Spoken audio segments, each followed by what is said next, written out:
Chapter 1. The Black Coffin of the Forgotten. Where am I? The boy's voice echoed hauntingly in the vast, void space, seemingly devoured by the endless darkness, leaving behind only faint traces of sound that spiraled in the silence. Who am I? Why am I here? His tone was steeped in confusion and helplessness, each word appearing to emerge from the depths of his soul, laden with profound bewilderment. This voice resounded once more, colliding freely within the empty expanse, adding an eerie and desolate quality to the atmosphere. He felt akin to a speck of dust adrift in the boundless cosmos, unaware of his origins or his destination. Suddenly, an intense tempest seemed to rage within his mind, a fierce storm wreaking havoc.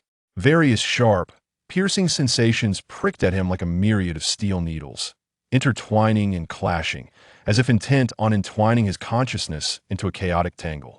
This torment felt as though countless ants were gnawing at his nerves, compelling him to emit a cry of anguish. "Oh wait, I think my name is Lucian. I am Lucian," he shouted painfully, his voice echoing in the stillness, sounding particularly mournful and strange. He clasped his head in his hands, his body trembling involuntarily, as if lost in conversation with himself, desperately trying to seize any flicker of clarity from the tumultuous thoughts, much like a drowning person grasping for a lifeline. At that moment, he gasped for breath, his chest heaving violently, reminiscent of an old, nearly defunct bellows, each inhalation accompanied by a heavy, raspy sound, as though it might cease entirely at any moment. Gradually, amidst this infernal struggle, the boy's emotions began to calm. Yet he had long since lost track of how much time he had endured in this impenetrable darkness. Time seemed to have lost all meaning within this abyss, each second stretching out like a century. The boy listened intently, hearing only the sound of his own breath amplified in the darkness, each inhalation and exhalation resonating like the beating of war drums, tinged with tension and anxiety, striking heavily upon his heart. That sound felt as if a lurking monster in the shadows was watching him, keeping his nerves taut. He slowly extended his hand, filled with hesitation and trepidation, pushing forcefully into the void before him. In an instant, a faint glimmer of light pierced through the thick darkness, resembling a slender silver needle endeavoring to penetrate the endless shroud of black. Yet, to his dismay, all that met his gaze was an oppressive, suffocating black. Having lingered too long in the darkness, the sudden brightness felt like a searing blade thrust into his eyes, the intense pain instinctively prompting him to recoil. The boy tightly shut his eyes, his eyelashes fluttering anxiously, his heart brimming with resistance against the light, as if this illumination were not a beacon of hope, but rather another form of unknown peril. He could only cautiously probe, gradually acclimatizing to the long-lost brightness, akin to a timid snail slowly extending its antennae to explore an unfamiliar world. Lucian rose unsteadily, his gaze wandering in a daze as he surveyed his surroundings. In a blood-red coffin lay a youth, no older than 11 or 12. He stood amidst fragmented moonlight, his silvery hair seemingly capable of absorbing the very essence of light, shimmering like scattered stardust. His amber eyes were embedded with cross-shaped glimmers, casting intricate patterns of light as they moved, as if concealing boundless mysteries within. The dim glow of the shattered moon enveloped the boy, cloaking him in a veil that was both dreamlike and ethereal, rendering him both illusory and tangible, as if he were not of this realm. Within his line of sight, a dense fog pervaded the atmosphere, thick and tangible, limiting visibility to merely 3 or 4 meters. Yet he found himself upon an altar, surrounded by bones, the encircling mist resembling an invisible and impenetrable wall. This place felt like a secluded microcosm, entirely severed from the fog-laden world outside. The altar appeared to be the heart of a realm shrouded in darkness, emanating an ancient and malevolent aura that sent chills down one's spine. It was supported by 12 pillars made of human bones, each entwined with serpents that writhed as if alive. The scales of these snakes bore inscriptions in cuneiform, seemingly recounting ancient and sinister tales. Whenever Lucian approached, they emitted a shrill wail akin to the cries of an infant, a piercing sound that threatened to penetrate his very soul, invoking a deep sense of dread. The echoes of that shriek reverberated through the stillness like a curse from the abyss, lingering ominously. At the altar's center, a sunken platform brimmed with a viscous black-red liquid, exuding a nauseating stench, upon which floated hundreds of eyeballs, each reflecting Lucian's distorted image, as if silently scrutinizing his essence.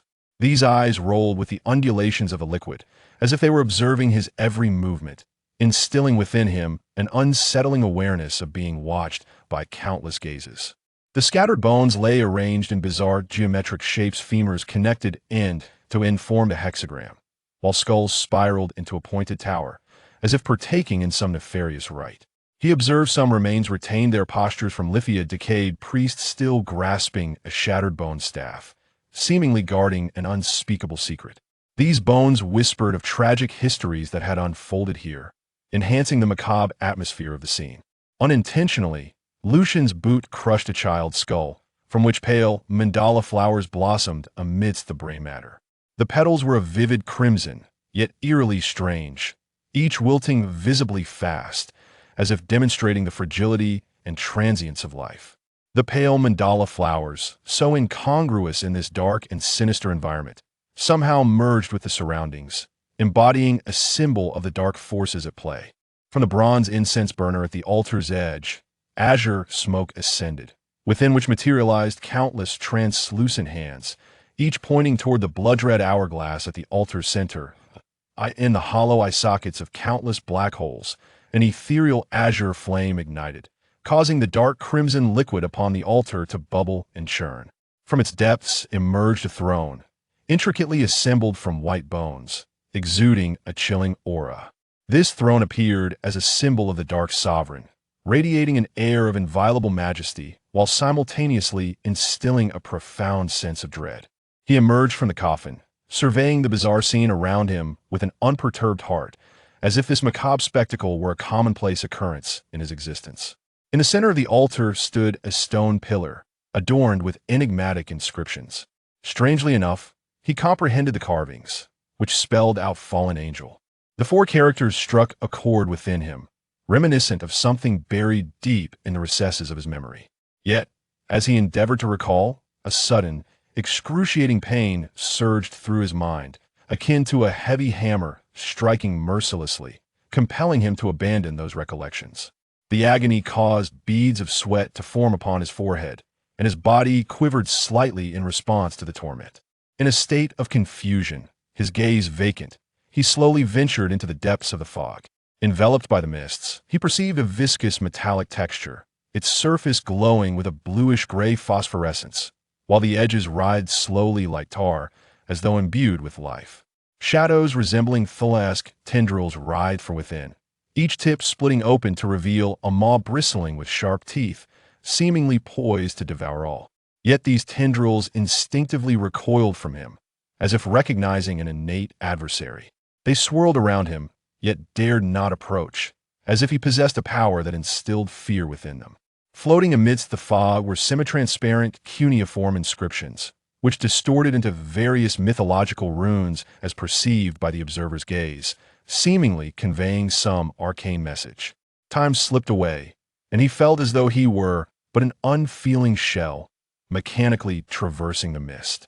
During this journey, he glimpsed towering edifices, emblems of human civilization, which loomed indistinctly through the fog, dreamlike and surreal. Strangely, upon seeing these structures, he instinctively understood their significance, as if they were meant to be so in his memory. His body felt neither hunger nor fatigue, transcending the realm of mere mortals. He drifted like a phantom lost in an illusory world, wandering aimlessly. Chapter 2. The Mist. In the distant land of the Summer Kingdom, at the third border. At the edge of the mist, within a base located at the border, atop a towering spire, stood a middle-aged woman clad in a white lab coat, addressing a group of students. Her gaze was fixed upon the mist ahead, as if her eyes could penetrate its depths to uncover the infinite secrets concealed within. Her expression radiated determination and tenacity, as if proclaiming to the enigmatic fog that humanity would ultimately unveil its shroud. The middle-aged woman bore a stern countenance, exuding an air of professionalism and authority. Her white lab coat gleamed under the sunlight, symbolizing the purity and rigor of science. The student stood quietly behind her, their faces adorned with expressions of curiosity and anticipation, evidently eager to delve into the mysteries shrouded in this enigmatic fog. Their eyes sparkled with the light of inquiry, as if this mist held the key to unlocking the secrets of an unknown world. They whispered among themselves, their voices brimming with excitement and wonder at the unknown. The woman inhaled deeply before speaking slowly. Her voice resonated clearly and powerfully within the confines of the base. In the early years of the 20th century, a blanket of white mist suddenly descended upon the Antarctic region of our planet. This fog arrived without warning, akin to a nightmarish apparition that shattered the tranquility of the world. At that time, the entire globe was immersed in the joy of rapid technological advancement. Yet none could foresee that the emergence of this mist would irrevocably alter the fate of humanity. The joint expeditionary teams from various nations hastily entered the mist for investigation, driven by an insatiable curiosity and courageous resolve to explore the unknown. Armed with advanced instruments and equipment, they ventured boldly into this mysterious realm, brimming with confidence to unveil the secrets of the fog. However, merely 2 weeks later, the expedition teams vanished without a trace, as if they had evaporated from existence, leaving no clues behind. Their disappearance sent shockwaves through the world, akin to a boulder disrupting the stillness of a lake, stirring ripples of fear that engulfed the entire planet. Subsequently, the mist began to spread ferociously, akin to the tendrils of a malevolent force, relentlessly encroaching upon our world. Wherever it ventured, darkness enveloped all, life perished, and civilization crumbled. The fog seemed to possess boundless power. Its boundaries remained unknown, and no one could predict how far it would extend. 37 national research teams ventured deep into the source of the Antarctic fog, fueled by unwavering belief and indomitable spirit, striving to uncover the truth behind the mist. Undeterred by peril, they traversed vast expanses of ice and snow, pushing toward the depths of the unknown fog. Yet ultimately, all personnel went missing, with no one returning alive, leaving the world with an endless enigma. Their sacrifice instilled a profound sense of reverence and fear regarding the mist, awakening a broader consciousness of its dangers that surpassed imagination. U.S. military experiment. In January 2005, a mysterious fog appeared in multiple locations across the United States, suspected to be part of a military biological warfare experiment. The emergence of this fog plunged the populace into panic, spawning myriad speculations and rumors, casting a shadow of fear over the entire globe. Some posited that this was a man-made catastrophe, a cruel experiment conducted by certain nations in their quest for dominance. Yet all such theories remained mere conjecture, as the truth was eternally buried with those who vanished into the mist. Space observation. 50 years ago, the Sky Observer satellite launched by the Great Xia captured images of Earth, revealing that only the Great Xia remained unshrouded by fog. This revelation positioned the Great Xia as humanity's final bastion of hope, compelling us to shoulder the responsibility of uncovering the truth behind the mist. Our scientists toiled day and night, endeavoring to unearth clues from the images captured by satellites, seeking to unveil the enigmatic veil of the mist. Yet, this task is far from facile. The mist resembles a colossal enigma, tightly enshrouding the Earth, rendering it arduous to glimpse its secrets. Any living entity that ventures into this mist is virtually doomed to perish. Thus far, our observations of this mist have yielded scant information. We remain oblivious to its origins, its composition, and the rationale for its existence. We have exhausted various methodologies, deploying countless probes, yet we have persistently been unable to penetrate the shroud of this mist. It can be asserted that our data regarding this phenomenon is utterly vacant, as we find ourselves incapable of conducting any substantial research on it. Each attempt to approach it is fraught with immense peril, and the fate of the missing research teams serves as a testament to this reality. Professor. At that moment, a youth timidly raised his hand, his voice laced with an unusual blend of tension and hesitation. His hand quivered slightly, as if he feared that his inquiry might be overly naive. The female professor nodded in encouragement, her eyes radiating patience, silently urging him to pose his question without trepidation. Her warm smile emboldened the boy, instilling in him a flicker of courage.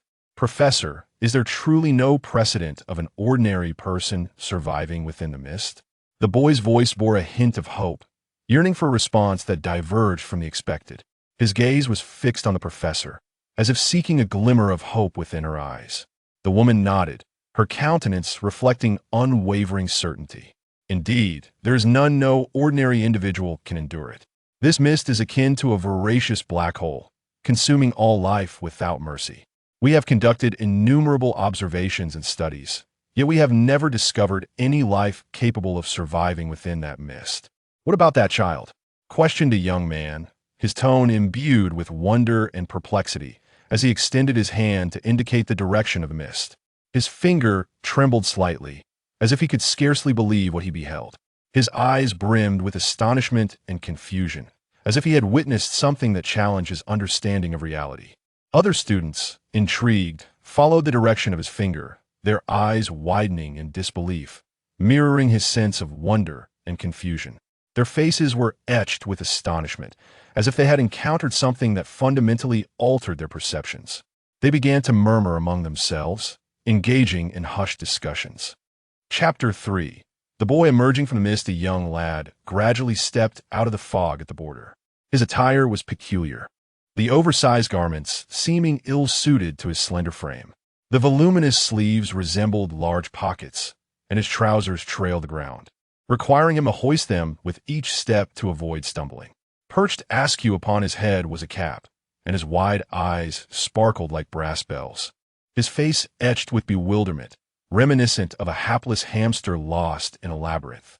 At that moment, the sun valiantly endeavored to pierce through the dense mist. It could not break free. However, a few rays of sunlight, seemingly guided by unseen eyes, fell precisely upon the boy's face, illuminating his youthful and striking features. Lucian was unsure how long he had wandered. At last, he had traversed the thick fog to behold the dawn. Where is he? He gazed vacantly at the imposing steel fortress before him, a flicker of confusion crossing his mind. Suddenly, a throng of individuals clad in white lab coats rushed towards him, their expressions a mix of excitement and urgency. Instinctively, Lucian took a step back, his amber eyes narrowing slightly. Surely they were not coming to harm him? He believed he had committed no wrongdoing. Then, it struck him why such a thought had surfaced, as if it had been implanted in his mind. The scientists, in their white coats, sprinted toward him as though they had encountered a rare species. "Halt! Do not approach him!" A gravelly male voice boomed from atop a tower. Soldiers in protective gear surged forth from their cover, the metallic clinking of firearms filling the air. Lucian noticed countless red dots dancing upon his chest, akin to famished fireflies. A group halted not far in front of him. A female professor pushed aside a student obstructing her path. The hem of her lab coat brushed against the rusty metal floor, producing a soft, rustling sound. She regarded the boy with a mixture of curiosity and caution, fully aware of the gravity of the situation, yet uncertain of his identity. The group paused a mere 10 meters away from him. A contingent emerged from within, led by the middle-aged man who had spoken earlier. He offered a respectful nod before addressing the professor. "Professor Lin, let us approach him first for negotiations. If anything were to go awry, I would find it difficult to explain to my superiors." The woman nodded in agreement. Her name was Lin Xiulan, a graduate of the nation's foremost quantum physics institution, distinguished among her peers. At a scholarly conference, she had proposed a novel perspective on the quantum characteristics of fog matter, providing new insights for those studying the mist. She led a team primarily focused on this phenomenon, being the sole researcher in the great Xia dedicated to advancements concerning the fog. The middle-aged man, accompanied by several others, cautiously approached Lucian, a gentle smile gracing his face. "Young man, do not be alarmed. We bear no ill intent. I am Cheng Feng, captain of the 13th border team. And you are?" He bore an unsettling resemblance to those dubious figures who lure children with nefarious intentions. Lucian gazed at the individual before him, a semblance of confusion clouding his expression. He shook his head and replied, "I do not know." To be candid, he truly was oblivious. Upon awakening, he found himself in a location devoid of memory, retaining only his name. The middle-aged man exhibited no signs of disappointment. Instead, he gently inquired, Might I ask why you emerged from that place? What is your name? I do not know. I only remember my name, Lucian.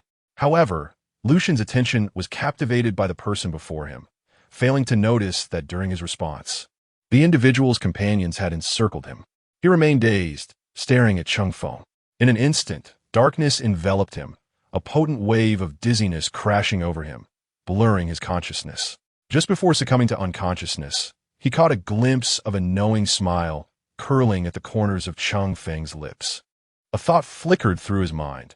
Unprincipled ambush against a mere child. I was careless and did not evade. When Lucian reopened his eyes, the harsh white light compelled him to instinctively shield his face with his hand. He discovered himself lying on a narrow bed. His wrists and chest connected to a myriad of colored wires, cold metallic patches pressed against the skin.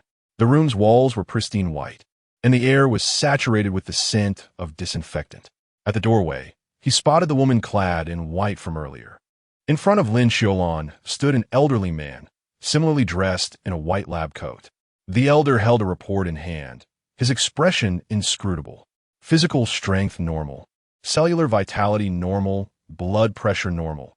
Everything about this individual appears entirely typical, to the extent that he could serve as a model for a health examination advertisement. Surely, you did not simply pluck someone at random to amuse me? With each passing moment, the elder's countenance grew darker, his suspicions mounting regarding the veracity of the situation. Is this not the epitome of normalcy? Except perhaps for a touch of handsome features, just like our esteemed readers. Lin Xiulan, upon hearing this, was equally astonished. How is this possible? The metrics are nearly identical to an ordinary person, yet he has withstood the mists and emerged unscathed. Unfazed, she accepted the report and posed a question. Professor Zhang, have you ever encountered a normal child capable of walking out of the mists? Is it possible that this power still lurks within him? The elder contemplated this possibility, acknowledging the extraordinary nature of such power. He turned his gaze toward the youth lying within, as if an epiphany struck him, recalling a scene that had left him in awe. After all, in a world where deities may even manifest, what is truly impossible? While Lucian remained in a state of bewilderment, a cool, ethereal voice broke the silence from his right side. You are awake. Turning his head, Lucian beheld Lin Xiulan standing beside his bed, an electronic tablet in her hands. Today, she was not clad in a lab coat, but wore a deep blue knitted sweater, her hair simply tied back, appearing considerably gentler than the base. Where am I? He inquired. Lucian's voice was somewhat hoarse, his throat feeling as though it had been scraped by sandpaper. He pressed a hand to his still aching head within the medical ward of the military's special research base. Lin Xiulan set down her clipboard and picked up a glass of water from the bedside table, offering it to him. You have been asleep for nearly 20 hours. We conducted a comprehensive examination, but she hesitated, seemingly deliberating her words. The outcome is rather perplexing. Who exactly are you? Lucian retorted. Could you first clarify what that question entails? He gestured to the various instruments affixed to his body, his expression devoid of emotion, reminiscent of a child no older than 11 or 12. Chapter 4. The rescued boy Lin Xiulan's fingers unconsciously grazed the edge of the electronic medical record board, the metallic casing glimmering softly under the harsh white light. She gazed at the silver-haired boy before her, managing a somewhat awkward smile. This is to monitor your bodily data? She spoke in a gentle yet subtly professional tone, acknowledging the unusual circumstances of his emergence from the fog. The rhythmic beeping of the machines in the ward filled the air, with the electrocardiograms waves steadily pulsating on the screen. Lucian lay on the hospital bed, connected to multiple wires, with sensors affixed to his chest.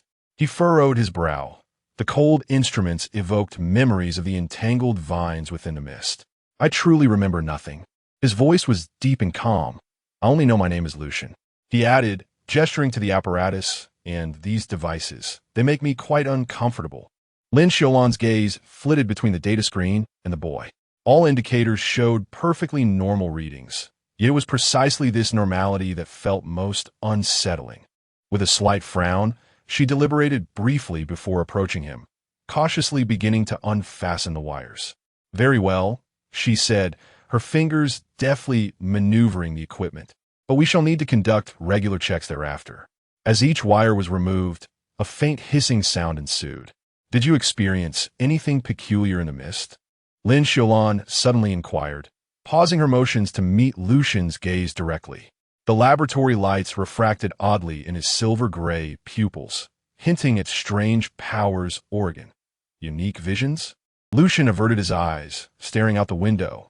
Through the bulletproof glass, he could see the city lights beyond the imposing walls of the research facility. "I do not know," he replied softly. The scene outside felt vaguely familiar, yet blurred, as if viewed through frosted glass. Yet, he felt no panic. If these individuals wished to harm him, they could have done so long ago. Compared to the eternally shrouded place, here he could at least bask in the warmth of genuine sunlight. Lin Xiulan sighed, swiftly jotting down notes on the electronic board. "Very well," she murmured, her pen gliding smoothly across the screen. "I hope that if you recall anything, you will share it with me."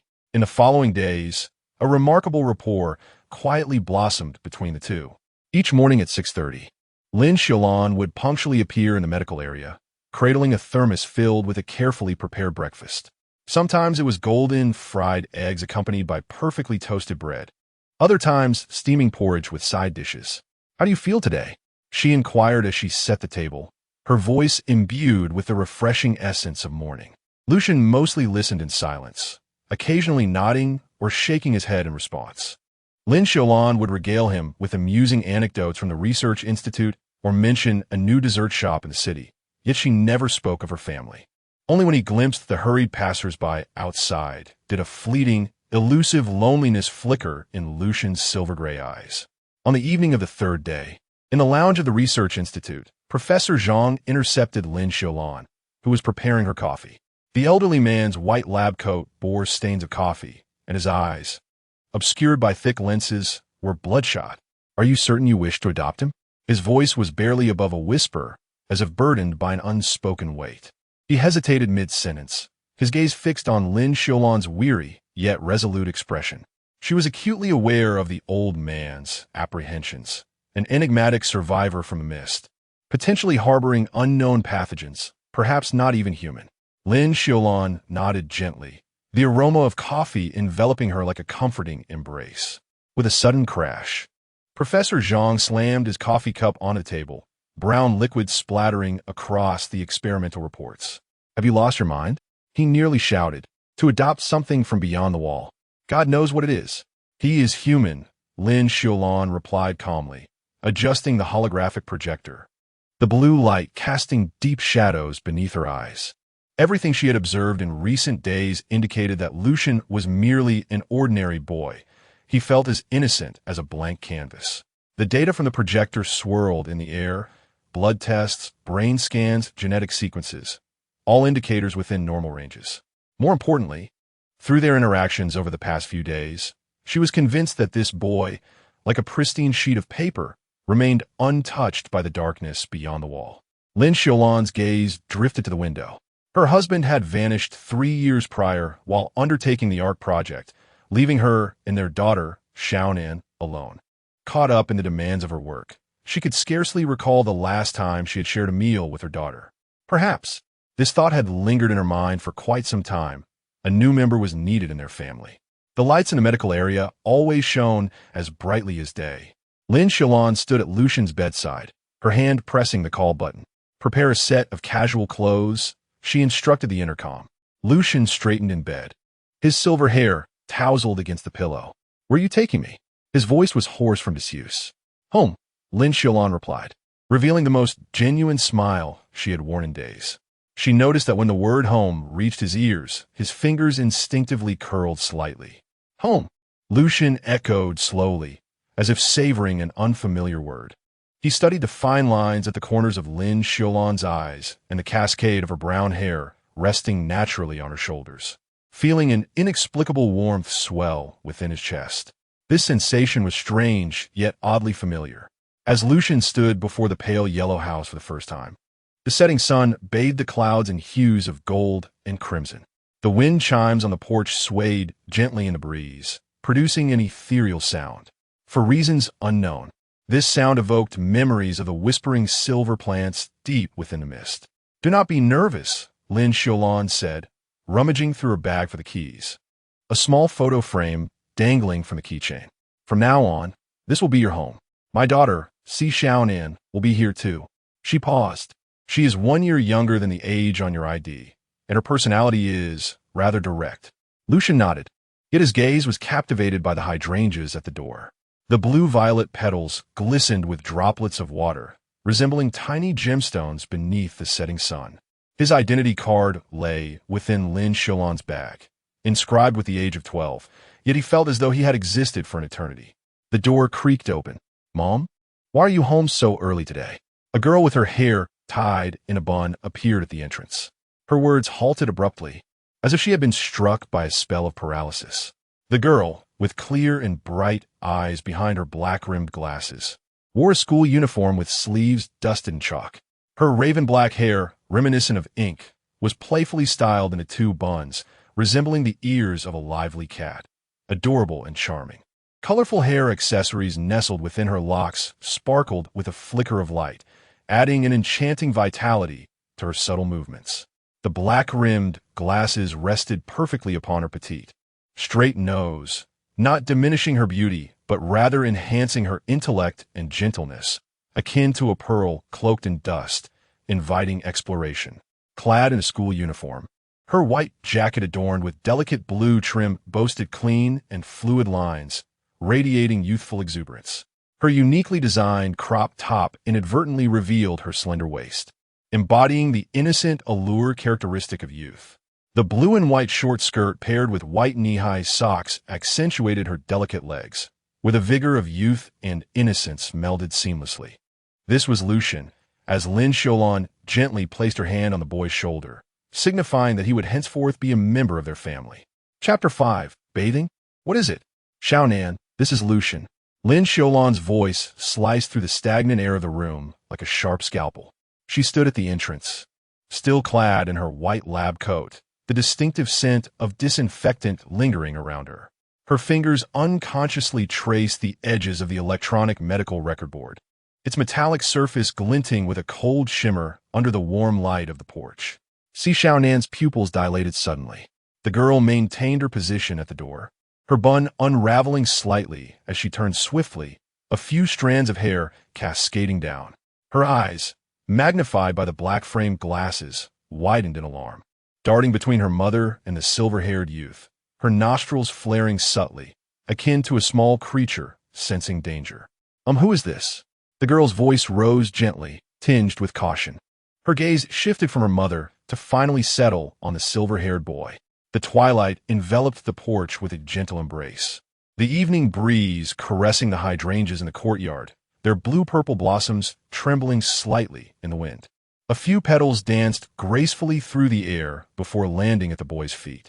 Lucian instinctively stepped half a pace back behind Lin Xiulan, but the wide cuffs of his trousers tripped him, making him resemble a small poplar swayed by a fierce wind. He hastily grasped the doorframe to steady himself, his silvery hair sweeping across his eyes, shimmering like mother-of-pearl in the glow of the setting sun. "He will be staying with us for a while." Lin Xiulan's tone reverted to the calmness of a laboratory report. "Xiaonan, this is my daughter, Xiaonan." Xiaonan's expression shifted dramatically. "What? Staying with us?" She placed her hands on her hips, her school jacket slipping down to reveal a crumpled shirt beneath. "Why should he? You didn't even consult me." With every word, she advanced half a step closer, nearly pressing her nose against Lin Xiulan's. Lucian noticed the chalk dust clinging to the girl's sneakers and the loose shoelace of her right shoe dangling carelessly. She exuded a blend of sunlight, green apple shampoo, and an undercurrent of sharp emotion. "The situation is special," Lin Xiulan replied tersely, swiping her finger across the electronic board, projecting Lucian's health data into the air. The pulsating blue numbers stood out vividly against the twilight. "He requires supervision." Xiaonan suddenly let out a cold chuckle. She stood on her tiptoes, barely reaching her mother's chin, and swatted the floating digits away. "Another one of your experimental subjects, right? Last time, that special breed hamster chewed a hole in my sweater. You Haven Tea compensated me for that." Lucian observed the instant tension in Lin Xiulan's jawline as she raised her hand to tuck her loose hair behind her ear. This seemingly casual gesture made Xiaonan instinctively shrink back. What you eat, wear, and use. Lin Xiulan's voice was as gentle as a feather brushing against a scalpel. All of it belongs to me. The air thickened instantly. Lucian felt as though he had become a sandwich, squeezed between the invisible forces of the mother and daughter. He noticed that Xiaonan's eyes bore a striking resemblance to Lin Xiulan's, both sharp and almond-shaped, yet the girl's eyes blazed with an inner fire, while Lin Xiulan's were filled with an unfathomable tranquility. He was not merely a subject of experimentation. Suddenly, Lin Xiulan averted her gaze with a sigh, her shoulders slightly slumping. At least not entirely so. She turned to Lu Xian, her tone softening as she instructed him to tidy up the guest room. Just as Xiaonan was about to retort, Lin Xiulan had already picked up a bag of ingredients and headed straight for the kitchen. The girl, her cheeks puffed in indignation, spun around, her eyes scanning Lu Xian thoroughly, examining him from head to toe 3 times, the oversized checkered shirt, its cuffs rolled up thrice, yet still concealing his fingertips, the floor-length jeans, their hems frayed as if they had endured a long journey, and that tousled mane of silver hair, with a few rebellious strands standing upright, seemingly asserting its owner's defiance. She could not help but emit a derisive sniff. Thus, Xiaonan suddenly leaned forward, close enough for Lu Xian to distinctly count the sparkles clinging to her eyelashes, demanding, "Who on earth are you? Why did my mother bring you home?"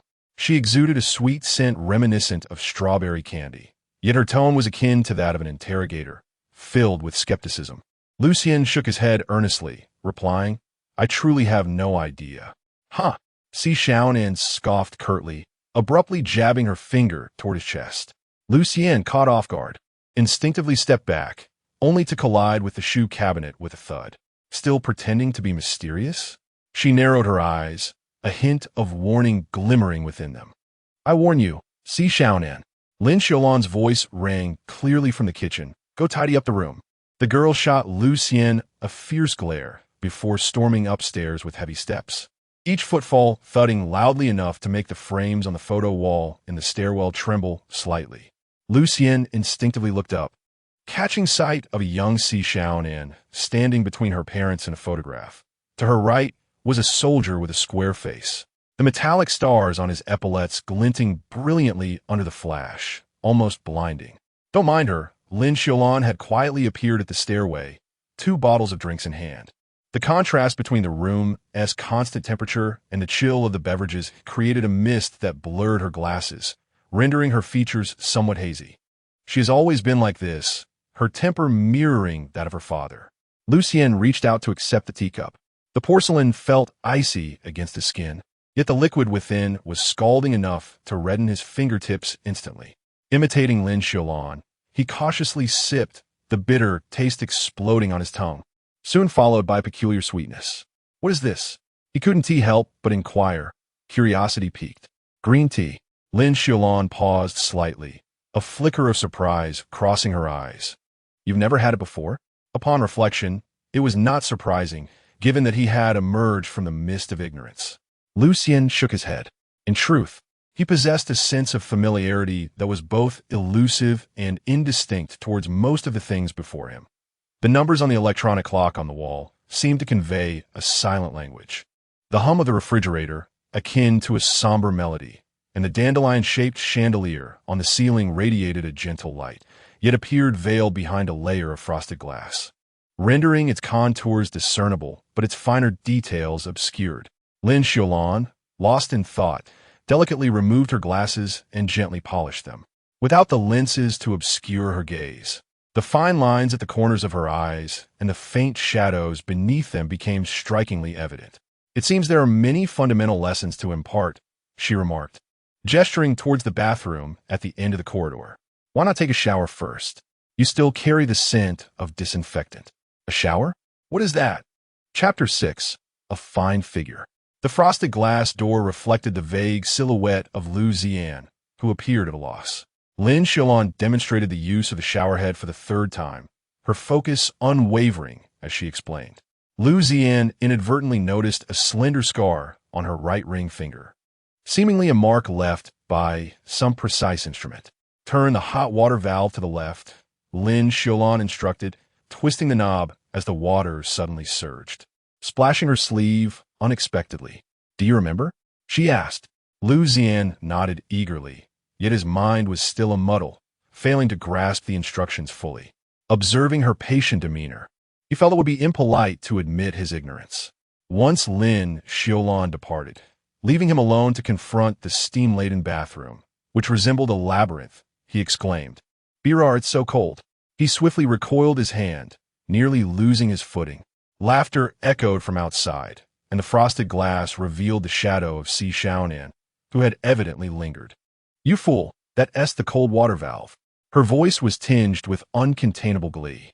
"Turn it to the left for hot water." Clumsily, Lu Xian adjusted the knob, water splattering everywhere. His silver hair clung to his face, giving him the appearance of a drenched creature. Confusion washed over him as he stammered, Cautiously, he pressed down on the pump of a blue bottle.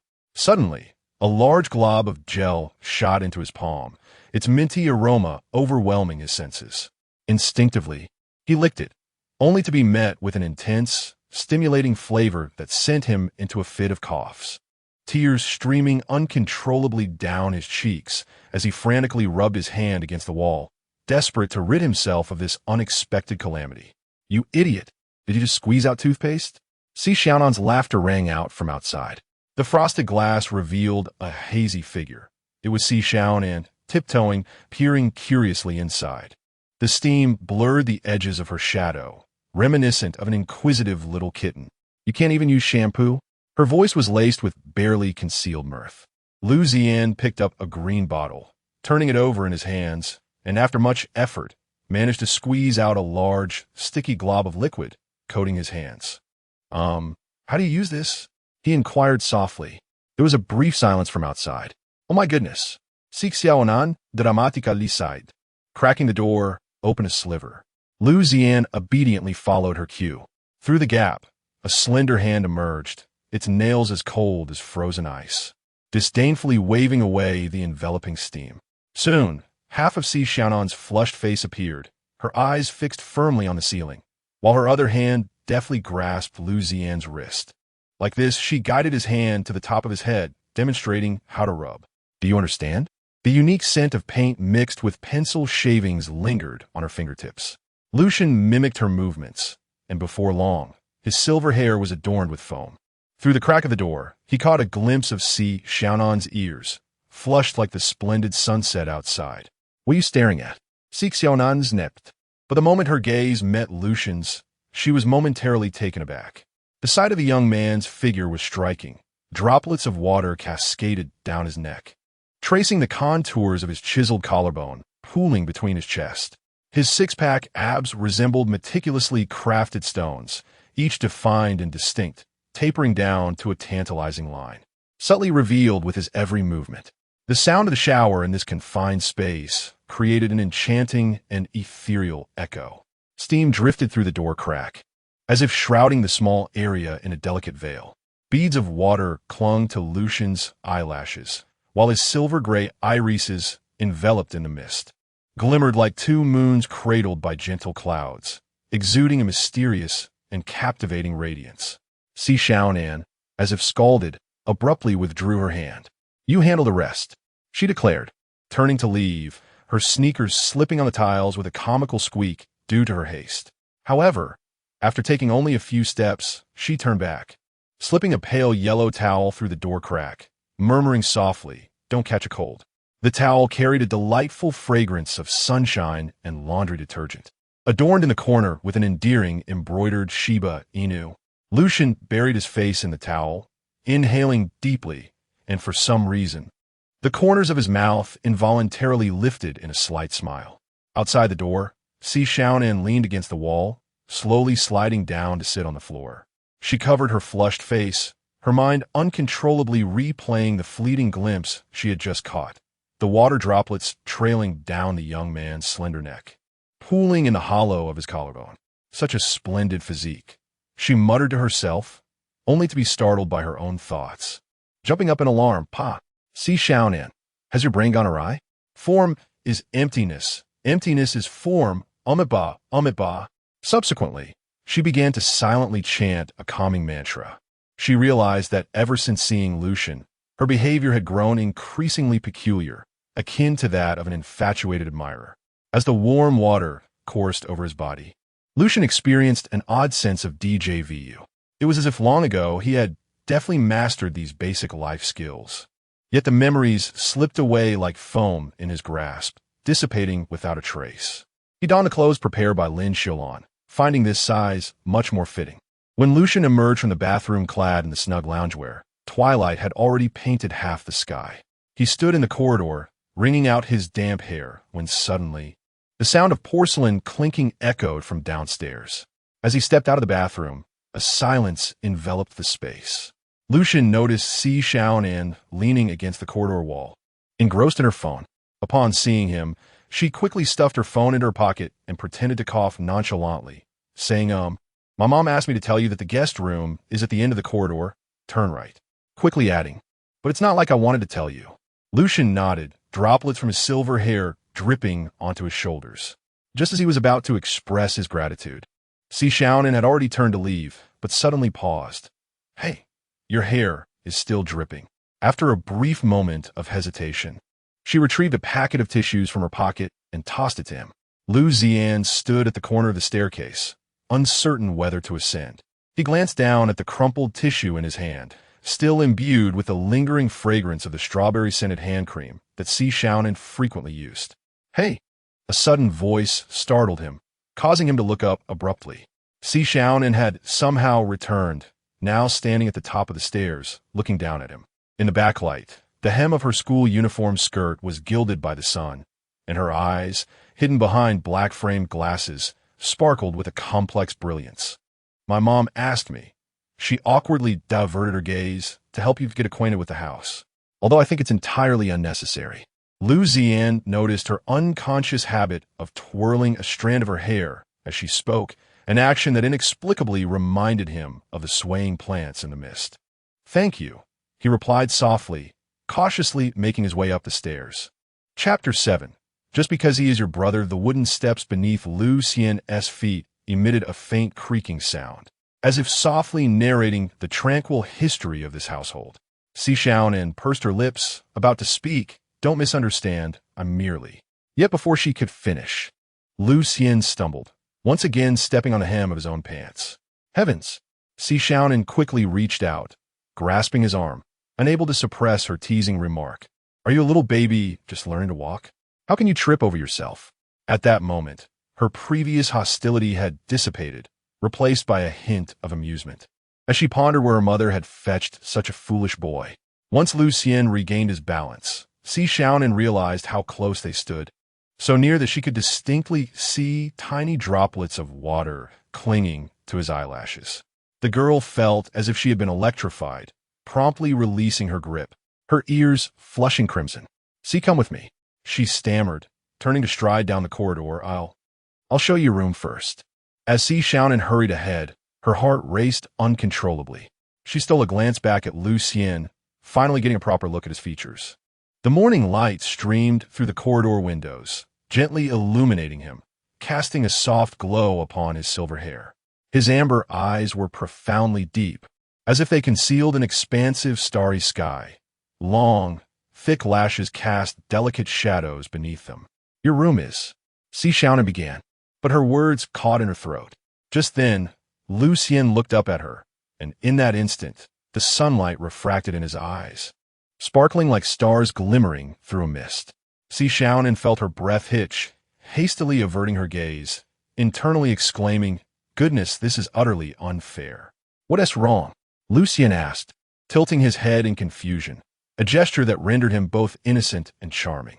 Water droplets slid down his long neck, disappearing into the collar of his shirt. Xiaonan suddenly realized she had been staring, a mix of embarrassment and irritation washing over her. "And nothing," she blurted, flinging open the door to the guest room. "Here it is.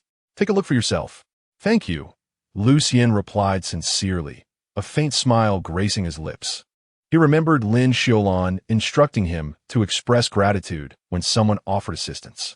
Watching Xiaonan hurriedly depart, he only withdrew his gaze after she had gone a distance. He stood before the door, his eyes drawn to a family photograph hanging on the wall of the corridor. In the picture, a young Xiaonan was affectionately embraced by her parents, her smile radiant. The woman to the left was Lin Xiulan, while the man on the right bore a square face, exuding an innate authority even in his jovial expression captured in the photo. Is this what family is? He did not enter the room, but lingered at the doorway for a moment, quietly observing the photograph, where little Xiaonan, clad in a fluffy dress, mischievously reached for her father's military cap, the entire scene brimming with dazzling happiness. Uncertain of how long he had stood in silence, he was abruptly jolted back to reality by Lin Xiulan's voice drifting up from downstairs, accompanied by the tantalizing aroma of food. Come down for dinner. He began his descent down the stairs. In the dining room, the warm yellow light cascaded gently. Xiaonan sat at the table, listlessly poking small holes in her rice with the tip of her chopsticks. She had changed into a set of pajamas adorned with cartoon dinosaurs. Her hair tied back neatly in a ponytail, although a stubborn strand defiantly stood upright atop her head, bobbing with her irritable movements. Before Lucien, a bowl piled high with braised pork resembled a small mountain. Xiaonan pouted. Mom, she elongated the syllable, using the tip of her chopsticks to discontentedly prod the edge of her bowl. You give him so much meat and not a single piece for me. The little dinosaur patterns on her pajamas swayed animatedly with her exaggerated gestures, vividly reflecting her displeasure. Lin Xiulan emerged from the kitchen, carrying a dish of vegetables, and raised an eyebrow at her daughter's complaint. Your bowl is overflowing with ribs. How can you even say that? She placed the vegetables at the center of the table, her gaze flitting between her two children. That is not the same, Xiaonan retorted defiantly, pouting her lips. The dinosaur tail on her pajama hood swished as she turned her head. Look at his bowl. It's almost overflowing. She dramatically gestured with her chopsticks, as if measuring the disparity between their two bowls.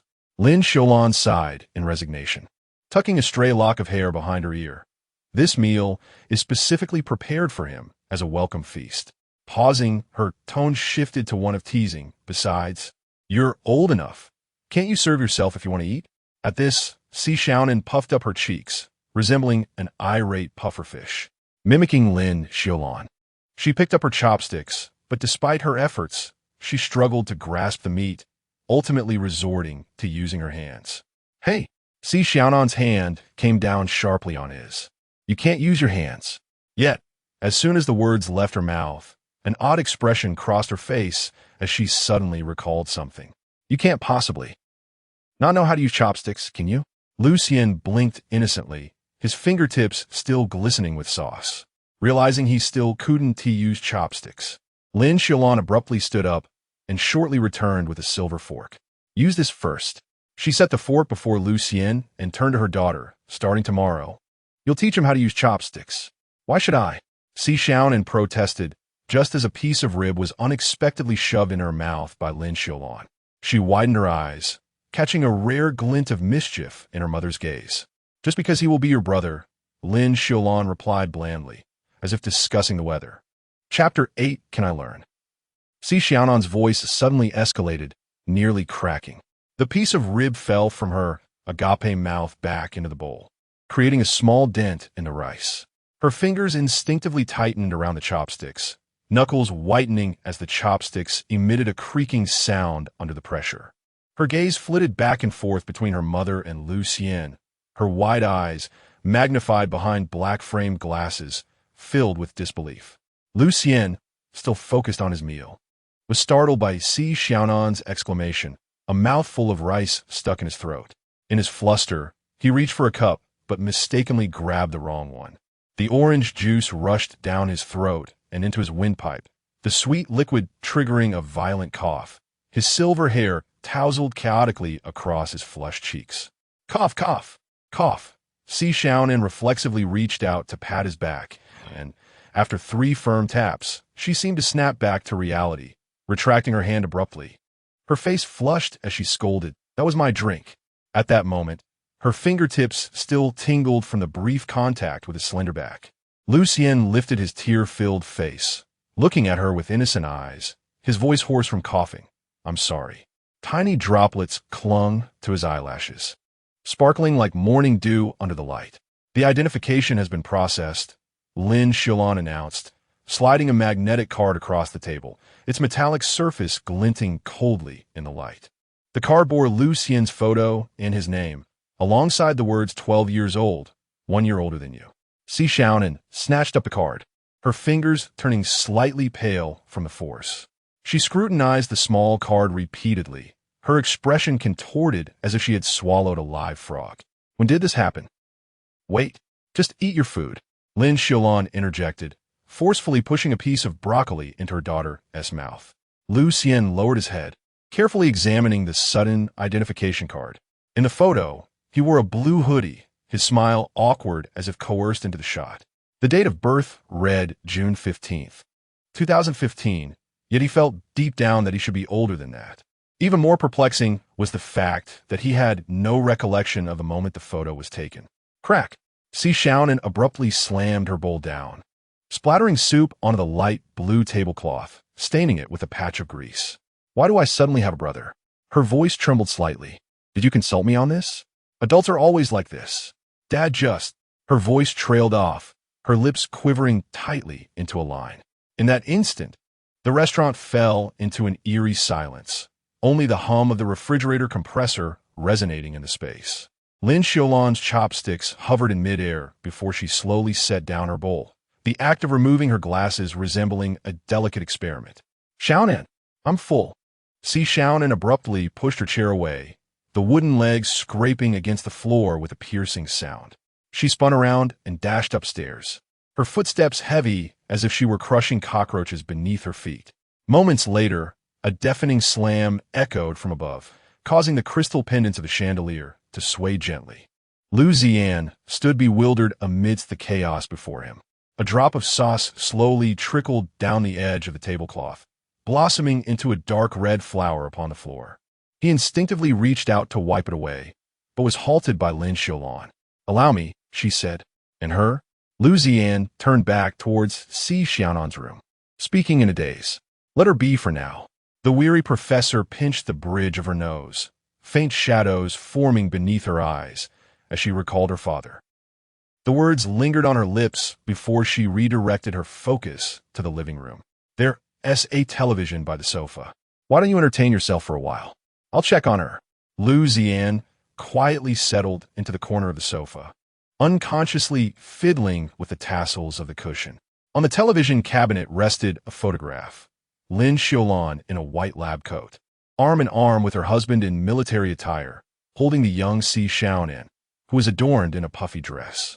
The girl in the picture, around 6 or 7 years old, beamed brightly, revealing a set of small white teeth, a stark contrast to her current prickly demeanor.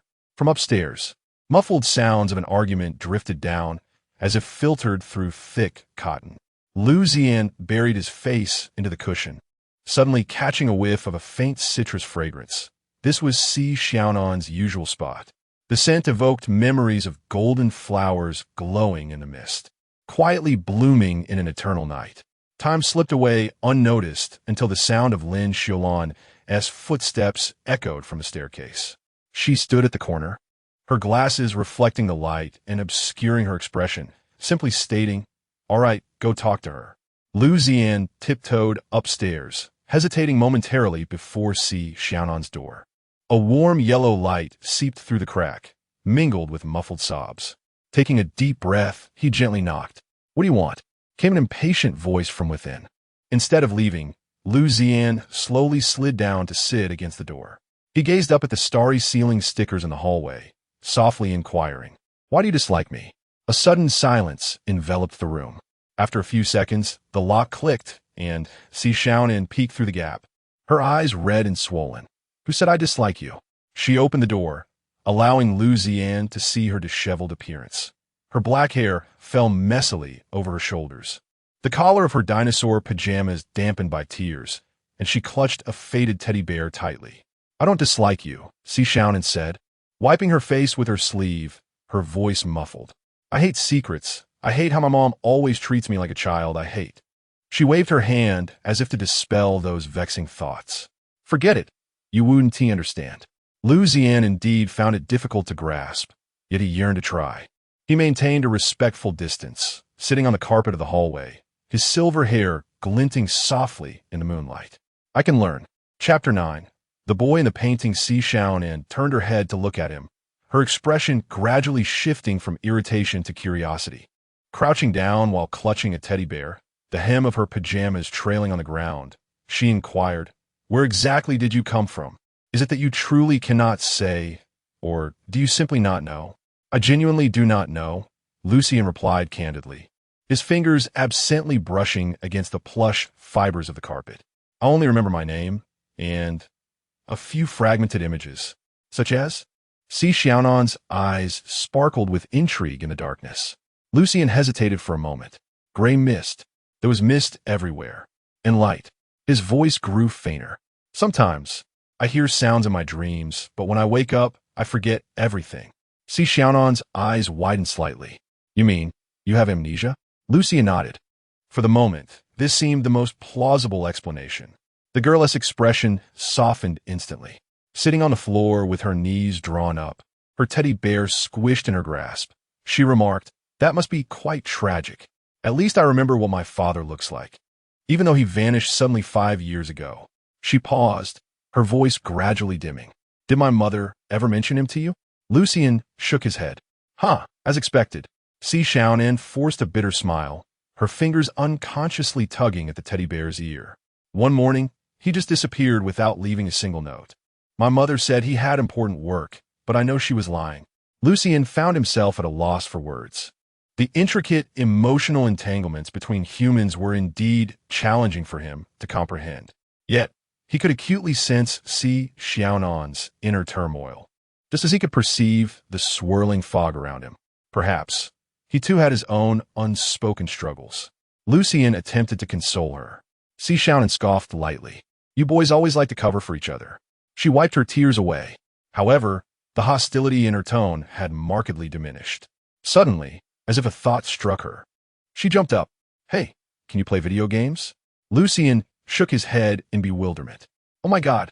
Xiaonan dramatically clutched her chest. "Did you just step out of ancient times?" She dashed into her room, dragging out a cardboard box from under the bed, rummaging through it until she retrieved 2 game controllers. "Come on, it's time for a rookie tutorial.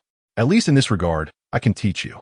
When Lin Xiulan ascended the stairs to check, she was greeted by the sight of Lin Xiulan and Xiaonan sitting side by side on the carpet, shouting excitedly at the television screen.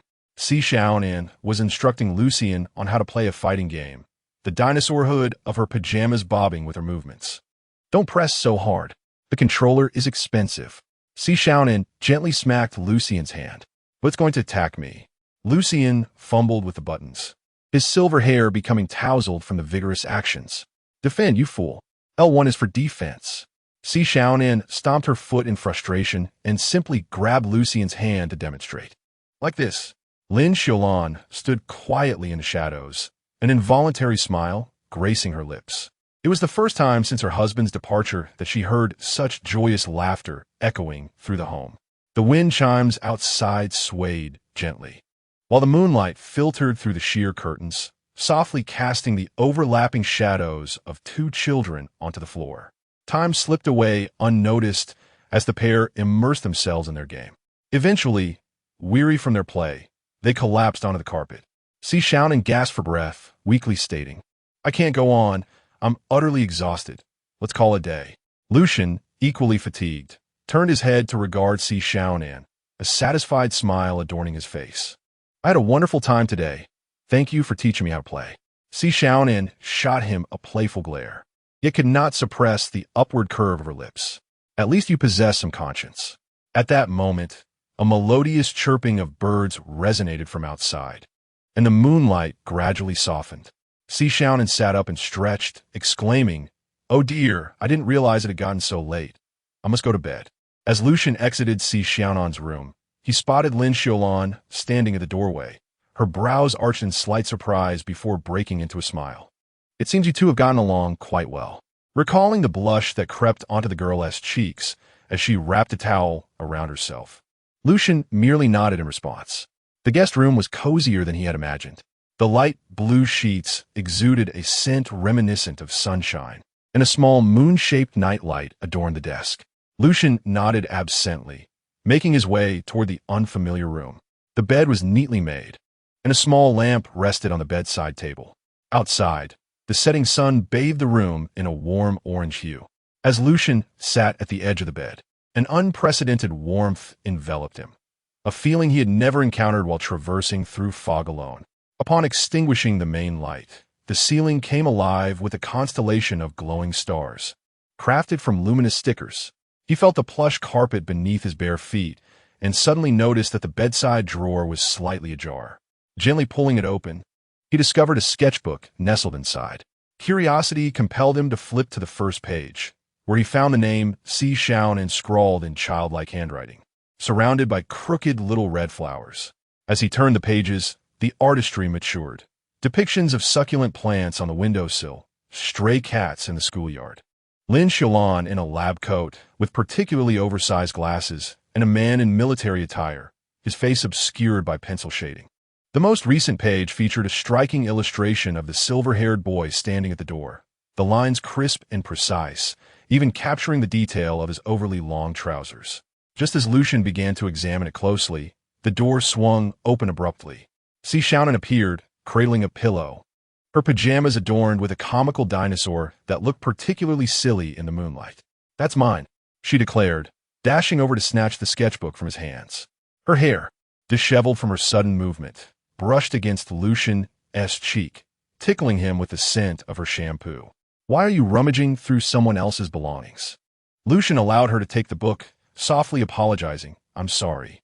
Xiaonan froze, maintaining her position as she nearly bumped her nose against Lucian's chin. Chapter 10. I am immersed in experiments daily, while you indulge in a life of leisure. The moonlight gently spills through the gaps in the curtains, resembling a delicate veil that adorns the boy's silver-gray lashes with flecks of shimmering light, as if framing his eyes with a radiant silver edge. In an unguarded moment, Xiaonan suddenly notices a tiny teardrop mole beneath the left eye of Lin Xiulan, akin to a dark star marked on a profound celestial map, exuding an aura of mystery and allure beneath the moon's glow. Never mind. Xiaonan seems to snap back to reality, turning her face away and rather brusquely shoving her sketchbook back into the drawer, mumbling to herself, "After all, it's just a jumble of drawings." She pivots to leave, but suddenly recalls something significant, abruptly hurling the pillow she had cradled towards Lin Xiulan, declaring haughtily, "This is for you. My mom said you might need a familiar pillow." The pillow softly collides with Lin Xiulan's chest, instantly releasing a freshness reminiscent of Xiaonan's hair. He instinctively embraces this unexpected gift, hearing the girl murmur at the doorway, "Tomorrow, I will teach you the basics of daily living."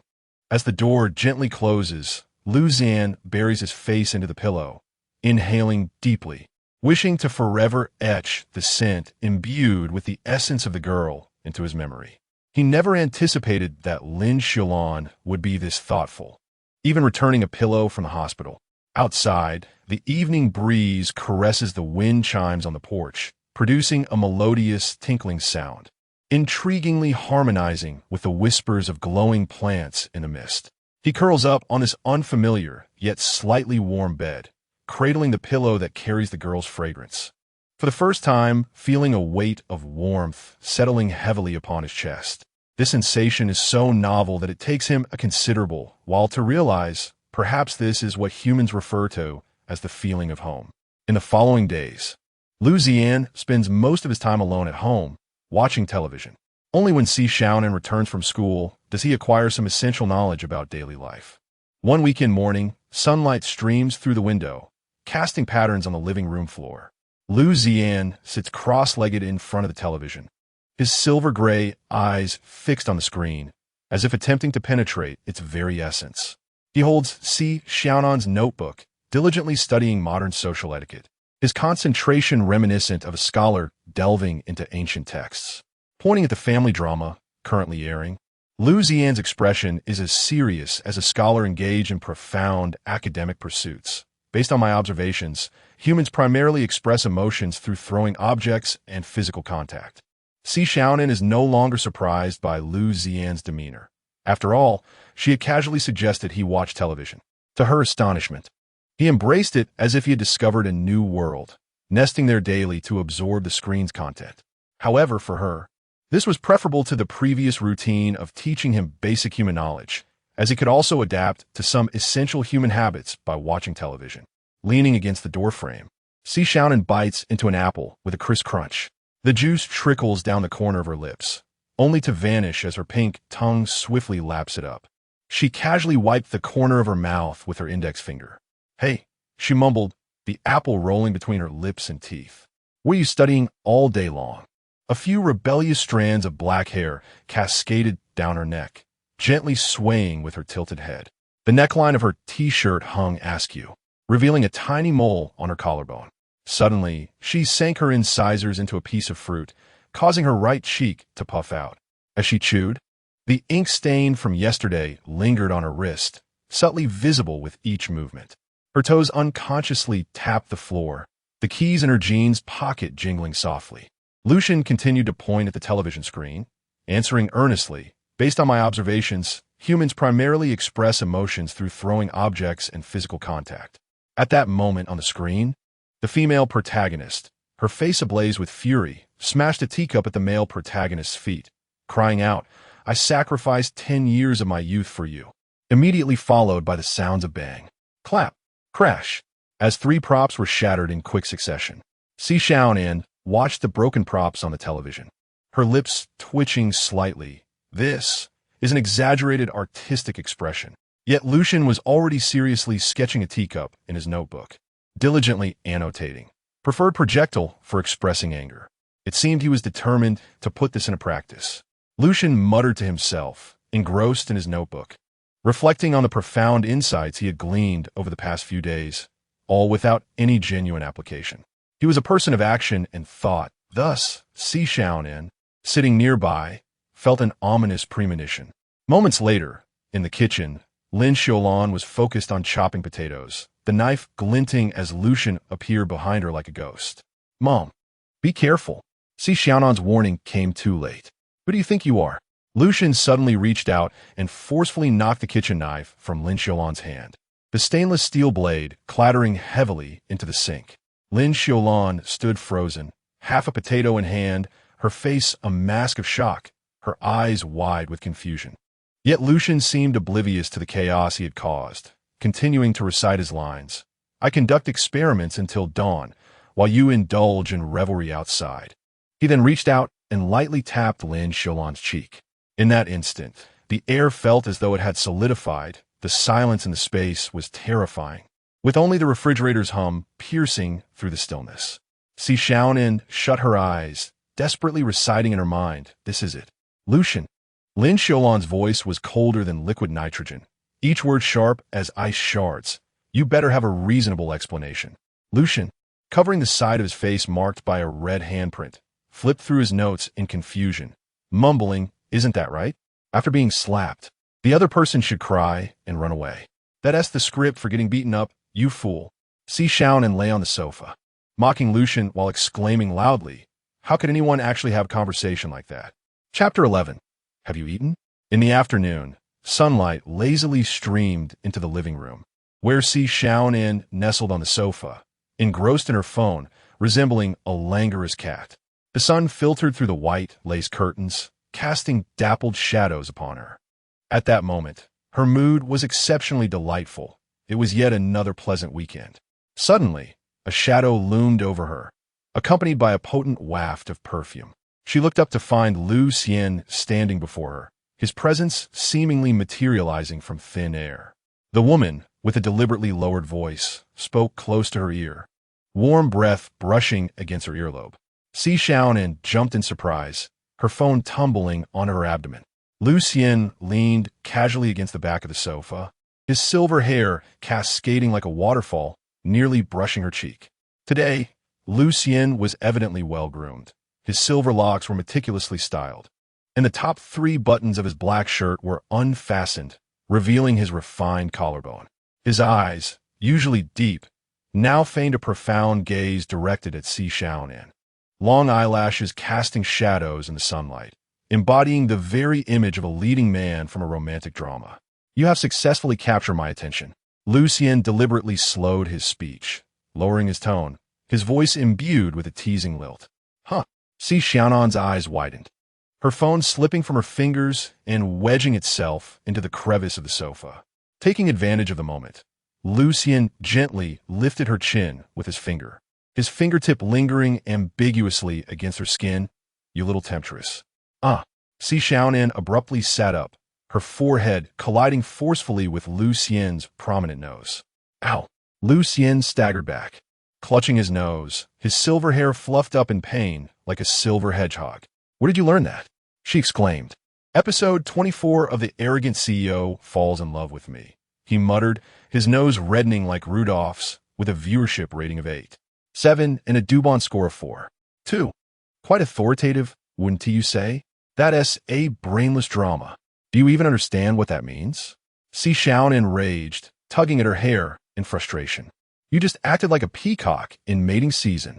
She seized Lucien's collar, dragging him toward the dining table. He stumbled after her, adjusting his disheveled collar. Take it easy. First, Xiaonan raised a finger. You should say good morning in the morning, not utter something like I observed the celestial signs last night. Today is suitable for dining. Lucien retrieved a notepad adorned with glittery stickers from his pocket. Instead of celestial signs, let us just say good morning second. Xiaonan's cheeks flushed slightly. Most importantly, don't ask have you eaten? Right after someone has exited the restroom. Who do you intend to discuss? But in country love story, everyone's silence. Third, Xiaonan erected a pillow as a barrier between them, maintaining a social distance of 1 meter. When speaking, do not lean so close to others, except, of course, for me. Her face flushed slightly as she turned her head away. Suddenly, Lucien raised his hand, his silver hair creating a beautiful arc. What if the other person is lying? Can I use a lie detector? In this peculiar version of hell, accuracy stands at an astonishing 99.9. No, cried Xiaonan, hurling a cushion at him. An ordinary person cannot conduct a lie detection test. Yet, in the criminal investigation files, that is merely a television drama. It is all fabricated. The following morning, Lin Xiulan was brewing coffee in the kitchen when a sudden thud echoed.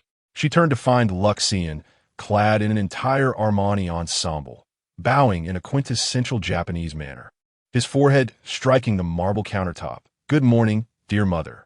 Did you sleep well last night? With a crash, the coffee pot smashed onto the counter, brown liquid splattering everywhere. Lin Xiulan steadied herself against the counter, barely avoiding a fall, gazing at the boy before her, who seemed as though he had been possessed. She corked her lips. Did you get struck by lightning? Or have you taken the wrong medicine? I am learning the fundamental skills of human life. Luxian replied with a smile, revealing 8 pristine white teeth, resembling a model from a toothpaste advertisement, the curve of his lips seemingly measured with a protractor. Lin Xiulan scrutinized him from head to toe. His tie was impeccably knotted, his cufflinks gleamed, and his nails were neatly trimmed and polished. Just 2 days ago, you were an ordinary child, she murmured, bewildered by the overwhelming impact of human culture. Has it truly transformed you into a fool? Luxian smiled, a hint of pride in his gaze. I'm simply mastering the essentials of human existence. Lin Xiulan's lips twitched. As long as you are happy, that is all that matters. She found it perplexing. Just moments ago, he had been so sweet and charming. Could the shock of human culture be so severe? It appeared that the teenage mode had been a missed opportunity. She observed the boy before her, grinning foolishly with an expression of triumph, struggling to comprehend. At noon, as Xiaonan was about to leave with her backpack, Luxian suddenly emerged from behind a vase in the foyer, kneeling on one knee while tossing his silver hair back. Fair maiden, would you do me the honor of joining me for lunch? He momentarily faltered, nearly revealing his original intent. With a snap, the strap of her backpack broke, scattering textbooks across the floor like petals in the wind. Xiaonan surveyed the chaos and then turned to Luxian, who was striking a standardized proposal pose, veins throbbing on her forehead. What? Have you been watching? Episode 36 of Xinxiao Romance. Luxian replied earnestly, pulling out his phone to showcase statistical data. The comments state that this pose has a success rate of 87. 3. Far exceeding other poses. I wanted to give it a try. That was acting. Xiaonan exclaimed in exasperation as she crouched to pick up her books. Normal people don't suddenly kneel down to invite someone for a meal. Do you think we're in a period drama? At 10 o'clock that evening, Lin Xiulan had finished her evening routine and was preparing to retire to her bedroom. As she swung the door open, a bouquet of roses obstructed her path. Xian, having inexplicably changed into a silk nightgown with an open collar that revealed a considerable expanse of his chest, held 11 red roses. The night is long. May I inquire if bang? The door slammed shut with lightning speed, nearly flattening his prominent nose. In the living room, Xiaonan clung to Lin Xiulan's arm like a koala, swaying from side to side. Mom, look at him. I'm almost pickled by those melodramatic dramas. It's all you're doing, Lin Xiulan said helplessly as she poked her daughter's forehead. You should be teaching her essential life skills. Yet you allow her to indulge in those mindless shows all day long. Chapter 12. After dinner, as Lucian stood up, intending to sneak off to watch television, he was simultaneously halted by the mother and daughter duo. Sit down. Family meeting. Xiaonan and Lin Xiulan stared at him with impassive expressions, their arms crossed in identical postures. Lin Xiulan rubbed her temples and began, let us refresh your understanding of basic social etiquette. First, in the morning when greeting neighbors, one should say, have you eaten? Instead of asking something as inappropriate as, is your child biologically yours? She vividly recalled the previous awkward encounter when Lucian had greeted a neighbor, who had smiled and waved back, only for Lucian to respond with a bombshell question that nearly provoked a furious reaction. Lucian dutifully noted this down, his silver hair cascading to obscure half of his face. No inquiries about parentage.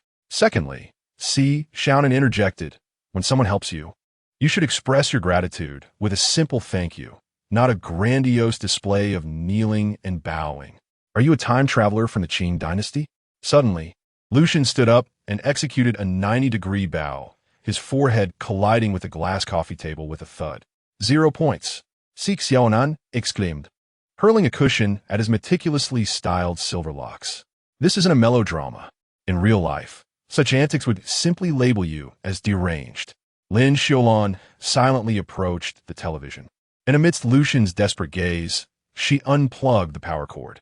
From this day forth, you may only watch Animal World and news broadcast. No. Lucian lunged toward the television, his movements tragically dramatic as if he were to sacrifice himself. The finale of the Immortal's pursuit of his beloved heirs tonight. The male lead is finally about to discover that the female lead is his reincarnated love from 8 centuries ago. Xiaonan scoffed, you deserve it. Who told you to treat those absurd plots as your guidebook? At 2 in the morning, the entire house was enveloped in silence. Moonlight streamed through the gaps in the curtains, casting a silver line upon the floor. Lucian's bedroom door creaked open, and a silver-haired head stealthily peeked out. Confirming that the corridor was vacant, he tiptoed, as light as a cat, towards Xiaonan's room. The doorknob turned slowly. Thankfully, this girl never locked her door while sleeping. Xiaonan lay blissfully asleep, her tablet charging on the bedside table. Lucian's eyes sparkled with excitement as he carefully unplugged the charging cable. Just then, his foot bumped into a plush toy on the floor. Thud! Lucian froze instantly, while Xiaonan mumbled and turned over, falling back into a deep slumber. He breathed a sigh of relief, wiping away imaginary sweat, and clutching the tablet, he slipped back into his room. Once under the covers, Lucian eagerly powered on the device. The blue light illuminated his handsome face, casting an eerie glow. He deftly entered the password, Xiaonan's birthday, and unlocked it successfully on the first attempt. He would not disclose how he knew. It was a secret. Foolish humans, such a simple password, he murmured triumphantly as he opened the video app. The latest episode of the Immortal's pursuit of his beloved was prominently displayed. The male protagonist pressed the female protagonist against the wall, silver hair cascading down. You mischievous little sprite. Lucian gazed entranced, jotting notes in his small notebook. The angle of this wall slam is flawless. The gaze needs to be a touch fiercer. The dialogue could be altered to, for years slipped by like fleeting shadows. Lucian stood before the bathroom mirror, his silver hair cut short to the earlobes, droplets still clinging to the tips. He stood there like a forgotten white birch in winter, tall, slender, with skin so pale it was nearly translucent. Faint blue veins barely visible beneath the surface. At 16, he lacked the vibrant vitality typical of his age, instead exuding a chilling sense of detachment. His amber irises shimmered with a glass-like quality in the sunlight, yet his gaze remained perpetually cold, as if viewing the world through a thin veil of mist. "Lucian, you've used my shampoo again." Xiaonan's furious voice pierced through the door. He glanced down at the pink bottle adorned with cherry blossom motifs and a teddy bear sticker in his hand. It was certainly not the mint-scented variant he usually favored. "Apologies." A cool voice emerged from the youth. He opened the door to meet the pouting face of the girl. At 15, Xiaonan had grown a considerable height since 3 years prior, her black-rimmed glasses replaced with contact lenses, only donning her spare spectacles in moments of anger, like now. "This is the 3rd time." She stood on tiptoe, tugging at his ear, "and I still haven't forgiven you for using my face mask last time." Lucian obediently bent down to match her height. He had grown significantly taller over the past 4 years, forcing Xiaonan to often look up at him, which irked her. For some reason, Lucian found himself unable to stand tall in her presence, perpetually feeling the weight of her gaze. Sunlight filtered through the frosted glass, casting a golden hue upon the tips of her hair, and he could smell the familiar scent of green apples wafting from her. The boy's expression shifted, a hint of irritation flickering as he regarded her, his previously frosty demeanor dissipating. "Xiaonan, I'm telling you I am." He was unprepared for Xiaonan to anticipate his words. "You're the fallen angel Lucifer. If you continue like this, I'll make you regret it. Come on, don't tell me you truly believe you are." She raised an eyebrow. Ever since a year ago, he had embarked on a peculiar narrative, insisting he was the fallen angel Lucifer, perhaps inspired by some absurd television drama he had watched. However, she sensed that despite this transformation, he remained fundamentally the same. No longer the naive, clueless boy he once was. He had instead embraced a more theatrical persona.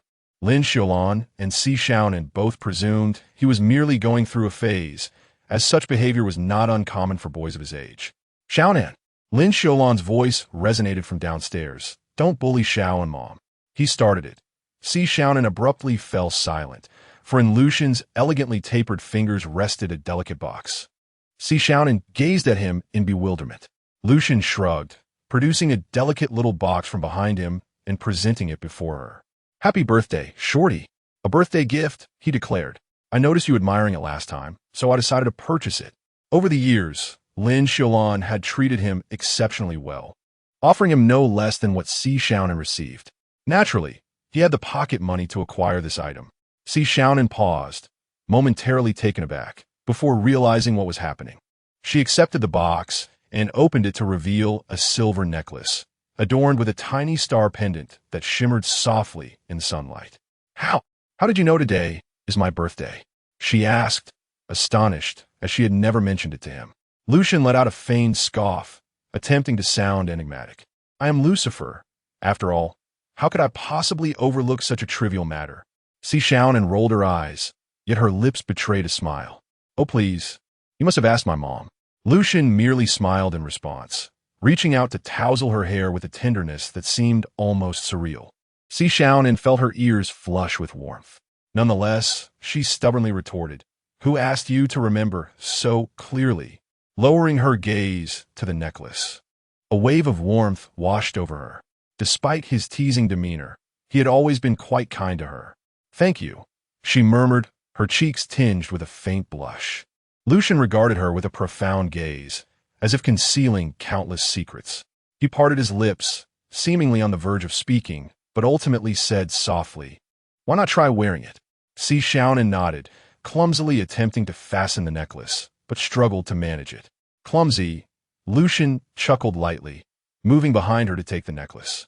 His fingertips brushed against the nape of her neck, sending a cool sensation coursing through her. Xiaonan's heart raced inexplicably, her ears warming further. She fought to steady her breath, feigning composure. "You're the clumsy one."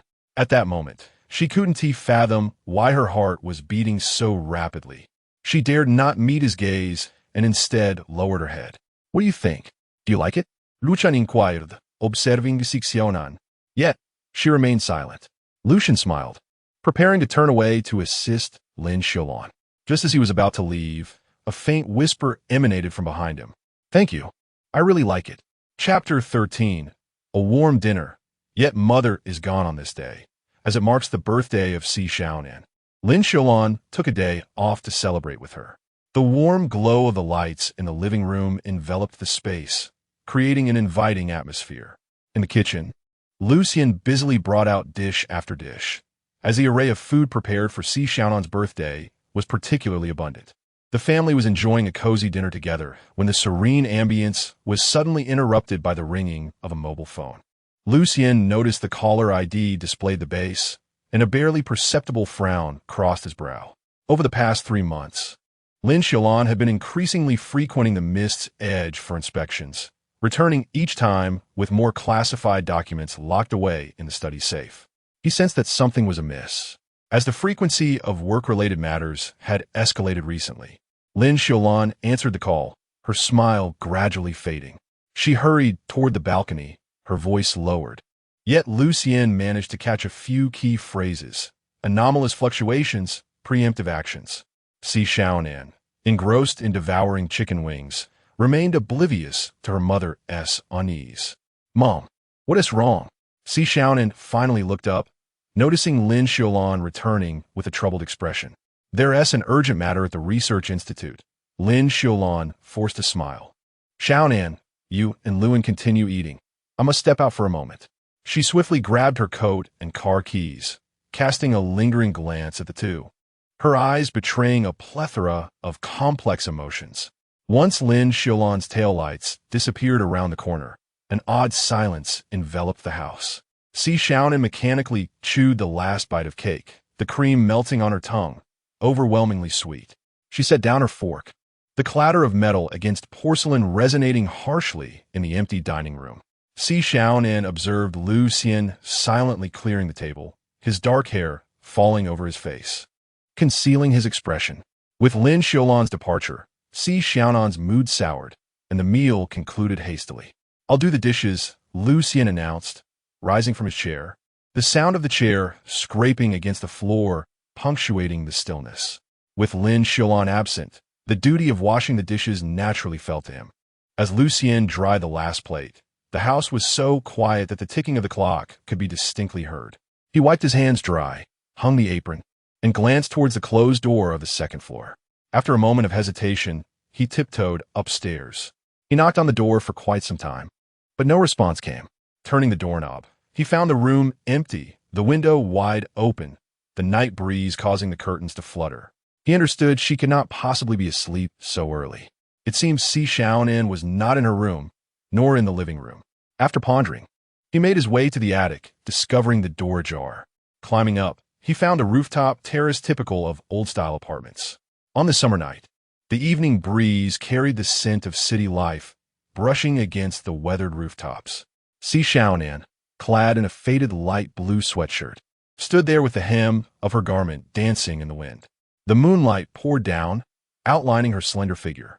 Her long black hair cascaded over her shoulders, a few strands grazing her pale cheeks, and her lively eyes reflected the city's lights and the starry sky.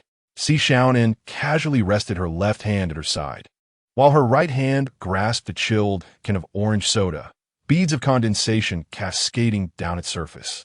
Occasionally, she tilted her head back to take a sip, the heat in her throat igniting, yet she persisted. Below her, the sounds of vehicles and the bustling night market intertwined, but she remained seemingly detached from it all. Her gaze flitted between the twinkling stars and the alluring neon lights. With her legs dangling in midair, she clutched half a can of orange soda, emanating an aura of melancholy. Lucian approached slowly and settled beside her. Xiaonan glanced at him, a faint smile tugging at her lips before her gaze returned to the distance. "Today should have been a day of joy," she murmured, a hint of disappointment lacing her voice, yet her mother had suddenly departed. After a brief silence, Lucian responded, She certainly did not wish for this. There must be something urgent at the research institute. Xiaonan sighed, I know, but she always does this. As she spoke, she offered the orange soda to Lin Xiulan. He had grown accustomed to her gestures. She often shared her leftover food with him. Despite being the fallen angel Lucifer, he found himself helpless against her charm. Xiaonan pressed the orange soda into Lin Xiulan's hand, the chill lingering on her fingertips. Suddenly, she leaned against him, resting her head lightly on his shoulder, much like a fledgling seeking warmth.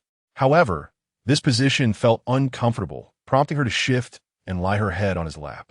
Gazing at the night sky, she buried her face in his front, only revealing her features after a long pause. Lin Xiulan stiffly raised his arm, the fabric of his black trench coat brushing against her sweatshirt with a soft rustle. He finally placed his palm gently among her hair, as if handling fragile moonlight.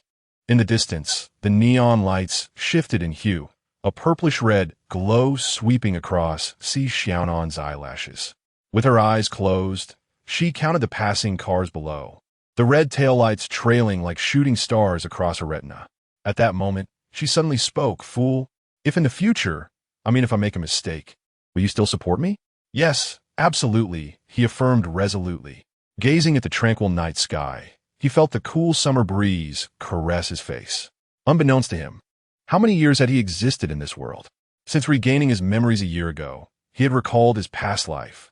In his original world, he was a psychologist, but tragically diagnosed with cancer in his 20s, a time when life should have been flourishing. Lin Xiulan was the name he bore in his previous existence. His youth had been so exceedingly quiet that when it ended, he scarcely realized he had grown into adulthood. He had not encountered the girl of his childhood dreams, nor experienced the fervor of campus life, the stolen blushes and racing hearts, the carefree abandon, or the many wonders he had yearned for in comics. Instead, he was left with faded memories, standing by the window at dusk, watching the shadows of trees. The afterglow of the setting sun filtered through the window, casting its light upon the yellowed pages that chronicled the regrets of my youth. As he looked back, he found himself lying on a hospital bed, his body emaciated and frail. The curves of the monitoring device at the bedside represented the territory of his gradual disintegration, occasionally surging violently, akin to desperate fingers clinging to a crevice at the edge of a precipice. Beside the bed, his mother grasped his pale wrist, as if holding onto a reed about to be swept away by a flood. The most harrowing moments were those of lucidity. However, what troubled him the most was the thought of his mother, for he was raised in a single-parent household, the sole child of his mother. Throughout the first half of her life, she toiled for their survival, never having enjoyed a moment of peace until her final breath.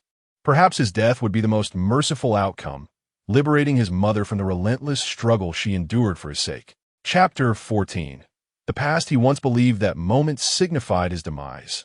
However, in a twist of fate, he found himself reborn. He reincarnated as the notorious fallen angel, Lucifer. Initially, he struggled to adapt to the transformation from a dying mortal to a divine being. Heaven was governed by a rigid hierarchy. Through sheer determination and unwavering resolve, he ascended to become the most formidable seraphim in history and the youngest seraphim leader to date. As Lucian, the radiant morning star, he held a position second only to God. Yet, in pursuit of greater power, he ultimately chose to embrace the dominion of hell, yearning to grow strong enough to shatter the void of existence and return to that world. Although that realm caused him great discomfort, his mother remained there, the woman who had dedicated her life to him. From the moment he accepted hell's authority, he began to secretly scheme, for he recognized that he now stood in opposition to God. During that period, he served as God's right hand, fulfilling the duties of the seraphim leader. As one of the most powerful angels, he held titles such as Vice-Regent of the Celestial Kingdom of the Morning Star and was regarded as the messenger of light. True to his previous life, he indeed betrayed God, for he understood that he could not remain subservient forever. At that time, his strength had surpassed that of God.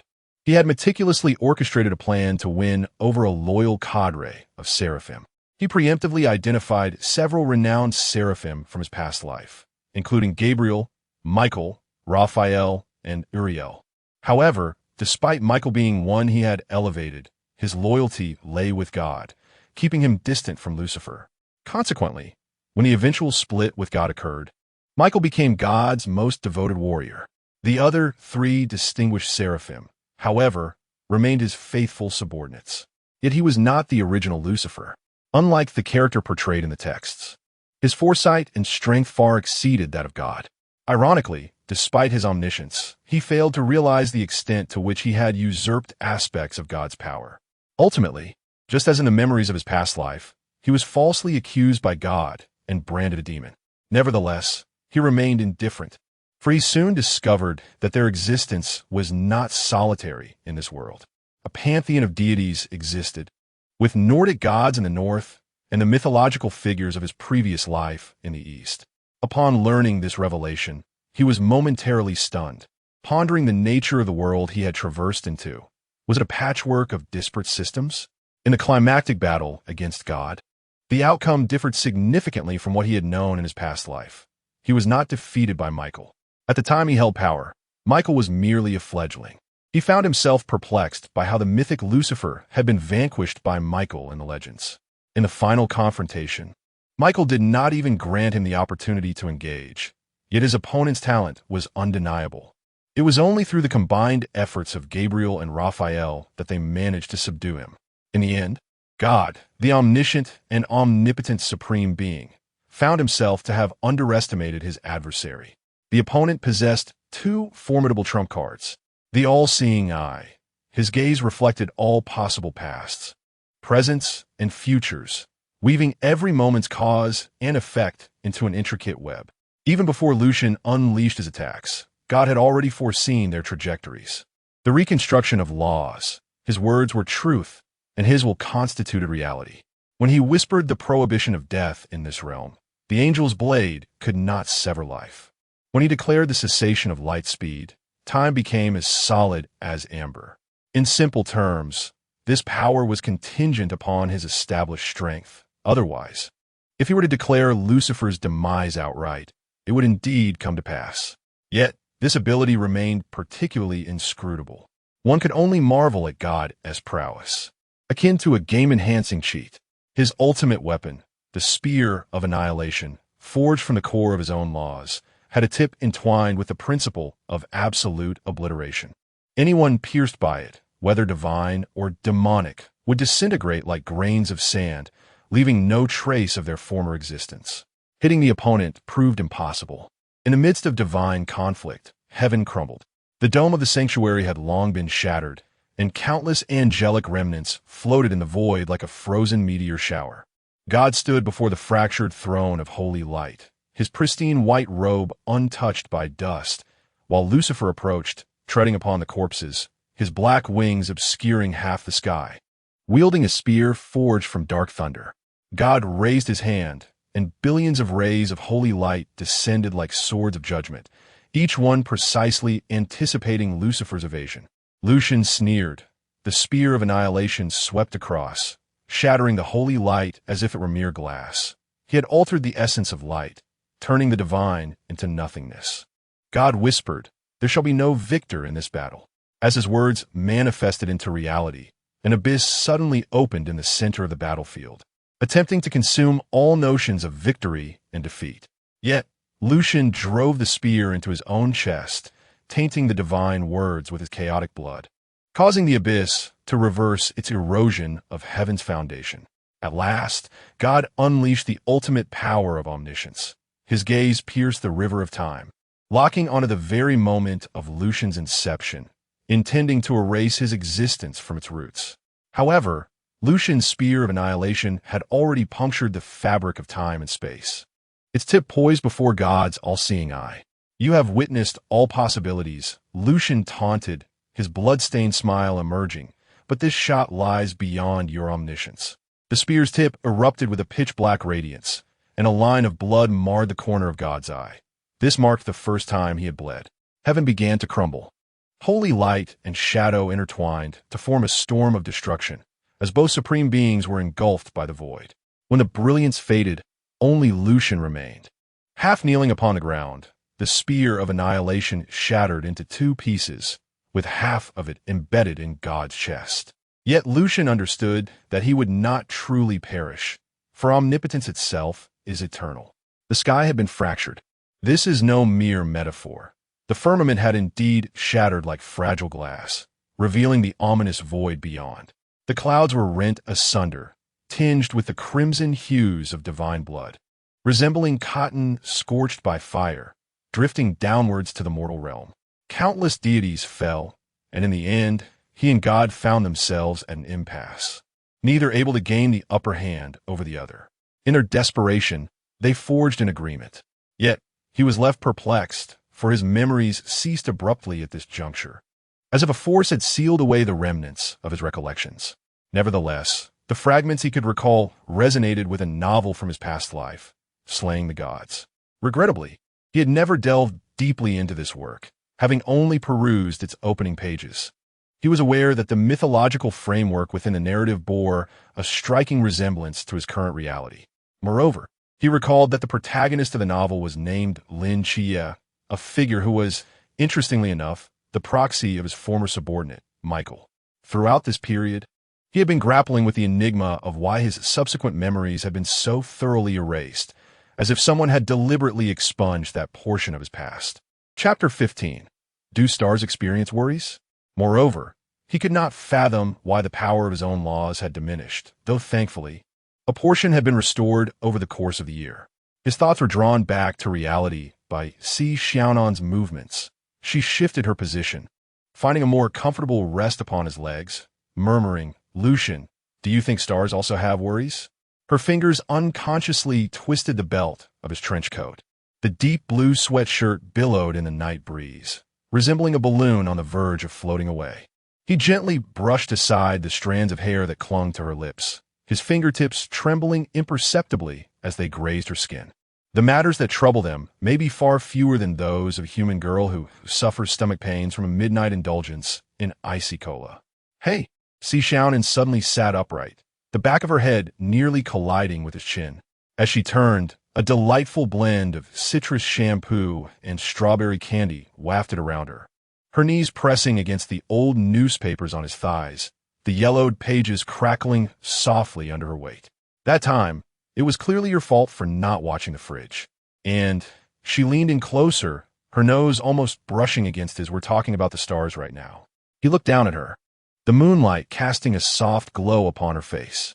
He smiled slightly. "Perhaps they do, just as we have our own troubles." "I've got it." Xiaonan suddenly pulled back, her hands clapping together with a sound that made the colorful woven bracelet on her wrist jingle. That bracelet was something she had insisted he learn to make during last month's temple fair, now hanging loosely on his left wrist, a comical contrast to the delicate style adorning her own. "Let's make a wish. Maybe the stars will help us fulfill it." Her closed eyes radiated the sincerity of a child, her eyelashes casting a fan-like shadow beneath them. Yet within 3 seconds, she stealthily opened her right eye, only to find him gazing at her, and her cheeks inflated in response. This expression made her resemble a squirrel stuffed with pine cones, causing the subtle dimple on her right cheek to vanish. "Oomph." A muffled protest escaped her lips, her warm breath forming a mist in the cool night air. Suddenly, she reached out and pinched Lucian's cheek, her icy fingers sinking into his pale skin. "Why not? We must make the wish together for it to come true." A short gasp of sound escaped her lips. Lucian looked at her, bemused. Even the esteemed Lucifer found himself at the mercy of this request. The night breeze swept across the rooftop, tousling Xiaonan's fringe. She remained relentless in her grasp of his cheek, the warmth of her touch sending him into a momentary daze. This being who once made heaven tremble was now having his face pinched by a human girl. Forced into an absurd smile. "Will you or one you? Will you or one you?" Her grip tightened, distorting his handsome features, her eyes sparkling with mischievous delight. The moonlight glinted off her eyelashes, creating a shimmering effect with each blink, as if she were hiding stars within them. With a resigned sigh, Lucian exhaled, the mist of his breath dissipating into the night. His bony fingers gently covered the back of her mischievous hand, warmth emanating from his palm through her skin. "All right," he said, his voice laced with an unrecognized indulgence. Satisfied, Xiaonan released her grip, but immediately grasped his wrist, shaking it. Close your eyes. The sleeves of her sweatshirt slipped down, revealing a wrist so slender that it seemed it could snap with a mere bend, yet it possessed an undeniable strength. The two sat side by side at the edge of the rooftop, their legs dangling in the air. Lin Xiulan mimicked her, bringing his hands together in a prayer-like gesture. The sleeves of his black trench coat fell back to reveal a dark red lining. He lowered his head slightly. Silver-gray strands of hair cascading down to obscure his ambiguous gaze. It must be sincere. Xiaonan stole a glance at him and suddenly extended her pinky finger, initiating a pinky promise. If you lie. She tilted her head, pondering. I'll make you drink a whole box of the weird juice I concocted. Lin Xiulan's stomach reflexively twisted at the thought. The previous week's concoction, a mixture of mustard, Yakult, and popping candy, had left his taste buds in a state of disrepair. Childish, he scoffed lightly, yet he raised his elegantly knuckled finger, despite his words, extending it towards the girl. He intertwined his pinky with hers, feeling the slight tremor at her fingertip. Her nails were neatly trimmed and rounded, emanating a healthy pale pink. A stark contrast to his pale, elongated fingers. Starlight danced upon their entwined pinkies, as if bestowing a sacred glow upon this absurd promise. In the distance, an unknown shop played a song, its intermittent melody mingling with the unique cicada chorus of summer nights. Xiaonan Sudin, her nose nearly brushing against his. Let me see if you're truly making a wish. The sweet scent of orange soda wafted from her breath, warm and gentle against his taut jawline. Lin Xiulan instinctively leaned back, momentarily forgetting the height behind him. The sudden sensation of weightlessness compelled him to grasp her shoulders. Xiaonan laughed, her eyes crescent-shaped. Silly, how can you be so foolish? Instead of retreating, she leaned even further, nearly collapsing into his embrace, the crown of her head brushing against his chin. The night was as dark as ink, the city lights flowing in the distance like a winding river of stars. At the rooftop's edge, two figures nestled against one another, their outlines softened and blurred in the cool moonlight. The petite girl was almost entirely enveloped in the man's broad embrace, the hem of his trench coat billowing with the wind, occasionally wrapping around her swinging calves like overlapping wings. The night breeze tousled her scattered hair, weaving it into a net around his shoulder. He bowed his head, silver strands of hair falling over most of his expression, revealing only his slender fingers gently stroking the top of her head, the movement awkward yet tender, as if he were handling a fragile treasure. In the distance, neon lights shifted, a purplish-red halo sweeping across their touching foreheads, quickly replaced by the warm glow of street lamps. Occasionally, the fleeting sweep of headlights casts a transient golden hue around the two figures, illuminating their intertwined fingertips, her soft, rounded digits, his pale, elongated ones. Their pinkies remain stubbornly linked, as if they have made a youthful, yet solemn vow. Youth cannot conceal affection.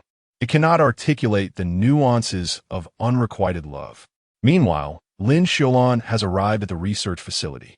The late-night establishment remains aglow, with figures clad in white lab coats bustling through the corridors. These dedicated researchers, who have devoted their youth to the service of their nation, have long since adapted to a life where the laboratory feels like home. Lin Xiulan stands before the observation platform, gazing at the distant city ablaze with countless lights. Perhaps one of those lights is shining for a researcher working late into the night. She recalls the soft glow of the yellow lamp in Xiaonan's room before she left, and the silhouette of Lin Xiulan standing at the door, watching her depart. Lin Xiulan stands at the observation platform, her gaze fixed on the illuminated city, her expression a tapestry of complex emotions. The night breeze caresses her silver hair, shimmering under the lights like strands of moonlight. Chapter 16. Protecting the prosperous China with our youth, her fingertips gently caress the research data in her hands, where countless formulas and charts encapsulated the collective effort of the entire team over 3 years. This should have been a moment of exuberant celebration. They had finally made a breakthrough in mistransformation technology. Yet at this moment, not a trace of a smile could be found on her lips. Professor Lin, the research results are in. The young assistant hurried over, evident dark circles under his eyes. Though adorned with light makeup, the fatigue was unmistakable. However, this did not diminish the joy radiating from his face. "Professor, we have successfully developed a substance that can temporarily withstand the erosion of the mist. Our subject number 33 has survived in the mist for nearly 30 hours. If this technology were to be made public, it would surely astonish the entire nation." "Professor Lin, we have succeeded," the assistant exclaimed, excitement mingling with the exhaustion of sleepless nights. "This technology could potentially advance us by at least a decade." "Xiaonan," Lin Xiulan gently interrupted, closing the data file. "Remember the confidentiality regulations." The smile on the assistant's face instantly froze. He understood. The breakthrough that could alter the course of humanity was destined to remain locked away in the highest echelons of secrecy. Just like the countless unsung researchers over the past few decades, their names would forever remain unknown to the world. Lin Xiulan gazed at the figures still bustling in the laboratory. Professor Li had given up his Nobel Prize nomination. Dr. Wang had lived incognito for 10 years. And those young researchers who could not even use their real names. She recalled her mentor's words.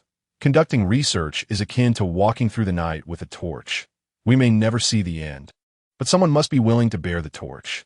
They were not like the sentinels on the front lines defending against mythical creatures. Instead, they protected the vast lands of the Xia dynasty in their own way, dedicating their youth and even their lives to the cause. To the very end, without regret. They resembled fireflies in the dark, burning themselves to illuminate the path ahead, yet forever unable to shine in the sunlight. As the mountains and rivers endure, and the nation thrives in peace, may we safeguard the prosperous China with our youth. "Encrypt the data," she instructed, handing the research notes to her assistant. Her voice eerily calm. "File it under the codename Stellar Project. Inform team leader Chung, Professor Li, and..." They mentioned a meeting in the conference hall. As she turned, she caught a glimpse of her reflection in the glass window. Her crow's feet deepened, and more strands of white hair adorned her temples. This reminded her of what Xiaonan had said when she secretly plucked out her gray hair last week. "Mom, is it worth it to work so hard? Is it worth it?" Lin Xiulan gazed at the distant city, ablaze with lights. There were children frolicking, lovers embracing, and elderly folks peacefully asleep. They would never know who safeguarded this light in the darkness. We were not born into a peaceful era. We were merely born into a peaceful nation. Yet there are always some fools willing to dedicate their lives to this peace. She adjusted her white lab coat and proceeded towards the next challenge that awaited her. Behind her, the teaching assistant was meticulously deleting crucial data from the experimental computers. Those achievements, representing the pinnacle of human technology, quietly vanished into the binary ocean, as if they had never existed. This was their fate, to be nameless heroes, to walk in the shadows of the night. Yet Lin Xiulan knew that when the dawn's light finally illuminated reality, that brilliance would undoubtedly encapsulate the fervent youth of countless researchers. She was acutely aware of the potential toll this mission might exact, but as the slogan on the wall of the base proclaimed, "Science knows no borders." But scientists have a homeland. The laboratory lights cast a glow upon the faces of these researchers. Some had labored for 36 consecutive hours. Others postponed their weddings. And still others missed the births of their children. Yet at this moment, their gazes were uniformly resolute, a testament to their commitment to transcend personal gains and losses. In the conference room, the stark white light accentuated the sharp angles of every face. Lin Xiulan stood before the projector, a dense array of data charts looming behind her. Captain Chung leaned back in his chair, rhythmically tapping his fingers on the table. A young professor poured his 5th cup of coffee into a thermos. Professor Li stared vacantly at his wedding ring. Today should have marked his 30th wedding anniversary. Meanwhile, the others sat in their seats, yawning. Fatigue etched on their faces to varying degrees. Everyone, Lin Xiulan's voice was soft yet instantly commanded the attention of all present. The results from Experiment 33 have exceeded expectations. It has successfully persisted in the fog for nearly 30 hours. She clicked the remote, and the projection shifted to a video within a transparent isolation chamber. A small white mouse frolicked energetically amidst the mist, its monitoring devices indicating normal parameters. However, this also implied Lin Xiulan called up a global fog concentration distribution map. The red zones had engulfed two-thirds of the land, suggesting we may have opened Pandora's box. Captain Chung abruptly ceased his rhythmic tapping. Are you suggesting that other factions would go to any lengths to acquire this technology? Another young professor adjusted his glasses, the lenses reflecting a cold light, or destroy it. Professor Lee finally raised his head. So, we need the afterglow plan? His voice was hoarse, barely recognizable. Lin Xiulan nodded and retrieved an encrypted document. Through discussions with the higher-ups, it has been decided that a select group will form a vanguard to explore the fog. Given our extensive research on it, making us the primary candidates. She paused. Of course, participation is voluntary. Should anyone decline, others will be chosen by the higher-ups. The conference room fell into a profound silence. Xiao Zhang's pen clattered to the floor, the sharp sound akin to a gunshot. Xiao Zhang began to vote, recording, I agree. The first to voice support was none other than Captain Chung, the project's safety overseer. Moreover, he is a formidable powerhouse in the realm of the sea. However, even such a formidable being would face certain death upon entering the fog. Yet, he exhibited not a trace of hesitation. What transpired next involved Professor Lee. Agreement. Agreement. Agreement.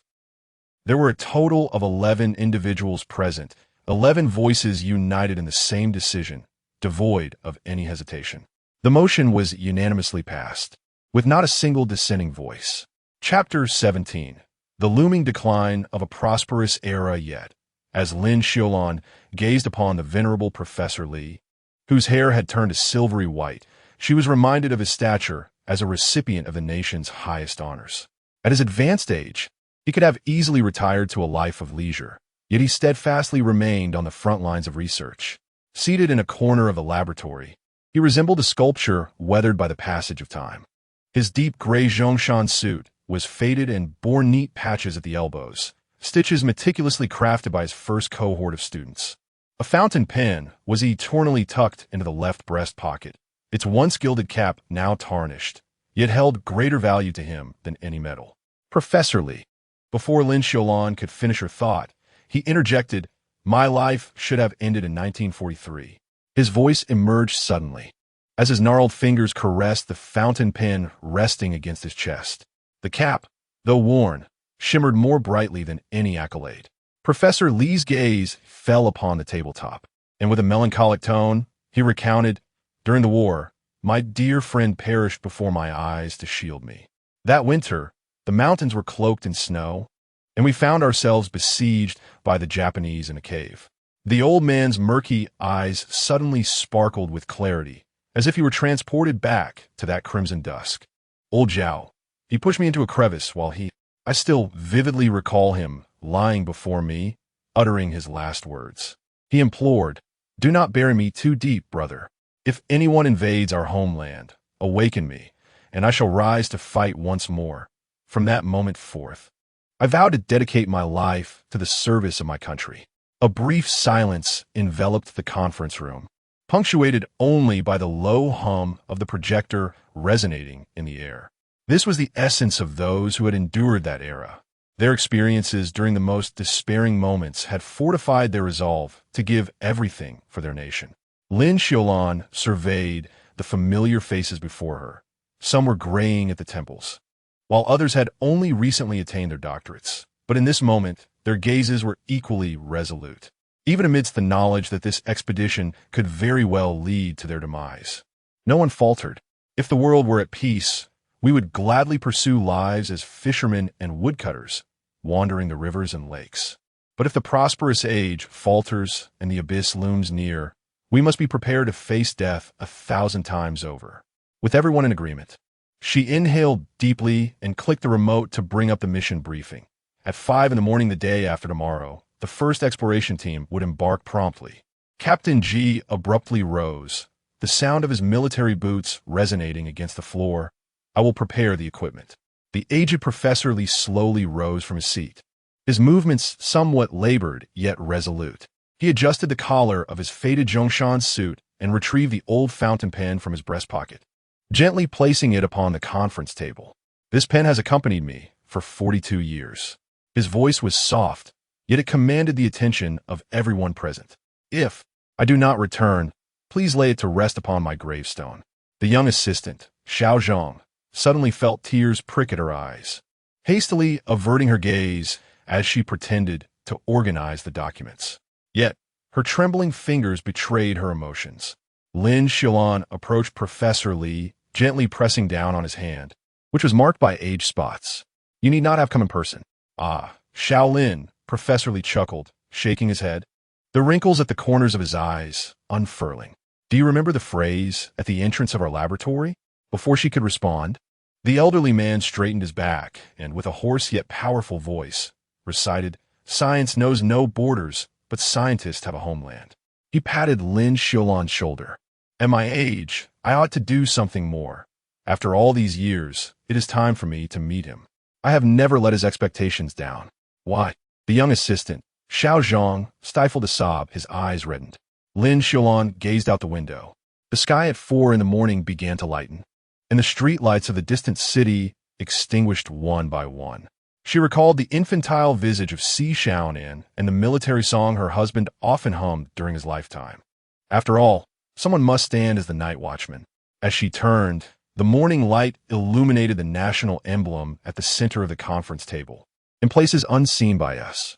At 3:17 in the dead of night, the sound of a door lock being turned echoed. A furtive figure entered, as if guilty of theft. It was none other than Lin Xiulan herself. She gently closed the door, fearful of awakening those inside. Stealthily, she walked into the living room, and upon switching on the light, she spotted Lu Xian standing there. With a hint of embarrassment on her face, she remarked, Xiaonan, why are you still awake at this hour? Hearing this, Lu Xian smirked slightly, believing he had made no noise upon arriving home. The noise from the courtyard was so loud that only Xiaonan, that little lazy pig, could sleep soundly through it. Since he began to restore his essence, he could even go without sleep. After all, he was a deity. If Xiaonan were to find out, she would surely be overjoyed. Given her peculiar mindset, wasn't this the innate embodiment of an indefatigable worker? Most nights, he spent recovering his divine powers, yet for some reason, his restoration was alarmingly slow, as if he had lost something vital. Heh, Comrade Lin, you cannot truly believe you made no significant noise? With a sidelong glance, Lu Xian's lips curled slightly, laced with a hint of mockery. Lin Xiulan coughed and forced a smile. There is still some soup warm on the stove, and food as well. Help yourself, and remember to wash the dishes when you finish, Lu Xian replied coolly before turning back to his room. Lin Xiulan gazed at the tightly shut door on the second floor, her lips involuntarily curving upwards. She had grown accustomed to his temperament. Beneath his seemingly frigid exterior lay a heart that was warm and benevolent. If the seraphim who once served under Lu Xian were to learn of this, they would undoubtedly burst into laughter. Their leader, kind-hearted, it was well known that during the Divine War, countless deities perished at the hands of Lucifer. In fact, several supreme gods met their end by his hand. One could say Lu Xian was the one whose hands were most stained with blood during that conflict. The warming lamp in the darkness resembled a warm star. Lin Xiulan lifted the lid of the clay pot, and the steam enveloped her in the fragrant aroma of yam and pork ribs. On the dining table lay a note. The food is in the pot.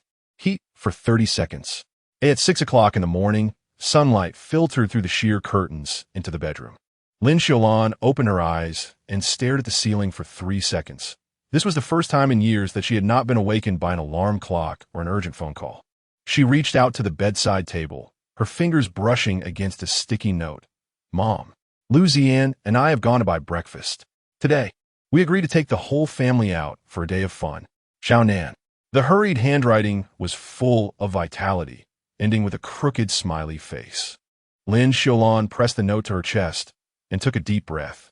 The lingering scent of green apple shampoo, often used by her daughter, reminded her of the times when Xiaonan would snuggle into her blankets as a child.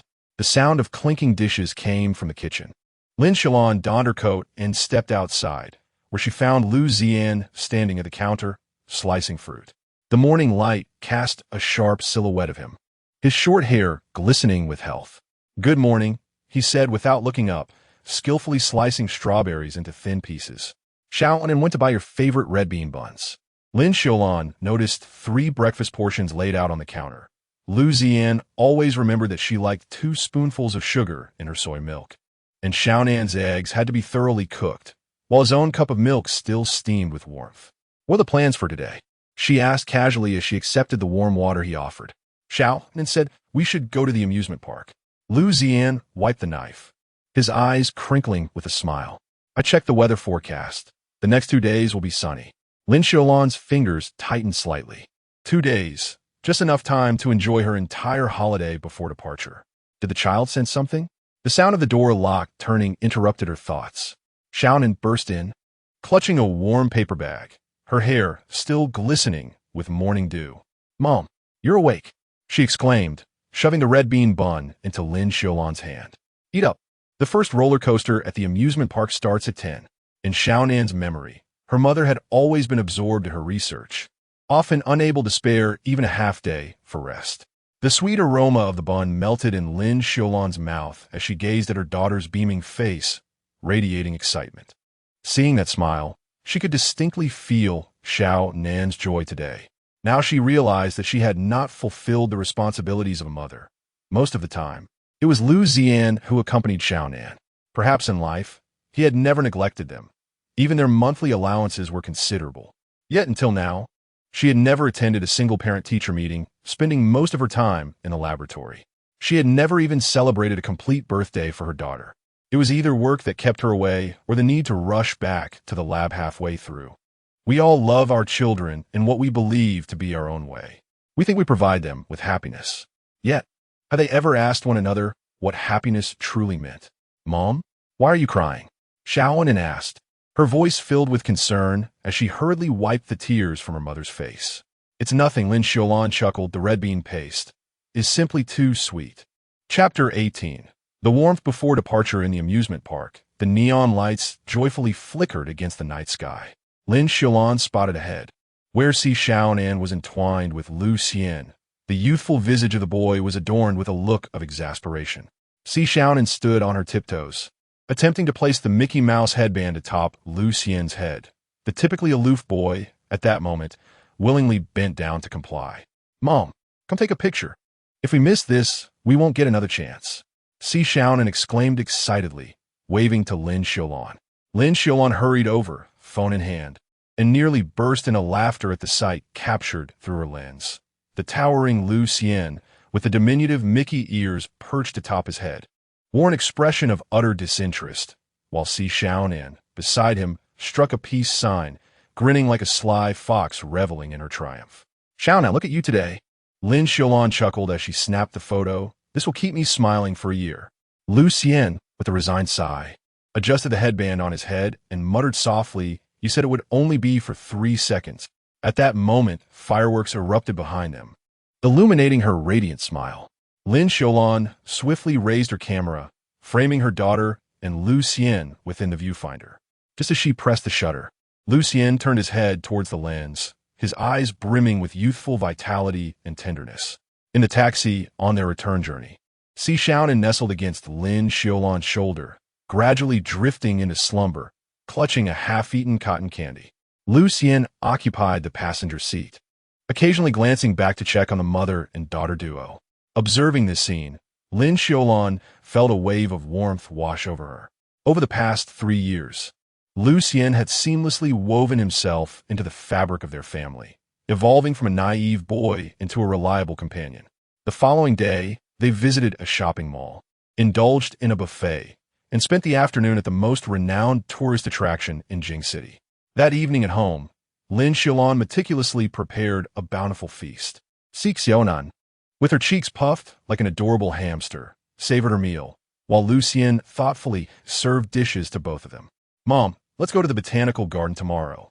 They just opened a tropical rainforest exhibit." Xiaonan chirped as she placed a piece of rib into Lin Xiulan's bowl. "Tomorrow." Lin Xiulan's chopsticks hesitated, her expression clouding with concern. Starting tomorrow, she would be on a business trip, likely away for 2 to 3 days. Xiaonan's smile froze instantly, and the atmosphere at the dining table turned somber, punctuated only by the monotonous ticking of the wall clock. "You're leaving again," she murmured. Her head bowed as she pushed her rice around, her voice barely a whisper. "How long will you be gone this time?" Lin Xiulan gazed at her daughter's crown of hair, reminiscent of the days when, as a baby, she would sulk and avert her gaze when upset, and a pang of bittersweet nostalgia gripped her heart. It might be 2 to 3 days. Lu Xian, keenly observant, cast a glance at Lin Xiulan, but said nothing, silently refilling Xiaonan's bowl with soup. As the night descended, the sky at 3 or 4 o'clock remained in slumber, yet had shed the deepest darkness, revealing a hazy leaden hue. The sparse stars twinkled wearily, like candles nearing their end, flickering dimly between the heavy clouds. In the distance, the horizon shimmered with a faint hue of crab-shell green, as if a painter had delicately blurred it with the finest brushstrokes on a traditional ink wash painting. The entire sky resembled a piece of aged satin, slowly fading, imbued with the unique tranquility and chill of the moments before dawn.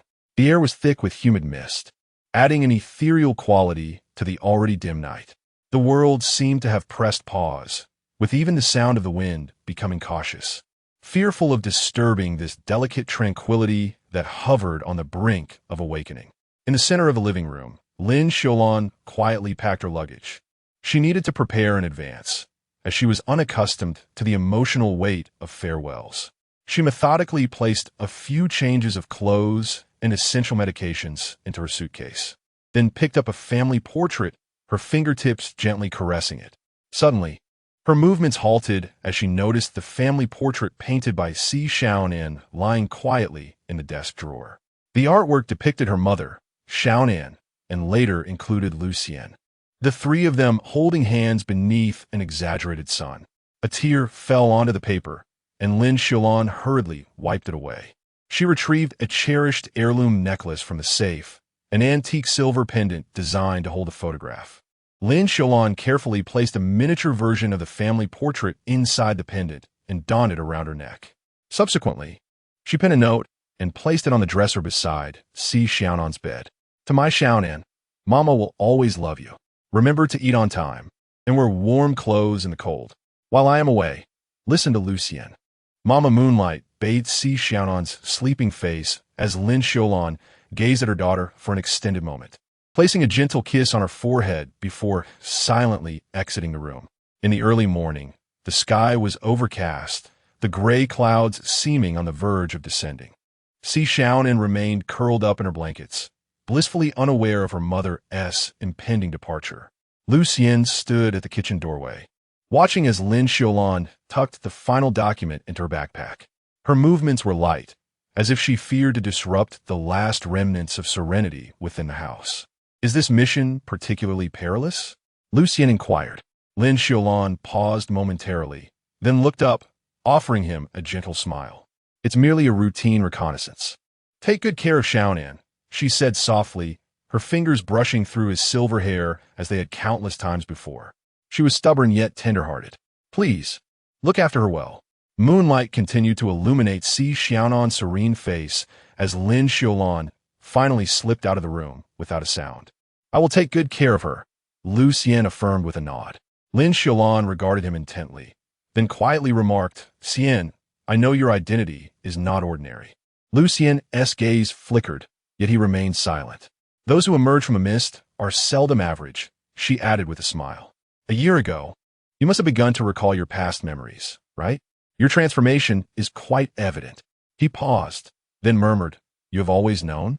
"For years, I have considered you as my own child," she replied, her gaze both gentle and resolute. "If I cannot return, Xiaonan will be entrusted to you." Lu Xian looked at her steadfastly, ultimately responding, "You must also take care of yourself." Lin Xiulan smiled, "And you as well." She approached the doorway, glancing back towards the staircase that led to Xiaonan's room. If only. She opened her mouth, yet ultimately shook her head, deciding to wait until her return to speak of it.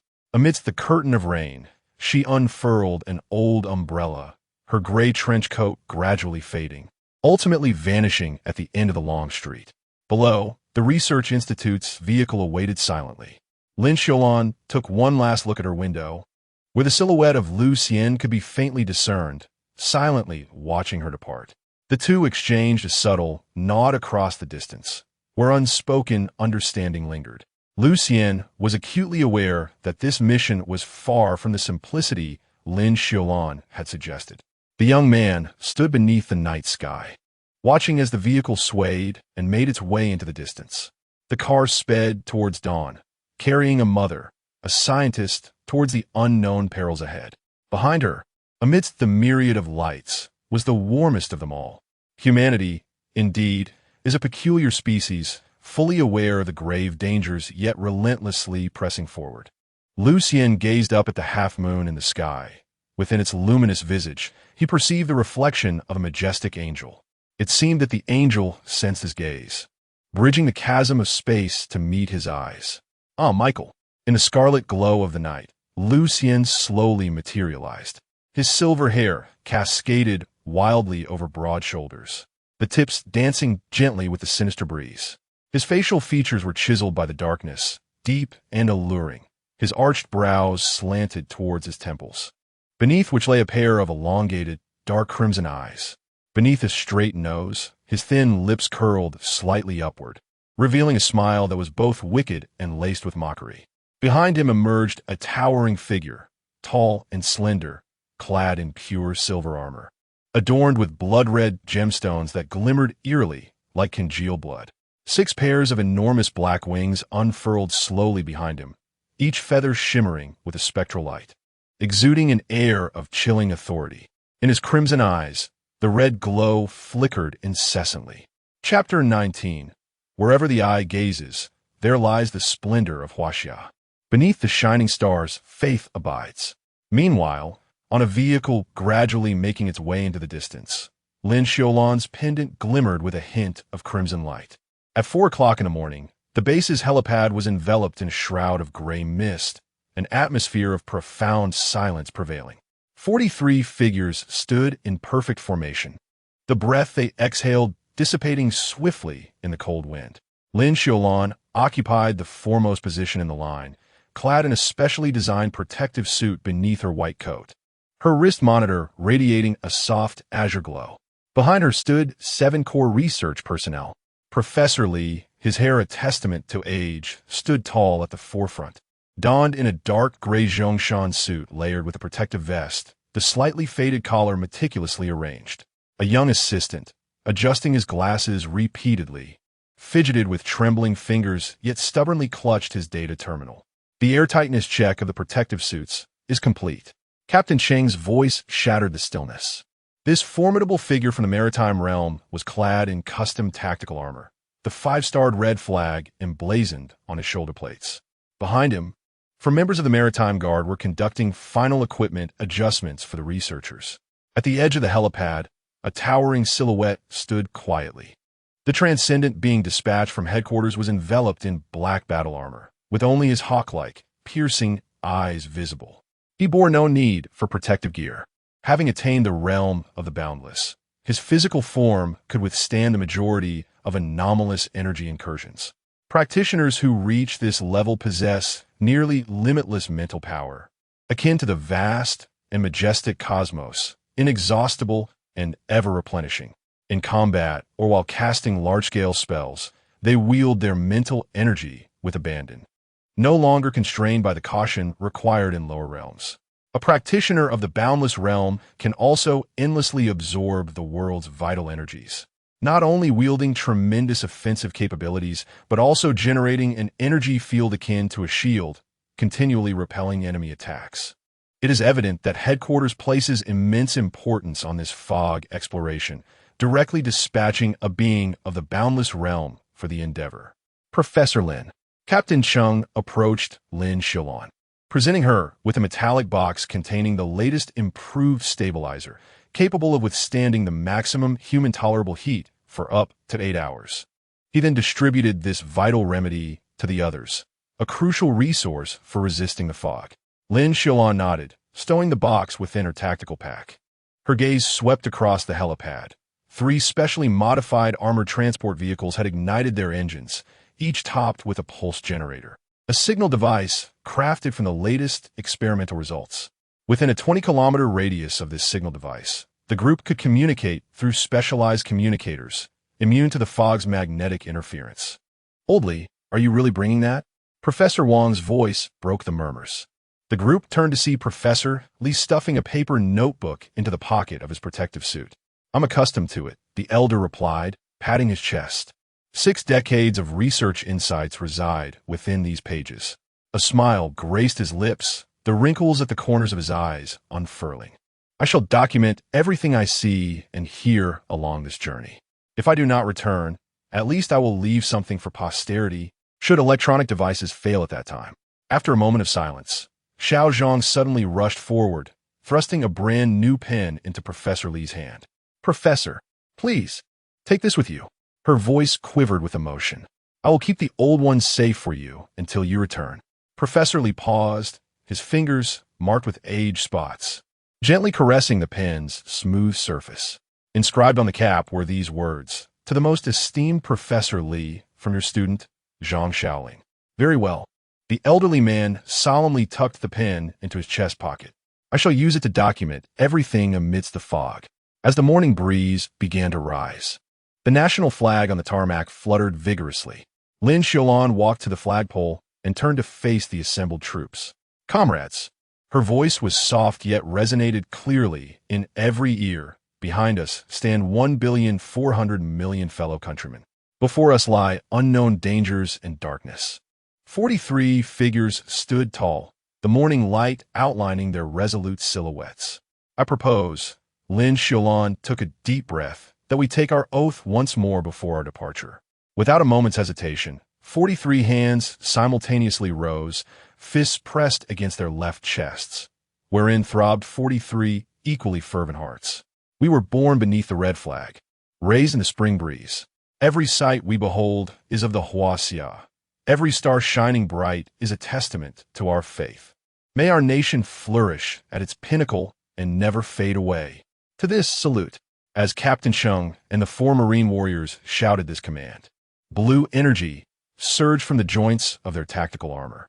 Behind them, the younger researchers shouted with flushed faces, tears glimmering behind their glasses.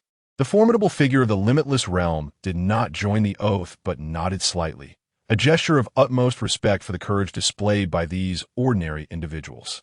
Not everyone can face death with composure, especially since most of them are merely untrained commoners. Once the oath was complete, Lin Xiulan removed a cherished pendant from around her neck, kissed it gently, and carefully placed it into the innermost pocket of her protective suit. There also lay a photograph, a joyful snapshot of Xiaonan, Luxian, and herself at an amusement park, their faces radiating happiness. Board the vehicles, Captain Cheng commanded. The researchers and Marine guards boarded the vehicles in a well-rehearsed manner, each taking their designated seats. Lin Xiulan settled into the front passenger seat of the lead vehicle, next to the Marine warrior who would drive. In the rearview mirror, she caught a final glimpse of Professor Li looking back through the window at the base, the place where he had labored for most of his life, filled with countless students he had mentored and uncompleted research projects. The engines roared as 3 armored vehicles formed a wedge-shaped formation, departing through the base gates. Morning light pierced through the clouds, casting a golden hue over the convoy. Lin Xiulan activated the communicator, and reports confirming readiness echoed across the channels. Let's depart. With her command, the convoy accelerated towards the distant fog zone, where a dense, viscous gray mist writhed slowly, as if some living entity awaited their arrival. Lin Xiulan cast a final look at her phone's lock screen. See Xiaonan's smiling face adorned with a star necklace. Then, she turned off the power and placed her phone into the radiation-proof box. Attention all vehicles. We are about to enter the first-level alert zone. The voice of team leader rang through the communication channel, reminding us of our objective, to detect the fog, establish a temporary observation station, and evacuate within 72 hours. In 1920, the fog descended, heralding the emergence of countless enigmatic mysteries across the globe. To eradicate the mysteries within the realm of Daxia, the Night Watchers came into being. The inception of the Night Watchers was both my guardianship of Daxia and the investigation into the phenomenon of the fog. During the exploration of the fog, the Night Watchers of Daxia uncovered traces of deities, giving rise to the divine observation sequence. In 1992, the upper echelons of Daxia detected an entity beyond their comprehension, a deity. Subsequently, Daxia continued to identify over 100 deities, yet remained devoid of its own. Why did the fog manifest? Why did other nations fall? The leadership of Daxia has pondered whether the absence of a deity unique to Daxia stems from a fabricated or false history. Nevertheless, the question of why the fog has not engulfed Daxia and why it has managed to escape unscathed are the very reasons for this expedition. Over the years, they have not wavered in their resolve, holding on to the hope that one day they might uncover a deity that belongs to Daxia. Chapter 20. The Mist and the Bones. Initially, the Great Xia, utilizing the remnants of its satellite network, detected the first divine entity, designated as sequence number 001, the Chaos Dragon. Leviathan. Legends proclaim it to be a creation of God, marking it as the first mythological being ever detected in human history, as well as a formidable deity within the Western holy teachings. Following this revelation, other divine beings were subsequently uncovered, such as sequence number 002, the underworld King Hades, and sequence number 003, the Seraphim Michael. However, it is essential to note that the sequence merely reflects the order of discovery and does not signify the inherent power of these deities. Given humanity's current capabilities, discerning the hierarchy of strength among these divine beings remains an unattainable feat presently. Even the most formidable human warriors can only barely withstand those deities of lesser might, often finding it a challenge to engage them in true combat. Fortuitously, the entrance of these divine entities into the realm of Great Xia is fraught with difficulty. The nation is safeguarded by 9 national guardian monuments, which serve as a protective barrier, enveloping Great Xia in a secure embrace. For over 30 years, these monuments have steadfastly held their ground, allowing the mist that encircles the Great Xia to remain at bay. Yet, there exist undeterred deities who continually aspire to breach this sanctuary. They have selected their agents to fulfill their ambitions, thereby coalescing into a faction known as the Ancient God Church. Lin Xiulan gazed toward the encroaching mist, which had begun to devour half the sky in its gray embrace. She gently pressed the pendant against her chest, as if through her protective attire, she could feel the warmth of her daughter's smile, captured in a photograph. Xiaonan, wait for mommy to return. When Xiaonan awoke, a gentle drizzle fell outside her window. Rubbing her sleepy eyes, she instinctively called out, "Mom?"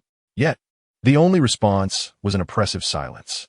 The stillness of the room was haunting, punctuated only by the rhythmic patter of raindrops against the window. As she sat up, her gaze fell upon a note on the bedside table, one left by Lin Xiulan, "To my dear Xiaonan, Mommy will always love you. Remember to eat on time and dress warmly in the cold. While I am away, be sure to heed Lu Xian's words." Mom. Her fingers delicately traced the handwriting, the paper seemingly imbued with her mother's essence. "Gone again," she murmured softly, her voice heavy with melancholy. A faint sound emanated from downstairs, the clatter of a spatula. Xiaonan paused momentarily before recalling that Lu Xian was still present. She leaped from her bed and padded barefoot downstairs. In the kitchen, the silver-haired youth stood with his back to her, deftly wielding a spatula, the aroma of frying eggs wafting through the air. "Awake, are you?" Lu Xian spoke without turning, his voice flat. "Go wash up. Breakfast will be ready shortly." Xiaonan lingered at the staircase, watching him skillfully flip the eggs, a peculiar sensation swelling within her. This home now held only the two of them. At the dining table, Lu Xian placed a plate of eggs and a cup of warm milk in front of Xiaonan, while he himself only held a cup of black coffee. "Aren't you going to eat?" she inquired. "I have no need," he replied, taking a sip of his coffee, his dark red eyes betraying no emotion. With a slight pout, Xiaonan lowered her head to pick at the poorly cooked egg. Could it be that my mother is truly just conducting a routine reconnaissance? Suddenly, she lifted her gaze and fixed her eyes upon him. Lu Xian's actions momentarily faltered, but he quickly resumed his composure. Rest assured, Xiaonan refrained from pressing further, for she had grown accustomed to such circumstances. After all, her mother often worked late into the night. Meanwhile, 200 kilometers from the safety zone, The armored convoy that Lin Xiulan was part of slowly navigated through the fog-laden area, as if traversing an invisible membrane. In an instant, all sounds were muted, leaving only the low rumble of the engine reverberating within the sealed cabin. The scene before Lin Xiulan shifted abruptly. The familiar wasteland was replaced by a distorted gray world. Visibility was hindered within the vehicle, the fog so thick that they could only perceive the surroundings within a meter radius. The mist no longer resembled gas. Instead, it flowed over the armored surface like viscous liquid mercury, creating eerie ripples beyond the pale blue protective shield generated by the pulse protector. The magnetic field intensity exceeded expectations by 30%. The somber voice of a crew member in the back seat broke through the tension. As the holographic projections from the data terminal flickered incessantly, the navigation system had failed, leaving them reliant on inertial guidance. The squad leader tapped on the tactical panel. Maintain a wedge formation, with no gaps exceeding 5 meters. His voice resonated through everyone's bone-conducting headsets. Keep a vigilant watch on both sides. The terrain here may have. Before he could finish, the lead vehicle suddenly jolted violently. Lin Xiulan grasped the handrail, witnessing the asphalt road ahead writhe as if alive, with fluorescent green slime oozing from the cracked fissures. The driver, a soldier from Haijing, yanked the steering wheel, but the modified off-road tires skidded upon the slime, causing the rear of the vehicle to crash violently against a suddenly raised section of the roadbed. Lin Xiulan's vision narrowed instantly as the gray fog coiled around the vehicle like a living entity, condensing into intricate frost patterns on the glass, resembling ancient runes. The temperature inside plummeted, and the breath they exhaled quickly crystallized into ice on the masks. Energy readings are anomalous. A researcher's voice trembled through the communicator. Radiation levels have surpassed the threshold, but the instruments indicate not radiation, but some unknown energy fluctuations. The squad leader gripped the steering wheel tightly, as the armored vehicle's engine let out a deep growl, yet the speed curiously diminished, as if the fog itself were impeding their advance. The ground is changing. Professor Li suddenly interjected, his murky eyes fixated on the window. The others followed his gaze, realizing that the asphalt had transformed into a semi-transparent, gelatinous substance, akin to solidified amber. The surrounding fog lightened slightly, revealing familiar structures and traces of human habitation. However, the sight that emerged was particularly unsettling. Within lay countless human skeletal remains, preserved in eerie silence. These skeletal remains maintain a posture of flight, their hollow eyes gazing skyward, as if desperately attempting to flee from an indescribable terror in their final moments. These individuals perished amidst the encroaching fog, victims of silent massacre. Some endeavored to run, only to discover, by the third step, that their legs had turned to stone, their fingertips crumbling to dust upon contact. Others clutched their children tightly, yet upon looking down, found the infant in their embrace transformed into a writhing shadow, smiling back at them. Some knelt in prayer, but the divine offered no response, because the deities themselves were lost within the fog, preoccupied and utterly oblivious to their supplications. Chapter 21. The Devourer in a mere 30 seconds. A city of millions was reduced to a haunting monument of silence. The streets bore witness to the final stances of its inhabitants, mothers reaching out, lovers entwined in an embrace, soldiers gripping their weapons, all frozen within a shroud of gray mist, akin to insects trapped in amber. Their expressions were eternally etched in that last moment: despair, fear, and an overwhelming sense of bewilderment. They could not comprehend, even in death, why this world had so abruptly forsaken them. A wave of helplessness surged within the hearts of the crowd, a visceral manifestation of the world's injustices and their simmering anger. Suddenly, a voice erupted in their ears. "Do not look outside," commanded a formidable being, his obsidian armor shimmering with dark golden runes, a force resisting the encroaching fog. There was something sinister afoot. Yet, it was too late. The powerful figure observed them with vacant eyes, as still as a stagnant pool, devoid of any reaction to the chaos surrounding him. The 4 elite warriors of the Sea Realm quickly regained their composure. but others were not so fortunate. A bespectacled girl, seated at the edge, suddenly noticed fine red veins appearing in her eyes. Terror gripping her as she realized that the skeletal eyes around them flickered with flames that seemed to swirl. "They are watching us." Her voice was barely audible, laced with fear and trepidation. Abruptly, a piercing static crackled through the communicator, an amalgamation of whispers that layered upon one another, rendering the content indistinguishable, yet invoking primal dread from the depths of one's soul. "Something is approaching." Captain Chung slammed the brakes, sensing a dozen forces rapidly converging upon them, though he discerned that the approaching entities were not of particularly high caliber. "All units, be on alert," the Supreme Warrior bellowed. His commanding shout jolted a portion of the entranced individuals back to awareness. Outside, the mist billowed ominously, and shadowy figures rose from the ground, coiling around them like maggots. The Hungry Ones, a member of the Night Watch, recognized these entities. The Hungry Ones, a class of low-tier, mythical beings, feasted on fear.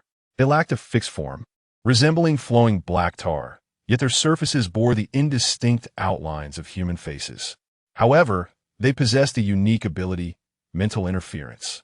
They could comprehensively disrupt a person's mind, leading to madness or hallucinations, and could manipulate emotions, inciting rage and terror.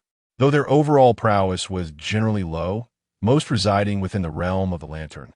They were a collective species. Where one appeared, a multitude would surely follow. "Open fire." The Supreme Warrior remained composed, calmly directing the soldiers in the armored vehicle to unleash their weapons. Given the treacherous nature of the fog, they needed to conserve their strength, preparing for any unforeseen events that might arise. The pulse cannon atop the armored vehicle ignited with a brilliant blue light, its energy projectile tearing through the mist to strike a shadowy figure. Yet, the dark mass merely twisted momentarily before coalescing once more, even growing larger. Physical attacks proved futile. Captain Chung gritted his teeth. The unbounded realm expert snorted disdainfully, leaping from the armored vehicle as the runes on his black armor blazed with luminescence. He clasped his hands together and forcefully tore them apart. Rift. An invisible force rent the air, creating a pitch-black fissure into which the shadow was drawn, emitting a piercing shriek before being utterly consumed. However, more shadows surged from all directions, climbing onto the vehicle and leaving corrosive traces upon the metal surface. "They fear the light." The unbounded expert suddenly shouted, "Utilize bright light." He made the most astute judgment without delay. His extensive combat experience had acquainted him with such low-level mythical creatures before. These entities typically thrived in darkness, fearing the brilliance of light, while physical damage inflicted upon them was limited. Nevertheless, their levels were generally low, with most shadows being mere flickering realms and only a scant few reaching the pool realm. Lin Xiulan swiftly adjusted the armored vehicle searchlight, unleashing a high-energy beam that swept across the area. The shadows writhed and evaporated under the intense illumination, letting out chilling wails. The remaining shadows, instinctively terrified, scattered in disarray. Yet, before anyone could breathe a sigh of relief, the ground trembled violently. Something lurked beneath. A voice screamed. In the next instant, several stout, pale tentacles erupted from the earth, each adorned with suction cup-like mouths lined with serrated teeth. This was the Devourer, a creature of a higher caliber than the starved ones, subsisting on flesh and blood. Resembling giant earthworms, they measured 3 to 5 meters in length and approximately 0.5 meters in diameter, their surfaces slick and dark red or purplish-black, marked with ring-like muscular folds. Their bodies were covered in octopus-like suckers, but unlike smooth suction cups, these were lined with fine, jagged teeth capable of shredding prey like a meat grinder. Lacking eyes, their heads were enormous circular maws composed of multiple layers of spirally arranged sucker teeth, capable of rotating and tearing through flesh like a drill. Though most devourers possessed levels above the pool realm, they exhibited remarkable vitality, often surviving even when severed into several pieces. Moreover, these mythical beings boasted formidable defenses and were social creatures, ranking among the most challenging mythical entities to confront. The disturbances from the earlier battle had likely attracted nearby mythical creatures.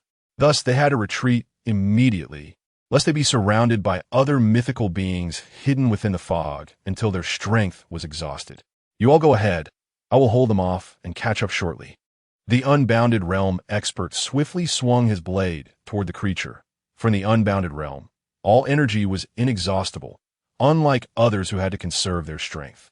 Captain Xiong, though somewhat apprehensive, understood there was no room for hesitation and decisively ordered, "Accelerate all vehicles."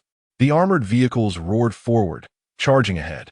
In that boundless realm, a powerful figure wielded a long blade, his legs bent like a cannonball as he engaged in a fierce battle with the devourer. His form darted like lightning, the gleaming blade flashing with a cold light, relentlessly severing the tendrils of the devourer. However, the devourers were numerous and possessed immense strength. A single tendril swept toward him, launching him into the air. He quickly regained his balance, muttering incantations as runes on his black armor shimmered, coalescing a tremendous energy into a colossal fireball, which he hurled at the devourer. This was his high-risk forbidden abyss, ranked 196, where the azure flames contained temperatures exceeding 10,000 degrees, capable of incinerating anything that dared to touch them into ash. The fireball detonated, obliterating parts of the devourer's body. Even those fortunate enough to escape dismemberment would be reduced to cinders upon contact with the azure flames. Such was the dreadfulness of a high-risk, forbidden abyss. Nevertheless, remnants of the tendrils relentlessly pursued the convoy, which had distanced itself from the previous location. Due to the mist, the two locations, though not far apart, were rendered invisible. The occupants of the vehicle anxiously gazed back, praying for the powerful figure to swiftly shake off his pursuers and catch up with them. This chase persisted for a full 20 minutes. The group barely repelled the onslaught of the mythic creatures, yet their armored vehicle had sustained severe damage, and their communication devices had failed. Although 4 formidable Sea Realm warriors remained, they had unwittingly attracted other lower-tier mythic entities along the way. While these creatures were not particularly powerful, their sheer numbers were overwhelming, relying solely on instinct without thought. The sheer volume of them threatened to exhaust the group into submission. Fortunately, the Boundless Realm warrior soon caught up, and with his high-risk forbidden areas area damage, all beneath the Sea Realm were but ants. The azure flames, like the harbinger of death, guaranteed instant demise upon contact. "We can no longer advance." Captain Chung gasped, his breath heavy. "We must find a place to rest." The once relaxed demeanor of this late-stage Sea Realm warrior had vanished, replaced by an aura of disarray. Though the devourers were not particularly strong, their bodies exuded a highly corrosive liquid, akin to saliva, injurious not in strength, but in its insidious insult. Captain Cheng's face darkened. He had yet to achieve a glorious sacrifice, yet he felt as though he might soon drown in their spittle. Chapter 22. The God of Storms. Typhon the Mist was torn asunder like a curtain by an unseen hand, revealing an altar that ought not to exist among mortals. This altar was colossal, surrounded by countless skeletal remains. The murals etched upon the ground bore ancient script, remnants of a bygone era. The altar, circular in form, was encircled by 12 fragmented stone pillars, which enclosed a massive bronze cauldron brimming with seething black liquid, on which floated a multitude of metallic shards. Suspended above the fragments was a gigantic being, a hybrid of man and serpent. It possessed an innumerable array of serpentine heads, with some as large as urns, exuding venomous tongues. Others, small yet menacing, glimmered with fierce red light, writhing and hissing upon its shoulders, their sounds chilling to the bone. Its lower half was a vast serpent's tail, adorned with hard scales of black and red, twisting and coiling like a great river meandering through the earth. "This is..." Lin Xiulan's voice trembled. The storm god Typhon of Sequence 23. A powerful entity of the infinite realm spoke in a hushed tone, an unusual gravity lacing their words. How did he know of this being? Because it was one of the deities observed by the great Xia. The entity had also been detected by satellites, leading to its identification in accordance with Western mythology, Typhon, the god of storms. As if responding to his utterance, hundreds of serpent heads simultaneously opened their crimson, slitted eyes, the smallest of which was the size of a compact car. The scales of its lower body shimmered with a metallic sheen of black and red, and as its tail swept across the ground, the earth crumbled beneath it like molten asphalt. An invisible pressure enveloped the surroundings in an instant. The storm god Typhon of Sequence 23 had unveiled its gaze. Humans! The chorus of serpent heads hissed in unison, their voices akin to rusted gears grinding against one another. You should not tread upon this ground. The central serpent head, comparable in size to a small bus, slowly descended, releasing a mist tinged with the scent of rust from its bronze, gear-like mouth. As it spoke, the other hundreds of heads made slight adjustments in synchrony, akin to a finely tuned mechanism. Xiaonan felt blood seeping from his eardrums. He endured the excruciating pain within his skull, retracting his tactical visor to reveal a face marred by scars. The black armor groaned under the strain, yet he maintained the most precise bow, his spine forming a perfect 90-degree angle with the ground, an expression of the highest military decorum of the great Xia. Honorable Lord of Storms, he articulated, his voice resonating through the voice stabilizer implanted in his throat, clear even under the divine pressure. I am Xiaonan, captain of the night watch of the great Xia in Beijing. We have inadvertently trespassed into the domain of the divine and bear no intention of offense. As he uttered his last word, a bead of cold sweat trickled down his taut jawline, crystallizing into ice upon contact with the altar surface. Behind him, the heart monitors of his team emitted piercing alarms. Merely listening to the divine discourse had sent their heart rates soaring beyond 200. For humanity, the gods remained overwhelmingly formidable. Suddenly, the black liquid within the bronze cauldron erupted violently, the multitude of metallic shards clashing against the surface with a cacophony of piercing sounds.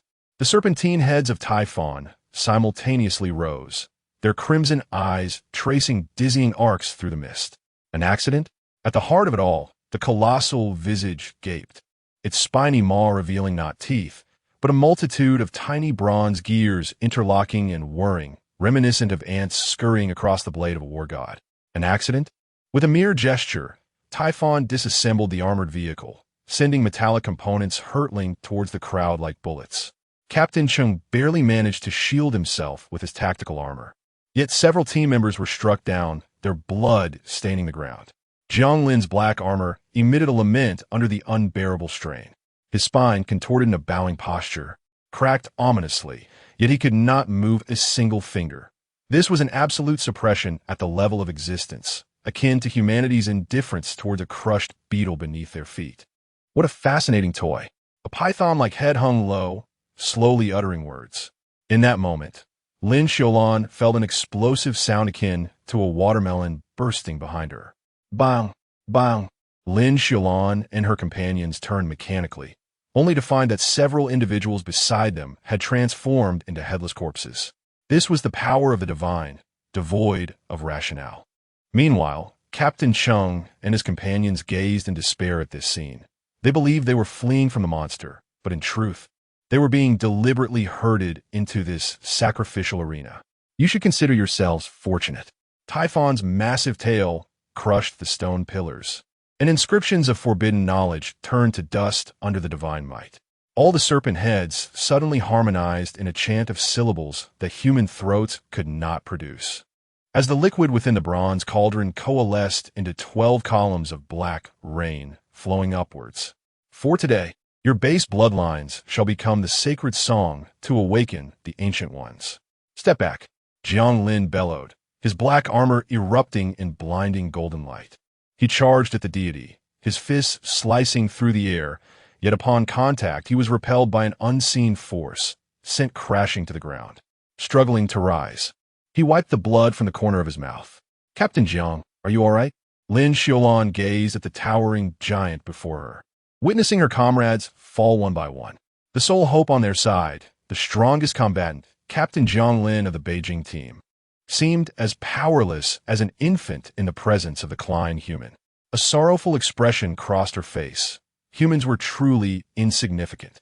A pale blue beam shot from the mouth of one of Typhon's heads towards Xiaonan, but at that moment, a gaunt figure interposed itself before him. It was Professor Li. You must take them and leave, he said, his voice a strained whisper mixed with blood. Your role is more vital than that of this old man. You cannot sacrifice yourself in vain. His voice, though pained, resonated with unwavering resolve.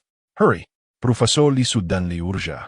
His tone hoarse yet resolute, even as a gaping wound marred his body. Nevertheless, he struggled to rise. The professor's fingers dug deeply into the ground, dragging forth a harrowing trail of blood. His lungs were pierced, each breath accompanied by blood-tinged froth spilling from the corners of his mouth. Yet his eyes shone with a terrifying brightness. Ah, how moving it is. If that is the case, allow me to escort you. But in the next instant, a searing heat materialized in his hand, engulfing Professor Li in an instant. As the brilliance faded, 12 stone pillars crumbled, and a grotesque fissure appeared in the bronze cauldron. Yet for Professor Li, not even ashes remained. Professor, everyone cried out in despair. Their anguished cries reverberated across the altar, only to be crushed beneath the thunderous rhythm of a heartbeat. Do not be hasty, little ants. Hundreds of serpent heads emitted a low, mocking laughter. The sound akin to a blunt instrument striking rusted metal. None would escape. With a pop, a head burst amidst the blood mist, followed by a second, a third. Like a chain of firecrackers ignited.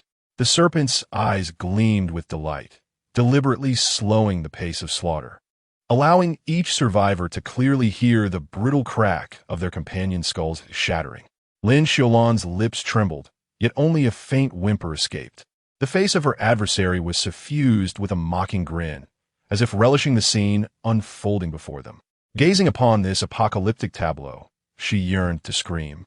But the sound that emerged was feeble and powerless, unable to articulate her inner helplessness. Her shoulders slumped, her body bent, radiating a profound sense of despair. It felt as though an invisible hand tightened around her throat, transforming all her cries into silent desolation. Tears blurred her vision, yet could not wash away the hellish sights before her. Her teammates falling one by one, like playthings casually broken by a mischievous child. Perhaps sensing Lin Xiulan's despair, the pendant upon her chest suddenly flickered with a dark crimson hue. Just as the crowd was engulfed in hopelessness, the sky abruptly tore open, revealing a pitch-black rift. A mist was rent asunder by some unseen force, unveiling a blood-red sky beyond. Chapter 23. I am the fallen angel. Lucifer, a slender figure, descended from the heavens. Silver strands of hair billowing in the wind, his visage shrouded in an ethereal haze, revealing only a pair of captivating eyes. His countenance seemed as though it had been forcefully obscured, akin to an image marred by pixelation. A pair of jet-black wings, adorned with 12 feathers, unfurled slowly, each plume ablaze with an eerie blue flame, reminiscent of infernal fire. His pupils were an abyssal black, devoid of whites, seemingly capable of devouring all light. Truly, how bustling it is. His voice was low and elegant, yet carried an unsettling chill. Lin Xiulan's pendant shimmered like a gem, emitting a faint reddish glow. However, at that moment, Lin Xiulan was destined to remain oblivious to this scene. Everyone felt the overwhelming pressure emanating from the unknown deity's sudden appearance. Lin Xiulan's blood seemed to congeal, her throat constricted as if gripped by an unseen hand, making even the act of breathing a laborious task. Jiang Lin's black armor shattered completely. He knelt on one knee, blood trickling from the corner of his mouth, his voice hoarse to the point of being barely audible. He gazed at the unknown deity in the sky, his eyes filled with despair. Another deity had manifested. The situation for those around him was no better. Despair flooded each heart. The presence of a single deity had rendered them powerless to resist, and now another unknown god had arrived. For the first time, a different emotion flickered across Tifeng's face, anger. Who are you, and why do you trespass upon my domain? Lucifer tilted his head slightly, a sly smile gracing his lips. Oh, your domain? He raised a hand gently, his fingertips slicing through the air, and a pitch-black rift materialized, consuming the surrounding light. I do not favor illumination. In that instant, everything around them was engulfed by pure darkness, Tifeng's power suppressed. The world was suddenly shrouded in an impenetrable blackness, not the gentle darkness of night. but as though someone had abruptly severed the power to the entire world. Yet, this profound obscurity bore no consequence for those present. For Lin Xiulan and her companions were equipped with night vision technology. Moreover, as a deity, Tifeng could perceive his surroundings even in the most profound darkness. At that moment, Lin Xiulan felt a sudden dizziness wash over her. Upon reopening her eyes, she was met once more with that absolute darkness. Yet this time it bore a different quality. Instinctively, she waved her hand before her, but even the contours of her fingers eluded her sight. Even more unsettling was the silence that enveloped her. Mere moments ago, the air had been rife with the sounds of metallic distortions, her teammates' shouts, and the buzzing of energy weapons charging. Now, it was as if a mute button had been pressed. Lin Xiulan attempted to call out, "Team Jiang?" Yet her own voice failed to reach her ears. Her heart raced wildly within her chest, yet strangely, even the sound of her heartbeat had vanished. This absolute silence was far more chilling than the darkness. Just then, a glimmer of silver light ignited within the void. Before her, a dazzling white radiance emerged, and as she looked up, she found a familiar figure materializing before her. The youth with silvery hair floated in the air, his arms wrapped around himself as he quietly gazed at Lin Xiulan. At that moment, Lin Xiulan wore a perplexed expression. "Lucian, how did you end up here? Mortal, do you dare to call my name so casually?" The silver-haired boy hovered in midair, 12 pairs of black wings slowly unfurling, each feather radiating an oppressive aura that was almost suffocating. He looked down at Lin Xiulan from above, his voice deep and authoritative. "Mortal, do you comprehend who stands before you?" Suddenly, Lin Xiulan sprang up and delivered a swift slap. "Do you even know who I am?" The boy gritted his teeth, his black wings flaring dramatically, casting a shadow that enveloped the entire space. "Who are you?" Lin Xiulan was not particularly shocked by the realization that Lucian was not human. After all, having spent so long with him, the changes he underwent during the year he regained his memories were all too evident. Moreover, she had previously speculated about his identity, believing him to be a mythical creature, for she had never encountered anyone capable of wandering through the mists like he could. In the realm of Daxia, only those mythical beings could tread there, as even the weakest of ordinary deities were barred entry.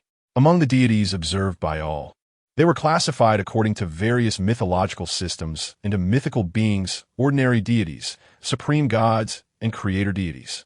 Though mythical beings were positioned at the lowest tier within the divine hierarchy, some of their races remained remarkably powerful, even capable of contending with weaker deities. As for her own species, she was uncertain, for mythical beings were exceedingly diverse. This was a source of her confusion. Throughout their years of interaction, he had truly seemed like an ordinary person. However, she refrained from probing further, content in knowing that he was family. It was crucial to note that outside, there were indeed two true deities. She held no expectations for Lucian. "Listen well. My true name is Fallen Angel Lucifer. I am a master of the dominion of hell, one of the foremost deities in existence." Haha. Lin Xiulan couldn't help but let out a snicker, the sadness in her eyes momentarily diminishing. "You don't believe me?" I do. Yet her tone carried a hint of playful condescension, as if soothing a child. "All right, enough of this. Please let me go. They're still waiting outside." Her expression darkened slightly, as she wondered about the fate of Captain Jiang and the others. To her, Lucian's ability to silently draw her into this space was a testament to his formidable powers as a mythical being. However, those outside were true gods. Lucian's brow furrowed slightly, a flicker of helplessness passing through his deep black eyes. "Fine, you still do not believe me. I am not jesting. Once you exit, look for an opportunity to leave.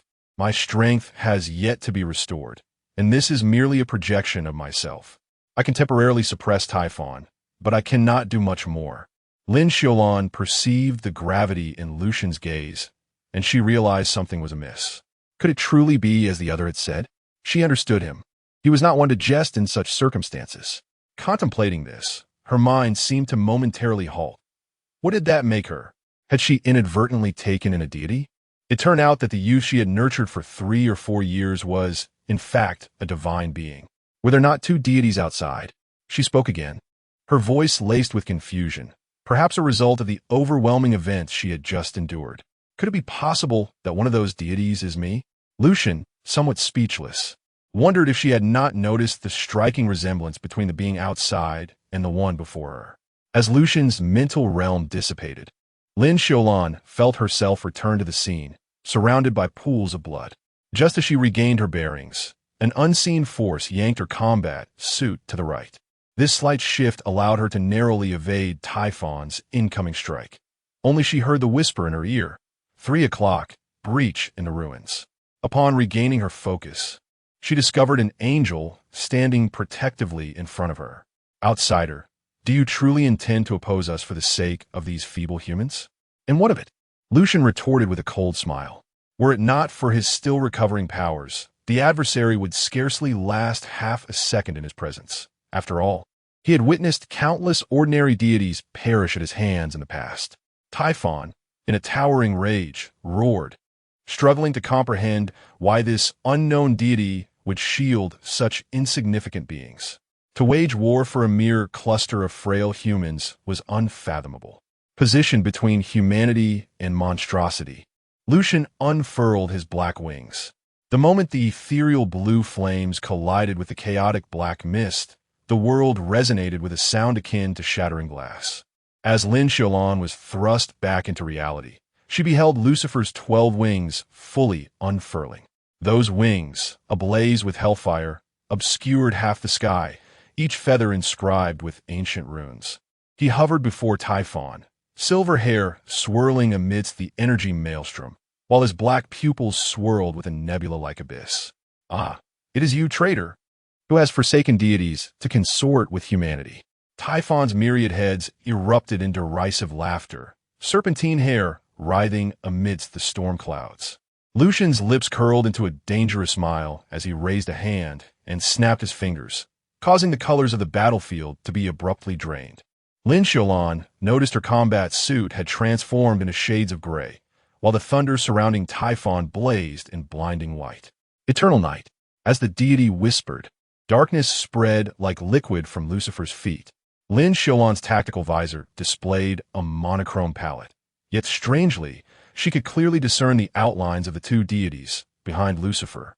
A blood-red eye emerged, while Typhon's many heads glowed with lava-like fissures. Chapter 24. Divine Battle. The collision of two divine forces unleashed a shockwave that sent those in proximity flying several meters away. Fragments of Jiang Lin's black armor hung, suspended in the air, resembling a snowstorm paused in time. Lin Xiulan suddenly realized that her breath was devoid of mist. An absolute chill emanated from the direction of Lucian. The acidic projectiles released by Typhon corroded the walls, creating honeycomb-like cavities, while a few drops of the penetrating liquid melted the ground into bottomless pits. One of the projectiles hurtled towards her. She could even smell the acrid stench approaching, and she closed her eyes, bracing for death. A force tugged at her, compelling her to narrowly evade the attack. She recognized it as Lucian's intervention. However, others were not so fortunate, as several ordinary researchers were struck by the sulfuric projectiles, instantly reduced to skeletal remains. Lucian suddenly appeared at Typhon's left side, his bony hand pressing against the monster's mountainous frame. Typhon's body was encrusted with a layer of frost, and several of his heads were frozen solid. Then, without warning, they shattered. Pain. As the word escaped, the remaining heads of Typhon emitted a simultaneous wail. Terrifying serpentine faces emerged on the surface of those heads, as if the souls consumed over millennia were being forcibly expelled. The storm god, Typhon, trembled in the face of this absolute zero chill. The frozen heads burst apart, the icy crystals intermingling with black divine blood, casting an eerie glow. Suddenly, the remaining 7 heads of Typhon reared back, unleashing a deafening roar. From the shattered, frozen wounds, new serpentine heads grew at a visible speed. You dare! With that furious roar, the heavens and earth shifted ominously. In an instant, pitch-black thunderclouds coalesced, and a tornado with a diameter of several dozen meters spiraled upwards, lifting the entire sacrificial ruins into the sky. Lightning danced like silver serpents, each bolt striking precisely at Lucian's location. Lucian's form flickered. The ground where he'd stood was now a charred pit 10 meters wide, cleaved by thunder. Furrowing his brow, he raised his hand to conjure a crystalline barrier before him. Seizing the opportunity, Typhon lashed out with his tail at Lucian. The pale blue barrier shattered upon contact, akin to fragile glass. Lucian, propelled by the force of the shattered barrier, was sent hurtling away, crashing heavily into the distance. Lin Xiulan witnessed the remnants of the buildings behind Lucian twist like pliable clay in the grasp of an unseen hand, while Typhon's serpentine tail swept through, leaving no intact structure in its wake. Lucian staggered to his feet amidst the ruins. A drop of dark golden divine blood dripped from his feathered bone onto the concrete. He wiped away the same liquid from the corner of his mouth. The black mist swirling around his fingers was devouring his spilled blood. This power was peculiar. It incessantly consumed his strength. He could sense a kinship between this black mist and the current fog enveloping them. Had he been assimilated by the mist? Moreover, this body was far too weak. His recovery was insufficient, unable to contend even with a deity of the main god realm. Indeed, it is a poignant sight to witness a once mighty tiger now humbled, besieged by lesser beings.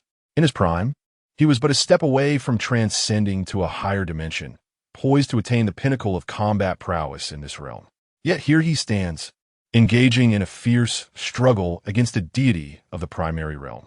The divine hierarchies are delineated as follows: subdeity realm, newly initiated into the domain of the divine, possessing powers that surpass the mortal coil, yet still considered relatively weak within the divine hierarchy. Primary deity realm.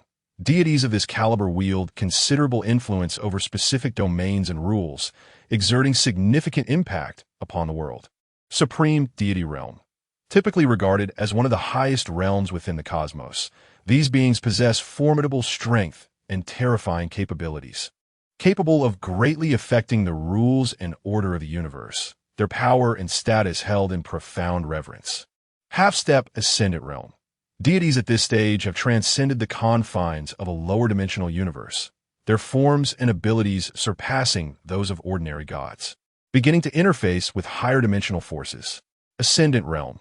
This represents the zenith of divine existence, where powerful entities fully enter higher dimensional spaces, becoming imperceptible and untouchable, defying definition altogether. Meanwhile, Lin Xiulan was coordinating the remaining individuals in their retreat. Captain Jiang, over there. She pointed towards a fissure obscured by the remnants of stone pillars. A relatively secure area distance from the ongoing battle. Jiang Lin and several sentinels remained rooted in place, their eyes reflecting the unfathomable spectacle of the divine clash. Their legs felt as though they were encumbered by lead, utterly astonished by the overwhelming force that was reshaping the very fabric of existence. Is this the power of the gods? A young sentinel murmured in awe. Jiang Lin, with his boundless mastery, discerned more clearly than the others. The phenomenon was not mere elemental manipulation, but a rewriting of the very rules of reality. The magnitude of this force was astonishingly transcendent. They were roused from their stupor by Lin Xiulan's stern command, shaking off their dazed state to assist one another in fleeing the lethal zone. In the heart of the gods' confrontation, space began to warp and collapse, a miniature black hole forming amidst the chaos. Even at a considerable distance, Lin Xiulan and her comrades felt the repercussions of this immense power. Blood trickled from her ear, and through her blurred vision, she saw Jiang Lin dragging his contorted leg, desperately pulling his unconscious teammate backward. Further away, Medic Xiao Wu's protective visor lay shattered, sharp fragments etching crimson lines across his face. Yet, his bloodied hands trembled as he staunchly tended to the wounded, the blood-soaked bandages leaving a stark trail upon the scorched earth. The remaining survivors supported one another as they ascended into the armored vehicle they had arrived in. The air was filled with anguished cries. They had entered with 43 souls, but now only 10 remained, with less than half of them bearing varying degrees of injury. Fortunately, the primary combatant, Jiang Lin, sustained only minor injuries, thanks to his boundless mastery, allowing for a swifter recovery. Even when gravely wounded, he could regain his strength in a remarkably short span of time. The engine of the armored vehicle emitted a strained roar as the tires crushed the distorted ground, each jolt sending waves of agonizing pain through the severely injured occupants. Lin Xiulan gripped the door handle tightly, peering through the cracked, bulletproof glass, where she beheld the sky in the distance collapsing. Faster! Jiang Lin's voice crackled through the communicator, raspy as if sandpaper were scraping against itself. The range of spatial collapse is expanding. Lin Xiulan turned her gaze, her pupils narrowing in shock. 300 meters behind the armored vehicle, reality peeled away like a torn canvas. The heads of Typhon writhed in the chaotic storm, while Lucian's figure had become so blurred that only a silhouette remained. 12 ragged wings, akin to dying black butterflies, stubbornly unfurled, obstructing the rift in space on the other side of humanity's escape route. Medic Wu suddenly interjected. His visor shattered completely, revealing half of his face, that level of divine warfare. A corrosive round suddenly detonated atop the vehicle. Oof! Do ants dare to gaze upon the divine? Though they were far removed, Typhon's voice still resonated in their ears. In the moment the armored vehicle tilted violently, Lin Xiulan glimpsed ahead of Typhon in the distance, its gaping maw wide open. To the left, Jiang Lin shouted. The driver swerved sharply, the vehicle nearly tipping over as it turned down a side road. The previously traversed surface was instantly submerged in a purplish-black liquid, the concrete melting like chocolate. Suddenly, Lin Xiulan's tactical terminal blared a sharp alarm. She glanced down, the screen flashing a crimson countdown. Miscontamination spread critical value. 89. Everyone, check the integrity of your protective suits. They were on the brink of succumbing to the mist's encroachment. Jiang Lin crawled toward the cockpit, dragging his fractured right leg, past the anti-contamination agent. His words were abruptly cut off as the entire world fell into a sudden silence. It was not merely the absence of sound, but a profound, elemental stillness. The armored vehicle continued to jolt, the engine roared on, yet an eerie premonition surged within them all, much like the instinctual hush that envelopes animals before a storm. Then, they beheld the light. A silver-blue radiance erupted from the heart of the battlefield, akin to a supernova, instantly engulfing Typhon's colossal form. Within that luminescence, countless ethereal chains emerged, each radiating a power that sent shivers through everyone present, the chains extending from the wings behind Lucian. Lucian, she murmured unconsciously, realizing that she had never truly comprehended him. Within the light, the final stance of the silver-haired deity emerged faintly, one hand grasping Typhon's primary throat, while the other pressed firmly against his own heart. Chapter 25. The death of Lin Xiulan. As the brilliance reached its zenith, Lin Xiulan beheld, in a daze, Lucian turning his gaze towards the armored vehicle, his obsidian pupils shimmering as if infused with starlight. Then came the deafening explosion. The shockwave catapulted the 5-ton armored car into the air. In the whirlwind of chaos, Lin Xiulan clung desperately to the wounded, hearing the piercing sound of twisting metal. When the vehicle finally came to a halt amidst the ruins of a building, she peered through the shattered window and saw a towering column of black fire rising from a distance. Within the flames, the faint outline of Typhon struggled. While Lucian's figure had vanished completely, had the space stabilized? The driver stammered. On the dashboard, the previously erratic radiation levels were gradually declining. Jiang Lin fought to open the observation hatch on the roof, as ashes floated down like snow in the sky. The rift that had torn reality was slowly closing. Move, he ordered hoarsely, seizing the moment. Jiang Lin gritted his teeth, propping himself up, his fingers sinking deep into the warped metal shell of the armored vehicle. The power of the infinite realm surged through his veins, allowing him to lift the 5-ton war machine as if it were a mere toy. Go, he bellowed, slamming the vehicle back onto the ground, the steel chassis sparking as it scraped against the pavement. As the armored vehicle roared back to life, Lin Xiulan pressed her face against the cold window. At the last flicker of light, she seemed to glimpse a burning black feather slowly descending, only to disintegrate into ashes before touching the ground. Is he dead? Asked Medic Xiao Wu softly. Everyone understood he was inquiring about the silver-haired deity, yet no one responded. No one knew why the silver-haired god had suddenly engaged Typhon in battle. Was it because of them? But how could this deity possibly aid them? Only Lin Xiulan replied with unwavering certainty. No, he absolutely is not. No one comprehended why she possessed such confidence in that deity. Perhaps it was mere speculation. Suddenly, the vehicle's radio erupted with a cacophony of static. Amidst the crackling noise, a faint, bell-like electronic voice emerged. That was the sound of the armored vehicle's communicator establishing a connection. A sentry shot upright, his voice quivering with excitement. Signal. Intermittent, but it is indeed a signal. All breaths caught in their throats. This meant they were finally approaching the safe zone. Lin Xiulan gazed down at her palm. Unbeknownst to her, a minuscule, dark crystal emanating a ghostly blue glow had appeared there. It was a top-tier survival gear left to her by her husband, the father of Xiaonan, but it was evidently of no use in this battle. Lin Xiulan smiled wryly. After all, this conflict was one between deities, and in a shattered battlefield. The ground was littered with thunder and frost, alongside some unknown forces. Lucian grasped Typhon's throat with one hand, forcefully hurling him into the scorched earth. At this moment, both deities found themselves in a lamentable state. Typhon's scaly armor had largely shed, revealing the writhing flesh beneath. Lucian had lost a wing from his iconic dark plumage, and dark, golden divine blood dripped from the shattered bone, sizzling as it fell upon the cracked earth, igniting golden fire pits. To ordinary mortals, this divine blood would be priceless, yet now it fell freely, drop by drop, as if it were worthless. Should these fallen droplets be witnessed by mere mortals, it would undoubtedly incite a frenzied scramble.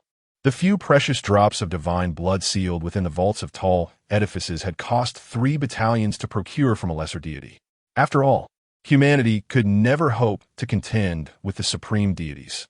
Yet, at this moment, the purest essence of the top god's blood seeped into the scorched ground like inexpensive rain. Each drop of this golden blood, capable of transforming a mortal's very being, was in the eyes of the gods merely an inconsequential surface wound.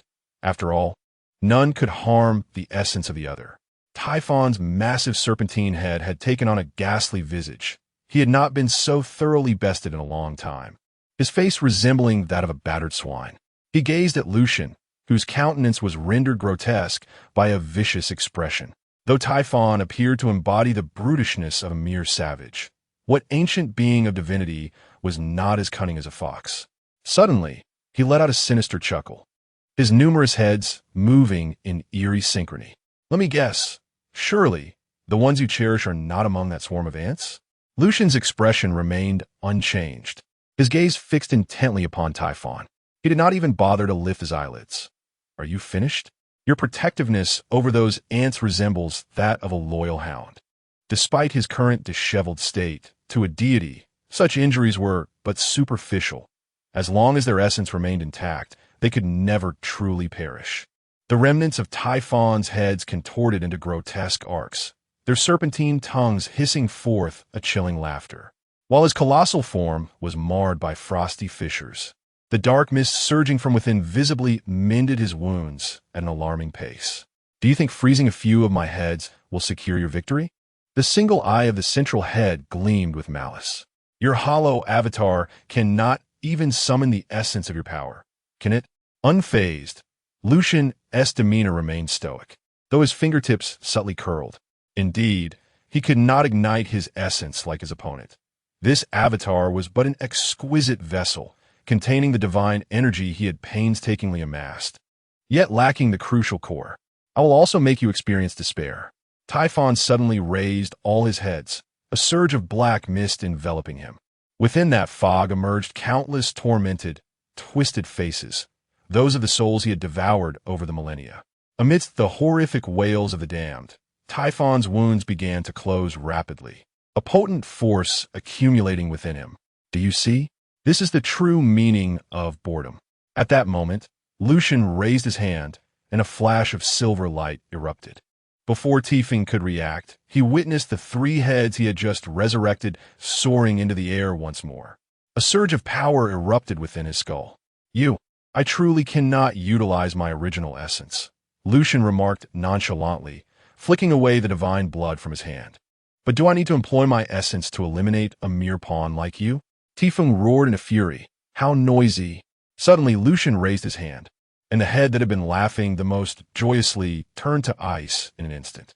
With a gentle snap of his fingers, the ice-carved serpent head shattered into a myriad of crystalline fragments. You! Tifeng twisted his body in rage, while the remaining heads displayed a sinister grin. How intriguing too, intriguing indeed. The more you act this way, the more I ascertain that the being inside you holds great significance to you. I revel in witnessing the despair of humanity, and today I wish to see if a deity can exhibit such expressions as well. Tifeng's maniacal laughter echoed. His visage had morphed into a grotesque mask. As a noble god, the notion of being reduced to a mere wretch was intolerable to his proud heart. A singular thought resonated in his mind: to make the opponent pay dearly, to demonstrate that the sanctity of divinity is inviolable, even against another god. Madness gleamed in his eyes as he plunged his hand into his heart, extracting his essence, the source of a god's formidable power. Lucian's form surged upwards. His tattered black wings unfurled violently, only to be repelled the moment they brushed against the gray-purple beam of light. Tifeng's assault, fueled by his essence, had transcended the limits of what this avatar could intercept. Have you lost your mind? Lucian's pupils constricted sharply as dark golden divine blood gushed from his torn wing membranes.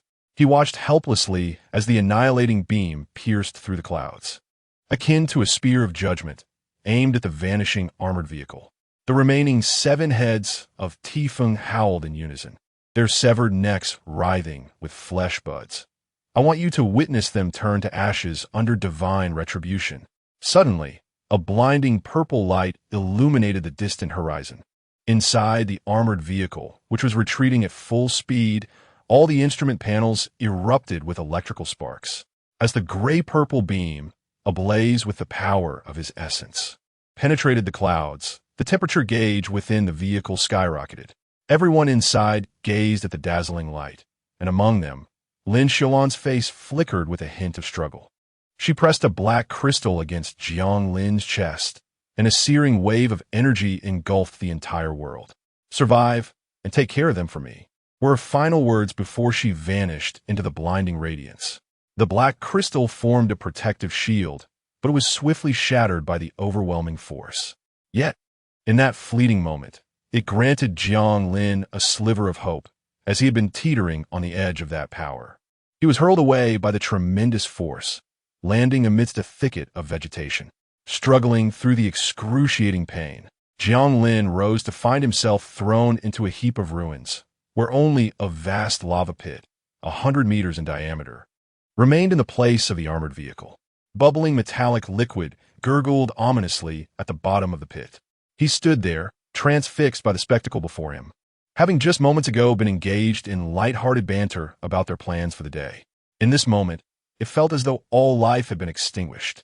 Xiulan, Xiao Wu, Old Chun.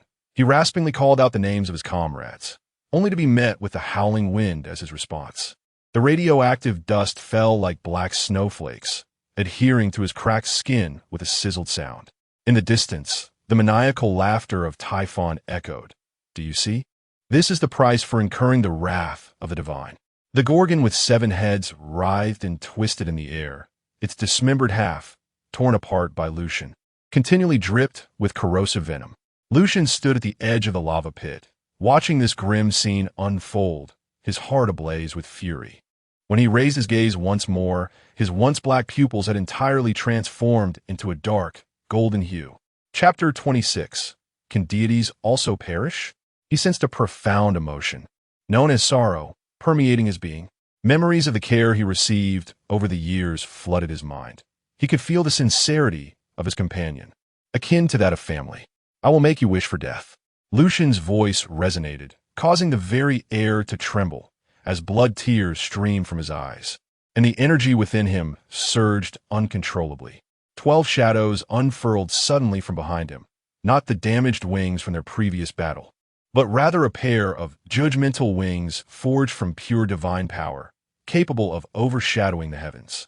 He offered up all the foundational strength of his corporeal form. akin to certain martial arts techniques, preemptively depleting his own vitality. The cost was the risk of backlash, potentially harming his very essence. Typhon's laughter abruptly ceased. He finally grasped the grave error he had made.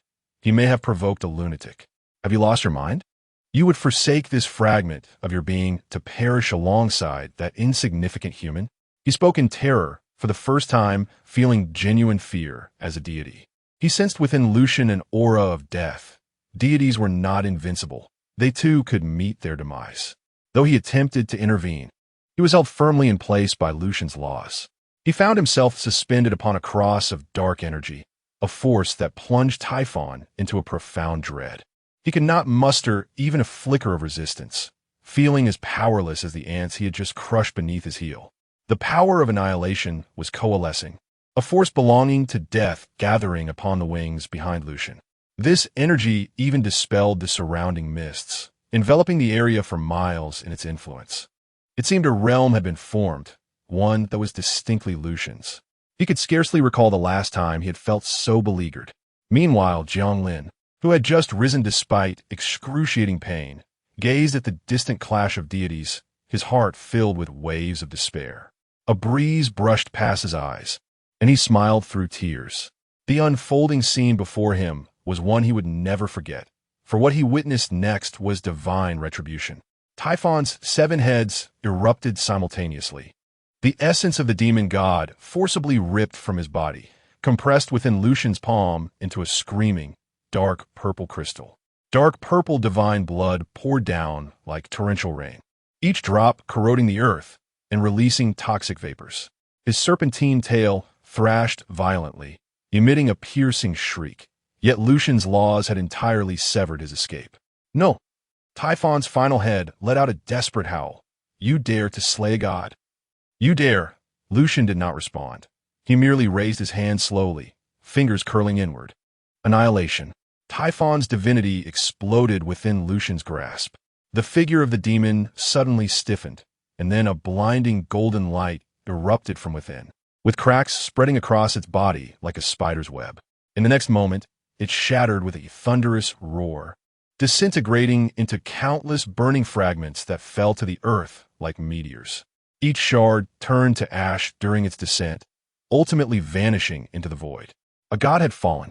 At that moment, a golden silhouette on the moon lifted its gaze slightly towards the earth. The expression on its face was inscrutable, as 3 words escaped its lips: Lucifer. Behind him were identical wings, radiating a warm golden light: Seraph Michael. Not only he, but others on earth, touched by countless deities, also raised their heads, feeling the overwhelming power of annihilation. Meanwhile, the cost for Lucian was equally devastating. His wings of judgment crumbled inch by inch, dissolving into motes of light, while his body began to disintegrate from his fingertips upwards, as if consumed by flames like parchment. Jiang Lin's heart clenched violently, yet he had no time to act. Lucian's figure completely dissolved in the wind, transforming into myriad tiny points of light that ascended skyward, ultimately dispersing with the radiance of the clouds. Could even gods perish? On the battlefield, only Jiang Lin remained amidst the scorched earth, surrounded by burning ruins and bubbling lava. He had survived. Slowly, he knelt upon the ground, his fingers sinking into the searing soil, hot tears falling and evaporating into white smoke upon contact with the blistering surface. He had survived, yet they were all gone. Standing at the edge of the ruins, remnants of Lucian's power still lingered. His strength tore through the mist, and the light from the sky illuminated his face, at which point he realized survival was the cruelest punishment. The laughter of comrades echoed in his ears, but when he turned, all that remained was scorched earth and debris. They had once vowed to survive together and witness a prosperous era, but now he was the sole wanderer. Why was I the one who lived? There were no answers, only the wind swirling around him, carrying ashes like the final sighs of the departed. He clenched the blood-stained insignia and staggered forward across the desolate land. Each step represented a future they could no longer reach. Each moment was a dawn they would never witness. He must endure. The survivor must remember everything for the deceased. The train led to the platform of the underworld, where the deceased stood in multitude. He shakily rose to his feet, his bones creaking under the burden. The wound in his right leg had long since scabbed over, yet the chasm in his soul continued to leak. With every step, a familiar voice echoed in his ears. "Captain, when we get out, I want to open a noodle shop. Old Jiang, remember to look after my daughter."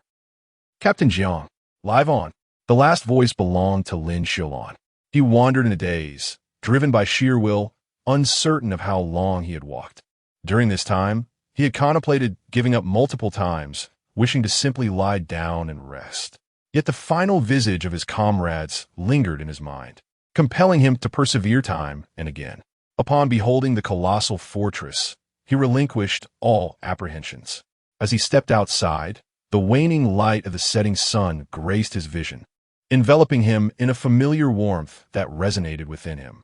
In that moment, the well-known sunset bestowed upon him an extraordinary comfort, contrasting sharply with the chilling embrace of the fog. At last, he had survived. Ultimately, Jiang Lin's vision faded to black as he collapsed. When the patrol's searchlight swept across the perimeter of the base, the beam abruptly halted upon a subtly heaving form. 3 o'clock. Vital signs detected. A few soldiers were the first to appear, discovering him lying on the ground. "It is Captain Jiang." Some of the medics, quickly. One soldier recognized Jiang Lin. The others stood in solemn silence, gazing at him. Now, he was the sole survivor, implying that all the others had perished. In this moment, an unspoken understanding enveloped the group as they stood quietly beside him, each offering a respectful salute towards Jiang Lin before collectively bowing towards the depths of the mist. The medics dashed towards them across the scorched earth. Meanwhile, Xiaonan sat on the sofa in the living room, hugging her knees. As a tedious variety show blared from the television, the host's exaggerated laughter echoing painfully in the empty room. Lucien descended the stairs, cradling a cup of warm milk. He frowned at her, stating, "You ought to be asleep." "I cannot sleep," Xiaonan mumbled, her fingers unconsciously tracing the edge of the sofa. After a brief silence, Lucien eventually sat beside her, extending the milk towards her. "Finish this and then rest." Xiaonan accepted the cup, the warmth radiating from its surface touching her fingertips. She suddenly inquired, "Lucien, do you worry about Mom?" Lucien hesitated before responding. His gaze drifted to the pitch-black night sky outside, his silver hair glinting coldly under the dim light. He finally spoke, his voice deep and resolute. "She will be fine." He turned his face slightly, presenting only half of it to Xiaonan. After finishing her drink, Xiaonan returned the cup to Lucien. "All right, you should go to bed now." Although his tone remained as gentle as usual, a subtle disquiet could be discerned upon closer inspection. Yet, in a corner hidden from her view, Lucien's lips betrayed a hint of blood. "Yes, you too, get some rest. Good night." After offering Lucien a faint smile, Xiaonan retreated to her room, the door closing softly behind her. Still standing in place, Lucien wiped away the blood from his lips. He rinsed the cup before returning it to the kitchen, then walked quietly to the window, gazing silently at the distant glow of the city lights. Chapter 27. The departed have left. The living mourn on a few days later. The morning air was pierced by the jarring sound of the doorbell, echoing throughout the house. In the living room, 2 individuals were partaking in breakfast. Xiaonan, hearing the commotion outside, initially assumed her mother had returned. With a smile adorning her face, she reached for the doorknob. "Mom, you..." However, upon witnessing the scene beyond the threshold, she was rendered speechless.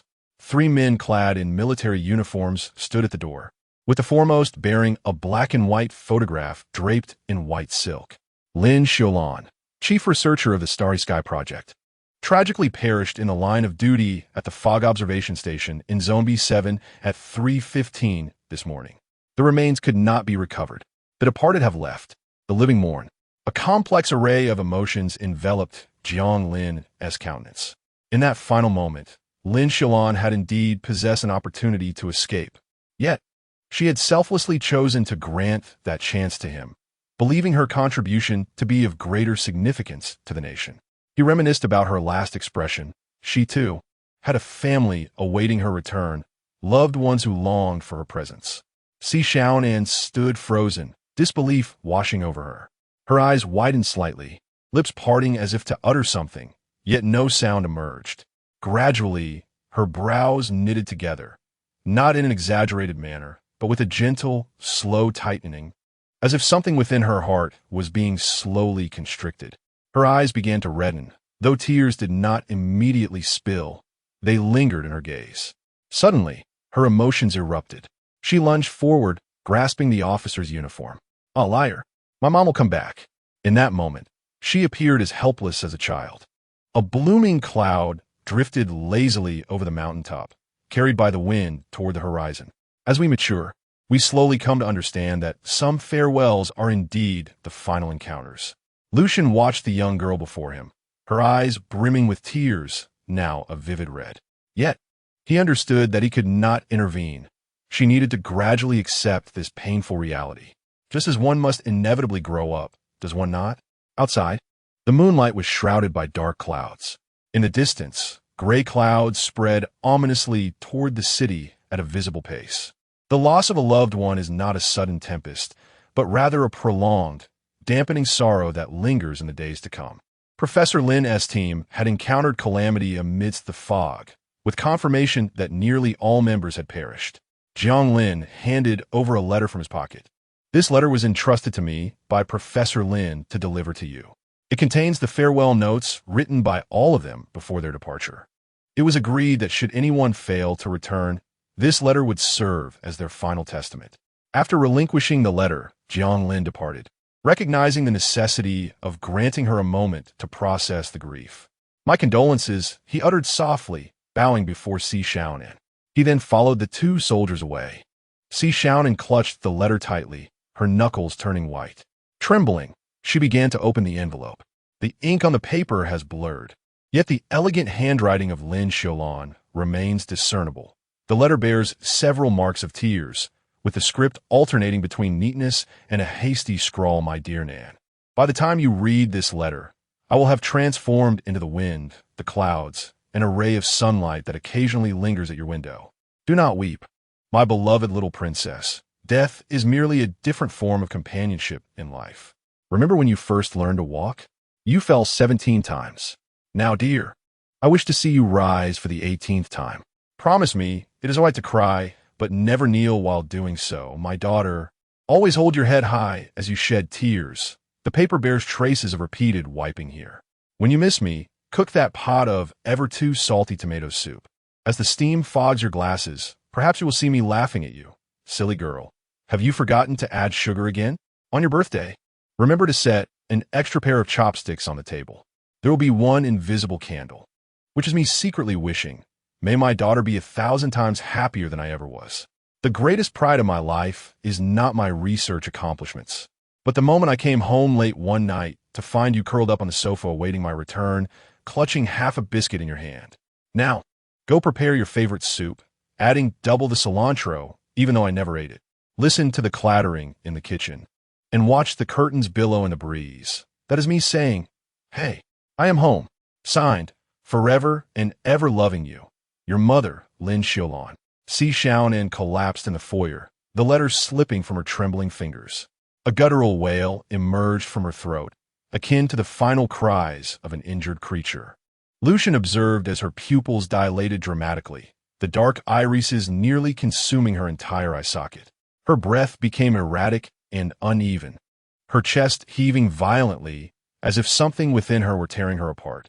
No, it cannot be true, she murmured, her voice hoarse from incessant shouting, her eyelashes fluttering as if attempting to restrain the flood. Yet tears cascaded silently down her cheeks.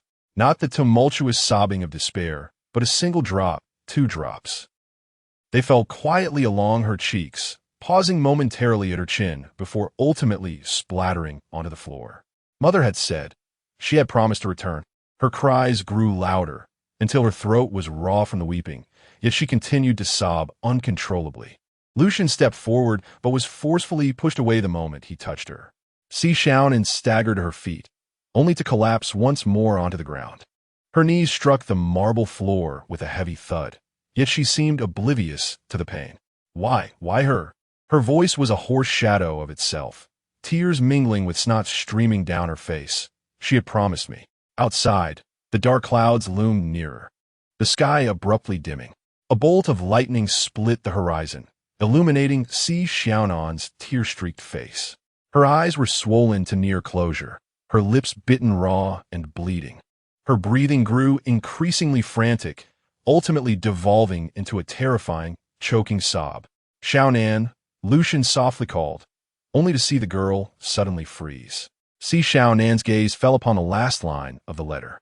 There, a delicate lip print lingered, a remnant left by her mother before departing. Her fingers gently brushed over the now dried mark, and an unexpected stillness enveloped her.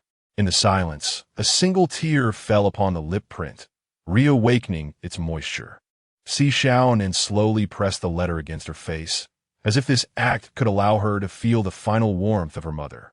Chapter 28. Be careful of your bottom at last. The rain descended outside, tapping against a glass like countless tiny footsteps. Xiaonan curled up by the door, clutching the letter, motionless. Lucian knelt on one knee, quietly enveloping her in his embrace. This time, Xiaonan did not struggle. Instead, she buried her head in Lucian's chest, her lips murmuring incessantly, "Why? Why? You promised me you would return."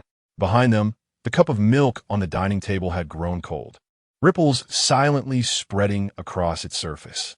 Lucian understood that, from this moment onward, a part of her would forever remain in this rain-soaked morning. Days passed, and the rain continued to fall. Xiaonan stood before the grave, dressed in the white dress Lin Xiulan had bought for her, specifically chosen for her 16th birthday. Liar. She bit her lip, tears mingling with the rain as they cascaded down her face. "You said you would come back." Lucian stood silently behind her, cradling an old umbrella in his hands. Raindrops slid down the gravestone, converging into a gentle stream over the name Lin Xiulan. Xiaonan knelt in the mud, her fingers gripping the cold stone, her nails filled with moss and dirt. The white dress she wore was thoroughly soaked, clinging to her fragile form. "Liar." Her voice was hoarse and broken. "You said you would come back." Lucian held the black umbrella, positioning it to shield her, even as raindrops fell from its edge, soaking his shoulder. He had maintained this posture for 3 hours, water dripping from his silvery hair, his amber eyes fixed unwaveringly on Xiaonan's trembling figure. "Xiaonan, it is time to go back," he spoke softly, his 7th attempt that day. Xiaonan offered no reply, clutching the gravestone as if it could somehow convey her mother's warmth. The stone bore a small pentagram, the symbol that Lin Xiulan had cherished in life.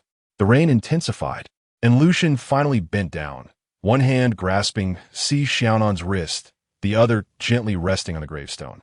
"She would not wish for you to remain like this." His voice was gentle, yet imbued with an undeniable authority. Xiaonan abruptly lifted her head, rain cascading down her cheeks, obscuring the distinction between tears and rain. "What do you know?" she screamed, shaking off Lucian's hand. "She is my mother. She promised she would come back." Lucian's pupils momentarily constricted, but he quickly regained his composure.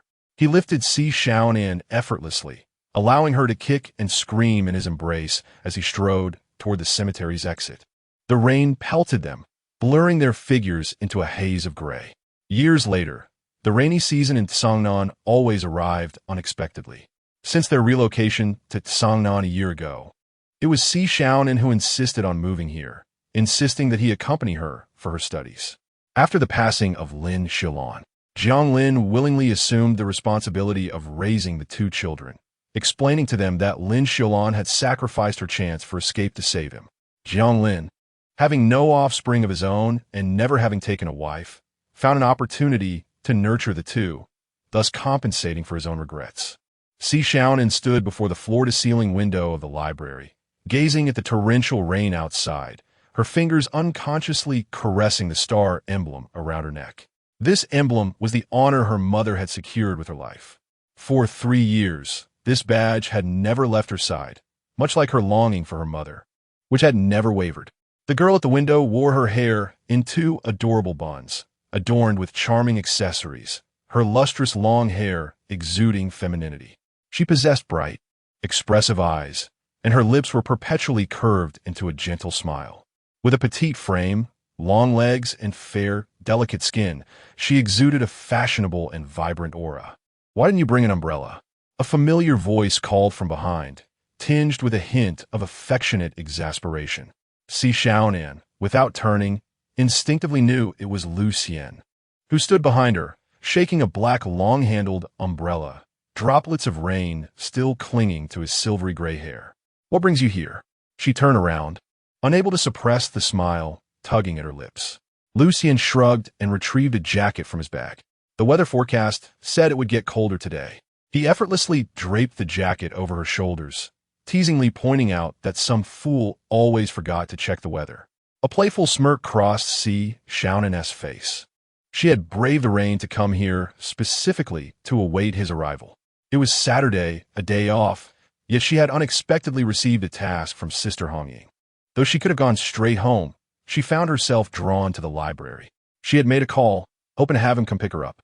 The jacket carried Lin Xiulan's unique scent, reminiscent of winter sunlight, warm and dry. Xiaonan buried her face in the collar, inhaling deeply, the intimacy of the gesture flushing her cheeks. To mask her embarrassment, she endeavored to calm her racing heart, gradually lifting her gaze. As she looked at him, she noticed that he appeared completely at ease, oblivious to any awkwardness. Somewhere along the way, the distance between them had vanished. "Let us go home. Uncle Jiang will be coming to Xiaonan on business in a couple of days, and he mentioned he would visit us," Lin Xiulan said naturally, reaching out to ruffle her hair. "Really?" Xiaonan sounded slightly surprised, her face still nestled against his chest. After a moment, they finally parted. Lin Xiulan opened the umbrella and extended his hand to her. In the curtain of rain, they shared the umbrella as they walked along the campus path. Xiaonan pressed closely against Lin Xiulan, acutely aware of the warmth radiating from his arm. On that rainy night 3 years ago when her mother had passed, it was this umbrella and this person who had sheltered her from the storm. "Be careful." Lin Xiulan suddenly wrapped his arm around her waist, pulling her closer as a bicycle whizzed past, splashing water that was entirely shielded by his back. Xiaonan's heart skipped a beat. Lin Xiulan's arm encircled her waist with such force that it caused her a twinge of discomfort, yet an inexplicable sense of reassurance washed over her. "Are you all right?" he inquired, gazing down at her as his breath caressed her forehead. The proximity was overwhelming. Xiaonan could distinctly count the droplets of rain clinging to his eyelashes, each glimmering with the fractured light of the street lamps. His pupils were a translucent amber, perfectly reflecting her slightly dazed expression in this intimate moment. The closeness was suffocating. It suddenly reminded her of the scene she had inadvertently stumbled upon the previous week. Lin Xiulan, freshly emerged from the shower, had his back turned to her, water droplets cascading down the sharp contours of his scapula. The silhouette of his physique resembled an eagle folding its wings, barely discernible amidst the rising steam. So, he possessed such an impressive physique as this thought crossed her mind. Xiaonan abruptly regained her composure. Now was not the time for such musings, especially when his handsome face was mere inches away, his warm breath nearly brushing against her nose. Instinctively, she took half a step back. "I'm fine. What could possibly be wrong with me?" she stammered, retreating hurriedly, her ears aflame. She forced a smile as she looked at Lin Xiulan. Aware of the heat radiating from her cheeks, she swiftly shifted the topic, glancing at Lin Xiulan's drenched back. She couldn't help but laugh. "Huh, does this count as a failed heroic rescue?" Lin Xiulan raised an eyebrow, suddenly tilting the umbrella towards her. "How about this?" "Hey!" The cold rainwater splattered onto Xiaonan's face, prompting her to dive into Lin Xiulan's embrace. "Lin Xiulan, are you being childish?"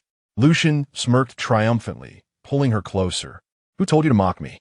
In the midst of their playful banter, Xiaonan slipped, tumbling directly into Lin Xiulan's arms. Her face pressed against his soaked shirt, and she instantly felt the warmth of his chest and the rhythm of his heartbeat. "Wow," a youthful voice suddenly interrupted. "Mom, what are they doing?" "Children shouldn't look. They're engaged in activities meant for adults. Be careful or I'll spank you." A nearby woman hastily shielded the child's eyes and led him away.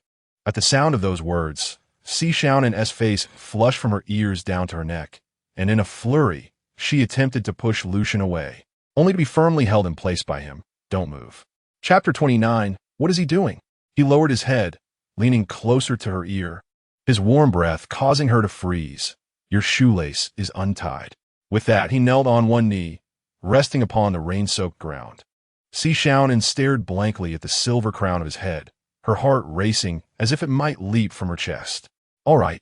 Lucian stood up, nonchalantly readjusting the umbrella. If it didn't leave soon, it would be quite late. Xiaonan remained in a daze, allowing him to lead her forward.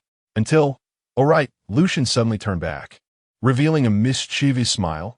You look rather adorable when you're shy. He ran a short distance before glancing back at Xiaonan. Lucian. She finally regained her senses. Glaring at him with indignation, I'm angry. You. Just wait. Amidst the curtain of rain, the girl chased after the silver-haired boy. Their laughter, startling the sparrows, perched atop the trees. The umbrella had long been discarded, but who cared? Xiaonan sprinted past the library square, rain soaking her skirt, droplets at the ends of her hair flinging off in arcs with her movements. Lucian, stop! She shouted in frustration, though her voice betrayed an undeniable hint of mirth. Lucian deliberately slowed his pace, turning to raise an eyebrow at her.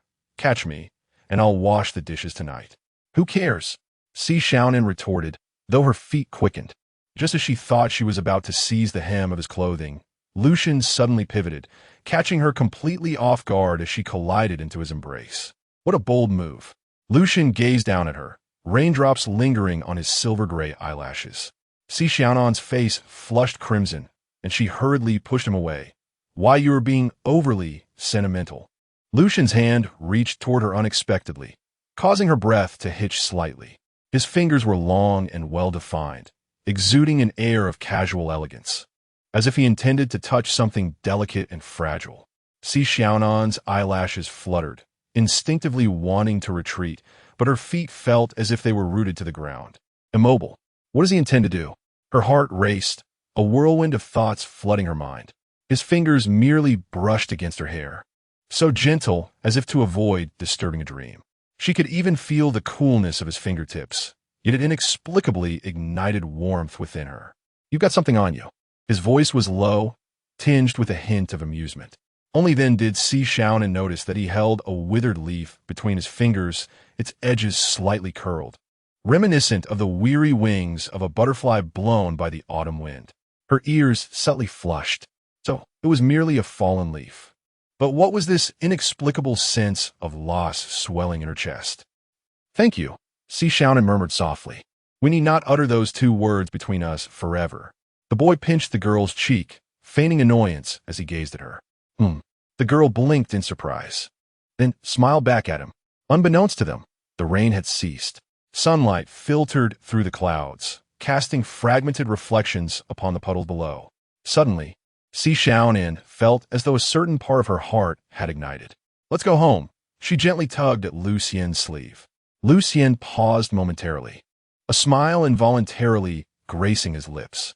What would you like to eat tonight? Anything you make will be fine, Xiaonan replied softly, stealing a glance at his rain-soaked shoulder. Upon returning home, Lucien headed straight to the kitchen. Xiaonan sat at the dining table, resting her chin on her hand as she watched his busy silhouette.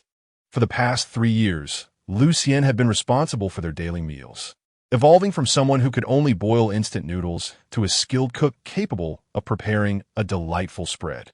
She recalled the first time he attempted to make braised pork, nearly setting the kitchen ablaze. She also remembered the night she had a fever when he kept vigil by her bedside all night, only to attend class the next day with dark circles under his eyes. Try this, Lucien said, placing a piece of sweet and sour pork rib into her bowl. Xiaonan took a bite, the tangy sweet sauce bursting in her mouth. She squinted her eyes in satisfaction. Delicious. Lucien chuckled, tiny lines forming at the corners of his eyes. He reached out to wipe the sauce from the corner of her mouth. The gesture so familiar it felt as though he had done it 1,000 times before. The warmth of his fingertips was fleeting. It had sent Xiaonan's heart racing anew. After dinner, they cuddled on the sofa watching a movie. Xiaonan hugged her knees, unconsciously leaning towards Lucien. By the time she realized it, her head had already nestled on his shoulder. Tired? Lucien asked softly, shifting to make her more comfortable. Xiaonan shook her head. It did not move away. The flickering light of the film danced across his profile, accentuating his perfect features. She suddenly recalled a line from a poetry collection she had stumbled upon in the library the previous week. I could have endured the darkness had I never seen the sun. Lucien was her son. During the darkest days following her mother's passing, he had stood by her side unwaveringly. After she became a night watcher, he silently supported every decision she made, even though he remained unaware of her true identity. Halfway through the film, Xiaonan dozed off. In her hazy state, she felt someone gently lift her, carefully laying her on the bed and tucking her in. "Good night, Xiaonan." The next morning, Xiaonan was awakened by the aroma wafting from the kitchen. Rubbing her eyes, she walked in to find Lucien frying eggs, the morning light casting a golden halo around him. With her hair cascading down and a hint of reluctance on her face, she greeted him. "Morning." Yawning, she naturally wrapped her arms around his waist, resting her cheek against his back. The intimacy of the gesture startled even her.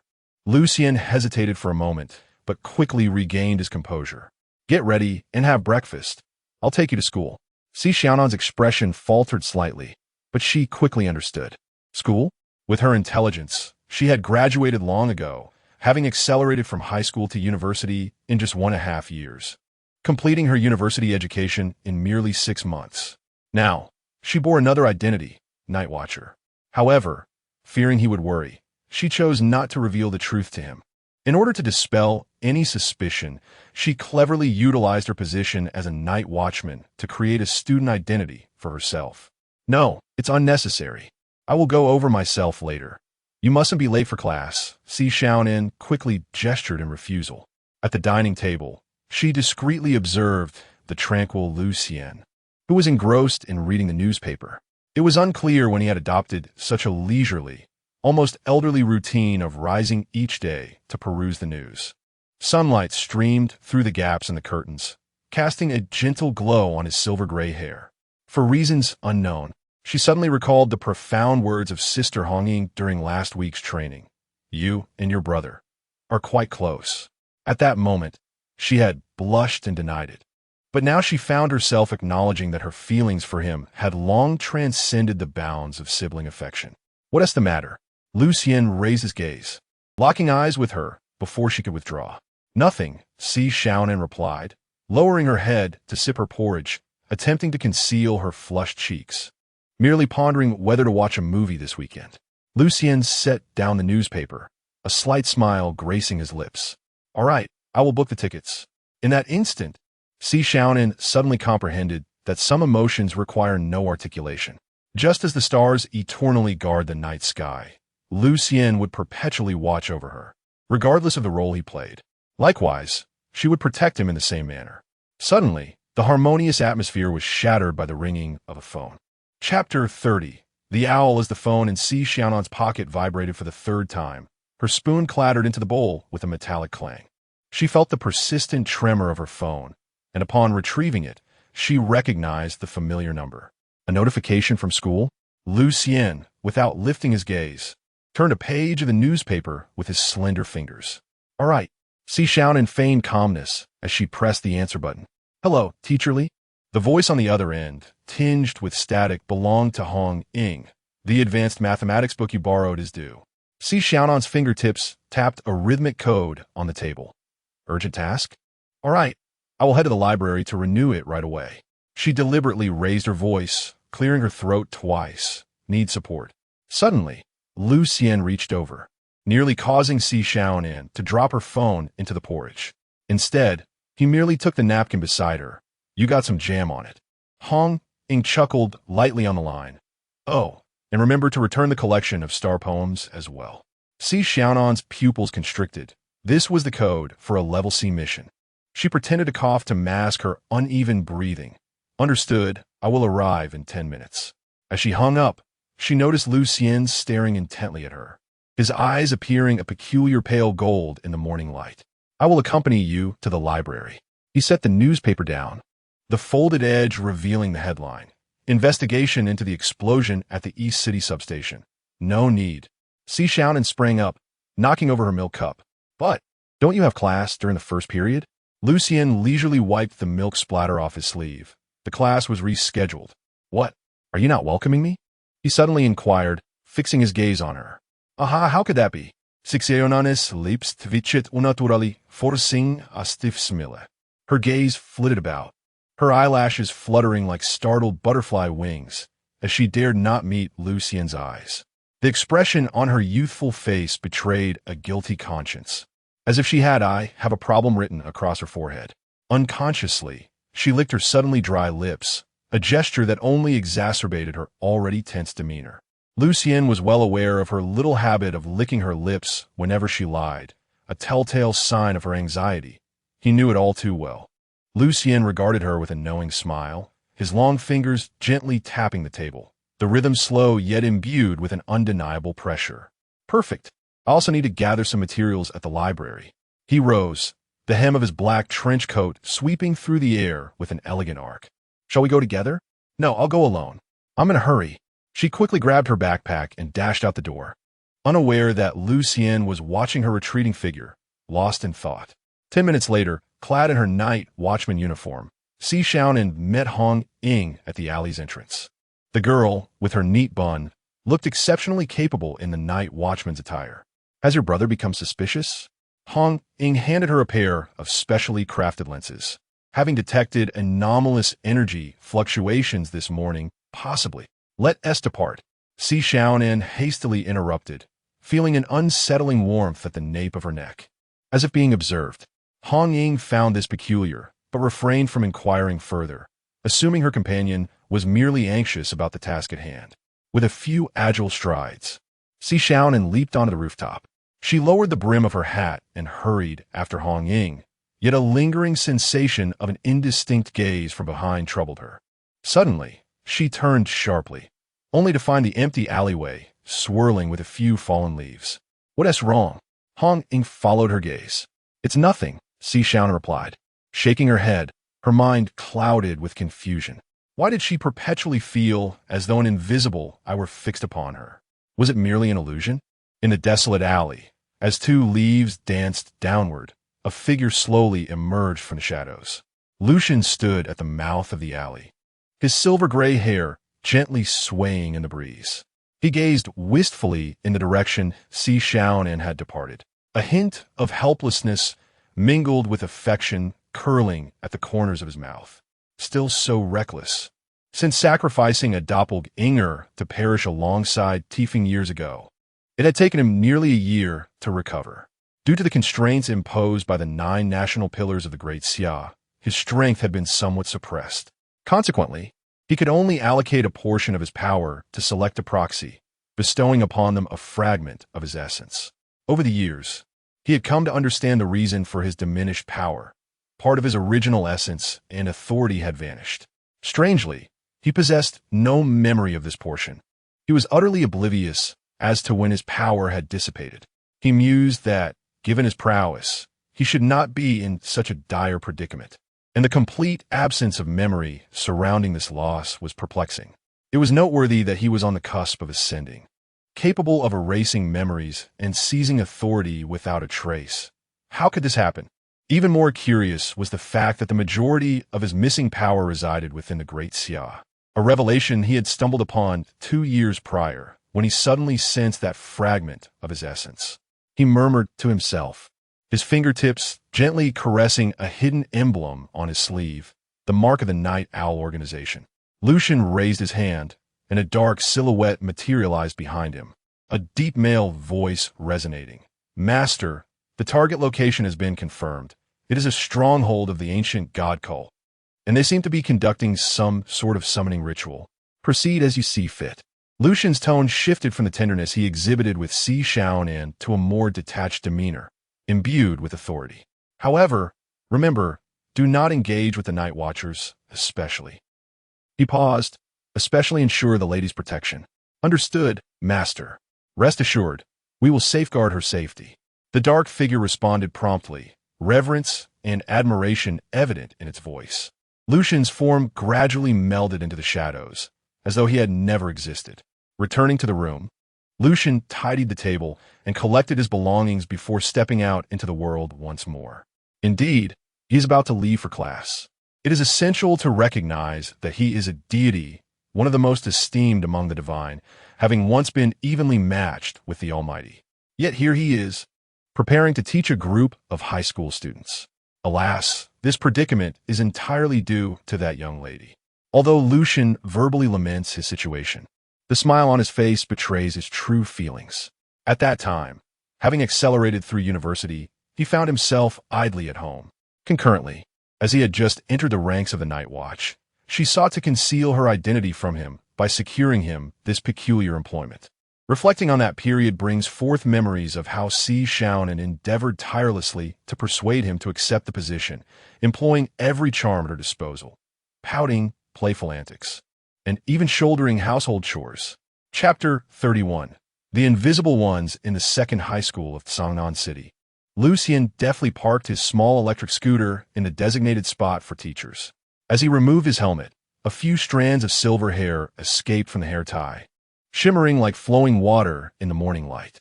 At this moment, many girls caught sight of Lucian and began to whisper among themselves. Mr. Lu looks so handsome today. He resembles a nobleman straight out of a comic. Lucian had long since become immune to such murmurs. Over the past 3 years, he had grown accustomed to being the moving spectacle of Xiaonan No. 2 High School, a genius mathematician who earned dual PhDs at the age of 20, and a legendary mentor who led the lowest performing class to seize the top spot in the city. These titles were sufficient to make him the center of attention at any institution. The security guard at the entrance noticed Lucian and smiled. "Mr. Lu, here so early again." "Good morning, Uncle Li," Lucian replied, his lips curving into a standard polite smile as he greeted him. Along his way, many other students greeted him, and he responded to each with that same characteristic smile. Who is he? Which class is he from?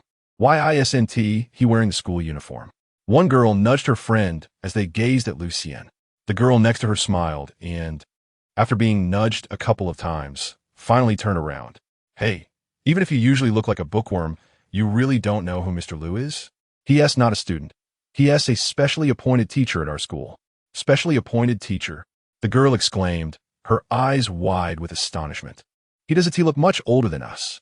I heard he obtained dual PhDs at 20 and was invited by the principal after 3 visits to his humble abode.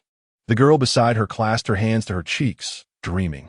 "And the class he teaches has the highest average score in mathematics in the entire city. He is my idol. Many girls at our school are interested in him, but I heard Mr. Lu is still single. If only I could be his girlfriend. How blissful that would be." The girl smiled dreamily, lost in happy thoughts. Unperturbed by the whispers, Lucian continued on his path toward the teaching building. On the other side of the campus, a young man clad in a red hoodie paired with a dark inner garment exuded an effortless simplicity as he held a white cane. His hair was neatly cropped, a blend of brown and black hues glinting under the sunlight. His eyes were covered with a black cloth, yet his facial features were distinct: a straight nose, simple lip lines, and an expression of calm determination that suggested a soul tempered by life's trials. Those around him began to murmur in hushed tones. "Hey, is that person from our school? Why is there a cloth over his eyes? Is he blind?" But our school doesn't seem to have any special classes. However, Lin Xiulan had encountered too many such scenes to pay any mind. He strode past the school South Maple Leaf Avenue, making his way toward the teaching building. At this moment, the youth harbored a lingering hope that he might encounter an insipid fool, akin to the protagonists in novels, who would emerge to mock him with scornful jibes, thus providing him with an opportunity to retaliate with a display of superiority. However, it was evident that the youth's expectations were overly optimistic. On this journey, he had not encountered anyone to belittle, but rather met some kind-hearted students who approached him, inquiring if he required assistance. This unexpected kindness left him feeling somewhat embarrassed. As Lin Xiulan ascended the final step to the 3rd floor, he remained preoccupied with the peculiarities of that morning. The affable demeanor of the students at Xiaonan No. 2 High School perplexed him. There was no discrimination, no bullying, and not even a single soul pointing fingers at him. This was a far cry from the script he had anticipated, which involved feigning weakness only to outsmart others. Had the quality of today as high school students risen to such heights? He pondered, while simultaneously extending his mental perception to gauge his surroundings. Under the veil of his psychic awareness, the corridor appeared as bright as day, with the precise location of every student clearly marked within his field of vision. Thus, when he collided with a solid object, the shock he experienced far outweighed the pain. What was happening? Lin Xiulan staggered back a couple of steps, his mental scan wildly searching ahead, only to find it empty. This sudden realization left him bewildered. What could possibly be occurring? According to his perception, there was clearly no one in front of him. Yet the lingering scent of cedar and the fabric of a suit that brushed against his elbow confirmed the presence of another person, someone who could elude his awareness.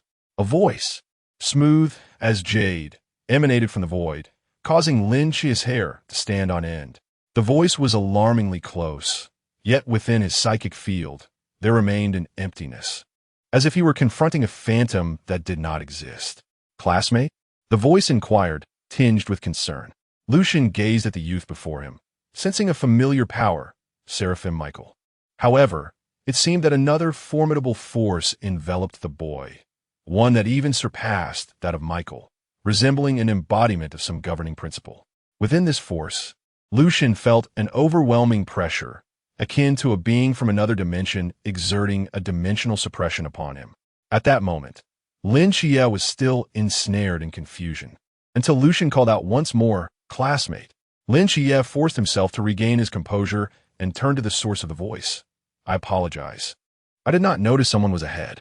I am Lin Xiulan, a new transfer student." He introduced himself with caution, compressing his perception to the utmost, attempting to penetrate the other's concealed state. "Which class are you in? You seem a bit unfamiliar," he inquired. Lucian, having gleaned that the boy must have recently transferred to the school, nodded in acknowledgement, recognizing this as part of the narrative he had encountered in a previous life. "Hello, I am Lin Xiulan, a newly transferred student." Lucian nodded, now enlightened. At this moment, Lin Xiulan finally became aware of the individual before him, and his heart swelled with confusion. What just transpired? How could the other party elude his perception? He discerned the visage of the youth standing before him. Chapter 32. Could he possibly be gay? The young man with silver hair, as pristine as freshly fallen snow, possessed strands that shimmered like silver threads woven from moonlight. His elongated, peach blossom eyes were slightly upturned, and the subtle flush at the corner of his eyes added an alluring charm to his otherwise austere demeanor. Lin Xiulan couldn't help but mentally scoff. Goodness, how can he be so handsome? Lucian gazed at him with curiosity, sensing that the other wished to articulate something. But Lin Xiulan did not wait for him to speak. "Since you're new here, follow me," Lucian commanded, disregarding Lin Xiulan's presence as he turned and proceeded in a specific direction. Unconsciously, Lin Xiulan found himself trailing after him, inexplicably drawn by the magnetic quality of Lucian's voice. They arrived at the entrance of a classroom labeled Class 2-2. Having studied in a special school for a year, Lin Xiulan was now a transfer student. The moment he stepped through the doorway, the cacophony within the classroom abruptly hushed. Initially, Lin Xiulan presumed the sudden silence was due to his arrival. However, he soon realized that everyone's attention was fixated not on him, but rather on the individual beside him. Who could he possibly be? Surely he was some school bully? Images from a certain television drama flickered through Lin Xiulan's mind. A youth slamming his palm on a desk, commanding immediate silence from his peers. In the realm of academia, such a young man would reign supreme, effortlessly commanding a following of devoted admirers, all of whom regarded him with a modicum of trepidation.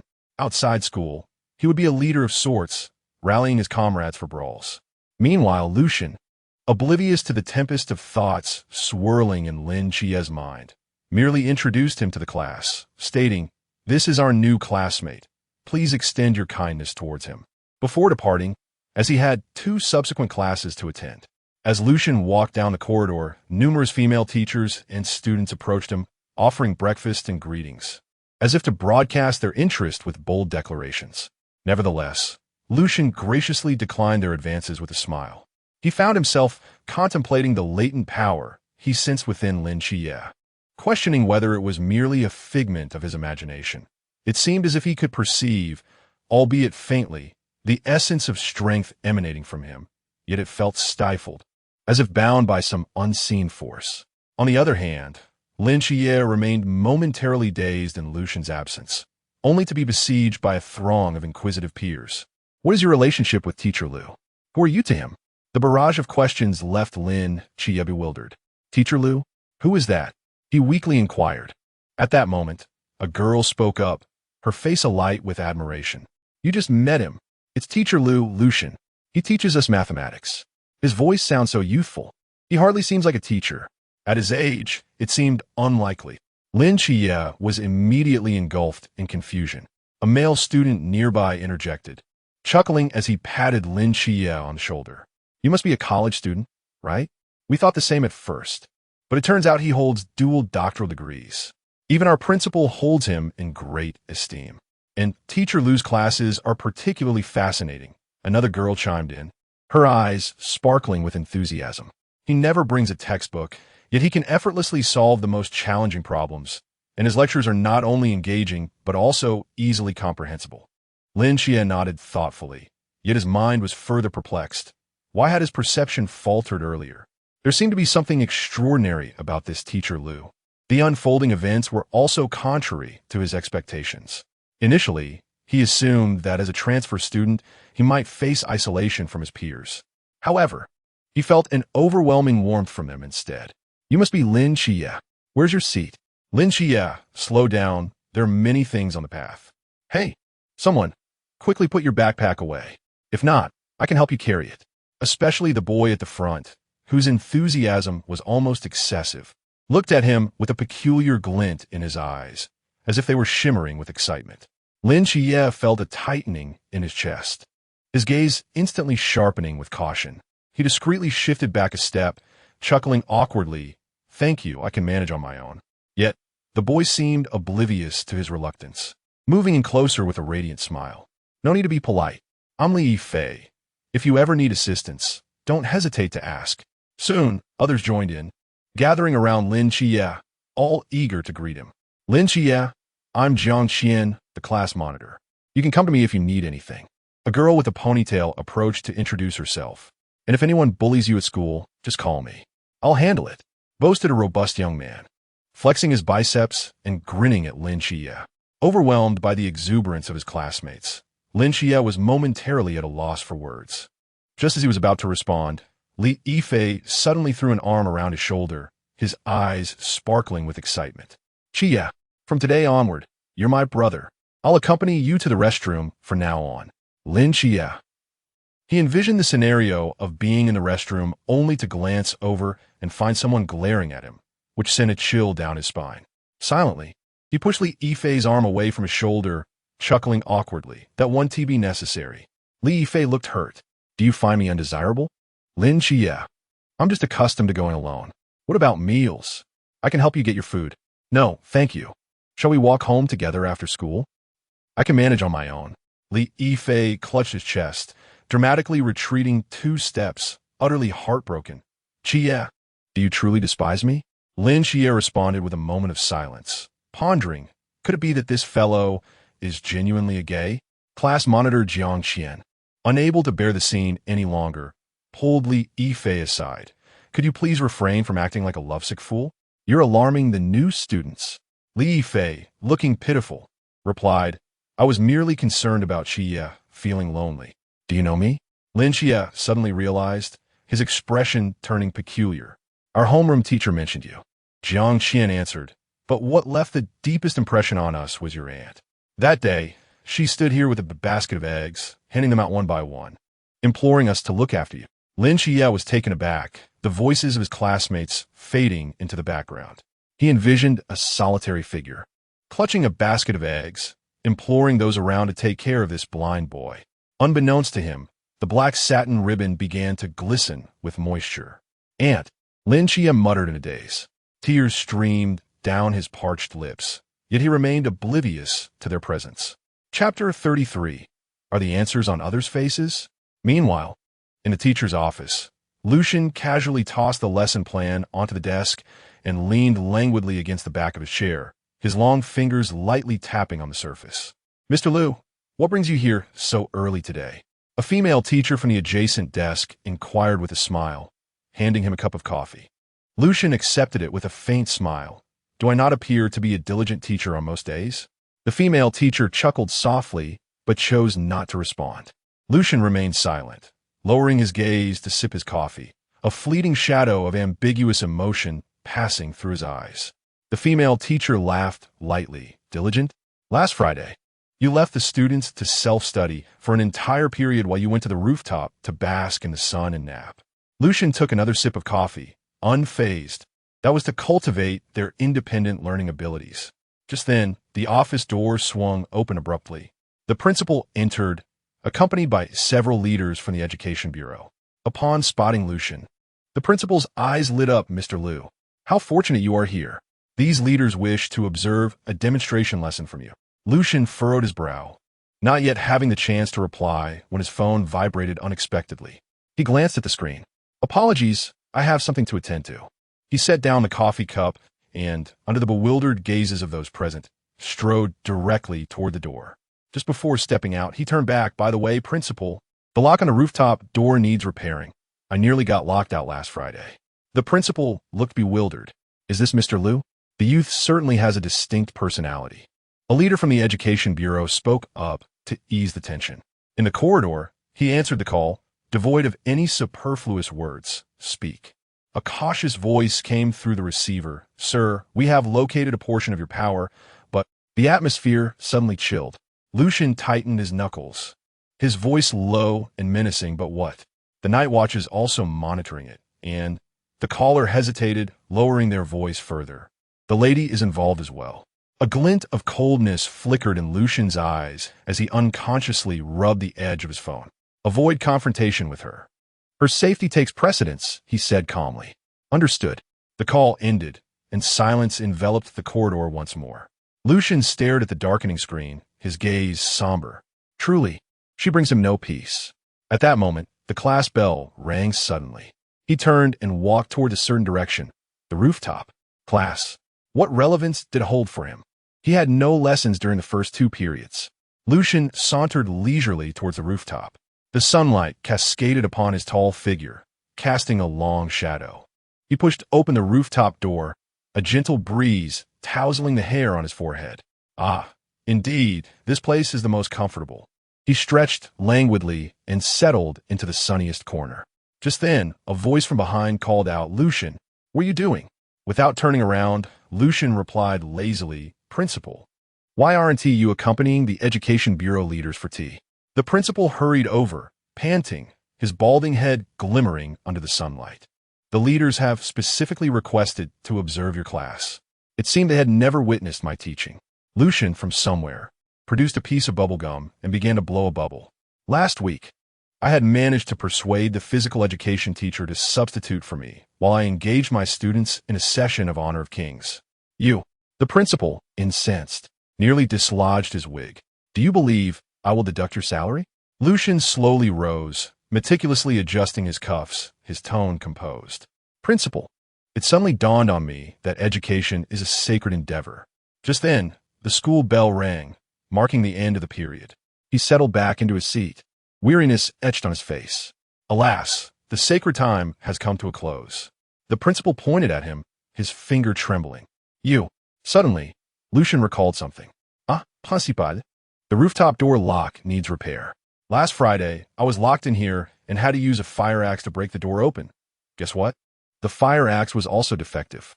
The principal fell silent, contemplating the school's inevitable demise. At the entrance of Class 7, Grade 11, Lucian stepped into the classroom just as the bell rang. The previously boisterous classroom fell silent, with all students swiftly returning to their seats. Today, we would discuss trigonometric functions. He casually picked up a piece of chalk without even opening the textbook, retrieving last week's assignment. Pay attention, he remarked, sketching a circle on the board. Let us suppose this circle represents the principal's bald head. Teacher Liu, the class monitor, Jiang Qian, suddenly raised her hand. Classmate Lin Xiulan said he could solve this problem. Lucian raised an eyebrow towards the corner where Lin Xiulan sat, who looked utterly bewildered. When did I? He exchanged confused glances with Jiang Qian, who merely gestured encouragingly towards him. Excellent. Lucian clapped the podium. Then let us invite classmate Lin to come up and demonstrate why the principal's bald head has a reflectivity of 98. The rest of the class stifled their laughter. Perhaps Lucian was the only one in the entire school bold enough to jest about the principal. Lin Xiulan internally lamented, "There isn't a single sane person in this school." Sunlight streamed into the classroom at an angle, illuminating the podium. The teacher rolled up his shirt sleeves, chalk leaving distinct trails on the blackboard, the scratch of writing mingling with the cicadas song outside. His voice, rich and magnetic, rose and fell, slightly increasing in volume at crucial points, his fingers tracing parabolic arcs through the air. The girl in the front row rested her chin on her hand, her pen moving swiftly across her notebook. Meanwhile, the boy in the back row found himself entranced by the profile of the girl. Sunlight filtered through the wisps of her hair, casting a mosaic of light on the desk, resembling scattered stars. Her eyelashes fluttered gently as she took notes, occasionally biting the pen cap when confronted with a challenging problem. Li Yifei gazed at the faint imprint left on the cap, recalling last week's physical education class when the cap had rolled to his feet. This student, a piece of chalk accurately struck his forehead as Lucian, with a bemused expression, rapped on the blackboard. Does anyone else have the answer? Amidst the laughter of the class, the boy lowered his head, his ears flushed red. On a sheet of draft paper, meaningless formulas are scrawled, yet upon closer inspection, one could discern the strokes forming a certain name. The eraser has been used so vigorously that it bears the imprints of fingers pressing too hard. Outside, the sound of a basketball bouncing on the playground intertwines with the humming of the fan in the classroom. The fan within the room is blowing, and the sun shines brightly upon the earth as the breeze rustles through the treetops. The exuberance of youth is captured like an everlasting sun. In those moments, they were in the prime of their youth. The doodles on the desk, the water bottle nestled in the side pocket of a backpack, and the duty roster tucked away in the corner of the blackboard are all adorned with a soft, golden glow. Youth is a book written in haste, and in later years, we read it over and over again with tears in our eyes. At that time, the future seemed distant and formless, and the young ones were blissfully free of worries. This is the most authentic portrayal of youth. Hidden within ordinary days lies the most enchanting light. Chapter 34. The trouble approaching the night was enveloped in silence when, unexpectedly, a cicada from an unseen tree elongated its call. It was indeed late summer. It felt akin to a sudden awakening of spring. The bell signaling the end of evening self-study echoed abruptly, prompting groups of students to emerge from the classroom, engaging in lively discussions about the day's amusing events. Amongst this crowd, one particular group stood out conspicuously. Lin Xiulan's lips twitched slightly. It resembled a scene from the underworld. He found himself surrounded by a throng of individuals, gradually making his way forward. Meanwhile, on the western side of the office building, Lucian observed them retreat into the distance, silently pondering the thoughts that occupied his mind. At that moment, the last teacher in the office turned to Lucian, a look of curiosity on his face. "Teacher Lu, why are you still here so late?" "Please go ahead. I have a few matters to attend to," Lucian replied. And after exchanging pleasantries, the last teacher departed the office. On the other side, Xiaonan and her team were still engaged in battling the remaining ghost-faced individuals. Suddenly, her phone vibrated at her waist. Upon answering, she discovered it was a call from Captain Shinmai. His low, urgent voice resonated through her earpiece. "Xiaonan, the situation has changed. One of the ghost-faced beings has ascended to become a ghost-faced king, and Hong Ying has been injured. 2 ghost-faced entities have fled towards the vicinity of Xiaonan High School. You need to bring the others over promptly." The direction the ghost-faced beings fled toward was indeed Xiaonan High School. Upon receiving this alarming news, her heart raced with anxiety. Before the captain could finish speaking, she abruptly hung up, informing her nearby teammates of the situation. Without delay, she leapt across several rooftops, hastening toward Xiaonan High School. The image of a young boy flashed through her mind, his anxious expression vividly etched in her memory. Meanwhile, several members of her squad exchanged puzzled glances, watching Xiaonan's hurried retreat. When Shima, who had just vanquished a ghost-faced entity, spoke first, "What is wrong with her? Although the ghost-faced beings have appeared, there seems to be no need for such urgency." The others shook their heads, expressing their uncertainty. We should head over to the captain. Xiaonan likely has something pressing to attend to. He will explain everything upon his return. Indeed, see Xiaonan's figure darted through the night, her footsteps barely grazing the rooftops, as she soared gracefully over the buildings. Her heart raced violently, with only the howling wind and her rapid breaths accompanying her. Lucien, please, do not let anything happen to you. She clenched her teeth, quickening her pace once more. Meanwhile, outside Xiaonan High School, Lin Xiulan was surrounded by Li Yifei and others as they exited the school gates, followed closely by several boys who were jovially discussing which barbecue stall to visit that evening. Chia, let me tell you, Old Lou's grilled kidneys are absolutely divine. I assure you, after one bite, you'll be hooked. Li Yifei exclaimed enthusiastically, draping an arm around his shoulders. Lin Xiulan sighed in resignation. I don't eat that. What about grilled eggplant? Not that either. And so, the group continued their banter, laughter filling the air as they walked along. Having just turned down a narrow alley, the intersection ahead required a right turn, yet I could accompany you for a little while longer. I must turn soon. I shall take my leave now. Until tomorrow, farewell. As we distanced ourselves from the school, the classmates surrounding Lin Xiulan gradually bid their farewells and departed. Moments later, the once bustling crowd dwindled to just 5 individuals, and an eerie silence enveloped the surroundings. Lin Xiulan let out a long sigh, the tension in his shoulders easing slightly. To be honest, he was still somewhat unaccustomed to this atmosphere. Hey, what do you think? Li Yifei abruptly halted, his backpack strap swaying on his shoulder. Will the mist truly awaken again and engulf the great Xia? Jiang Qian rolled her eyes at this remark. Haven't the experts already stated? The probability of the mist reviving is minuscule. There won't be any changes for at least a century. Besides, she mischievously blinked. Even if that time comes, we will have long departed. So why worry?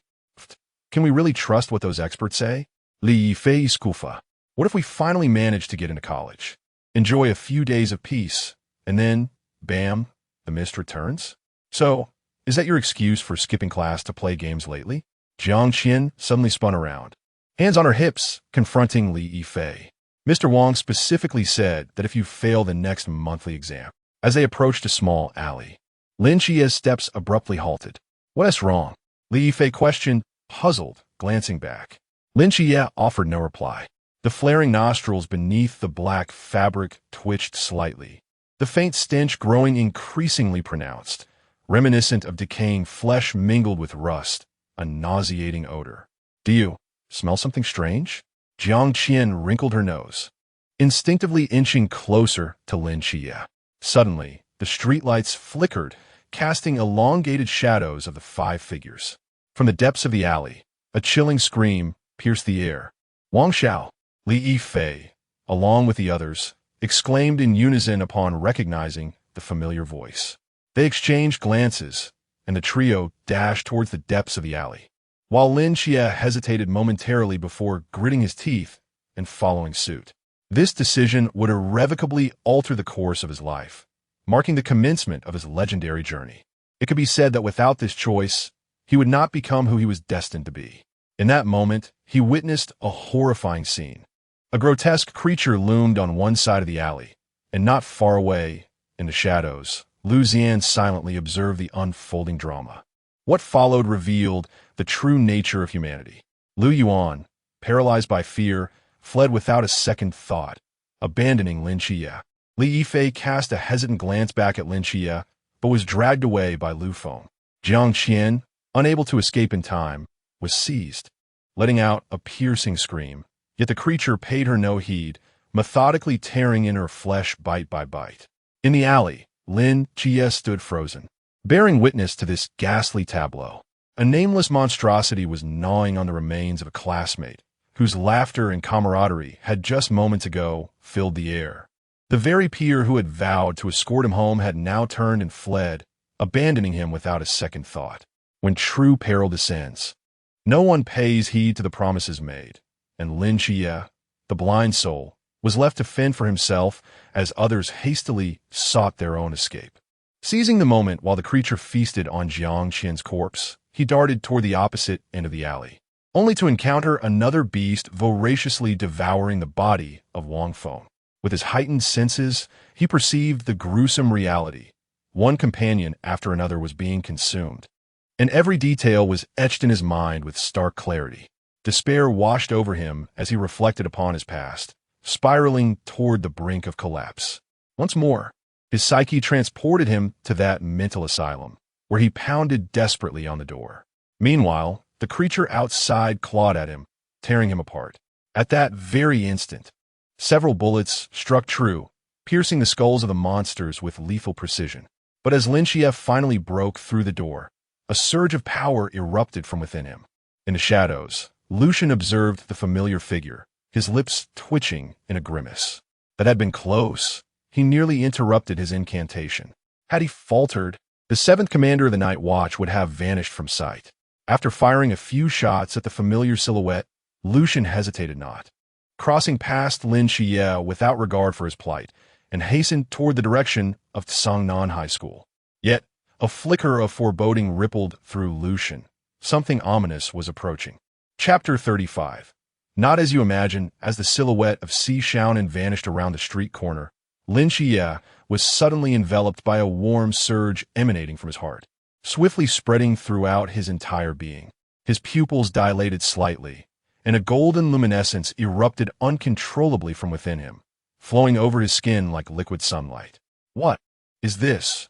Lin Xiulan gazed down at his glowing hands, where each vein was distinctly visible, not coursing with blood, but with pure light.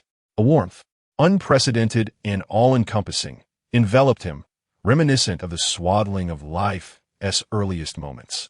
In a daze, he recalled the cool touch of his mother's hand upon his forehead during childhood fevers. Yet this sensation was deeper, more primal. Unbeknownst to him, behind him, the air shimmered as if stirred by an invisible hand, creating ripples of golden light. From the center of those ripples, a human silhouette gradually emerged, elongated limbs, gently folded wings of light, and a visage so exquisite it bordered on the ethereal. The apparition of Michael hovered half a meter behind Lin Xiulan, his semi-transparent golden form radiating a soft glow. Contrary to the legendary descriptions, this archangel bore no different stature than that of a mortal, save for a faint halo that dispelled shadows within a 3-meter radius. The angel's gaze transcended Lin Xiulan's shoulder, fixating upon a shadow 20 meters away, seemingly devoid of substance, yet within Michael's vision, a blurred humanoid outline pressed against the wall. Adult. Michael's voice resonated directly within the shadow, not carried by air, but echoing in the target's mind. Long time no see. The shadow twisted momentarily before a tall figure detached itself. Lucian brushed non-existent dust from his black coat, his silver hair glinting coldly under the moonlight. A playful grin graced his lips, yet a flicker of wariness danced in his amber eyes. Quite perceptive, Michael. Lucian advanced leisurely, halting 10 paces from Lin Xiulan. I thought. His words were abruptly cut short as the golden apparition knelt before him, bowing deeply. You have returned. Michael's voice was laced with an indescribable emotion, reminiscent of a long-awaited release after millennia of waiting, mingled with reverence towards fate. It has been far too long for us to witness this day. Lucian's brow furrowed tightly. Before he could utter another word, Michael's form began to fade, leaving behind only a single phrase. This vessel cannot endure much longer. We shall meet again soon. Wasn't he the other party his enemy? What was this? It seemed as though there was a profound respect directed towards him. Lucian felt somewhat speechless, perplexed by the penchant for riddles, perhaps temporarily alleviating the doubts that brewed within. He recalled another matter. Xiaonan was still en route to Xiaonan High School. That girl. Lucian gazed towards Xiaonan High School, letting out a sigh. In an instant, his figure dissolved into the night, leaving behind a profound stillness, as if he had never existed. As Lin Xiulan naturally unfurled his eyes for the first time in over a decade, a blinding beam of pure white light tore through the night sky. Erupting from the depths of the weathered alleys of the old city, this column of light, infused with an overwhelming force, penetrated the heavens and illuminated the crumbling ruins for miles around with exquisite clarity. People, struck with terror, gazed upwards, witnessing countless particles of dust swirling in the sudden daylight. Even the long-standing shadows of the alleys were obliterated by this divine radiance. In that moment, the dawn in the old city resembled the brilliance of day. Meanwhile, Lucien had just returned to the office at school when he noticed the soaring beam outside the window. Standing by the window, his silver-gray hair danced in the night breeze, his eyes reflecting the incandescent light. Finally awakened, he murmured softly, his fingertips unconsciously tapping the window frame. At that moment, a voice called out from within the campus, "Lucien, Lucien, where are you?" Accompanied by another voice, "Miss, the school requires silence right now. Please keep your voice down," urged Uncle Lee. However, Xiaonan paid no heed, continuing her cries. Her voice grew closer. As Lucien stepped out, he turned to see Xiaonan just ascending the staircase on the opposite end of the corridor. Her footsteps abruptly halted. Standing at the stairway, her chest heaved with exertion. Strands of damp hair clinging to her forehead, clad in a black combat uniform still dusted with the remnants of battle. The two exchanged glances across the long corridor, the air seemingly suspended in time. Xiaonan dashed towards Lucien, throwing herself into his embrace. Are you all right?" Her voice trembled. Lucien's gaze softened as he smiled. "What is the matter? How could I possibly be in trouble? I'm so scared," Xiaonan exclaimed, quickly regaining her composure. "I saw a news report about a murderer in the area. Several people have already fallen victim." Unable to divulge the truth, she concocted a lie to provide temporary solace. Gently stroking her soft hair, he reassured her, "It's all right." This poignant scene was suddenly interrupted as Uncle Lee, panting, climbed the stairs. "What else with this little girl? How could she run so fast?" He gasped, holding his waist, his face wrinkled like a chrysanthemum. "If I had that speed back when I was courting your aunt, I wouldn't have been chased 3 streets by her father with a broom."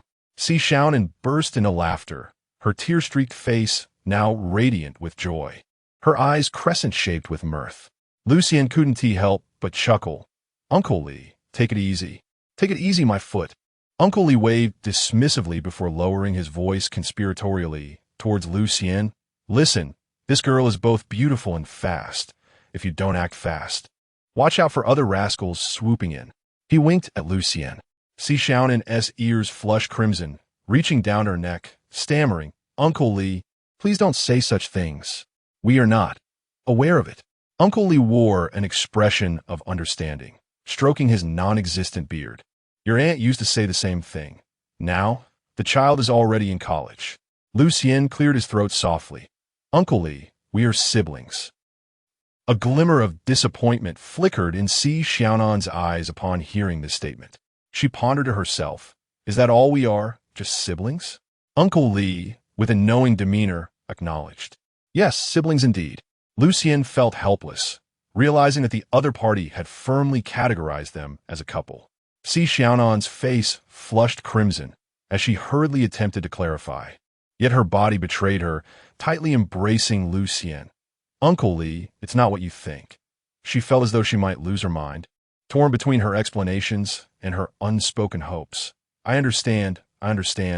Uncle Lee waved his hand dismissively, adopting the air of someone who has been through it all. "However, the school has already imposed a curfew, so you should leave early." Watching Uncle Lee mumbling as he walked down the corridor, he mused about how today's youth in love. Even the school has chased them down. Upon hearing this, Xiaonan felt her heart race even faster. Chapter 36, Just Siblings? As Uncle Lee turned to descend the stairs, Xiaonan finally exhaled in relief. Stealing a glance at Lucien, she discovered he was regarding her with a smile that was neither fully amused nor entirely serious, causing her ears to burn with embarrassment. "Yes, you still find this amusing. I laugh at someone who just held me so tightly, but is now blushing." Lucien's eyes twinkled with mischief as he gently tapped the hand Xiaonan still had wrapped around his waist. Startled, Xiaonan jerked her hand back as if scalded, nearly losing her balance in the process. Quick as a flash, Lucien caught her waist, and they found themselves pressed closely together once more. Another embrace? Lucien raised an eyebrow. Who was embracing? Xiaonan stammered, her face aflame as she struggled against him, only to realize her efforts were futile. Let me go. Not unless you ask nicely, Lin Xiulan replied, tightening his hold, resting his chin lightly atop her head. Weren't we just enjoying a cozy moment? Xiaonan fell silent, burying her heated face against his chest, muttering sulkily, "You scoundrel." Suddenly, hurried footsteps echoed from downstairs, followed by Hong Ying's voice calling out, "Xiaonan, are you up there? Chun." The voice abruptly ceased. Xiaonan stiffened and turned her head, spotting Hong Ying at the staircase corner, her mouth agape in shock. The tactical flashlight in her hand clattering to the ground. The air froze for 3 excruciating seconds. Interrupting, Hong Ying spun around, hastily covering her eyes. "I didn't see anything. You two carry on." "Wait, it's not what you think." Xiaonan scrambled out of Lin Xiulan's embrace, only to trip on her own feet and lurch forward. Lin Xiulan caught her with ease, offering a polite smile to the 2 stunned onlookers. "My apologies. Our little Xiaonan can be rather clumsy." "Who is clumsy?" Xiaonan fumed. Hong Ying beamed knowingly. "I understand everything." She picked up the fallen flashlight and dashed downstairs. "Teacher Chun asked me to check on your situation. You two, take your time." Once the footsteps faded, Xiaonan buried her face in her hands, despairing. "It's over. You've ruined my reputation, and I didn't even say anything." Xiaonan suddenly shot up, glaring at Lin Xiulan in frustration. "Your reputation? It's clearly mine that's at stake." Feigning innocence, Lin Xiulan blinked. "But who was it that lunged at me first?" That was because Xiaonan faltered, her words caught in her throat. In a fit of embarrassment, she stomped on his foot. "It's all your fault." Lin Xiulan inhaled sharply, yet he continued to smile, ruffling her hair. All right, it's all my fault. Shall I help you explain?" Xiaonan huffed. "Forget it." Suddenly, a realization struck her, and she tensed. "Our school is coming here for a practical investigation. I asked our teacher for leave to come find you because I was worried. If you're all right, then I'll head back now." Her explanation felt somewhat forced as she spoke. Lucian's lips quivered slightly, although he wished to feign ignorance. He could not help but harbor a sense of disdain for the individual before him, clad in a skin-tight outfit that was unmistakably designed for combat. The person donned military boots specifically crafted for warfare. 2 bulging objects hung from their waist, which he surmised were firearms typical of a night watchman. He managed to muster a strained smile, pretending to be oblivious to the situation. "You may go ahead," he said, with a hint of reluctance. She cast a lingering glance at Lucian before suddenly enveloping him in an embrace. "I'll go first." "All right." She hurriedly pursued the direction in which Hong Ying had disappeared. Yet, as if recollecting something, she swiftly turned back to Lucian with a cautionary reminder. "Please be careful lately. The old district has been rather unsettled." "Understood." As Xiaonan descended the staircase, her heart raced fervently. She touched her flushed cheeks, inwardly chastising herself for lacking composure, despite their long acquaintance. She still felt unnervingly anxious in his proximity. Upon rounding the corner, she found Hong Ying leaning against the wall, a mischievous grin gracing her features. "Well, have you finished your instructions?" Hong Ying, Xiaonan, stomped her foot in embarrassment. "It's not what you think." Indeed, Hong Ying replied, her tone teasingly drawn out, placing particular emphasis on the word siblings. Xiaonan's cheeks puffed with indignation, ready to retort. However, Hong Ying's expression shifted abruptly, but on a serious note. "Captain Chun is pressing us. We must hurry." At this, Xiaonan quelled her earlier demeanor and nodded in agreement. The two hastened towards the school gate. In the night, 2 black SUVs stood silently, their engines still purring. As Xiaonan opened the car door, she noticed a middle-aged man seated in the passenger seat.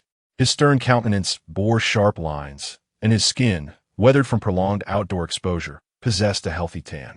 Yet, his arms were bound with 2 loops of white bandages that seemed incongruous with his physique. Xiaonan gazed at him with curiosity. "Captain, what happened?" Chimai waved a hand dismissively. "It's nothing. I sustained a minor injury while engaging with the Ghost Mask King." Hong Ying's wounds are far more severe. Xiaonan abruptly turned to Hong Ying, only then noticing the faint bloodstains seeping through her combat attire, which she had previously overlooked in the dim light. Hong Ying brushed it off with a casual smile. "Just a minor injury. The Ghost Mask King fared much worse." Clearing his throat, Chun Mai's expression grew grave. To the matter at hand. According to the latest intelligence, the Ghost Mask King's appearance is not coincidental. There seems to be something in the old district that draws them in. Most crucially, a divine agent has recently emerged near the old district, currently suspected to be the agent of Seraph 003, Michael. Xiaonan, did you encounter him on your way here? Xiaonan reflected on the recent events, realizing that in her haste, she had overlooked the presence of that individual, believing them incapable of matching Lucian's safety. Lin Xiulan expressed her gratitude, saying, I truly am thankful. I genuinely appreciate it. A hint of embarrassment colored her face as she turned her head away and murmured, Oh, I did not. Chun Mai furrowed his brow, swiftly navigating the tactical tablet with his fingers. This is rather peculiar, under normal circumstances. You ought to have encountered the other party on your way here. The appearance of the Seraphim agent in the old district, coupled with the sudden emergence of the Ghost Face King, posed a considerable complication. However, old Zhao had just relayed news that he had already met with the opposing party and, barring any unforeseen circumstances, should be able to bring them back. Xiaonan, let us return. Old Zhao will bring them directly back to the base. Wu Xiaonan, in the driver's seat, nodded and started the vehicle. A following SUV ignited into motion as the lead car set off. In the back seat, Xiaonan absent-mindedly traced her fingers. Outside the window, the silhouette of Xiaonan High School gradually faded into the distance, yet her gaze remained fixated on the direction of the teaching building. Chapter 37. Do I truly lack charisma? Honging suddenly leaned close to her ear and teased. What's the matter? Are you reluctant to part with your teacher Lu? She gently nudged her shoulder and chuckled mischievously. Xiaonan felt her ears flush with warmth, just as she was about to retort. In the front seat, Wen Qianmo grinned and inquired, What secret whispers are you two sharing? Hong Ying shot him a disapproving glance. Focus on driving. Do you really need to pry into the girls' affairs? She glared at Wen Qianmo before adding, If you meddle again, I'll make you a live target in our next training session. Wen Qianmo recoiled slightly, mimicking a zippered mouth, yet couldn't resist stealing glances at the two through the rearview mirror. Xiaonan's face reddened further as she lowered her head, pretending to adjust her tactical belt, murmuring, Hong Ying, please stop messing around. In a high-rise building in Xiangnan City, the door creaked open, and several individuals stepped inside to find Zhao Kongcheng languidly seated on the sofa, occasionally sighing heavily. Old Zhao, what's wrong with you? The five outside, observing Zhao Kongcheng's despondent demeanor, quickly formed a circle to gossip in hushed tones. What happened to old Zhao? Did he get bewitched by the Phantom Man? When Qianmo asked in a low voice, feigning to clean his gun. It doesn't seem like that, Wu Xiaonan mused, stroking his chin. With that expression, he has probably been rejected in a confession. Good heavens! When Qianmo exclaimed, slapping his thigh, could it be that his wife is contemplating divorce? Don't be ridiculous. Hong Ying kicked at him. His wife is far too gentle. If she were going to leave, she would have done so long ago. How could she endure this rugged man for over a decade? As the five continued their chatter, they were suddenly interrupted by Zhao Kongcheng's forlorn sigh. Do I truly lack charisma? The atmosphere instantly thickened. Lung Xian turned away, focusing on polishing his firearm, while Wu Xiaonan pretended to take a phone call, muttering, Hello? What? The signal is terrible. When Qianmo dramatically collapsed to the floor, playing dead.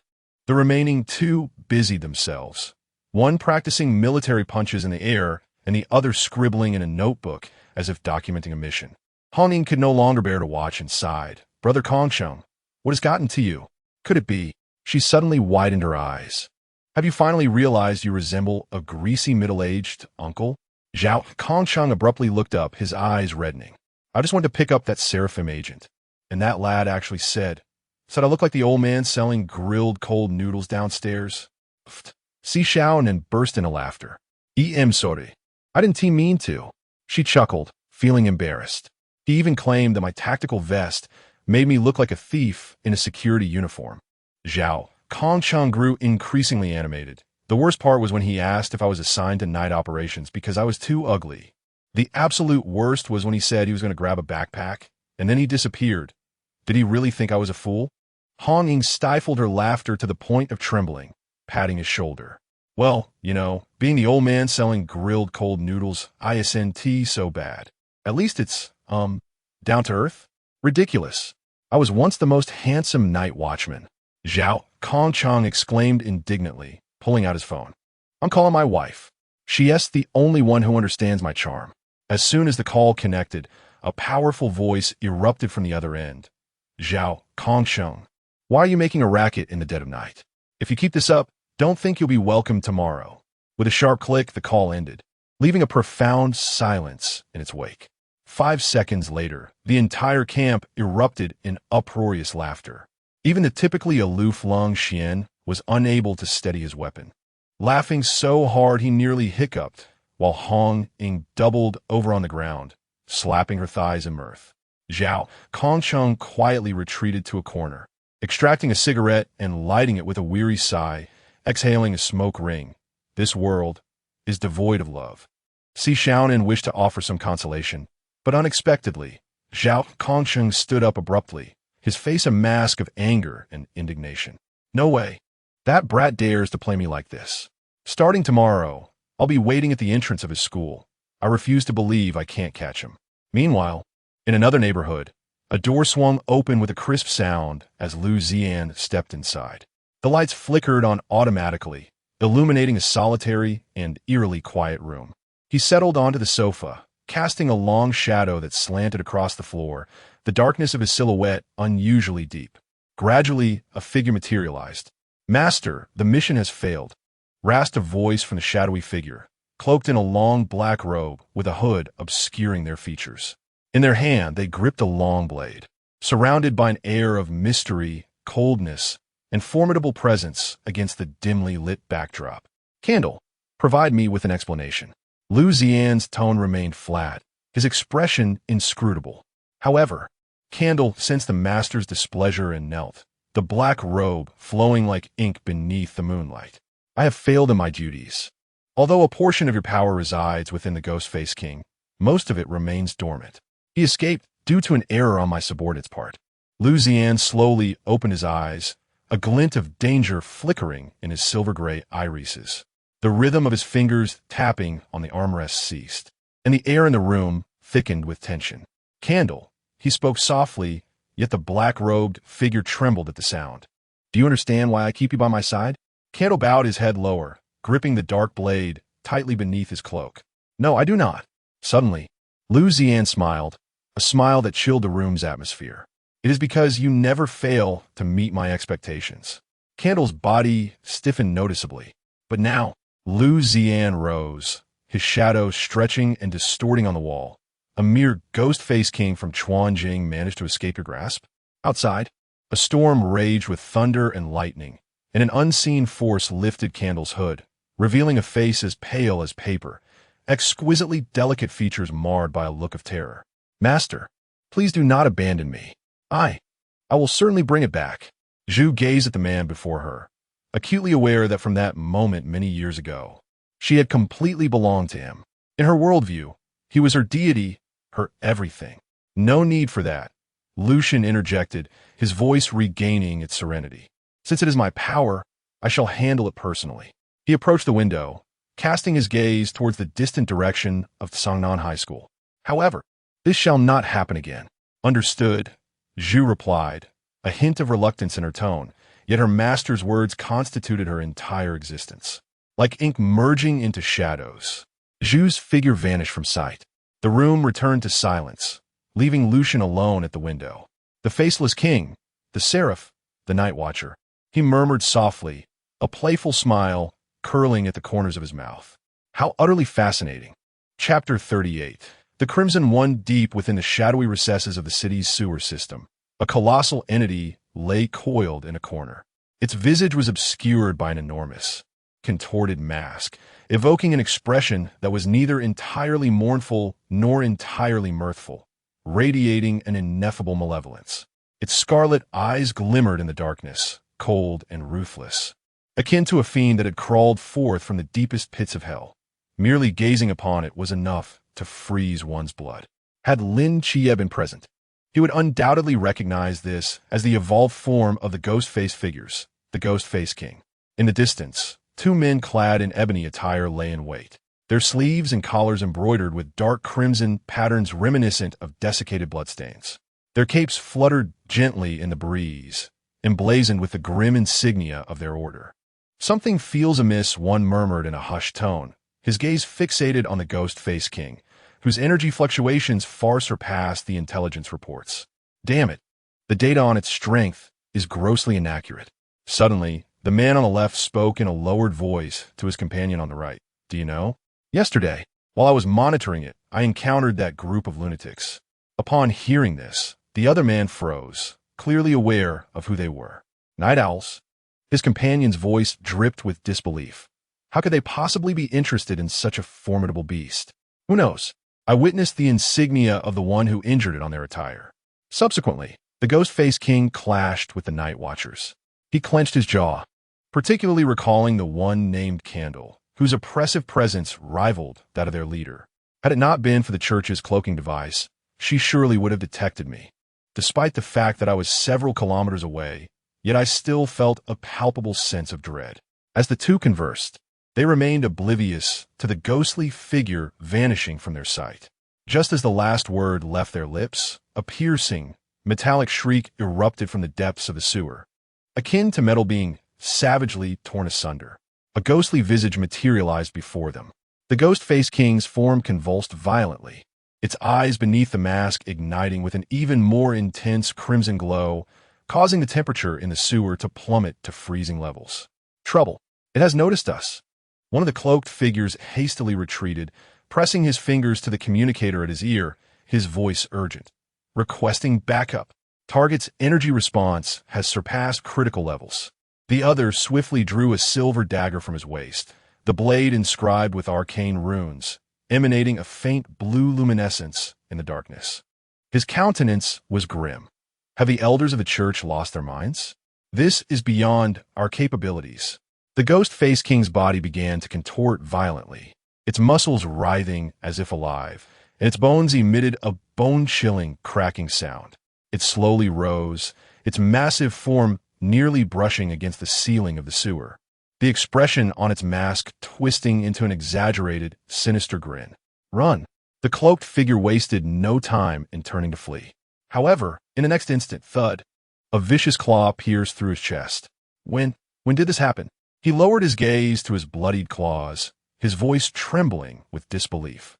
The king of the ghostly mask slowly withdrew his claws, the body of the cloaked figure gruesomely torn in two, blood splattering against the damp walls. It bowed its head, a crack forming in its mask, revealing its ivory fangs as it began to feast upon the mangled corpse. Another cloaked figure dared not look back, frantically fleeing forward, cursing.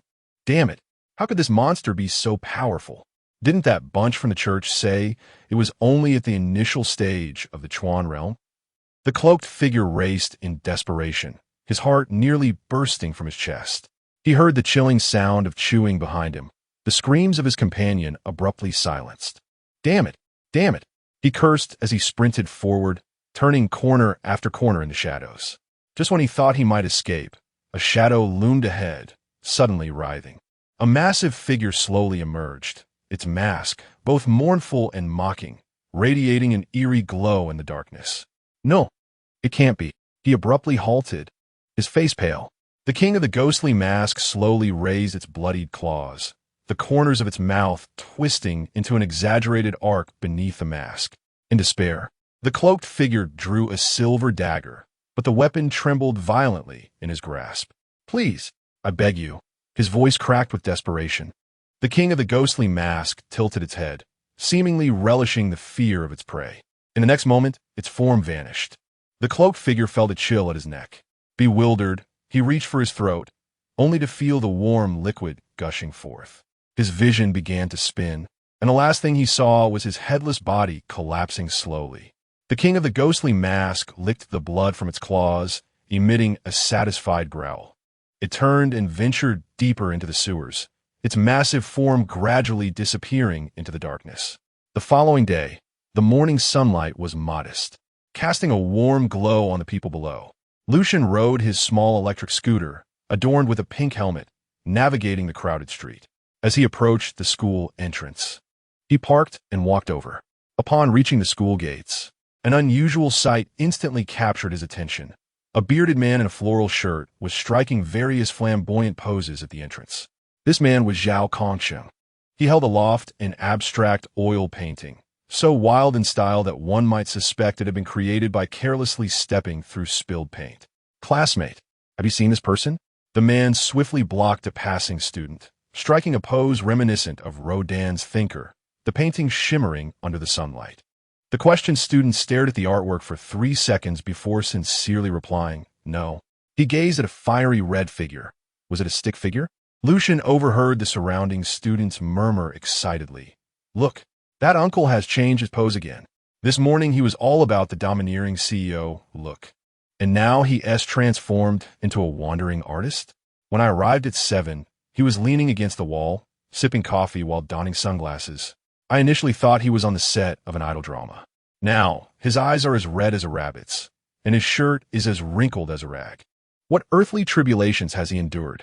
Can you discern whether the item he holds is a portrait or an abstract map? Hush! Perhaps it is the likeness of a fugitive, rendered in such a way that no one would recognize it. Zhao Kongsheng remains utterly indifferent to the surrounding murmurs as he wipes his wind-kissed eyes. Upon spotting an approaching student, he suddenly pivots to intercept another student. "Excuse me, could you take a look at this painting?" Before he could finish, he slipped and nearly performed a comical fall.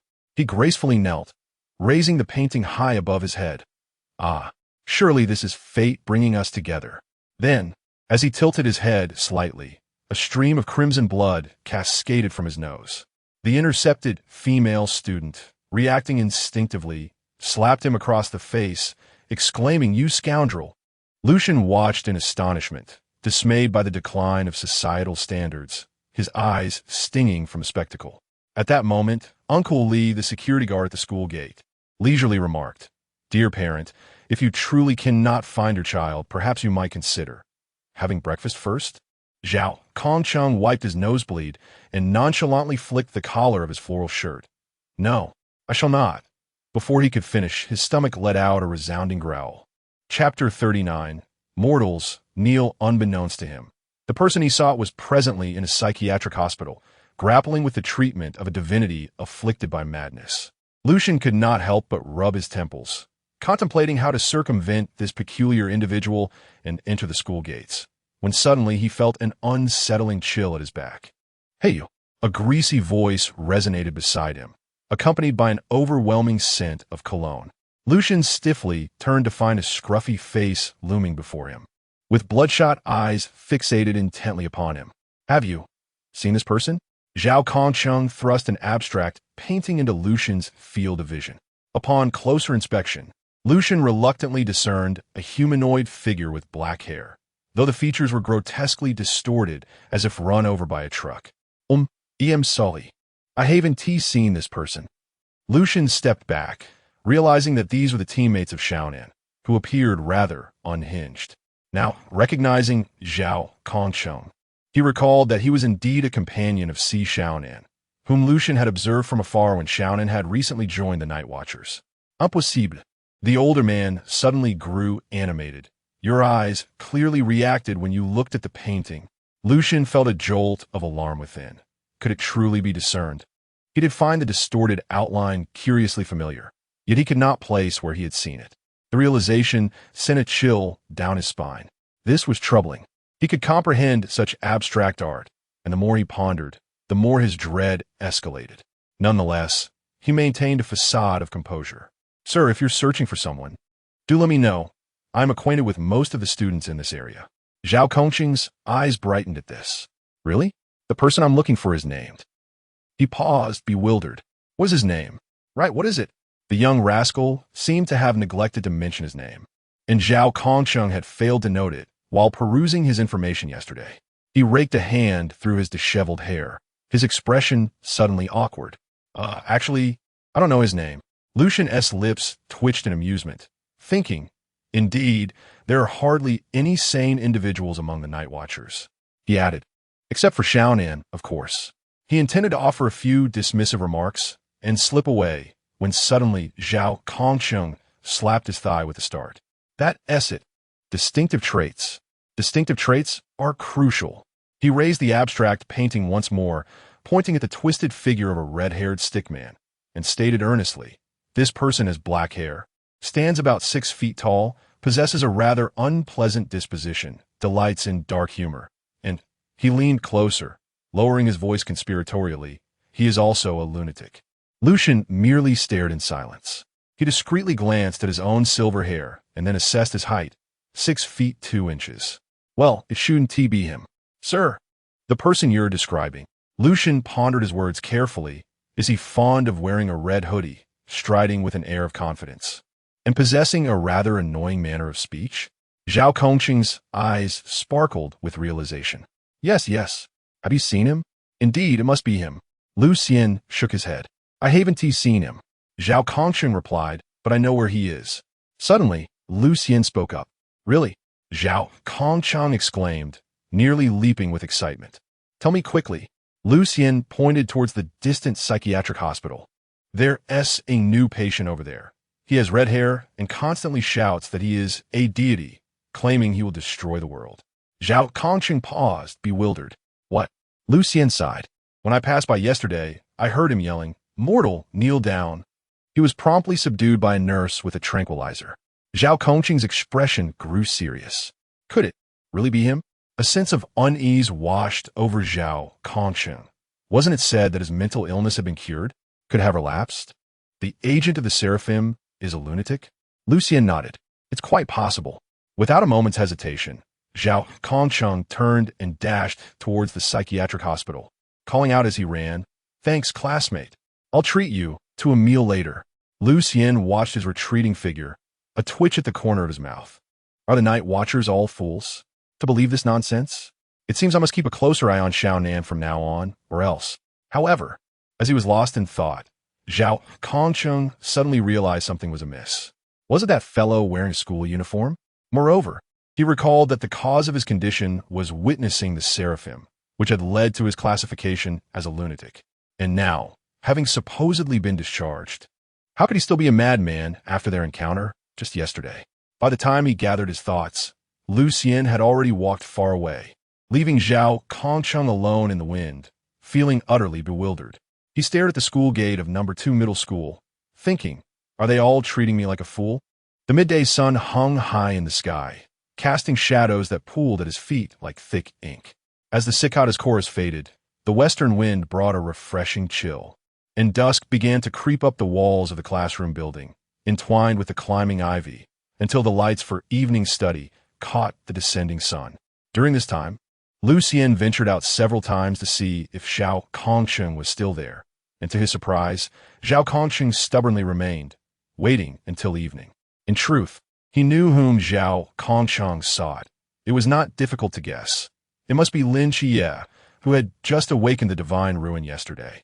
As the sun set beyond the mountains, the sky took on the appearance of a blushing maiden, her cheeks aglow. The moon hung low in the east, while twinkling stars whispered of the evening's grace. Lu Xian rode his little electric scooter against the refreshing autumn breeze, observing flickering lights by the water's edge and faint sounds of footsteps nearby. As he finished work, Zhao Kongqing had just departed, and Lu Xian couldn't help but admire his perseverance. In the western sky, a thin crescent moon and scattered stars shone dimly. He had grown accustomed to this life. Riding his scooter, the night breeze tousled his hair, and the silver strands shimmered with a subtle crimson under the streetlights. However, just as he turned a corner, a familiar figure suddenly emerged from an alley, directly obstructing the path of his vehicle. With a screech, Lucian abruptly slammed on the brakes, the small electric scooter swerving to a halt, narrowly avoiding a collision. He looked up, and the smile that had graced his lips instantly froze. Zhao Kongqing was there, still holding Lin Xiulan's hand, and upon closer inspection, it became evident that the direction they were headed was none other than the luxurious couple's suite at 99 Night. He could still hear Lin Xiulan exclaiming, "What do you intend to do?" "Let me go. I must inform you, I suffer from hemorrhoids." Chapter 40. Love knows no gender, nor age at this moment. Lin Xiulan finally noticed the approaching Luxian. He glanced at himself and Zhao Kongqing then back at Luxian, and felt that perhaps he could consider relocating to another city. Luxian wore an expression of embarrassment. "I apologize for the intrusion," he said, surprised to discover that the protagonist harbored such peculiar inclinations, daring to embrace challenges head-on.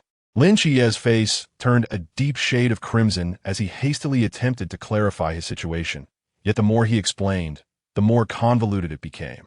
"Teacher Liu, it's not as you think." Luxian silently retrieved his phone, activated the camera, and snapped a photograph of Zhao Kongsheng and Lin Xiulan, then stated with utmost seriousness, "Rest assured, I shall not disclose this, after all." He paused, his gaze subtly drifting over their tightly clasped hands. Love knows no gender, nor age, and certainly not the distinction between an older man and a high school student. Lin Xiulan, Zhao Kongsheng. Zhao Kongsheng, his face darkened, produced his guardian credentials. "I am an officer of the law. This lad has committed a minor infraction, and I must take him to register." Lucian's eyes widened in realization. "Oh, so your method of registration involves holding hands and heading to a couple's hotel?" Luxian nodded, a knowing expression on his face. "Ah, I see. You're merely going to register, right?" Zhao Kongsheng could no longer contain his frustration and bellowed, "I am straight." Luxian raised an eyebrow. "Oh, then why are you heading towards the 99-night couple suite?"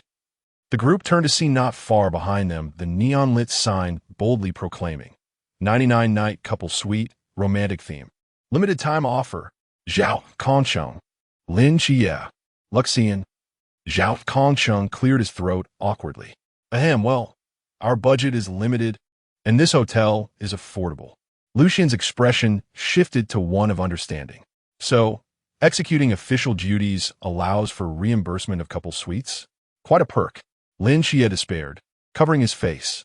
"Captain Zhao, if you continue, I might just jump into the river." In a fit of embarrassment and anger, Zhao Kongsheng pulled Lin Xiulan closer. "Enough chatter. Quickly accompany me to the office." He pointed at Luxian. "If you dare to speak of today's events, then I will." "Then what?" Luxian smiled at the two. "Then I can only plead with you to spare me." Zhao Kongsheng uttered the most cowardly words with the sternest tone, a fawning smile gracing his face.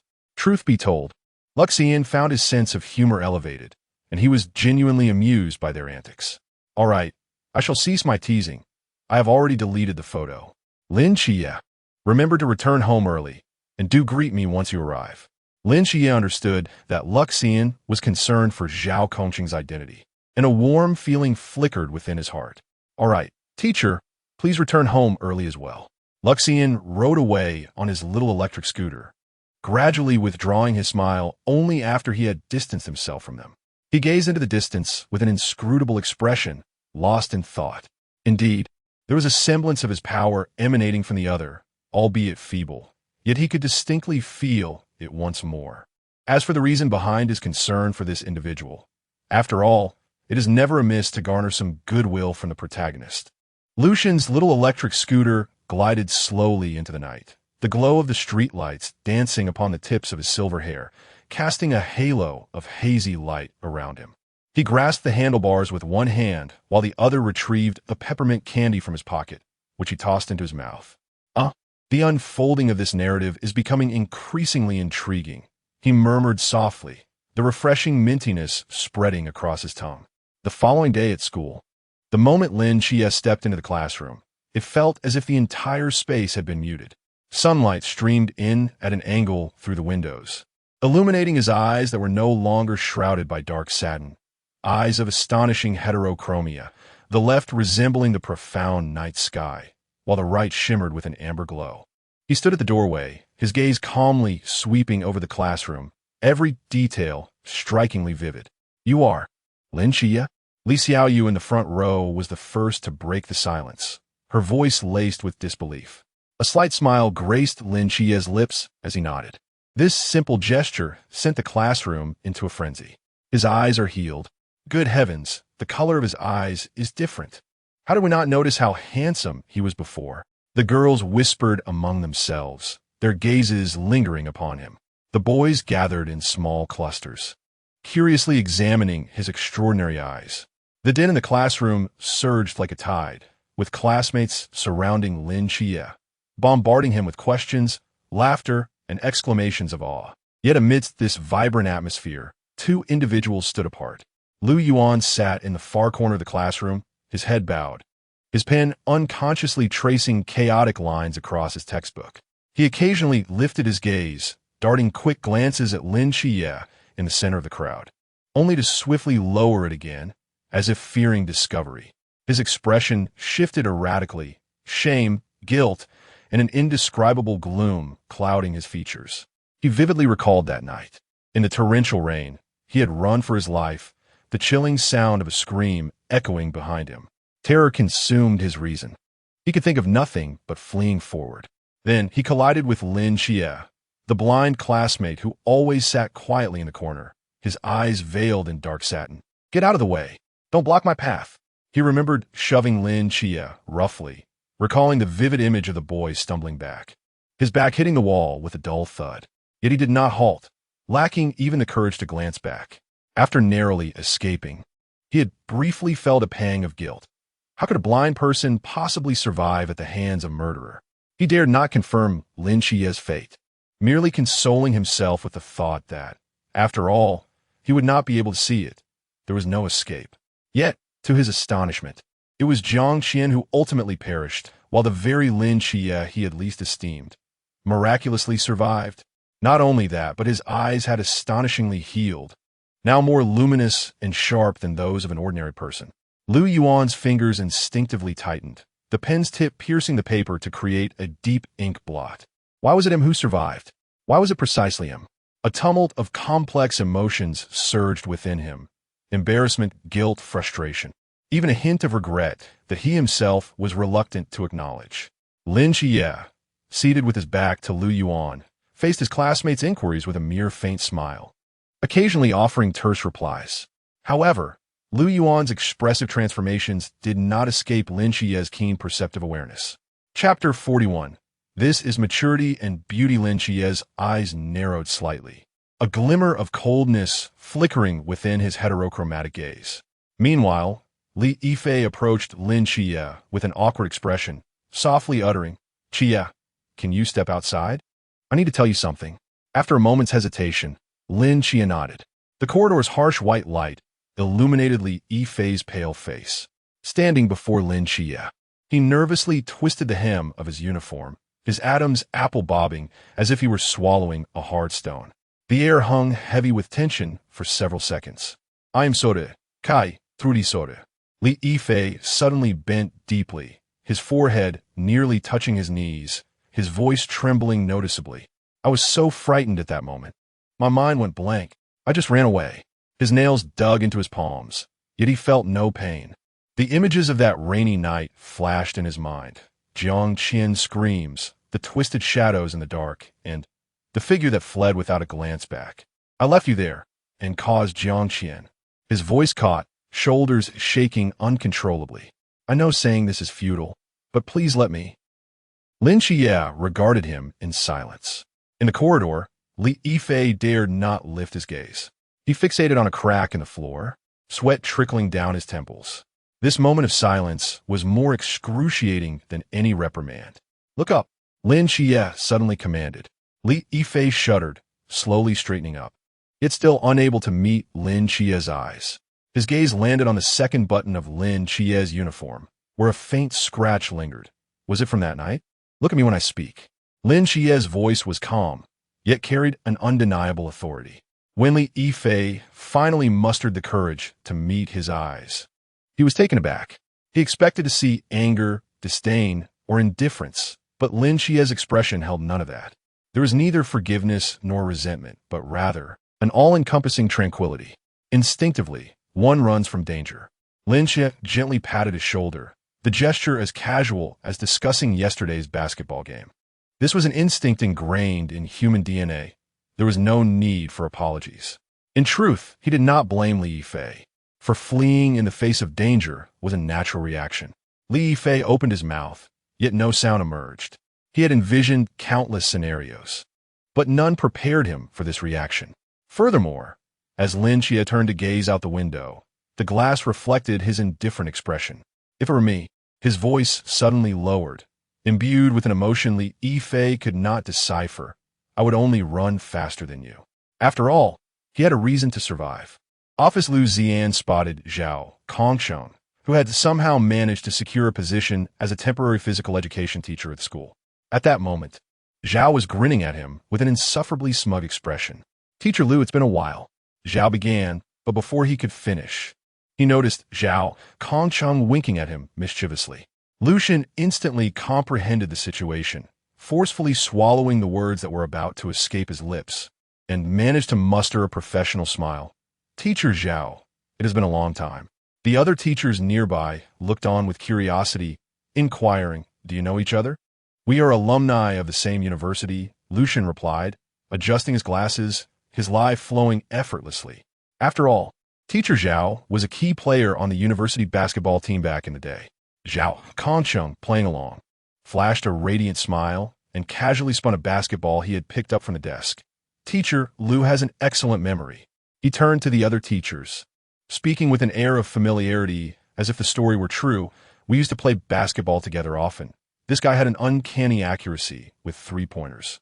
Teacher Wang from the Academic Affairs Office scrutinized the two with suspicion. "What a coincidence. But you both look." He left the latter part of his sentence unfinished. Yet everyone present grasped the implication, glancing at Zhao Kongqing's rather mature face, questioning how the two could be alumni. The atmosphere in the office suddenly grew tense. I merely appear a bit older. I'm actually in my 20s, Zhao Kongsheng awkwardly retorted. The others looked at him with a mix of bewilderment. "In your 20s? You look to be in your 40s at least." Teacher Wang adjusted his reading glasses, inspecting Zhao Kongsheng's weathered visage. "Teacher Zhao, your appearance certainly tells a story." Zhao Kongsheng rubbed his stubbled chin, forcing a chuckle. "It's just the result of exposure to the elements. Those involved in sports tend to look this way."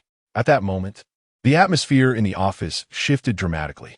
All eyes turned towards another physical education teacher seated in the corner, Chun Ming. Teacher Chun was sipping tea from a thermos. Suddenly caught off guard by the collective gaze, nearly choking, he set down his cup, looking utterly bewildered. What is going on?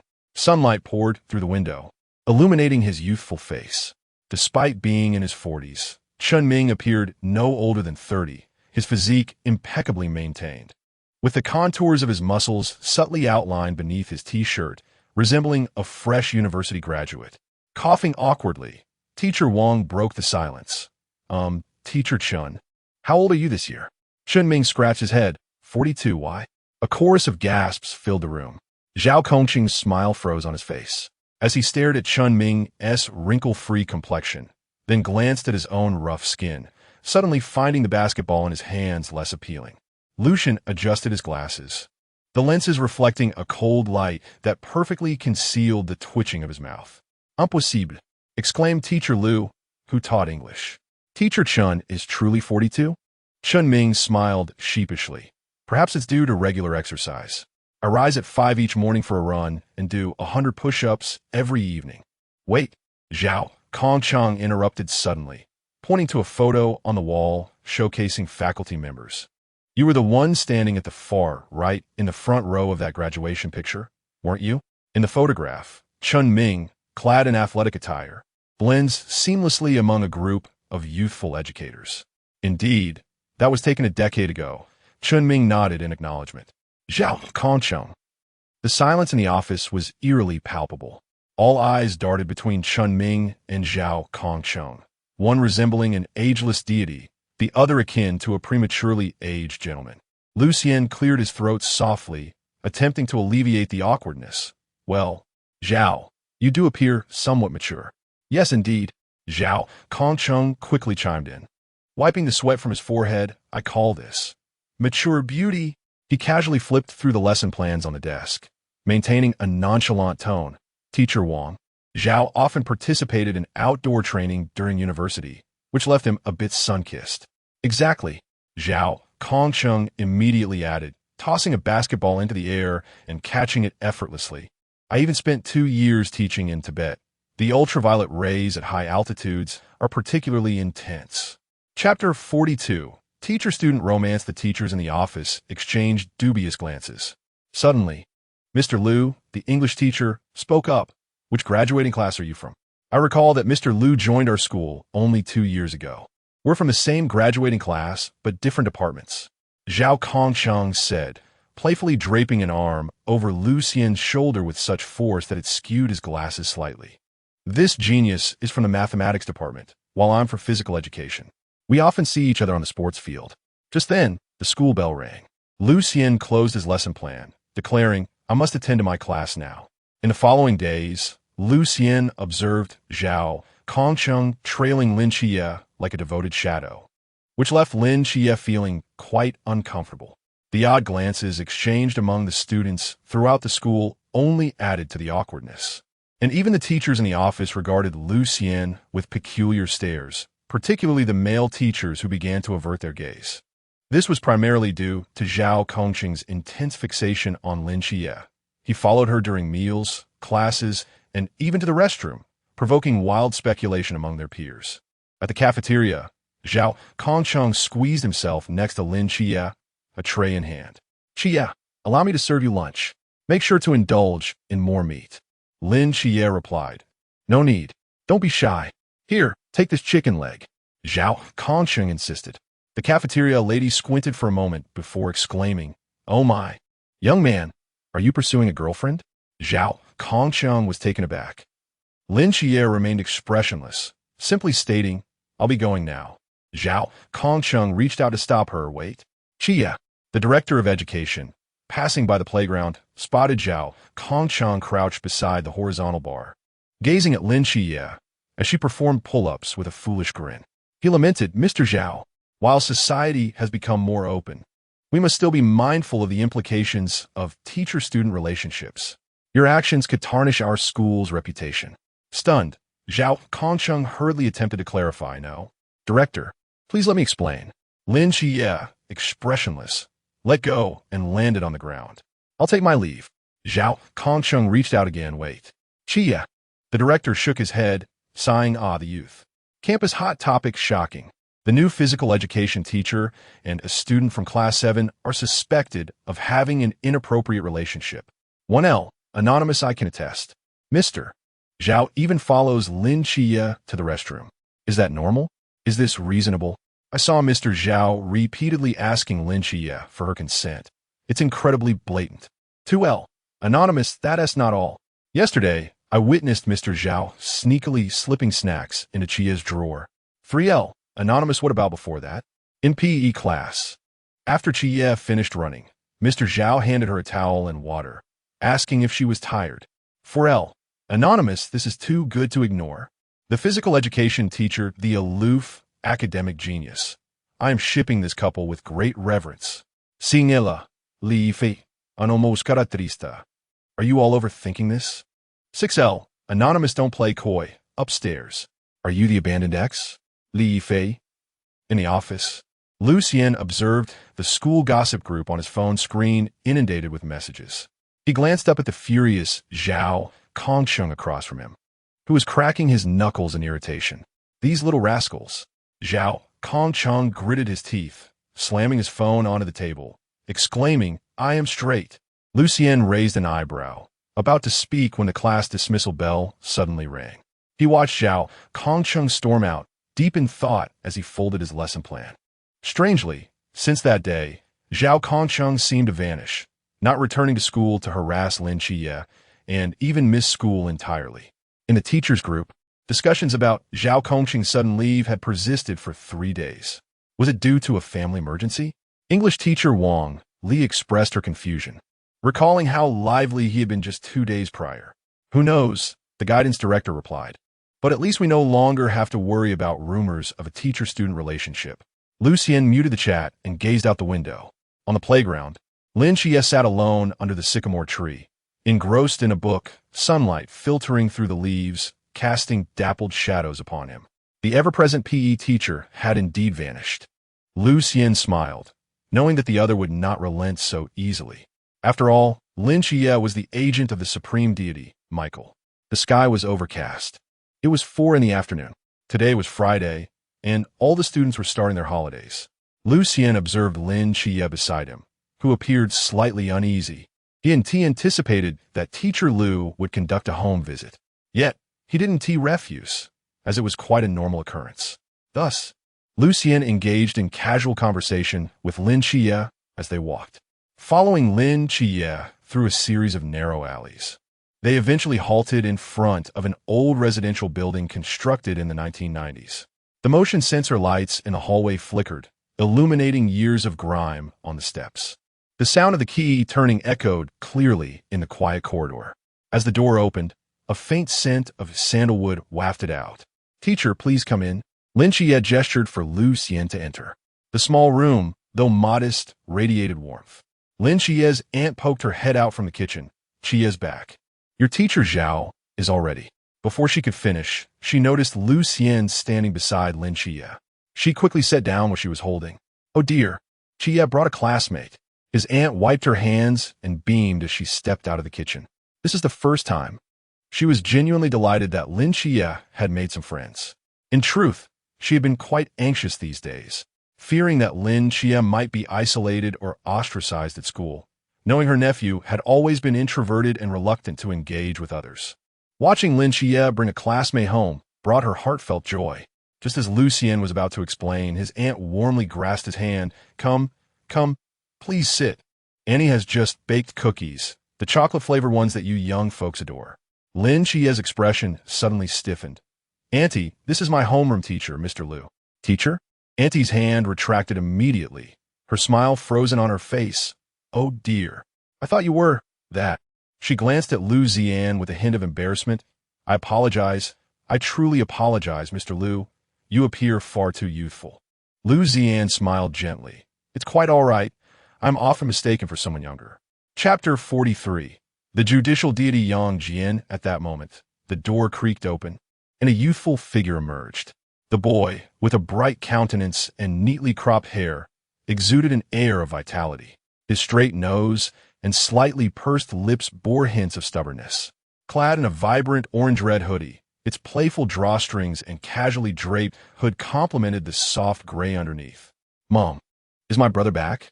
he inquired with a yawn, his voice still laced with the languor of just awakening. He casually closed the door, oblivious to the scene unfolding in the living room.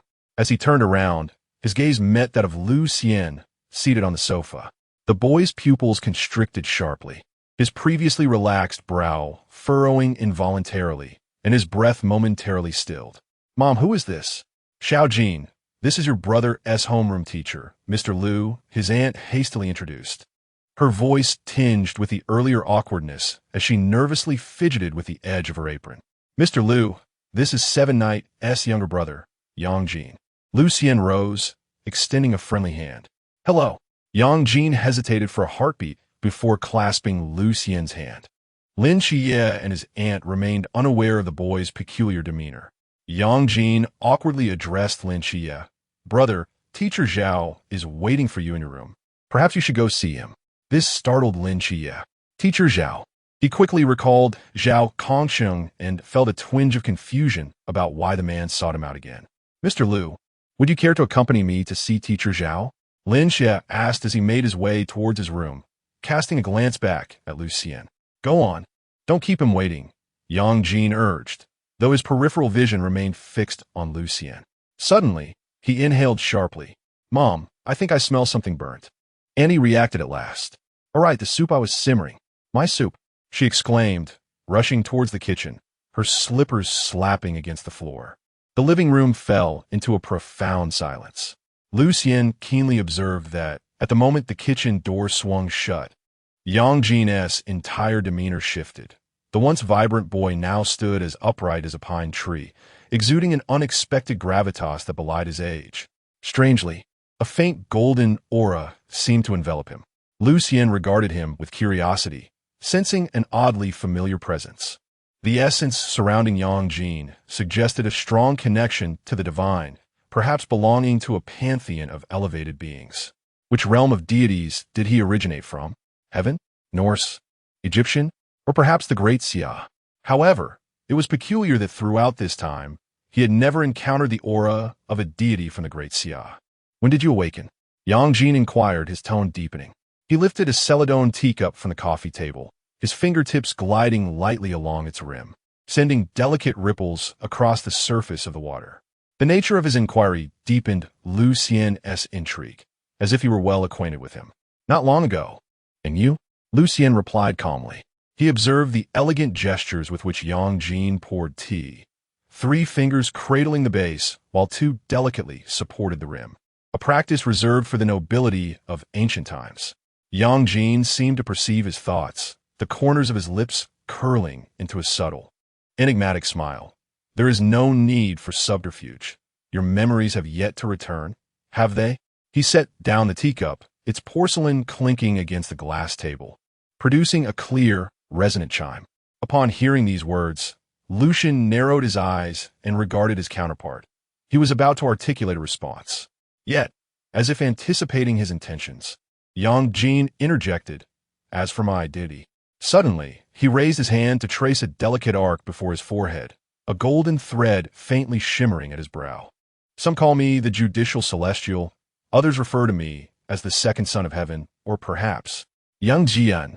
Why have fragments of my memory vanished? What transpired in that moment? Lucian inquired, voicing the most perplexing question that had lingered in his heart for years.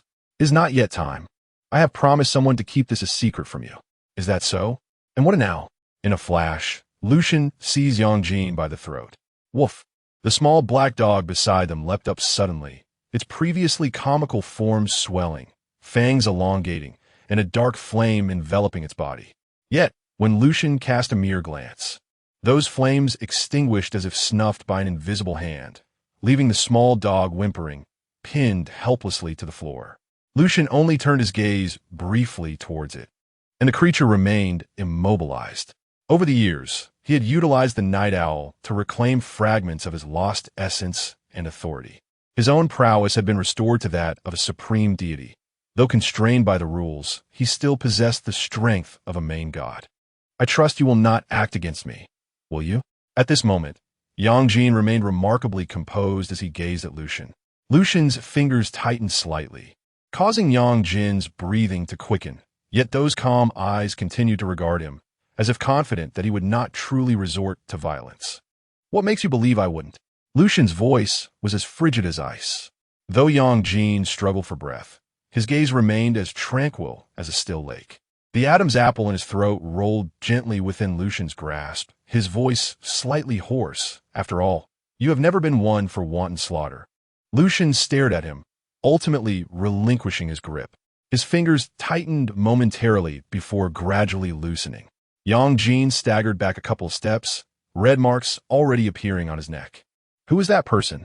Lucian queried. Yang Jin, regaining his breath, shook his head with a wry smile. In due time, you shall know. At that moment, Zhao Kongsheng and Lin Xiulan also emerged. Zhao Kongsheng wore a faint smile, while Lin Xiulan appeared expressionless, staring blankly at Zhao Kongsheng, lost in his thoughts.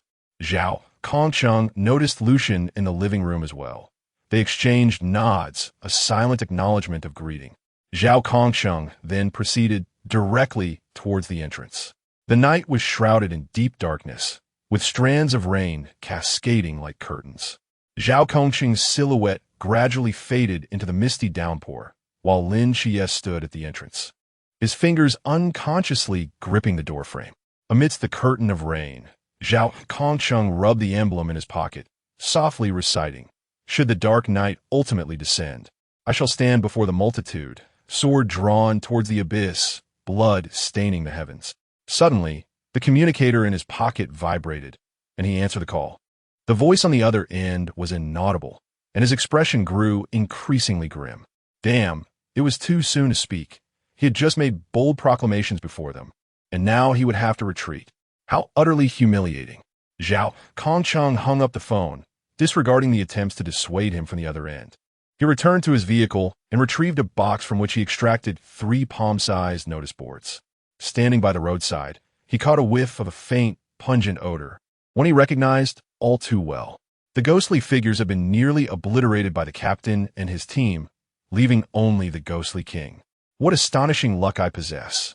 I ought to try my hand at the lottery. Zhao Kongsheng curled his lips into a self-deprecating smile, marveling at the sheer coincidence that the entire old city, so vast, happened to be right in his vicinity. Chapter 44. The Phantom King. Meanwhile, the kitchen door swung open once more as Annie emerged, bearing a plate of stir-fried pork with green peppers. A small grease stain spread across her apron. "Xiao, why didn't you try to keep Teacher Zhao?" She chided lightly. She placed the dish on the table, the pork adorned with chopped scallions emanating a tantalizing aroma. Lin Xiulan shook his head. "Teacher Zhao has something else to attend to. He specifically mentioned not staying for dinner." "What was Teacher Lu here for today?" Auntie inquired, setting the vegetable dish on the dining table while wiping her calloused fingers from years of household chores. "It wasn't anything urgent. Just a home visit from school to understand Chia's family situation." Teacher Lu's demeanor softened, his expression more amiable as he smiled gently at Auntie. She nodded in response and retreated into the kitchen, returning with a steaming pot of lotus root and rib soup, the surface garnished with vibrant green scallions. She glanced curiously at the others still standing in the living room. "Why is everyone still standing?" "Teacher Lu, Xiao Jin, Xiao, please take a seat." Young Jin, having regained his composure, quickly interjected, "Mom." Teacher Lu might have other matters to attend to. Teacher Lu's gaze lingered on Yang Jin for a moment before he smiled slightly. "No, I would be delighted to stay for dinner." Lin Xiulan looked at Teacher Lu in surprise, who had already moved naturally toward the dining table. "I just happen to have some educational matters I'd like to discuss with you." Auntie's face lit up with joy. "That's wonderful. Xiao Jin, hurry and fetch some bowls and chopsticks." Turning to Teacher Lu, she added, "Please, don't stand on ceremony. Make yourself at home." As Yang Jin silently walked toward the kitchen, he heard Teacher Lu murmur in a tone only they could hear, "Our matters are far from resolved." At the dining table, Auntie enthusiastically served Teacher Lu some food. "Teacher Lu, do try this braised pork. It's our specialty." "Thank you." Teacher Lu replied gracefully, picking up his chopsticks. Lin Xiulan performs exceptionally well in school, particularly in mathematics. He has a remarkable talent. Annie turned to Lin Xiulan with surprise. "Really? Xia has never mentioned this to us." Lin Xiulan lowered his head, feeling quite embarrassed. His mathematical performance was abysmal. One could say that the score one would achieve by placing the answer sheet on the floor and stepping on it would surpass his own. The main issue was that he had fallen behind in his studies, and before he could settle down and focus, he had been beset by numerous distractions. However, Teacher Lu shifted the conversation. Lately, he seems to be preoccupied. He often loses focus during class. Annie's expression immediately turned anxious. "Is someone bullying him?" "Annie!" Lin Xiulan exclaimed, looking up suddenly. "Me fine. That's good to hear. If anyone is bothering you, you must tell me or Teacher Lu about it."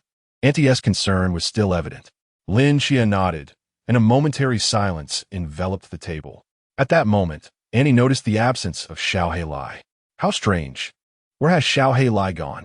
He is usually the most eager during mealtime, yet now, with bones to eat, his shadow is nowhere to be seen.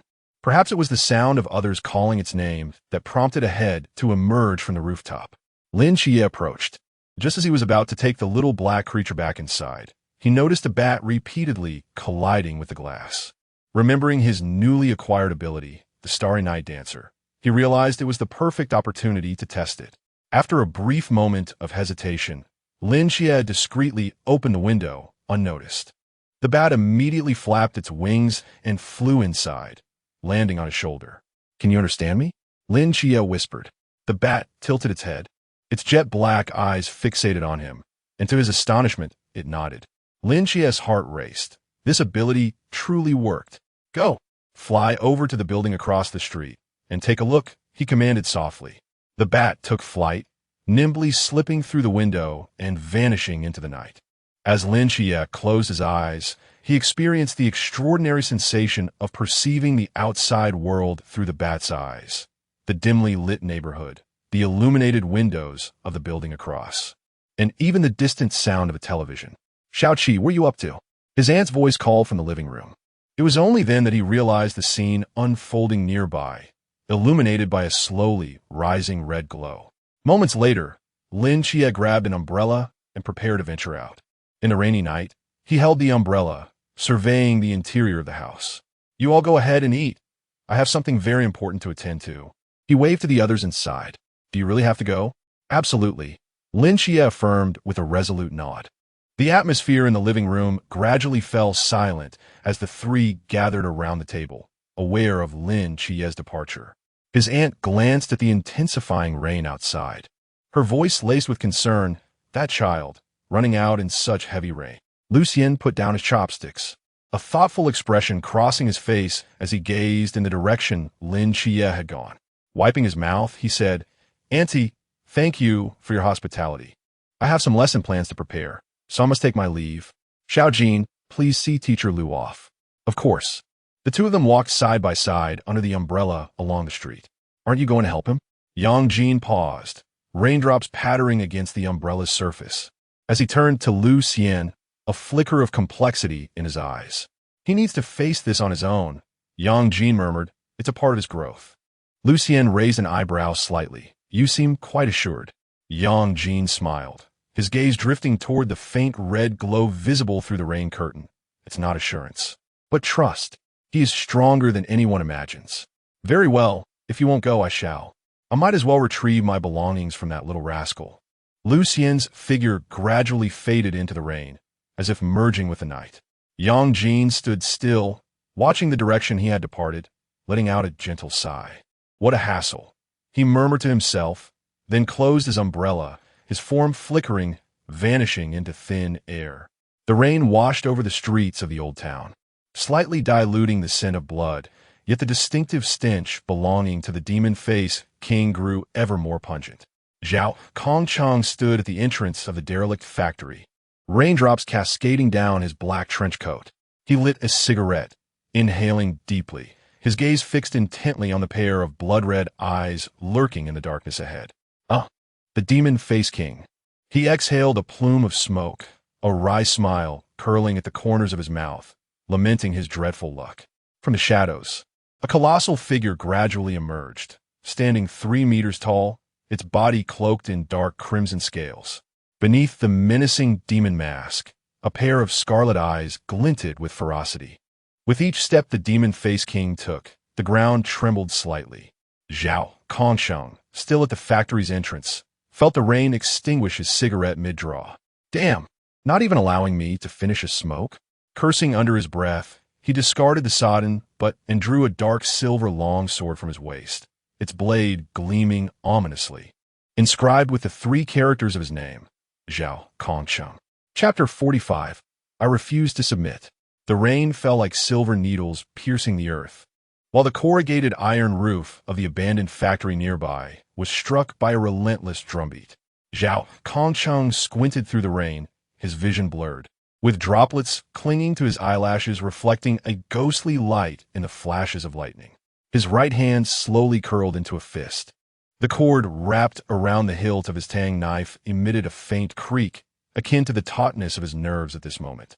Before him, the grotesque figure of the ghost-faced king, its body covered in scales, bore countless intersecting wounds, each gash deep enough to expose bone, dark red blood seeping out, staining its scales a more vivid crimson.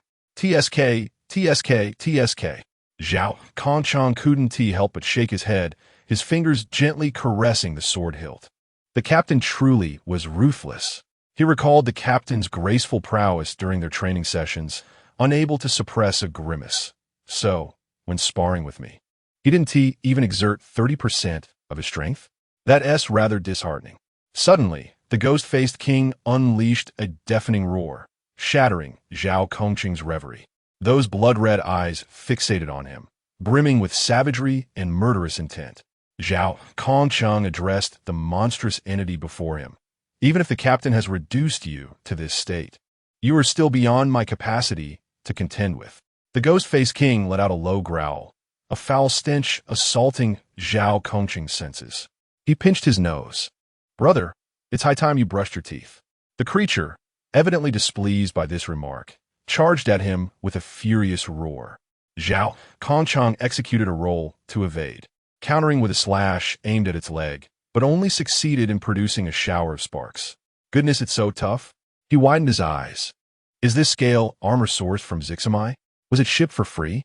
Enraged, the ghost-faced king swiped at him with its claws. Zhao Kongcheng barely dodged.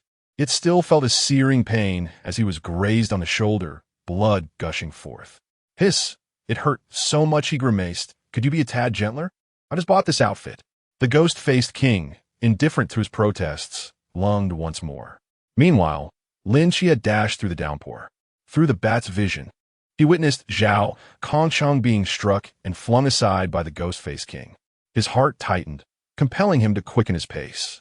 At that moment, Zhao Kongcheng knelt on the ground, drenched in blood, resembling someone who had clawed their way out from a mountain of corpses. Upon arrival, he had been relentlessly pounding against the crimson barrier. Zhao Kongcheng, I know you're in there. Let me in. Lin Xia shouted. What are you doing out at this hour, instead of staying home? Zhao Kongcheng cursed under his breath, yet a smile crept onto his lips. Just as the ghost-faced king's claws were a mere half-meter from his head, a sudden, clear voice rang out. A flash of golden light surged from the side. Bang! Lin Xia's figure collided with the ghost-faced king like a cannonball, forcibly pushing the colossal beast back several steps. As he landed, his knees slightly bent, right hand poised to strike, while the left firmly held a black umbrella. You little rascal! Zhao Kongcheng's eyes widened in disbelief. Fighting while holding an umbrella? Showing off, are we? Lin Xia shook off the raindrops from the umbrella, maintaining a serious demeanor. You'll catch a cold if you get wet. Zhao Kongqing's lips twitched as he suddenly succumbed to a violent fit of coughing, blood seeping through his fingers and mingling with the rain. When he lifted his gaze to meet Lin Xia's, a flicker of complex emotions crossed his eyes. How on earth did you get in here? Lin Xia looked at him innocently and replied, You might not believe it, but I just shot him a glare, and the door opened.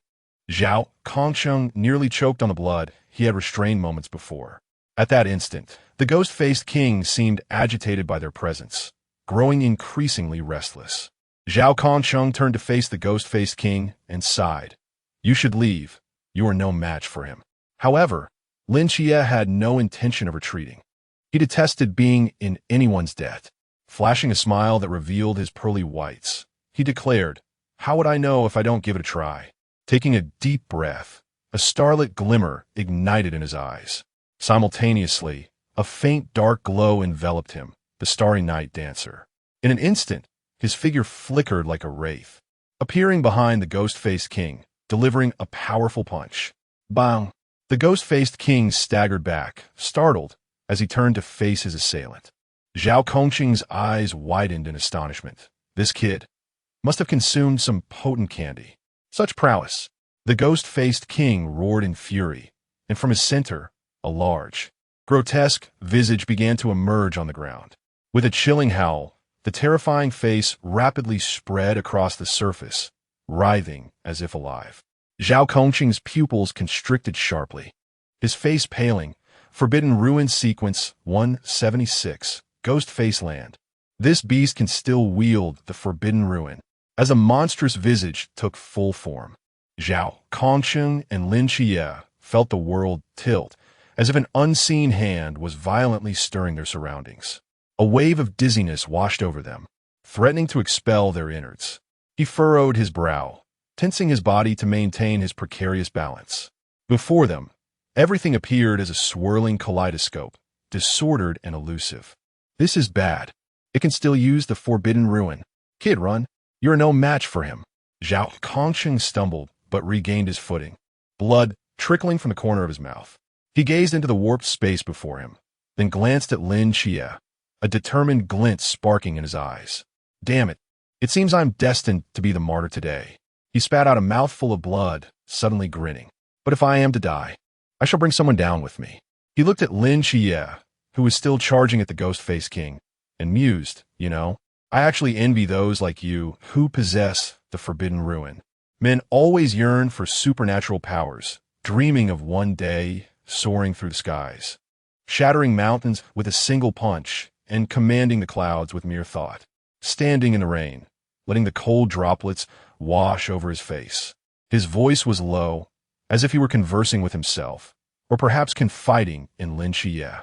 For so many years as a night watchman, I have been waiting for my forbidden realm to awaken. Alas, here I am in my 40s, still awaiting that moment. He smiled, a grin tinged with self-mockery. and remarked that it is indeed quite challenging to survive among the night watchmen without the forbidden realm.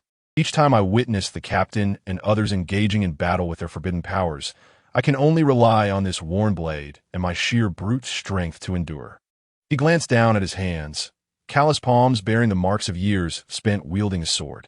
At times, I ponder whether this is my fate, to remain an ordinary person, forever overshadowed by those prodigies.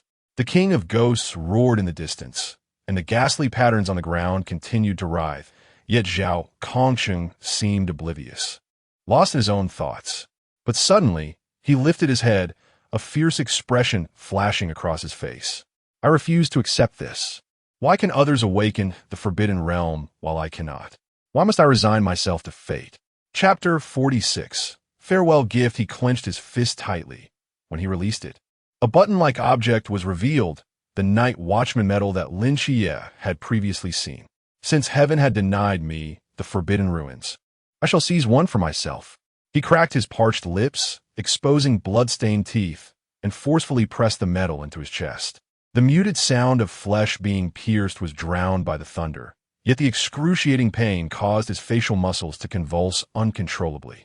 A blinding light of blood erupted from his chest, and the veins that spread across his body seemed to come alive, voraciously siphoning his life force. In an instant, a radiant burst of blood light emanated from his heart. The serpentine patterns beneath his skin ignited with an eerie red glow, as if molten lava surged through his veins. Zhao Kongsheng arched his body, emitting a low growl reminiscent of a beast, every fiber of his muscles trembling under extreme strain. He felt as though countless blades were scraping against his marrow, yet amidst the agony, he perceived an enigmatic surge of power. At that moment, the sensation peaked, and his eyes turned crimson as he bellowed, "How exhilarating!" No sooner had his words fallen than his figure vanished from sight. In the next moment, a gash appeared on the chest of the ghost-faced king. So, it is. My forbidden ruins manifest like this. Forbidden Ruins Sequence 083, Moonlight of Oblivion. Ha! I knew it, I, Zhao Kongsheng, am indeed a genius. Zhao Kongsheng suddenly materialized atop a fuel tanker 3 meters behind the ghost-faced king, gazing down at his blood-streaked right hand, laughing maniacally. The star blade he wielded had transformed into a translucent moonlit hue, its blade continually shedding shards of light. The bloodied star blade emitted a clear, resonating hum in the rain, its tip embedded deeply into the concrete ground. The ghost-faced king seemed to sense impending danger. Its 3-meter frame leaned back slightly, for the human it had once regarded as an ant now radiated an aura that made its scales stand on end. It let out an anxious growl, its towering form retreating a half-step. In its crimson compound eyes, the blood-drenched human was slowly accompanied by the emergence of a fragmented moon shadow. Moonlight of Oblivion. Zhao Kongsheng suddenly drew his blade, the edge carving a chilling arc through the air. In that instant, the rain curtain enveloping the abandoned factory was dyed with an otherworldly lunar hue. Open for me. As the first strike was unleashed, the ghost-faced king instinctively raised its lethal claws to block. Time seemed to elongate in that moment. The blade did not slice through mere air, but cleaved the very essence of the night. A 3-meter-wide, crescent-shaped vacuum appeared amidst the rain, instantly vaporizing every droplet that entered this domain. The ghost-faced king instinctively crossed its arms for defense, yet its scales crumbled like frost under the sun, unable to withstand even half a second. This strike, Zhao Kongsheng's voice suddenly echoed beside the monster's ear. The severed claws still tumbled in the air as the second strike cleaved through the ghost-faced king's abdomen, avenging the innocent souls lost. Black blood cascaded down like a waterfall onto the concrete floor, hissing with a corrosive sound. The phantom king staggered backward, fear flickering in its eyes for the first time. Its bony spikes suddenly elongated, yet before they could strike, Zhao Kongsheng had already appeared above it. In that moment, the suspended figure and the descending blade of light merged as one. The Tang Dao pierced the monster-esque crown, and Zhao Kongsheng's voice echoed from afar, declaring it a strike in place of the captain. The phantom king emitted a wretched scream, not of this world. It wildly thrashed its head, unable to dislodge the glowing star blade. Taking advantage of its descent, Zhao Kongcheng sliced along the spine, withdrawing only upon reaching the tailbone. The creature crumpled to the ground like a torn sack, its convulsing body staining the puddles black. Yet in mere moments, it shakily stood once more. For the final strike, Zhao Kongqing's silhouette appeared atop a transformer 10 meters away, the star blade raised to eye level. The crescent moon behind him suddenly blazed with blinding intensity, resonating with all the blades suspended on the battlefield, a farewell gift to himself. Lin Xiulan watched as Zhao Kongqing's blood-streaked right hand began to disintegrate, seemingly unable to bear the strain. The skin cracked like a parched riverbed, revealing the luminous muscle fibers beneath. Those blood streaks had spread to his neck, encroaching upon his face. "Kid, watch closely, the strike is magnificent," a voice emerged from behind the monster. The arc of the star blade split the curtain of rain, and where it passed, even the moonlight briefly faltered. A crescent-shaped hollow suddenly appeared in the Phantom King's chest, through which the swaying wild grass was visible behind it. As Zhao Kongcheng landed, his military boots shattered the puddles, and the incomplete moon's shadow elongated his figure. He gazed at his throbbing right hand, laughter erupting nervously. Amidst the laughter, countless blades of moonlight blossomed in the rainy night, each beam precisely piercing the phantom of the Phantom King. This was Ming Sheng Shanyu, correcting all possible trajectories of strikes from the past 3 seconds. The blade fell. The moon shattered. "Damn, Zhao Kongcheng, are you cheating?" Lin Xiulan stood dumbfounded at this scene. The Phantom King's body froze in place, then slowly split along the smooth incision, crashing into the puddles. With a splash, Zhao Kongcheng also collapsed to the ground. So this is the feeling of genius. He gazed at Lin Xiulan, who was rushing over, and with his last ounce of strength, he hurled the Tang Dao forward. "Kid, this blade is yours now. Remember to slay a few more beasts for me." With a thud, the severed body of the Phantom King began to convulse violently. The moment Lin Xiulan caught the thrown starblade, he witnessed the black blood pooling on the ground surge back into the monster's body as if alive. Before he could comprehend the spectacle, the severed veins writhed like venomous snakes, and the two halves of the body began to merge once again under the moonlight. How is this possible? Lin Xiulan's hand trembled as he gripped the blade. In the realm of mortal perception, the aura of the Ghost-Faced King surged with terrifying velocity, leaping from the pinnacle of the river realm directly into the ocean realm, and it continued to ascend. Cough! Cough! Zhao Kongcheng lay in the puddle, his pupils beginning to glaze over. Damn it, it refuses to perish. The reconstituted Ghost-Faced King unleashed a deafening roar toward the heavens. Its dark red scales flipped up, revealing a newly formed layer of jet-black keratin beneath. Its originally 3-meter-tall form expanded to 5 meters, with 7 stark white bone spines erupting from its back, each adorned with a ghastly pale eye at the tip. The ocean realm. Lin Xiulan felt the hair on his body stand on end. Zhao Kongqing's eyes were filled with despair. A creature of this caliber would likely send even the captain fleeing. Flee! Zhao Kongcheng exerted his last ounce of strength to roar, "Take my blade. Run!" Lin Xiulan remained still, gripping the sword with both hands. The remnants of annihilating life and moonlight resonated wondrously with his golden divine realm. Roar! The 7 bony eyes of the Ghost-Faced King simultaneously locked onto Lin Xiulan. Just as the youth prepared to unleash his ability, he suddenly found himself immobilized. Those gazes constituted the most formidable confinement. Move! For the love of all that is holy, move! Lin Xiulan's forehead throbbed with veins.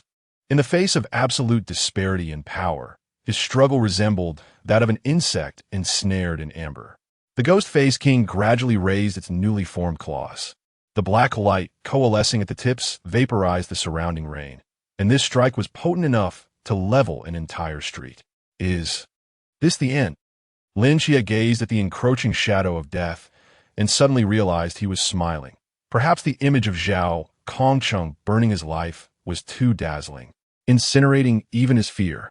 It turns out that in true despair, one can attain a peculiar calmness. Just as the black light was poised to erupt, roar, The 7 bony eyes of the ghost face king simultaneously blazed with destructive black light, and the color of death was mirrored in Lin Xiulan's pupils. In this critical moment, ding, a raindrop hung, suspended before Lin Xiulan's eyelashes. The entire space abruptly fell into an eerie stillness. The drifting raindrops, the splattering blood droplets, even the lethal beam of death poised to erupt from the ghost face king's eyes, all froze in midair. Chapter 47.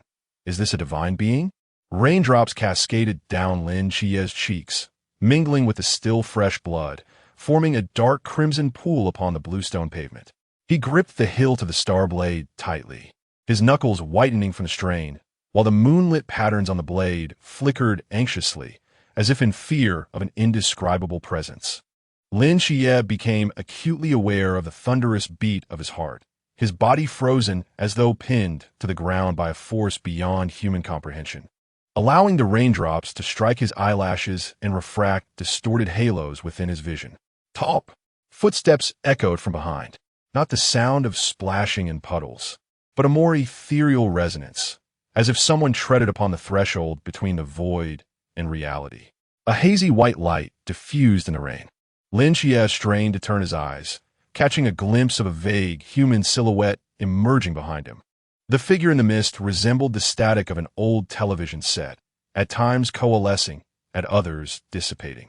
6 spectral wings unfurled in the rain, the pair at the bottom visibly losing their pristine whiteness, akin to rice paper steeped in ink, gradually blooming into profound darkness. Borrowing from others. The ethereal voice resonated from all directions, carrying an inhuman echo, a rather poor habit. A translucent hand emerged from the fog, extending a gentle grasp towards the ghost-faced king. Crack! 7 bony spikes erupted simultaneously, black blood suspended in time before it could spill forth. The towering ghost-faced king, standing 5 meters tall, trembled violently, yet emitted no sound, as if enduring an unspeakable agony, its muscle fibers convulsing intensely. The grotesque visage frozen in a state of sheer terror. Suddenly, Lin Xiulan felt a lightness in his chest, his once-bound body liberated. Out of nowhere, a black feather floated up, landing in the palm of the hand, emerging from the mist. The moment the feather touched his palm, the entire space quaked violently. Boom! The stagnant time and space resumed their flow. The ghost-faced king maintained its horrific expression as it disintegrated inch by inch from the head down. There was no explosion, no flash. Its existence faded quietly into the rainy night, like pencil marks erased by an eraser. Lin Xiulan staggered back 2 steps. Who was he? Was he human? Why did the ghost-faced king seem as insignificant as an ant in his grasp? The star blade trembled in his hand, emitting a mournful resonance, its moonlit patterns flickering erratically, an instinctive shudder in the face of the supreme. He struggled to discern the visage of salvation before him. Yet the figure in the mist remained perpetually obscure, while the 6-winged specter behind grew ever clearer. The leftmost wing had completely transformed into inky blackness. He perceived a slight inclination of the misty figure, which, devoid of features, nonetheless exuded a palpable sense of scrutiny. Zhao Concheng. Lin Xiulan suddenly recalled something and turned to lunge towards his faltering comrade. A bolt of black light surged forward, penetrating Zhao Concheng's translucent chest. The scattered motes of light began to flow backward, and miraculously, Zhao Concheng's shattered form began to reassemble. This is... Lin Xiulan gazed upward in astonishment as the mist dissipated in the rain. In those final moments, he seemed to perceive the silhouette of a figure making a gesture for silence, an ethereal voice resonating directly within his mind. Tonight's events cease with this night. The 6-winged apparition vanished with the wind. A drop of icy rain fell upon Lin Xiulan's nose, as if everything that had transpired was merely an illusion. Only the still warm blade in his hand and the gradually steadying breath of Zhao Concheng beside him attested to the existence of that hazy figure. Was it a deity? Lin Xiulan mused to himself. Strangely, when he attempted to recall the figure's appearance, his mind yielded no memory. The fabric of space twisted, and a silhouette emerged in an alleyway. Lucian observed from a distance, aware that another gaze was fixed upon him. He knew without looking that it belonged to Yang Jin, or rather, Yang Jian. Suddenly, his phone vibrated in his pocket. As he retrieved the device, droplets of water slid down his fingertips from the screen. Just as he pressed the answer button, Xiaonan's tearful voice erupted in his ear. "Fool, where have you run off to this time? Didn't I tell you to stay home and not wander? Where are you now? I will come to find you." In the background, he could faintly hear Xiaonan sobbing, accompanied by the jarring sound of screeching brakes. It was only then that Lucian noticed 23 missed calls from her number. The earlier disturbance in space had evidently interfered with signal reception. "I am near a student's home, Lin Xiulan. I visited him for a home visit tonight. What is the matter? Stay where you are. I will come find you shortly." She had assumed something had happened to him and returned home only to discover that Lucian was not there. The news from Zhao Kongsheng had already left her anxious. And now, with Lucian's call failing to connect, the next 20 minutes became the most frantic and helpless of her life. If Zhao Kongsheng were to perish, she might mourn for a prolonged period. However, if Lucian were to die, she too might follow him into the abyss. Without Lucian, she could scarcely fathom any reason to endure. As the hour grew late, she thought to herself, but before she could finish, the call was abruptly terminated. Left with no alternative, Lucian had no choice but to wait. After all, he was a brother reluctant to provoke his sister's ire. Raindrops cascaded down his black trench coat. Lin Xiulan remained standing in the rain, firmly gripping the tang blade, his eyes still clouded with confusion. He lingered in the shadows, watching as the medical team lifted Zhao Kongsheng onto the ambulance. Before him stood Chen Mai, a middle-aged man, alongside 3 others. One of them, petite and clad in the attire of a night watchman, was none other than Xiaonan. Upon confirming that Zhao Kongsheng was out of immediate danger, she breathed a sigh of relief and exchanged a few words with Chen Mai before dashing off in a particular direction. The other was Hong Ying. She wore her dark hair neatly tied up, revealing a smooth and full forehead, which accentuated her refreshing and capable demeanor. Clad in a vibrant, fashionable outfit, her red and white hooded jacket harmonized perfectly with her matching athletic shoes.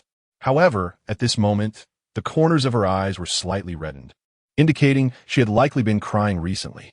The patient suffered from over 40 fractures throughout his body, with his right arm sustaining a shattering injury. The doctor, adorned with gold-rimmed glasses, adjusted his slipping spectacles. The hem of his white coat was stained with mud. Under normal circumstances, such injuries would hardly allow for survival to this point. Yet, something was sustaining his vital signs. He hesitated, casting a glance at Chen Mai, realizing that in the near future. Suddenly, Hong Ying rushed forward, grasping the doctor's arm, her athletic shoes splashing in the puddles. "He'll be cured. Won't he?" Her voice trembled noticeably. "Modern medicine is so advanced, Uncle Zhao."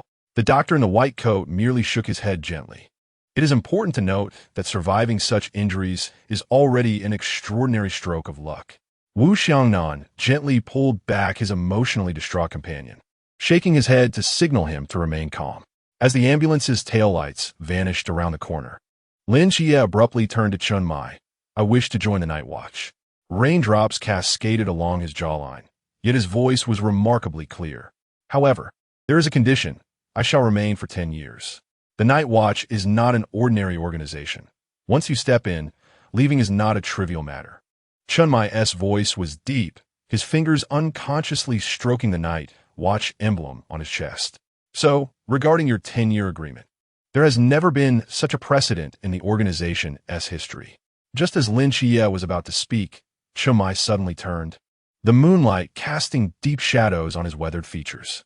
A faint, elusive smile played at the corners of his mouth.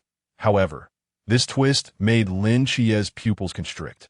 "If you truly can grow strong enough in 10 years to render the entire upper echelon of the Night Watch powerless against you." Chen Mai's voice suddenly bore a rare sharpness, akin to a drawn blade. "If you could single-handedly rewrite the ironclad laws of the Night Watch, then this promise, I, Chen Mai, shall bear for you today." Chapter 48. The elite hunters emerge with their prey, the night breeze, entwined with the lingering essence of rain, rustled the hem of Chen Mai's clothing. He stood amidst the gathered water, his military boots crushing the moonlight reflected on the surface, transforming him into a blade unsheathed. Remember, this is not a promise, but a mere possibility.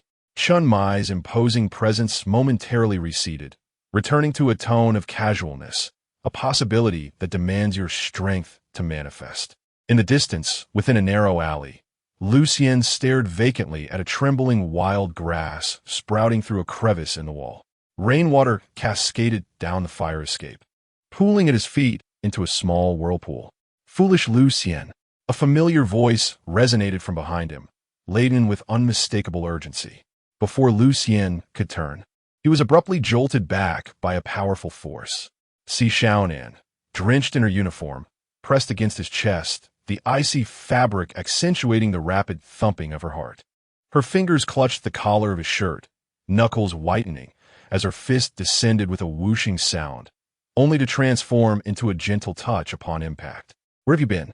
Xiaonan lifted her face, raindrops mingling with tears, forming a delicate stream down her chin. Water dripped from her hair, finding its way into her collar, cascading along her collarbone into deeper realms. Xiaonan raised her head, her damp, short hair clinging to her cheeks. Her eyes reddened like a rabbit's. "I sent 27 messages and made 15 calls. Do you have any idea how dangerous it is out there?" Lin Xiulan allowed her to grip his collar, a wry smile playing at the corners of his lips. He could sense the tremor in Xiaonan's hands, a shiver not solely born of the cold rain. "I'm sorry, my phone was on silent," he murmured softly, brushing the droplets from her eyelashes. "Me fine." "Fool." Xiaonan struck him again, this time with less force. "Zhaoge nearly died, if you—" Her voice trailed off abruptly, as if she suddenly recognized the gravity of her words. Yet, in that moment, she offered no explanations, merely clutching him tightly. A true lover, regardless of your actions, would willingly be a fool for you. It became evident that Lin Xiulan was precisely such a fool. Feeling the slight tremor of the girl in his embrace, he let out a gentle sigh and unfurled his trench coat to envelop her frail form. Conscious of her softness against him, he felt a hint of discomfort. How could such errant thoughts arise? After all, she is your sister. He hurriedly banished these disordered thoughts from his mind. Yet, in the current circumstance, it was utterly impossible to push her away. Lin Xiulan lowered his gaze, observing the pitiful expression on the girl's face, and could only helplessly concede, "I promise you, it won't happen again."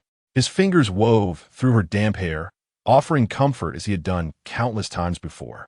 He pondered, this little girl is far too fragile, akin to a child who refuses to grow up. What Lucian was unaware of was that since Lin Xiulan's departure, he had become everything in her life during that period. Xiaonan let out a muffled sound, yet held him even tighter, as if fearing he might vanish the moment she loosened her grip. Indeed, Uncle Jiang had mentioned his arrival in Xiaonan City. "Really?" Xiaonan exclaimed, a note of surprise in her voice.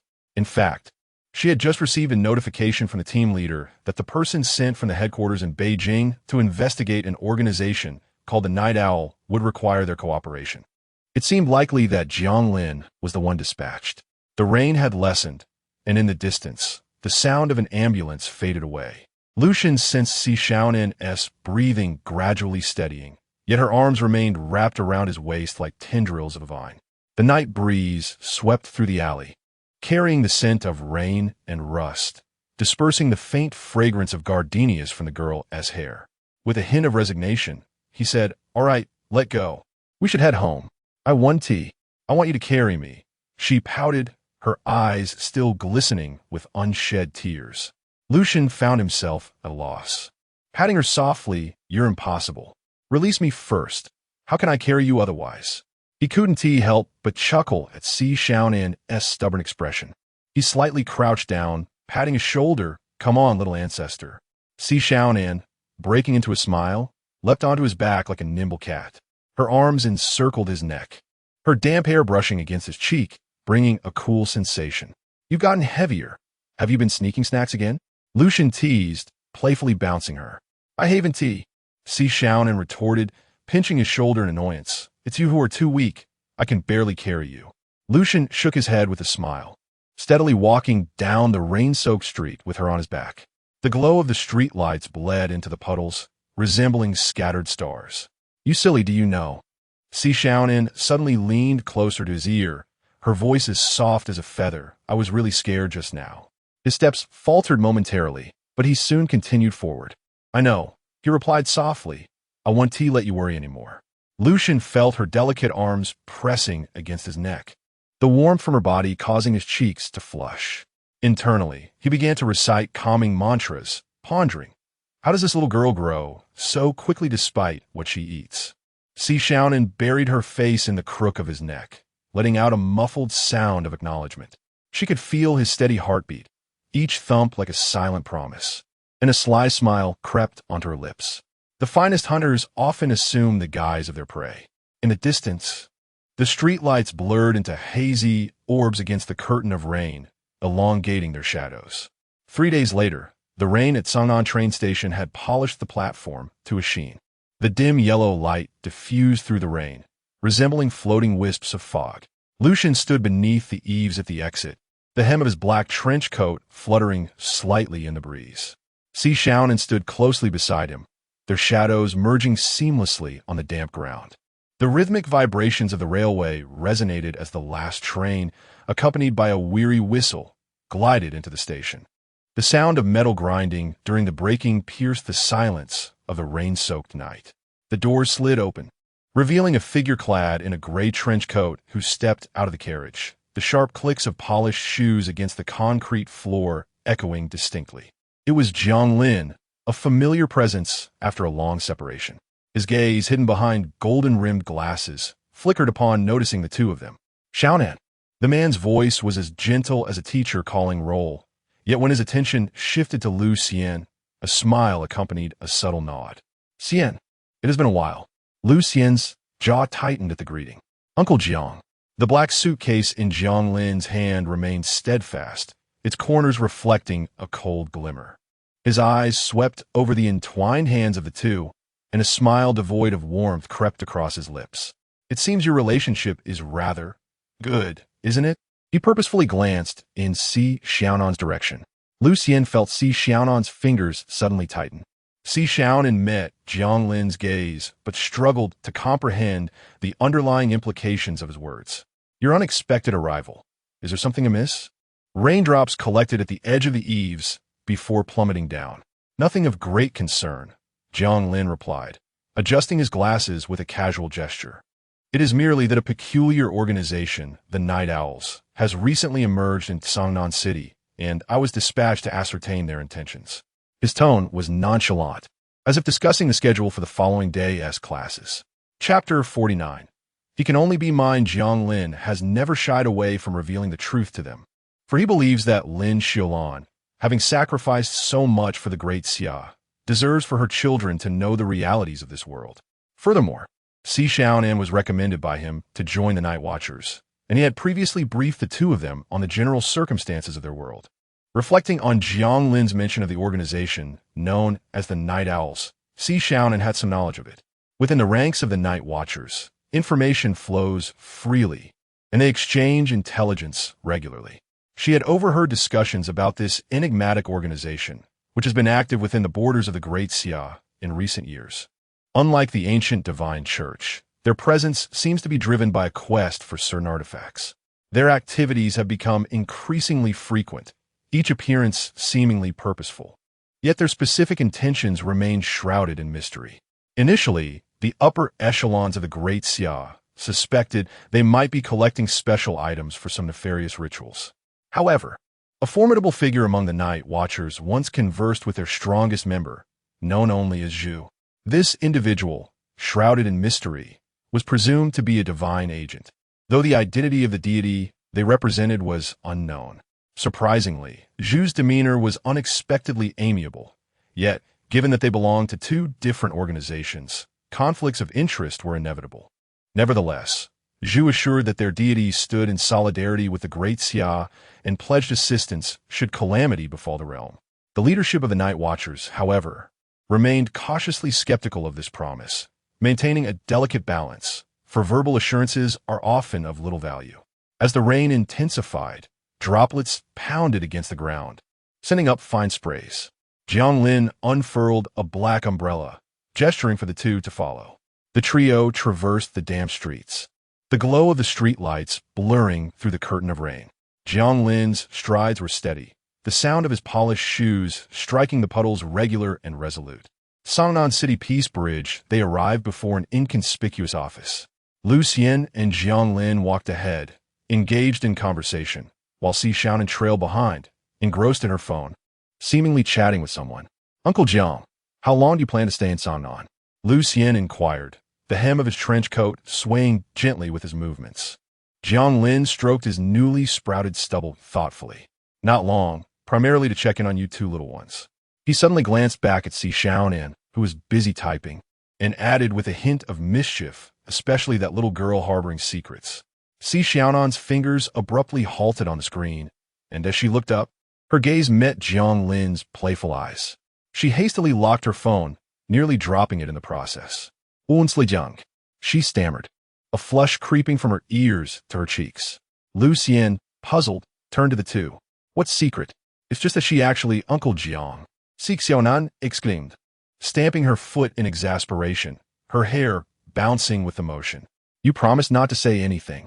Jiang Lin erupted into laughter, ruffling her hair affectionately. All right, but you know, some things, if suppressed too long, will inevitably sprout." He cast a significant glance at Lin Xiulan, particularly towards the important individual. Lin Xiulan, feeling increasingly perplexed, noticed that Jiang Lin had returned to the main topic. "The purpose of summoning you here is primarily to introduce you to Captain Chun. Should you encounter any insurmountable issues in the future, feel free to seek his assistance, as Xiaonan City has been rather tumultuous of late." Jiang Lin was unaware of Lin Xiulan's true identity.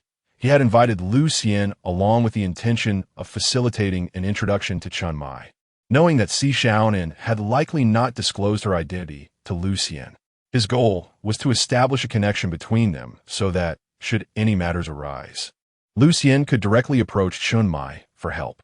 After all, the occurrences of mythical beings have been increasingly frequent lately, for reasons unknown. Jiang Lin typically spent little time in Xiaonan, and Lin Xiulan remained oblivious to Xiaonan's identity. In the event of encountering mythical creatures, it would be prudent for an ordinary person like Lin Xiulan to have someone to rely upon. Observing the young pair, Jiang Lin shook his head with a gentle smile.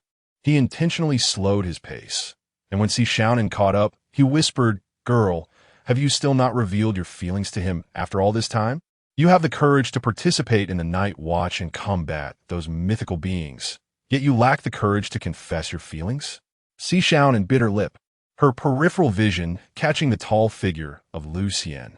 She murmured softly, "It's different. How is it different?" Jiang Lin raised an eyebrow, teasingly suggesting that she might wait until some other girl whisked him away. "I dare you." Lin Xiulan, walking ahead, turned back in confusion, causing the girl's cheeks to flush a deep crimson.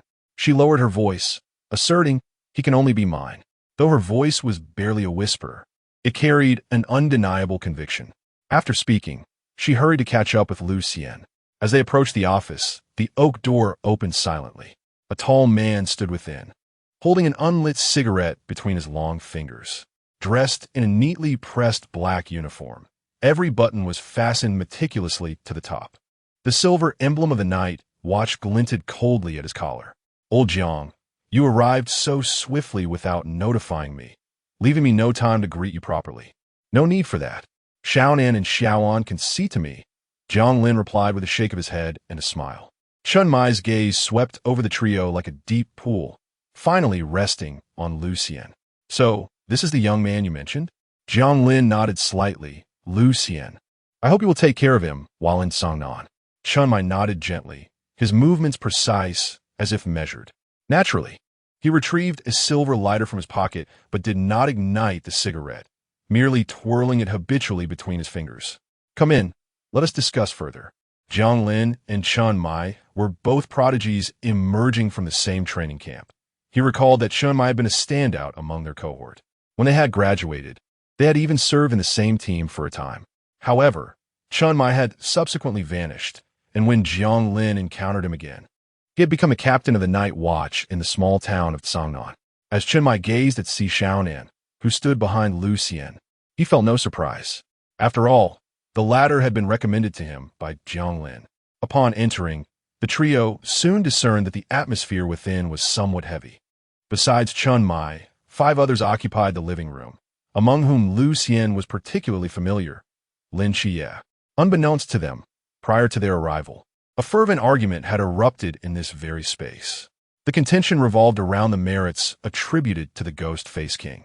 Wu Xiangnan insisted that credit must be distributed with utmost honesty. Hong Ying, however, held a differing opinion. Zhao Kongsheng, with whom she shared the closest bond, represented both a fatherly figure and a friend in her life. She yearned for the accolades of this endeavor to naturally be bestowed upon Zhao Kongsheng, considering the immense sacrifices he had endured for this mission. The air in the living room seemed to crystallize. Lin Xiulan astutely sensed several gazes oscillating between Lin Xiulan and Hong Ying, an unmistakable tension lingering in the atmosphere. "This is Lin Xiulan," Chen Mai succinctly introduced. "Brought by Captain Jiang." Chapter 50. Is it worth it? The fine strands of rain wove through the night sky of Xiaonan City, as the antiquated glass windows of the office echoed with the gentle patter of raindrops. When Lin Xiulan rose to his feet, the hem of his black trench coat sliced through the stagnant air with a sharp arc, akin to a blade cleaving through silence. He nodded in acknowledgement to Lin Xiulan, his eyes betraying a flicker of surprise. He had not anticipated encountering the ever-smiling mathematics teacher from Xiaonan High School here. Lin Xiulan returned the nod. Yet the others in the office turned their gazes in unison towards Xiaonan, who stood beside him, her expression a portrait of confusion. The girl, clad in a light gray hoodie, nervously fidgeted with the drawstrings of her sleeves. To her side, when Xiaonan was about to pose a question, when his words were abruptly interrupted by the frantic blinking signals from Xiaonan, a silent Morse code of urgency. He swallowed the word "shao" back down, opting instead to pat Lin Xiulan on the shoulder. "Hey, could you fetch me a cup of tea?" Lin Xiulan turned, puzzled by the request. However, upon observing Xiaonan's demeanor, he began to piece together the situation. Raising an eyebrow at his typically languid teammate, he caught sight of Xiaonan's flushed cheeks and immediately understood. As he pivoted, the gust from his coat stirred the scattered papers on the coffee table, their rustling reminiscent of a certain someone's tumultuous heartbeat at that moment. The matter unfolded thusly. Chen Mai's voice abruptly interjected, as he lit the cigarette that had been spinning idly between his fingers. The flame leapt forth, illuminating a fresh scar etched between his brows. The bluish-gray smoke spiraled upwards beneath the chandelier, fracturing his chiseled features into a mosaic of light and shadow. 3 days prior, during the incident involving the Ghost Face King, headquarters had called for an evaluation of merit allocation. Ash fluttered down onto the mottled wooden table. Enough. Hong Ying's fist struck the surface, toppling the ceramic pen holder. The girl, typically seen with her hair tied in a high ponytail, now appeared drained of vitality, her windbreaker stained with unwashed blood. Tears brimmed in her reddened eyes as she choked on her words. Old Zhao. Old Zhao chose the path of the ghost god himself. This merit should rightfully belong to him. A collective photograph of a night watchman hung on the wall. Within it, Zhao Kongsheng had his arm around Hong Ying's shoulders, both striking exaggerated peace signs for the camera. Among the night watchmen, their bond had always been the strongest. Lin Xiulan shook his head, asserting, "We must adhere to the facts, and Lin Xiulan deserves this recognition as well, does he not?" The outcome for Zhao Kongsheng had been determined. He could resume a semblance of normal life, yet he would be unable to engage in any strenuous activities henceforth. This meant he could no longer serve among the night watchmen, relegated instead to a logistical position. Most night watchmen met their demise in battles against mythical creatures, with scarcely a handful managing to retire unscathed. Perhaps this was the best outcome they could hope for.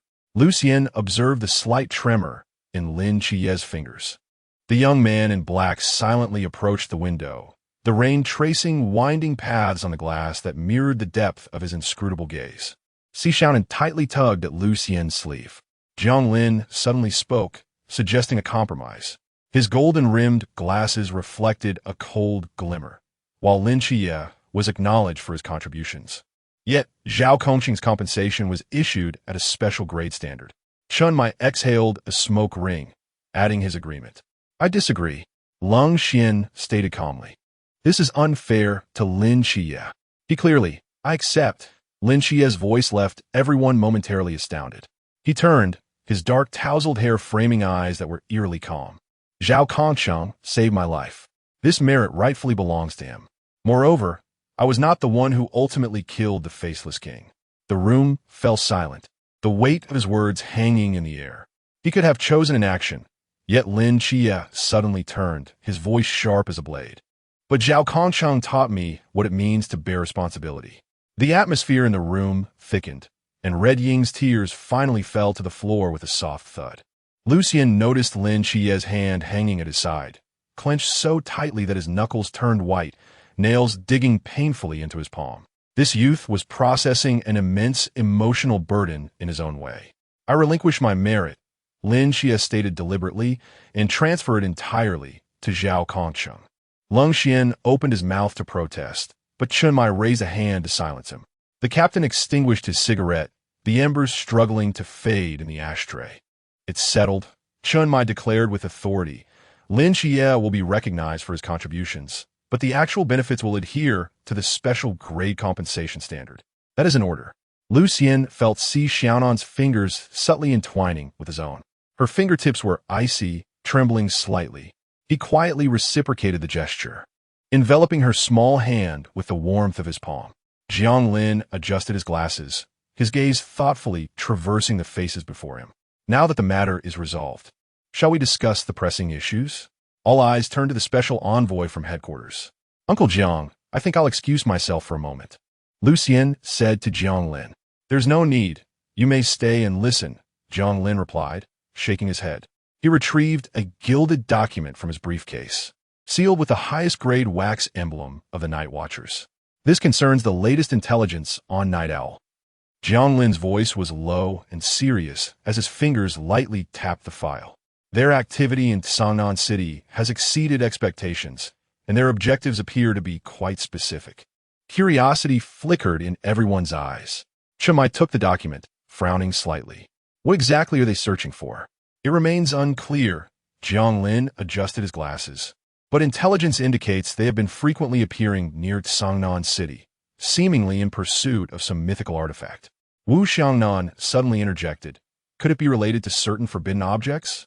Lucian sensed her grip tightening, indicating her heightened sensitivity to the topic. Jiang Lin's gaze lingered on Xiaonan for a moment before he nodded, conceding the possibility. Although the leader of the Night Owl, known as Zhu, claimed allegiance to the Great Xia, their actions remained shrouded in mystery.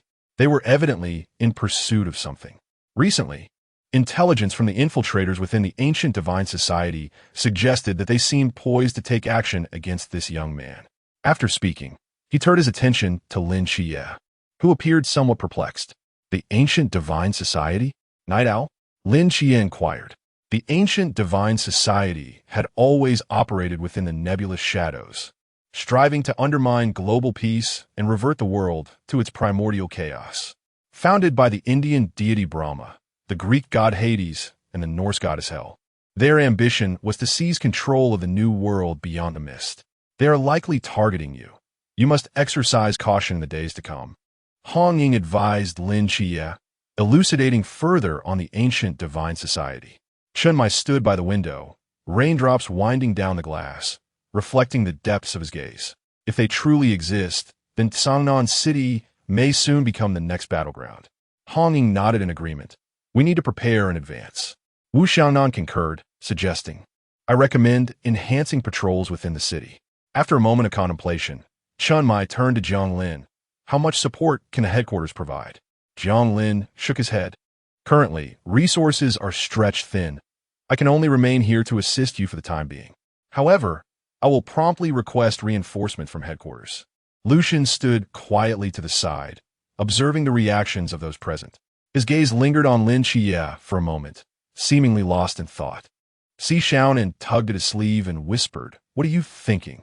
Lucian offered a faint smile, nothing of great import. I was merely contemplating the fact that beneath this calm lies a foundation built upon the blood, sweat, and tears of countless individuals. Yet most remain blissfully ensconced in their own worlds. Is it worth it? A hoarse voice echoed from around the corner of the staircase, affirming it is worth it. Chapter 51. Was she like this back then? Zhao Kongcheng leaned against the weathered wall, descending the staircase slowly, each step feeling as though he were treading upon clouds. His complexion was as pale as parchment, beads of sweat forming on his forehead, and his right arm hung limply by his side. Yet despite this, his back remained resolutely straight, akin to an unyielding steel blade. Old Zhao, Hong Ying hurried forward to assist him. The doctor said a sentinel has been dispatched from above for treatment. You will not perish, she continued. Zhao Kongcheng forced a grim smile. And your health? His gaze dimmed, as if shrouded in a layer of dust. It seems I may not have the opportunity to fight alongside you again. He shook his head, a bitter smile gracing his lips. The doctor remarked that my condition is peculiar, sustained by an unknown force keeping me alive. Merely existing as a normal person is already a miracle. Raindrops drifted through the open window, dampening the wooden floor. Jiang Lin stood by the window, a cigarette poised between his fingers, curling wisps of smoke rising into the air. He had known Zhao Kongcheng for many years, and witnessing his old comrade in such a state weighed heavily upon his heart. Old Zhao, long time no see. Jiang Lin's voice was hoarse. Zhao Kongcheng turned his gaze toward him, a flicker of light igniting in his bloodshot eyes. Long time no see. He nodded slightly, then fixed his penetrating gaze upon Lin Xiulan. Kid, do you question whether it is worthwhile? With great effort, he raised his left arm, his trembling fingers pointing towards the city beyond the window. The city, shrouded in rain, glimmered with distant lights, neon reflections casting enchanting halos upon the puddles. In the distance, behind the glass curtain walls of office buildings, weary employees could be seen massaging their aching shoulders. Beneath the convenience store's glow, clerks tiptoed while restocking shelves. And within the windows of residential buildings, young mothers gently swayed their cradled infants. Do you see those illuminated windows? Zhao Kongqing's voice was deep and resolute. Behind each light, someone is peacefully dining, sleeping, or watching television. They remain unaware of the sentinel's existence. Lin Xiulan's silver lashes fluttered, his dark red pupils mirroring the myriad lights of the city. He stood silently, the hem of his black trench coat swaying gently in the draft. But this is what we desire. Suddenly, Zhao Kongcheng erupted into a violent cough, streaks of dark crimson appearing between his fingers. They do not need to know how many monsters lurk in the shadows, nor the countless lives sacrificed for this tranquility. They merely need to continue living their ordinary lives, and that is enough. We stand in the darkness to ensure that the light forever shines in their eyes. Lin Xiulan abruptly rose, his black coat slicing through the air with a fierce arc. A peculiar light flickered in his eyes. Zhao Kongcheng, you sit down at once. Zhao Kongcheng shot him a glare, his calloused hand gripping the windowsill firmly. I have not finished speaking. He inhaled deeply, a cacophony of sounds emanating from his chest. Is it worthwhile? Zhao Kongcheng smiled broadly, revealing blood-stained teeth. Wait until the day you witness your comrades fall before your eyes. Yet still manage to smile at the public and proclaim everything is safe. Then come back and ask me this question. His voice dwindled to a whisper, the last few words almost squeezed through his gritted teeth. Lucian noticed the irregular contraction of Zhao Kongqing's pupils, clearly enduring immense pain. Hong Ying rushed forward to support the swaying Zhao Kongcheng, but was gently pushed away by him. This severely injured night watchman stubbornly stood upright, trembling fingers pointing towards the window. Look closely, kid. That is what we are risking our lives to protect. The city, veiled in rain, shimmered with brilliant lights, neon reflections casting a mesmerizing glow upon the puddles. Lucian's gaze pierced through the curtain of rain, observing the office workers burning the midnight oil, the store clerks organizing shelves in convenience stores, and the mothers coaxing their children to sleep in residential buildings. Countless fragments of ordinary life, easily overlooked. As the rain subsided, droplets from the eaves splashed softly upon the cobblestone path. Lin Xiulan approached the window, the hem of his black trench coat rustling in the wind. He He pressed his hand onto Zhao Kongxing's trembling shoulder, his voice deep and resolute. Enough, you need to rest. In that moment, silence enveloped them all. Indeed, in this world, tranquility is but an illusion, a mere facade maintained by those who bear the burdens for others. Jiang Lin's gaze flickered between the two, a hint of complexity glimmering in his eyes. He moved closer to Lucian and whispered, Xiaonan, do you have a moment? I wish to speak with you privately. Lucian nodded. All right. They traversed the corridor to the backyard, where the air post-rain was particularly refreshing, the scent of earth mingling with the aroma of foliage. Jiang Lin lit a cigarette, inhaling deeply as the ember flickered in the dim light. Xiaonan, do not blame Lao Zhao. He is simply of that temperament. It's all right. Lucian shook his head, honestly finding a certain respect for him. Jiang Lin exhaled a ring of smoke, his gaze drifting towards the distant, hazy night, 20 years ago. When Lao Zhao and I embarked on our first mission, he posed the same question. The glow of the cigarette illuminated the creases at the corners of his eyes. Back then, the veteran leading us pointed toward the distant village and said, Do you see that smoke rising? That is the answer. Lucian followed his gaze. The night sky clearing after the rain, where the city's lights intertwined with the stars. On a distant balcony of a residential building, a child leaned over the railing, curiously peering out. In our line of work, Jiang Lin extinguished the cigarette, his voice hoarse. The greatest fear is not death, but living to witness the destruction of what we strive to protect. The night breeze swept through the courtyard, carrying the unique coolness of the post-rain atmosphere. Lucian's black trench coat fluttered slightly, his dark red eyes reflecting the myriad of lights. Was she like this back then? This thought quietly surfaced in his heart, akin to a fallen leaf gently drifting upon a tranquil lake, stirring subtle ripples. The moonlight cast a cold sheen upon his silvery hair, yet melted within the tenderness of his gaze at that moment. Jiang Lin took a deep drag from his cigarette, the white smoke swirling slowly into the night, shrouding his somewhat weathered visage in a haze. He leaned against a stone pillar entwined with ivy, the ember at his fingertips flickering unpredictably. Xiaonan, I am aware of your unwavering independence. His voice was deep, imbued with the distinctive concern of an elder, yet this matter was anything but ordinary.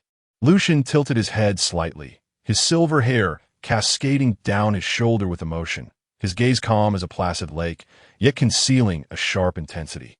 Uncle Jiang, what is it that you wish to convey? The night breeze rustled through the ginkgo trees in the courtyard, the golden leaves whispering softly.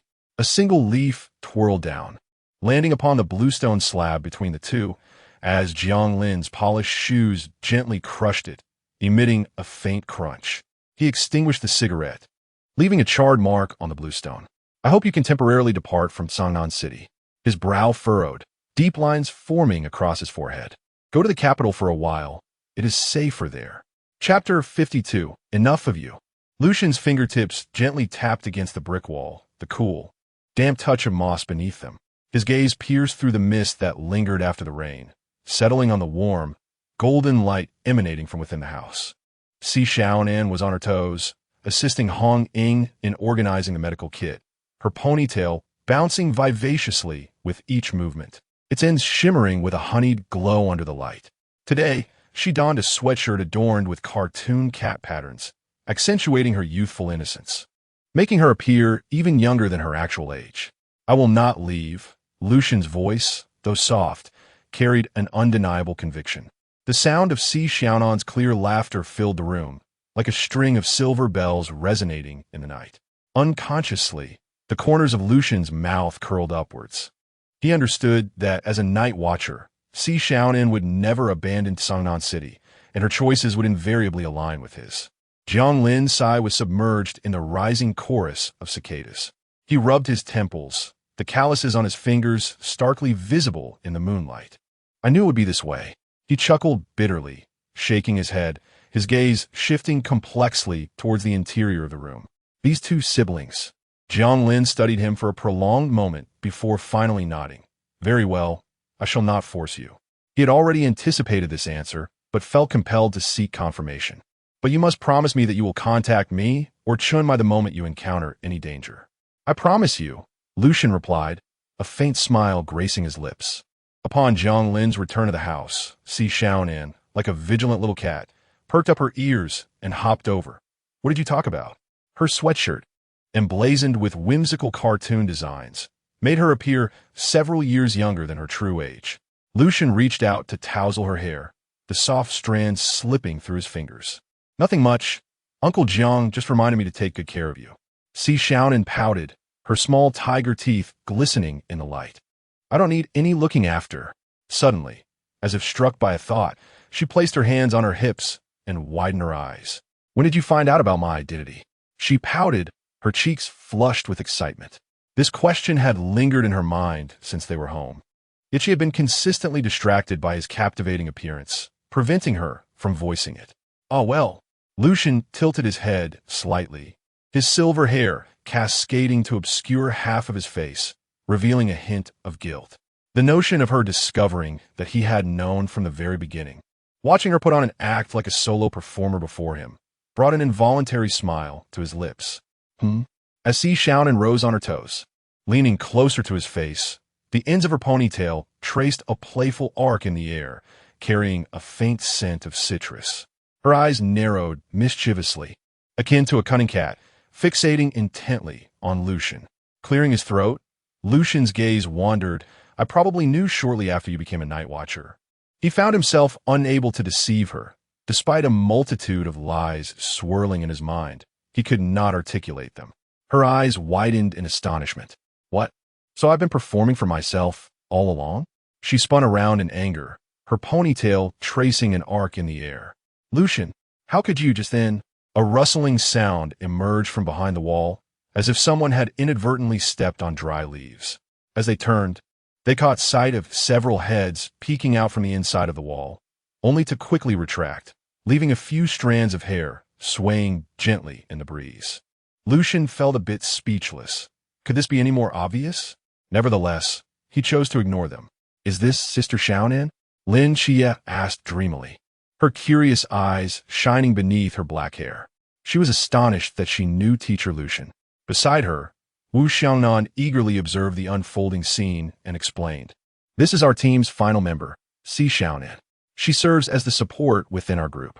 Her forbidden domain is unfaded silk. While it lacks direct offensive power, it allows her to obscure her precise location from enemies, as well as disrupt communication between foes and allies, making it an exceptional support skill in battle.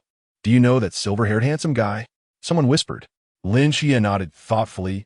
He was my teacher in my previous school. After a pause, she added, my intuition tells me he is not simple. Why? Hong Ying inquired, leaning in, her red outfit particularly striking under the light. Lin Xiulan lowered her voice and recounted how.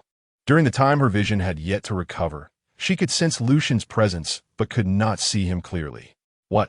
Hong Ying exclaimed, their eavesdropping completely exposed. Lin Xiulan's ability to perceive the mundane world should not have missed an ordinary person, unless the individual possessed a forbidden domain as well.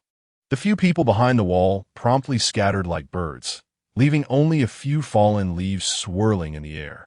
Hong Ying and Lin Xiulan immediately pretended to adjust their gear, while Xiaonan casually turned to pour water, nearly toppling the cup in the process. Lin Xiulan leaned against the wall with one hand in her pocket, her head tilted to the side, feigning indifference. Xiaonan's face flushed crimson, resembling a puffed-up kitten. You were eavesdropping. This isn't eavesdropping, Hong Ying replied cheerfully. This is simply taking a legitimate interest in our teammates' romantic life. Lucian shook his head in resignation and gently pulled Xiaonan behind him. All right, let's not tease her anymore. He glanced at Xiaonan. I must leave now. Something urgent has come up at school. You can head home once you're done here. After bidding farewell, Lucian prepared to depart. Xiaonan quietly watched him leave. Really?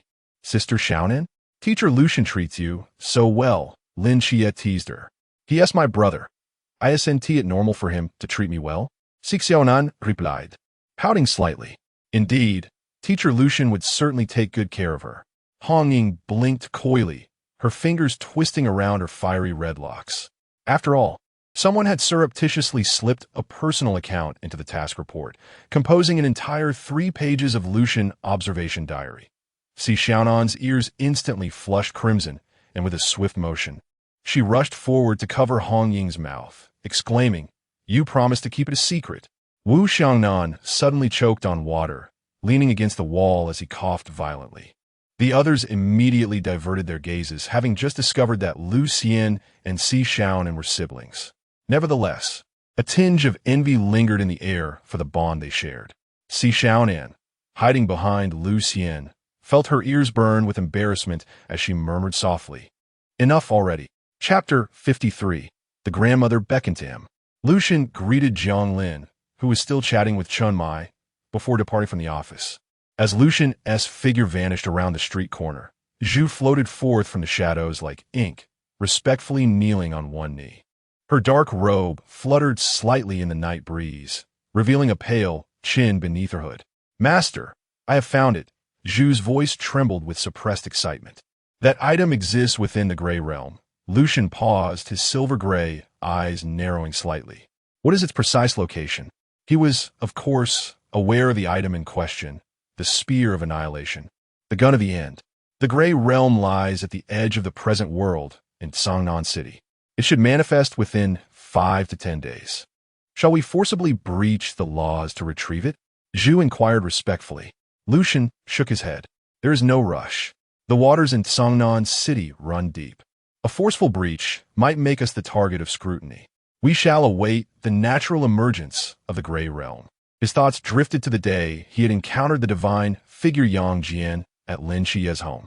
What other deities might be concealed within this small Xiaonan?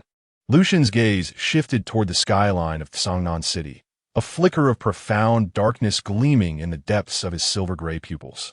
When the gray realm emerges, it will undoubtedly attract the attention of the Watchers and the Church, drawing all forces to Xiaonan. Other matters can wait. This power must be reclaimed. He spoke slowly, his voice deep and calm. Zhu bowed her head slightly, her black robe swaying gently in the night wind. "As you command, Master." The shadow servants are already in position, ready to act. Her voice carried a fervent restraint. "Should I set traps in the periphery of the gray realm?" Lucian raised a hand to halt her. "No need. Any unusual actions now could alert them." His gaze swept over the brightly lit Watcher's office. "What stirrings are there from the church?"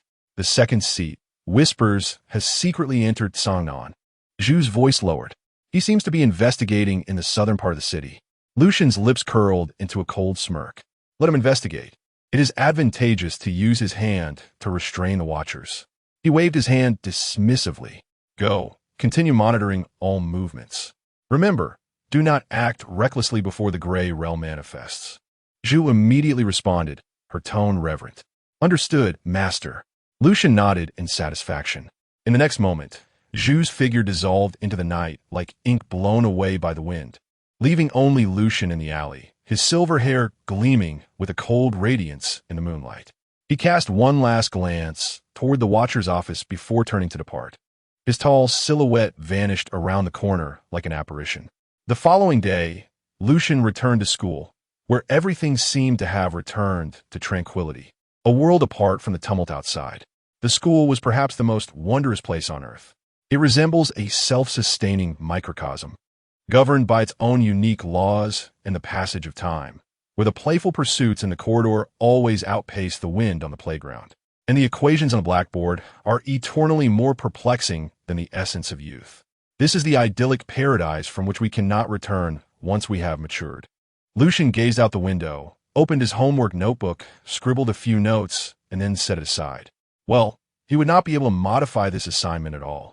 He lazily rose to his feet, clutching the nearly blank notebook, and strolled directly to the podium where Teacher Li was grading papers. "Teacher Li," he said with sincerity, his silver-gray eyes reflecting just the right amount of regret, "I couldn't complete the homework last night due to a family matter." He adjusted his glasses and regarded Lucian with a hint of suspicion. "What matter?" Lucian, maintaining his composure, replied, "Saving the world." The air thickened for 2 seconds. Ultimately, he sighed and reached for Lucian's notebook. "Make sure to catch up next time."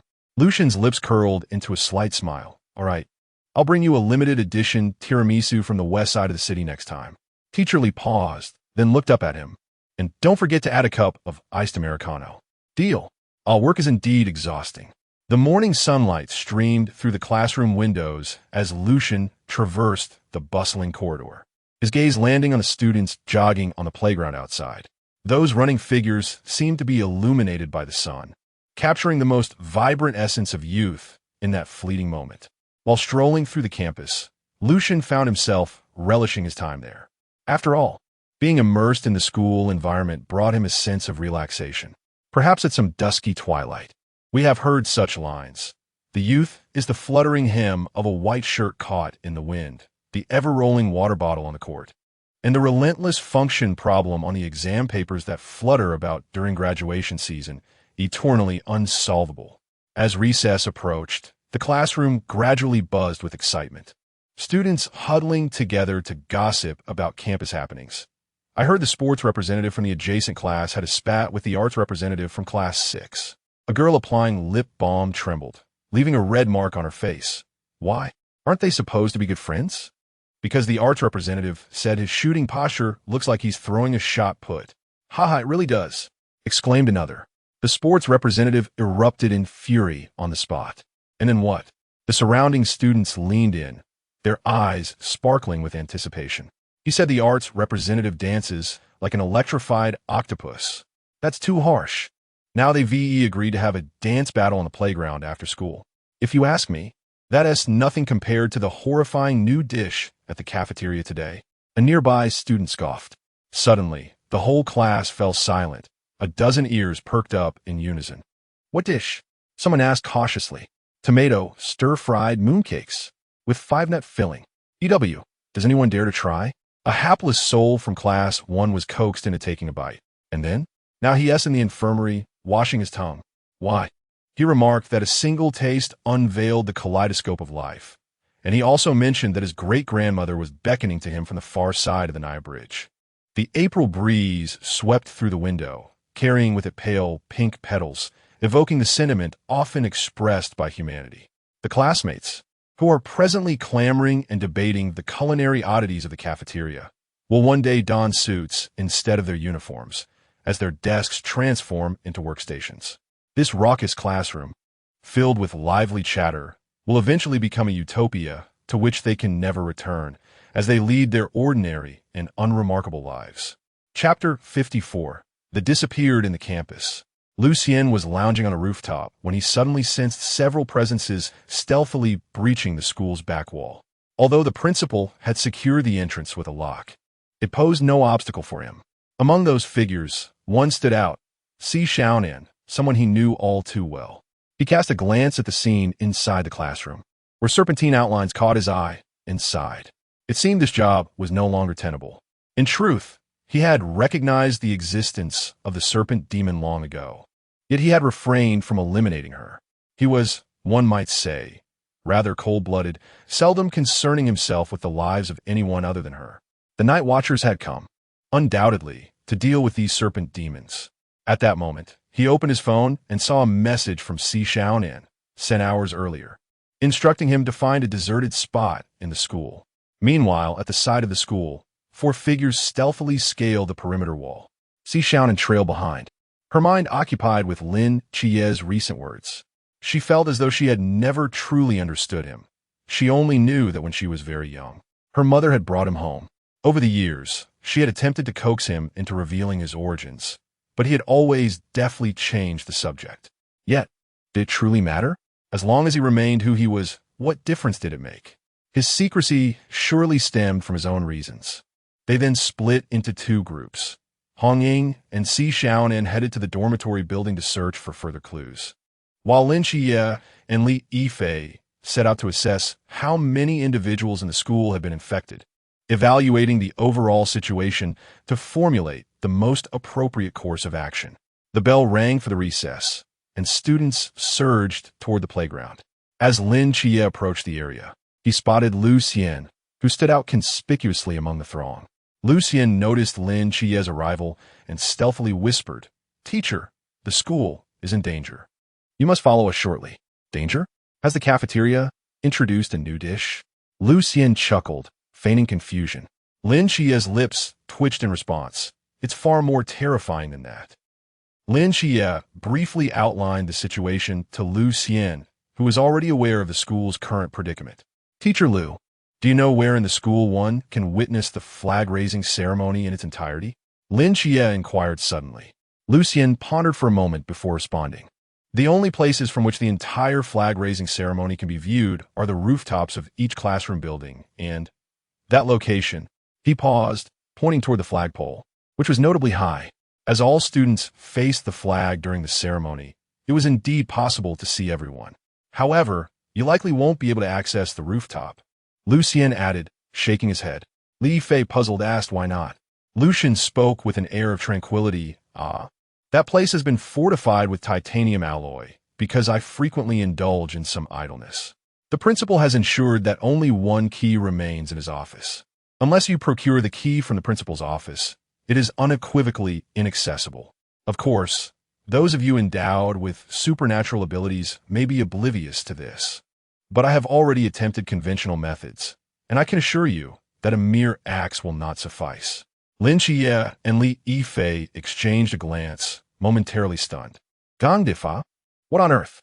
Li Yifei exclaimed.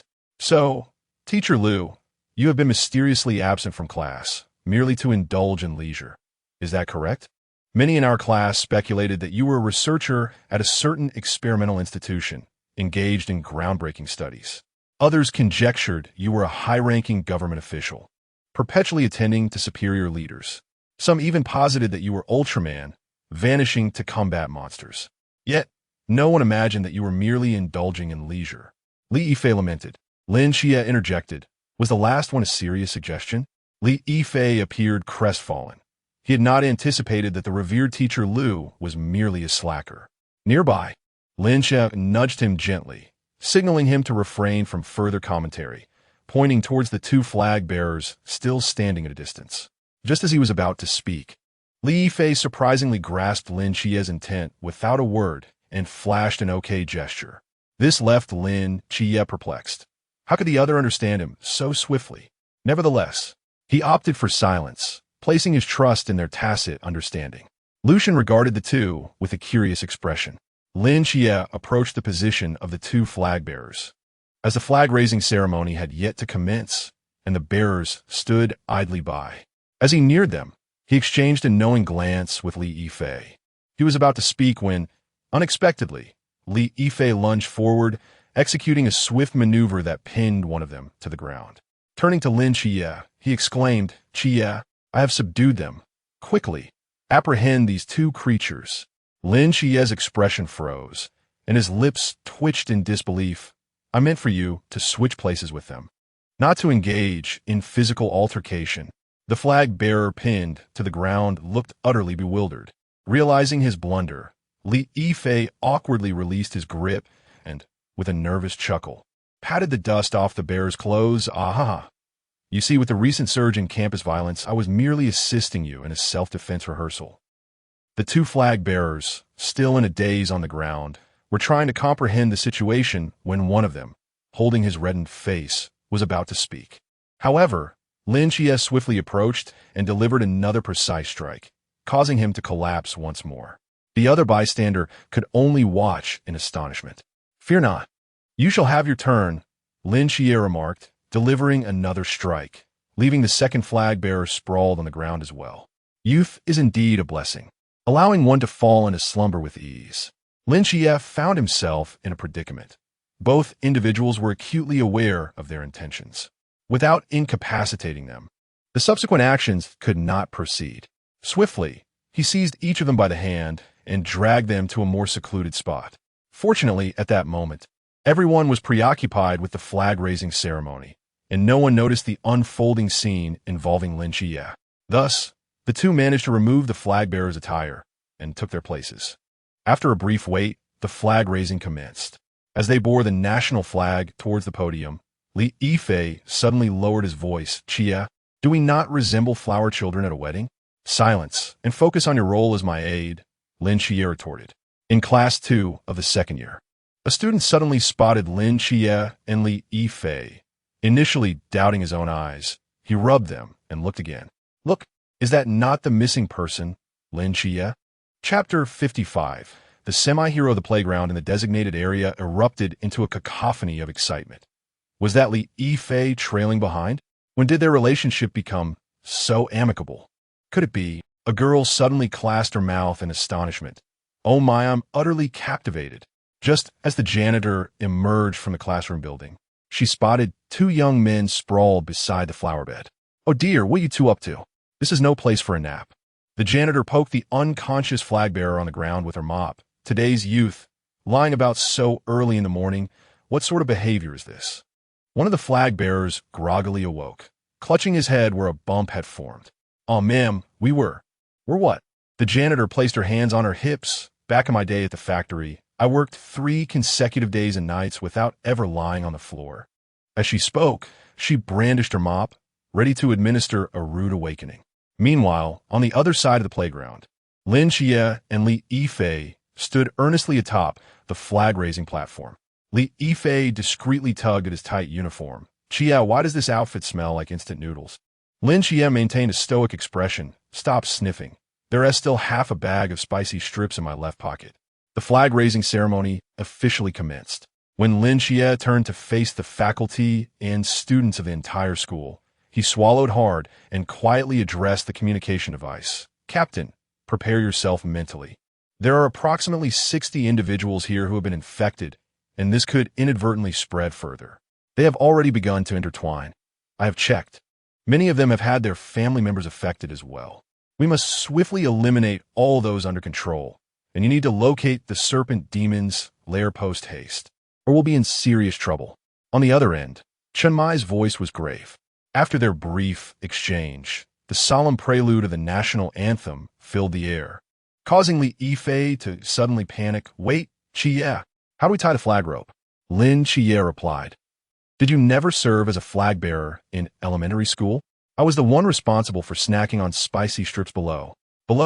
Lucien observed the two's antics. Feeling somewhat speechless, it seemed that a lack of intelligence could indeed be contagious. He wondered if Xiaonan had been affected by them.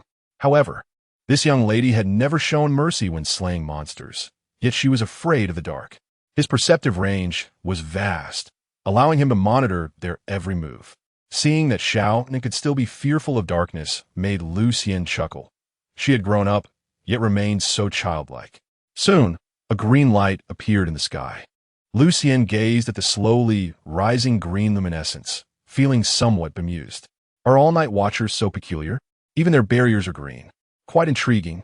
This green light was visible to everyone on the playground. Suddenly, a wave of chatter erupted among the crowd as they began to speculate about the manifestation of this light. Goodness, that green light.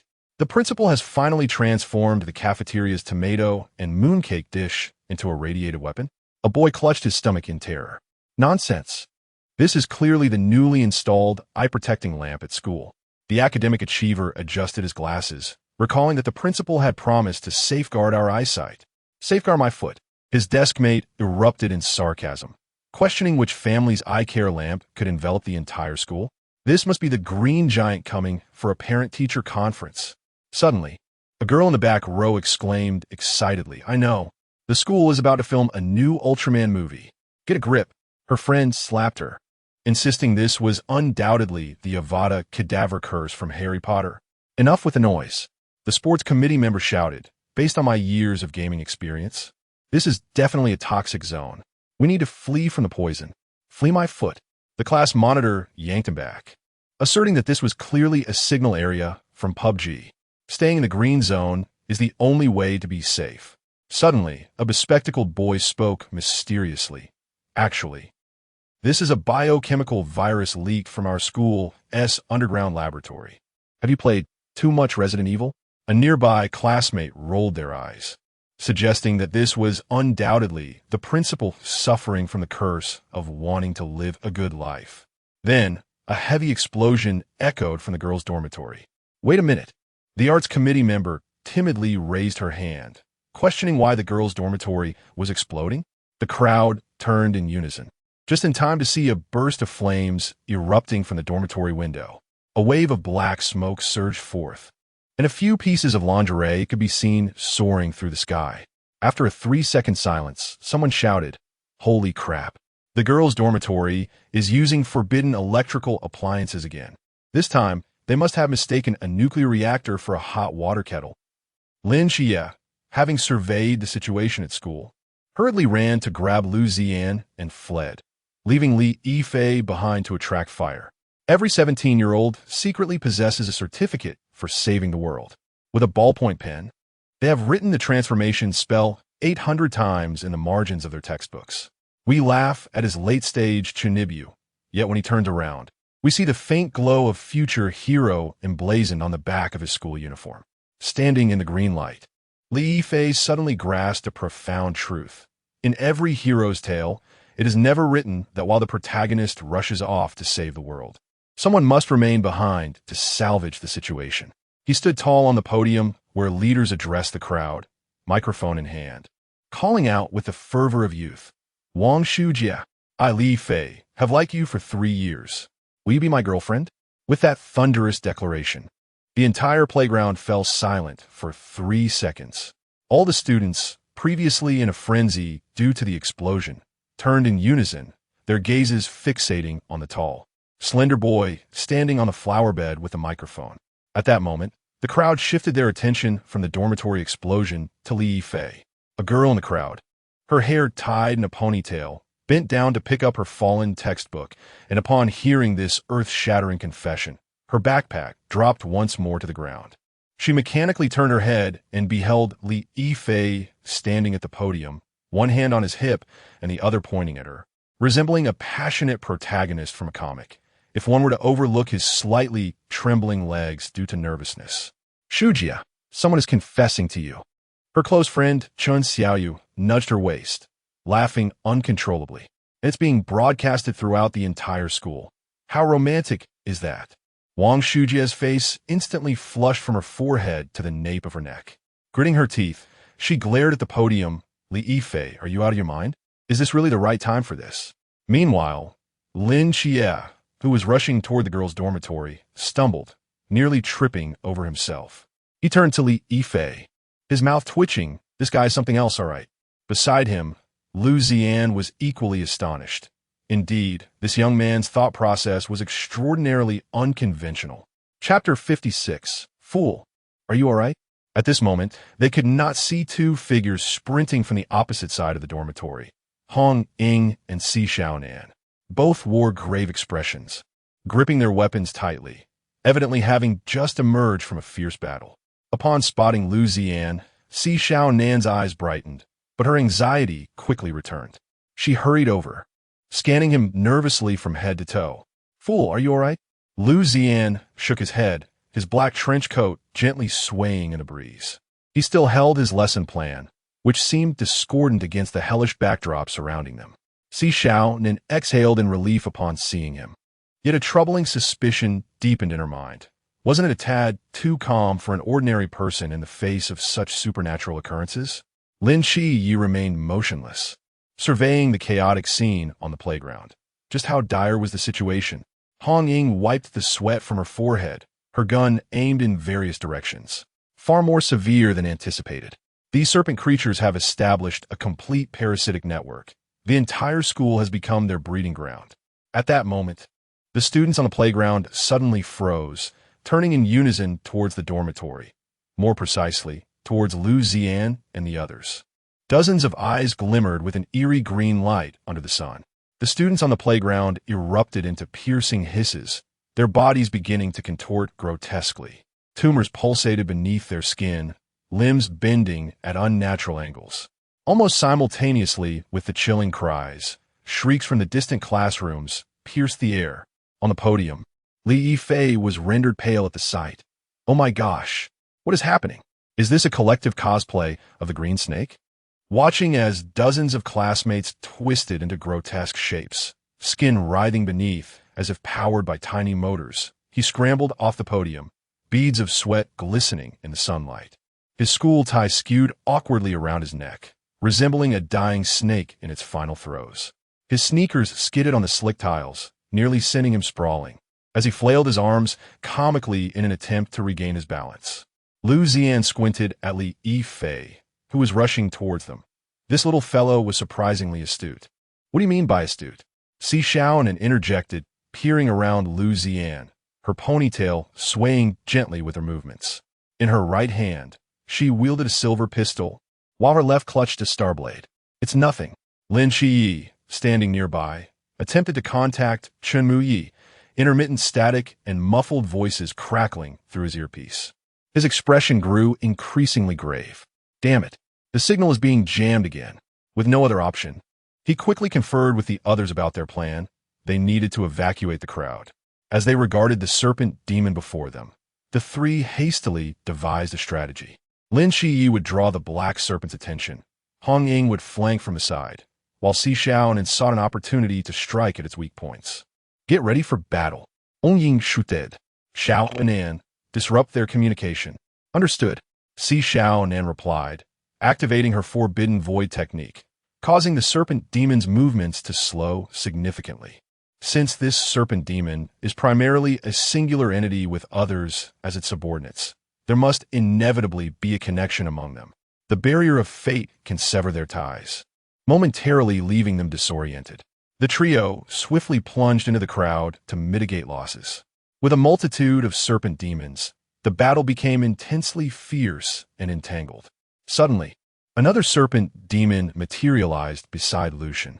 As Lucian gazed at the gaping maw lunging towards him, his lesson plan soared from his grasp, striking the demon squarely on the forehead. "Bravo, Teacher Lu!"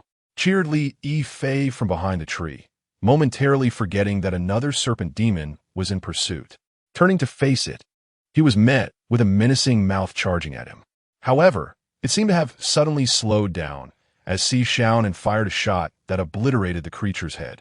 Rolling to evade another attack, she deftly retrieved Lucian's lesson plan and tossed it back, exclaiming, "Teacher, your hidden weapon." Lucian caught it effortlessly, a smirk gracing his lips. "Thank you, class representative." Hong Ying skillfully dispatched 3 serpent demons with a single sweep of her gun, then turned to shout, "Can you all take this seriously? This is a matter of life and death." Apologies, Xiaonan replied, sticking out her tongue, but suddenly her expression shifted to one of caution. "Watch your back."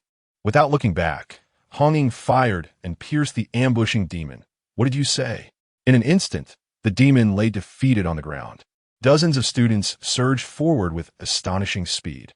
Xiaonan drew her silver pistol from her waist, the barrel cutting a sharp arc in the sunlight. Kneeling, she steadied herself, aligning her aim, and the gun's mouth erupted with searing flames. Bang! Bang! Bang! 3 specially crafted bullets penetrated the brows of 3 serpent breeds, bursting forth a foul spray of blood from the backs of their heads. The recoil sent her ponytail flying, and the hem of her school uniform fluttered violently. Reload. She executed a tactical roll to evade an incoming serpent, and before the spent magazine hit the ground, a fresh one clicked into place. The fluidity of her movements revealed her extensive training at the Night Watchman's training base. Hong Ying's spear swept in from the side, granting her precious 2 seconds to reload.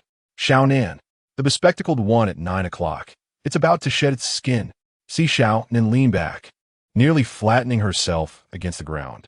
With her right hand, she fired 2 shots upward, the specialized bullets piercing through the expanding serpent skin, nailing the evolving demon in a state of half-molt. Dark green slime rained down, which she expertly evaded with a roll. "Well done." Lin Xiulan's voice crackled through the communicator. He was darting around the battlefield at astonishing speed, each draw of his tang, Dao resulting in a serpent demon's demise. In the southeast corner of the playground, 7 students were still infested, and they were, before he could finish his thought, Xiaonan fired again. The bullet traversed 30 meters, striking the throat of a serpent demon attempting to ambush, and continued to penetrate the eye socket of a second. She blew away the curling smoke from the gun's muzzle. Lucian's gaze fixated on the face of the adversary, momentarily lost in a daze.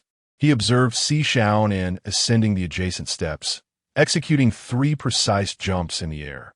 The slender silhouette of the young girl formed a striking contrast against the ferocity of the gunfire, and the crisp sound of shell casings striking the ground resonated with an unexpected rhythm. Once they had nearly eradicated the serpent demons on the playground, they resolved to divide into 3 teams. one to gather the civilians and escort them away from the school, another to locate the true form of the Nanda serpent demon, and the last to eliminate the remaining serpent demons. The battle on the playground raged on. Lin Xiulan and Hong Ying stood back to back, surrounded by the fallen bodies of a dozen serpent kind. Li Yifei retreated to the edge of the playground with the frightened students, glancing back nervously. Communication remained disrupted. Hong Ying wiped the blood from her forehead, realizing that their captain and the others must have been ensnared by something. Chapter 57. I will protect you. Xiaonan knelt on one knee, swiftly replacing the magazine.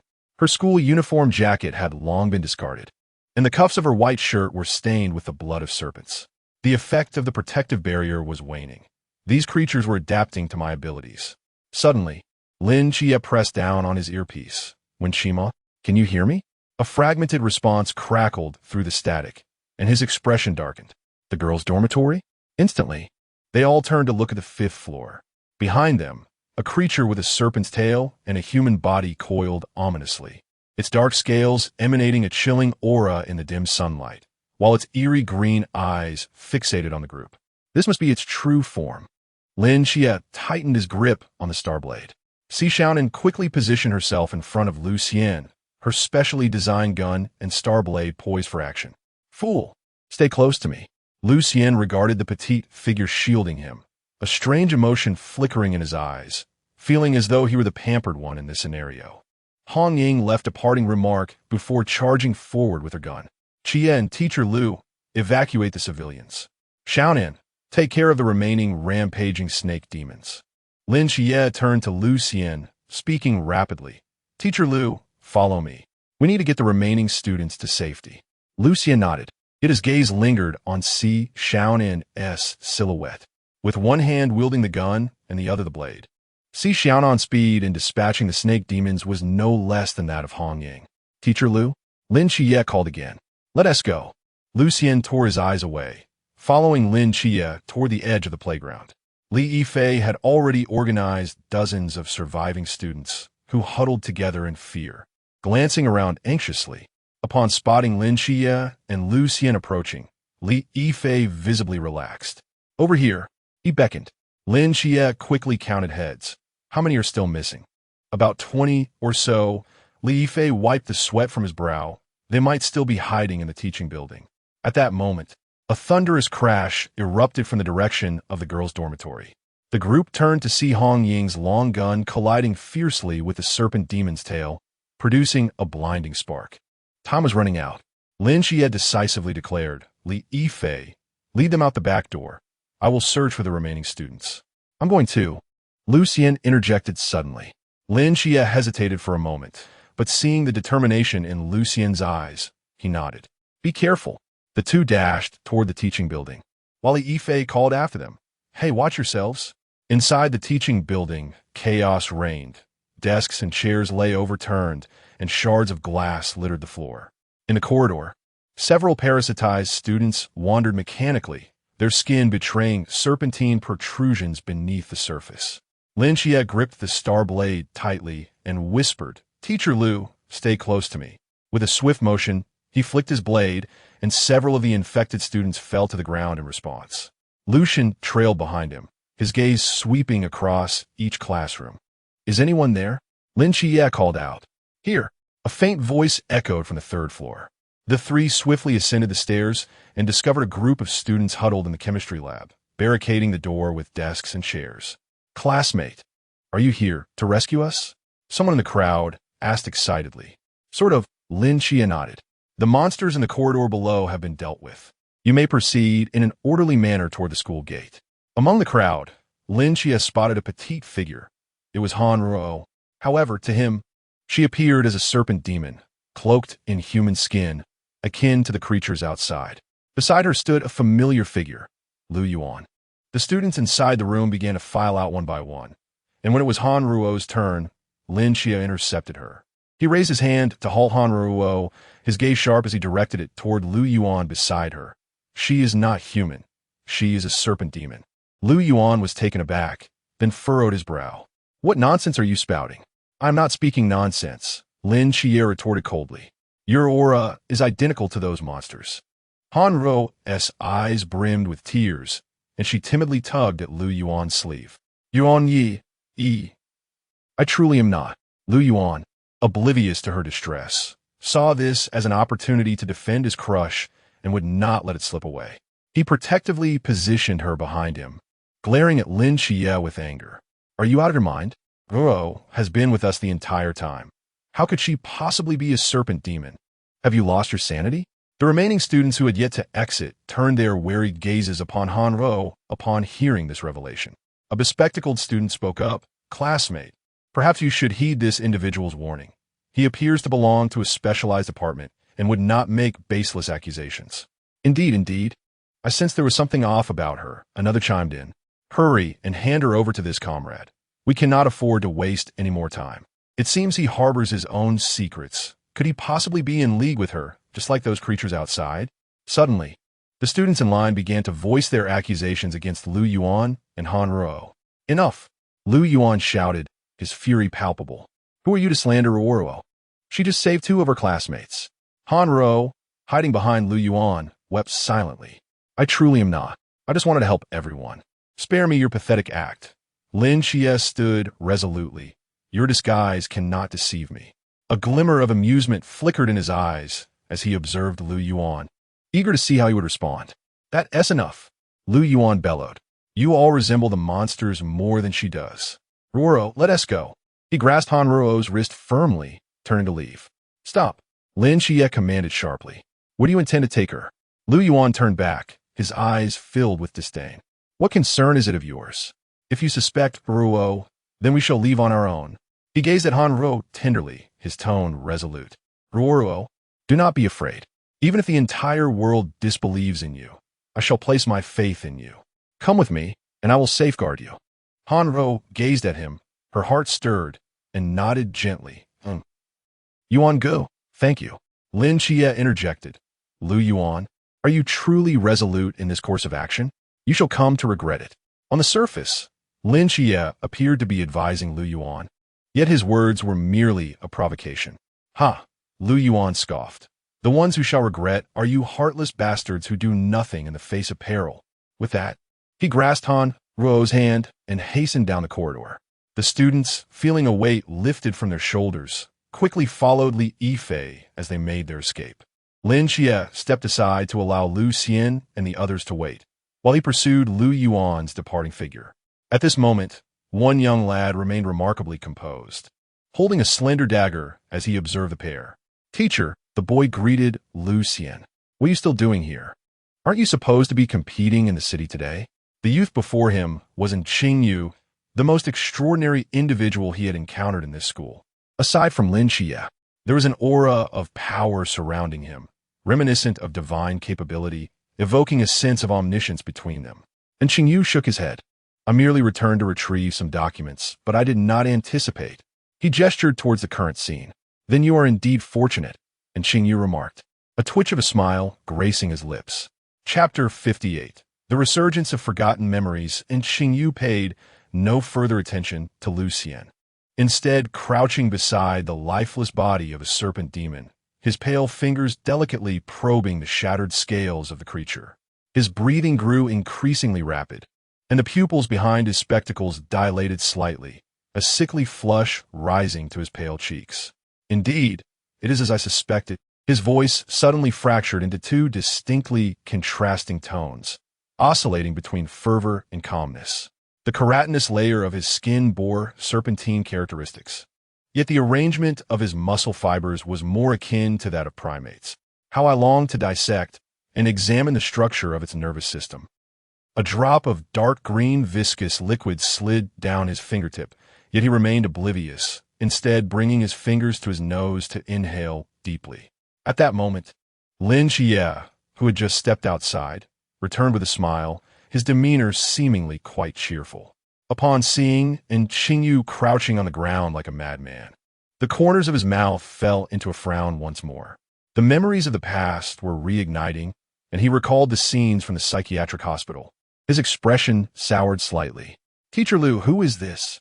Before Lu Xian could respond, Li Yifei interjected eagerly. Chia, This is a genius seldom seen in Xiaonan City over the past decade, the pride of our second high school. Li Yifei introduced with a look of pride, dramatically gesturing. This is Qingyu, who has consecutively won the national gold medal in mathematical Olympiads for 3 years. He is undoubtedly the most renowned student in the school, aside from the teachers. You haven't heard of him? Lin Xiulan shook his head, his gaze reassessing the bespectacled youth before him. I haven't heard of him. Well, at least he is not insane. Yet, observing him closely, one could not help but wonder otherwise. And Qingyu adjusted his glasses, the lenses reflecting a cold glimmer. It's merely a hollow reputation. He turned his gaze to Lin Xiulan, his tone unervingly composed, almost indifferent. The most pressing matter was to address the imminent crisis. From my observations, the mental consciousness of these serpent demons exists within a complete interactive network. And Qingyu pushed up his glasses, swiftly sliding his fingers across the tablet to summon a complex data model, resembling a swarm, governed by a central brain dominating all subordinate ones. However, what is more terrifying is, he paused, his eyes narrowing slightly behind the lenses. The intelligence level of this central brain is likely on par with that of humans. Li Yifei coughed awkwardly a couple of times. Perhaps we should first. Wait. Lin Xiulan abruptly raised his hand, his sharp gaze locking onto Qingyu. If you are so capable, why have you remained silent until now? Qingyu met his gaze, a faint smile tugging at the corners of his mouth. Because I was observing. He gestured toward his temple, affirming, I needed to ascertain your trustworthiness before deciding to reveal myself. After all, his gaze swept over the Tang Dao in Lin Xiulan's hand. Recognizing that in such supernatural events, recklessly exposing oneself often leads to peril. The atmosphere among the three momentarily thickened. Lin Xiulan chuckled softly. This youth remained ever so intriguing. He still recalls the moment when he first encountered the other person, who immediately inquired whether he could dissect him. You are official special personnel, and I am accompanying you. Is that permissible? And Qingyu suddenly spoke, his voice calm. Lin Xiulan furrowed his brow, looking at the boy with black-rimmed glasses. You? And Qingyu adjusted his glasses, the lenses reflecting a cold light. I can assist you in analyzing the behavioral patterns of the monsters and predicting their trajectories. He paused and added, my observational skills and logical reasoning should prove beneficial. Lin Xiulan's gaze lingered on Qingyu's face for a few seconds. The seemingly frail boy's eyes sparkled with a familiar glimmer, a rational light that remained composed in the face of danger. The power of intellect. All right, Lin Xiulan nodded, but you must stay close to me and retreat immediately upon encountering danger. And Qingyu's lips curled into a slight smile. Deal. Suddenly, a cry echoed from the corridor, and the students who had begun to evacuate started screaming. A serpent demon appeared outside the hallway. Lin Xiulan, wielding the star blade, dashed out first. Lucian glanced at the axe that Li Yifei had just thrust into his hands. He had been told not to hinder Lin Xiulan, so a portion of the group was organized as an escort team, distributing all nearby usable weapons. Lucian hefted the axe, displaying a resigned smile. I truly feel like a duck being shoved into water. At the end of the corridor, 3 serpent demons twisted and crawled toward them, their humanoid shells partially shed, revealing glimmering, cold scales beneath. The foremost demon suddenly accelerated, opening its gaping maw to pounce upon the students. Lin Xiulan, reacting swiftly, was about to intervene when a voice rang out nearby. Get down. The students instinctively covered their heads and crouched low. Almost simultaneously, a silver streak sliced through the air. Lucian's axe struck precisely at the serpent demon's forehead, the tremendous impact driving its body forcefully against the wall. The serpent demon convulsed violently a few times before falling still. Wow! The students widened their eyes, a chorus of "or" rising among them. Lin Xiulan was well known in the school, yet few had truly recognized him, whereas Lucian was a prominent figure, his photograph displayed on the faculty board. Several upperclassmen immediately identified him. It's teacher Lucian. Lin Xiulan and Qingyu turned simultaneously to Lucian, both expressing surprise. Teacher Lucian, your skills. Lin Xiulan hesitated to finish his sentence. Lucian effortlessly withdrew his axe, shrugging nonchalantly. I participated in lumberjack competitions during university. And Xingyu adjusted his glasses, narrowing his eyes slightly behind the lenses. Do lumberjack competitions teach one how to swiftly slay monsters? Just luck.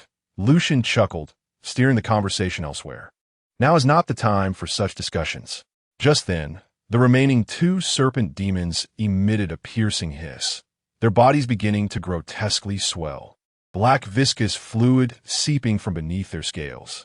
A blazing figure suddenly leapt through the window, movements sharp as a blade, landing with nary a sound. She grasped the long spear affixed to the wall with one hand and yanked it free, the ear-piercing screech of metal scraping against stone slicing through the air. In the next heartbeat, the spear swept across, its blade a crimson comet, severing a serpent demon in two before it could even emit a cry, its foul blood spraying forth, only to evaporate into black mist upon touching the hem of her garment. Redding? Lin Xiulan's eyes widened slightly. Redding flicked her high ponytail, the tips still radiating lingering warmth. A smirk graced her lips, her tone light, yet underscored by urgency. The captain sent me to assist you. Her gaze swept towards the staircase at the corridor's end, her voice lowering. There's no time for explanations. We must ascend quickly. It may be headed for Xiaonan. A chill swept over the group as they promptly followed Redding towards the staircase. On the 6th floor, in the classroom, shattered glass littered the ground, sunlight slanting through the broken window frames, casting mottled shadows on the blood-stained floor. Xiaonan leaned against the podium, her short sword gleaming coldly in her grasp, while the lifeless forms of 3 serpent demons lay at her feet. Her breath was slightly ragged, damp strands of hair clinging to her forehead. Her pistol, long emptied and discarded carelessly aside. Xiaonan. Redding was the first to burst into the classroom, her spear vibrating as flames entwined around its shaft. Yet, in that very instant, the window on the left side exploded with a deafening crash. A colossal shadow lunged towards Xiaonan like a bolt of lightning, its scales shimmering with an eerie purple-black sheen under the sunlight, vertical pupils narrowing to slits, venom dribbling from its fangs, corroding the floor beneath with hissing white smoke. Too swift. Xiaonan's pupils dilated in shock, her body instinctively recoiling, but the venomous fangs were already perilously close. Xiaonan, be careful. Red Ying's warning was yet to dissipate when a silver light cascaded like moonlight, abruptly traversing the entire classroom. Lucian's figure had appeared at Xiaonan's side unbeknownst to her. His right hand spread wide, fingers aglow with flowing silver brilliance, as if grasping an unseen law. His gaze was cold and tranquil, his thin lips parting to utter a single word, prohibit. Time seemed to freeze in that moment. The massive serpent demon hung, suspended in midair, its fangs mere inches from Xiaonan's neck, yet it could advance no further. Its vertical pupils reflected Lucian's form, terror surging like a tide. Lucian's left hand slowly rose, silver light swirling in his palm, transforming the colossal beast into a lifeless statue. Annihilate. The serpent demon did not even emit a cry as it was reduced to mere chunks of flesh. An eerie silence enveloped the entire classroom. Red Ying's spear hung poised in midair, flames flickering gently. Lin Xiulan's starry blade had only just cleared its sheath, and Xingyu's lenses reflected the silver glow. A flicker of curiosity in her eyes. Meanwhile, Xiaonan gradually straightened, her gaze towards Lucian filled with shock and complexity. Lucian retracted his hand, the silver light dissipating. He tilted his head slightly, his tone remaining nonchalant. Are you all right? Sunlight filtered through the shattered window, casting a gentle glow. His profile appeared strikingly clear amidst the radiance, as if the moment of violence that had just transpired were merely an illusion. Chapter 59. Fool you. The air was thick with a pungent, metallic stench, mingling with the acrid scent of the wooden desks, corroded and charred. Xiaonan remained in a defensive stance, the short sword in her hand trembling slightly. Droplets of blood congealing along the blade's groove and slowly trickling down. She stared blankly at Lucian, who was mere inches away. Sunlight danced upon his silver eyelashes, casting a hazy halo around him. Those eyes, typically filled with gentle warmth, now glimmered with an inorganic chill, reminiscent of ice that never melts in the polar regions. His profile, sharply defined against the light, bore a tension in the jawline that reminded her of a drawn blade. I thought I was going to die. Suddenly, Xiaonan leaped forward, embracing him, her voice muffled and trembling against his blood-stained shirt. She could feel the instant rigidity of his muscles, and, through the fabric, the unusually slow rhythm of his heartbeat, an effort to conceal any abnormality from her. Lucian turned to face her, the silver glint in his eyes gradually fading, restoring his usual gentleness. He reached out to tousle her hair, reassuring her, "It's all right." At the other end of the classroom, Lin Xiulan was sheathing the star blade.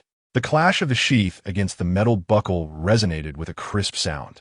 His expression was devoid of surprise, merely contemplative as he stroked the black leather wrapped around the hilt. "Teacher Liu."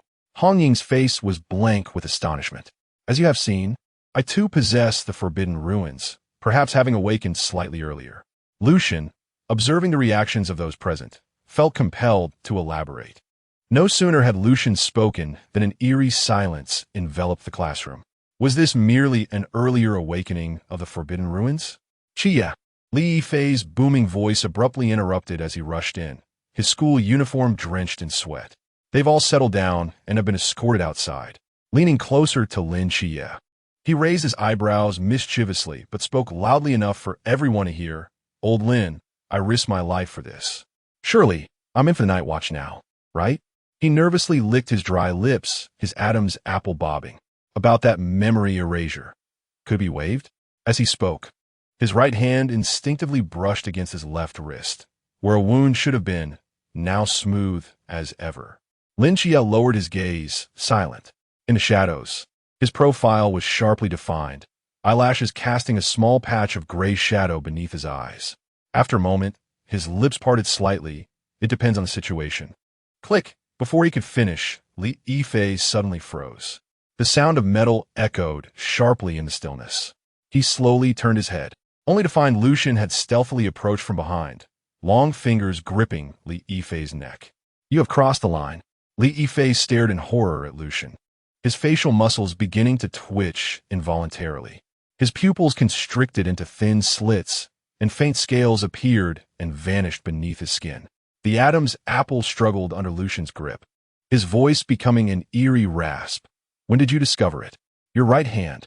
Lucian's finger pointed towards the wrist of the other, where just 3 minutes prior, a serpent demon had inflicted a wound, now devoid of any scar. "Have you noticed? It is not something one could miss with a mere glance." The atmosphere instantly thickened. Li Yifei's earnest expression fell away like a mask, his lips stretching into a grin that reached his ears. "Truly, it is annoyingly perceptive." Hiss! The serpent demon revealed its true form, emitting a piercing shriek as its human facade shed like molted skin. Lin Xiulan's straight blade was drawn in an instant, its edge grazing Lucian's fingertips, eliciting a spray of foul black blood. "Step back." Lin Xiulan propelled Xingyu towards Hong Ying, while he himself charged into the deluge of venom. Simultaneously, Xiaonan's sword radiated light, intersecting with the straight blade to form a protective barrier. The fully manifested serpent demon shattered 3 rows of desks, its robust tail sweeping towards the crowd. Lucian raised a hand, conjuring a blue ice barrier to shield them. The toxin concentration of its true form is 10-fold that of its illusion, and Xingyu swiftly analyzed the corrosion marks strewn across the floor. "Chia, it's the 7th reverse scale on its left neck." Lin Xiulan's figure flickered in and out of the toxic mist, each strike of the star blade striking precisely where Xingyu indicated. The serpent demon howled in agony, suddenly pivoting to lunge at an injured student by the window. "You shan't succeed." Hong Ying's spear pierced the air, pinning the creature against the wall. Lin Xiulan's blade hovered over the demon's heart, yet he beheld a familiar smile emerge upon the deteriorating visage. "Brother Lin, save me." The hand gripping the blade quivered imperceptibly. In that fleeting moment of hesitation, the demon's claws lunged fiercely towards Lin Xiulan's throat. Silver light erupted. Lin Xiulan could not evade in time, confronted abruptly by the outstretched talons. Frost enveloped the claws, shattering with a crisp sound. Meanwhile, Lin Xiulan's straight blade finally pierced the monster's heart completely. Forgive me. Lin Xiulan closed his eyes, the blade twisting to obliterate the final core. Yet you are not him. Pitch-black blood surged from the wound, only to be incinerated by silver flames before it could touch the ground. The classroom fell into a silence where even the sound of sweat dripping could be heard. All eyes fixed on the figure that slowly sheathed the blade. Until we meet again at the hospital. Outside the school gates, Lucian gazed at Lin Xiulan, who seemed at a loss for words. Hong Ying, standing nearby, smiled at Lin Xiulan. What's the matter? Do you have any questions? Are you just leaving like this? Xiaonan looked at him with a grin, reassuring him that there was no need to worry. Their night watchman had personnel dedicated to handling logistics, who would fabricate a different narrative, perhaps an incident at school, food poisoning, or a gas explosion. Only then did Lin Xiulan nod in understanding. Meanwhile, Lucian noticed the girl to his left glaring at him with fierce intensity, as if to say, if you do not provide an explanation today, you shall lose your most beloved sister. Lucian turned his head away, feeling a chill from her penetrating gaze. Captain, Hong Ying rushed towards the figure clad in a black trench coat at the school entrance. Xiaonan extinguished his cigarette, his gaze sweeping over the crowd. Is everyone all right? We owe it to Teacher Liu. Hong Ying recounted the events in detail, and when she mentioned Liu Xian's swift defeat of the serpent demon, a spark of interest ignited in Xiaonan's eyes. The Forbidden Ruins? He approached Liu Xian, his sharp gaze scrutinizing. Liu Xian nodded slightly, his left hand shimmering with silver light, as a frost-laden leaf crystallized 3 inches above his palm. Teacher Liu, would you be interested in joining the Night Watch? Xiaonan asked directly, noting that membership in the Night Watch offered numerous benefits. Xiaonan stepped forward suddenly. Captain Chen, Teacher Liu is an ordinary subject teacher. He shouldn't. Xiaonan interrupted, raising his hand. Do you understand how tight our manpower is right now? But he hasn't undergone any professional training. Xiaonan's voice rose an octave, and the teaching position requires him. Liu Xian observed the girl standing before him, a slight smile unconsciously gracing his lips. He gently pressed down on Xiaonan's shoulder. Captain Chen, I truly prefer teaching. Chen Mai's gaze flicked between the two before he suddenly smiled. Teacher Liu, the Night Watch also has administrative positions. For instance, he deliberately elongated the last word, the affairs director. Xiaonan turned abruptly, her eyes wide with shock. The salary would be doubled, and winter and summer vacations remain unchanged, Chen Mai continued, and you would still be able to teach your current class. Liu Xian felt Xiaonan's grip on his sleeve tighten noticeably. I need to consider. No, Xiaonan interjected suddenly. He got the lowest average math score in the grade. He is not qualified to be the affairs director. A sudden silence enveloped the scene. Liu Xian, silently checking the class scores on his phone. Chen Mai chuckled. Xiaonan, your reasoning. I'm serious. Xiaonan's ears flushed crimson. He can't even write a proper lesson plan. He was even summoned by the academic affairs office last week. Hong Ying struggled to suppress her laughter, her shoulders shaking, while Lin Xiulan silently gazed at the sky. Is that so? Chen Mai feigned regret. Then Teacher Liu should definitely join us. The Night Watch prioritizes practical skills over lesson plans. Xiaonan stomped her foot in frustration. Captain, this is sheer sophistry. Regardless, he simply cannot join. I will join. Liu Xian's voice caused the air to freeze. Xiaonan looked up suddenly, her eyes filled with disbelief. You fool you. Now that the main character had already left the school, his presence here had lost its significance. The primary reason he initially agreed to teach was because of Lin Xiulan. Moreover, joining the Night Watch would conveniently allow him to observe the daily life of this young girl. Chapter 60. Off to Siberia. Chen Mai's lips curled into a smile as he tossed the Night Watchman badge to Lucian, welcoming him aboard. However, he cast a glance at the indignant Xiaonan. Are you certain you can handle this little tyrant? I can't handle it. Xiaonan exclaimed, Akintu a Rufalidkat. I want to be transferred to the frontier, to the South China Sea, to Siberia. Hong Ying swiftly embraced her. Oh. Xiaonan, are you really willing to let your brother face Captain Chen's grueling training alone? Following this, Hong Ying pulled Xiaonan aside, whispering something that prompted a blush and reluctant agreement from her. Chenmai cleared his throat. Teacher Liu, your Forbidden Realm test will take place at the base tomorrow. Lin Xiulan could no longer suppress a chuckle, only to be jabbed in the ribs by Hong Ying's elbow. With a clap of his hands, Chenmai declared it's settled. The group then parted ways. Lucian and Xiaonan headed home, while the others made their way to the night watchman's base. The setting sun elongated their shadows. Xiaonan marched ahead, fuming, while Lucian followed at a leisurely pace. In the distance, the last remnants of twilight were consumed by the encroaching night, and the clock tower's hands froze at 6:45, eternally suspended in that golden hour. In the living room, Lucian sat upright, his posture rigid as a wooden post. The room's light cast their shadows upon the wall. Xiaonan stood before him, arms crossed, her military boots rhythmically tapping on the floor, emanating an air of danger. Explain, she demanded, her voice icy, conveying that if he failed to clarify today, he would face dire consequences regarding his forbidden realm. Lucian's throat bobbed nervously.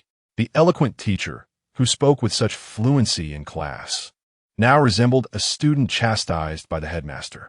Get to the point. Xiaonan narrowed her eyes. You just awakened while walking.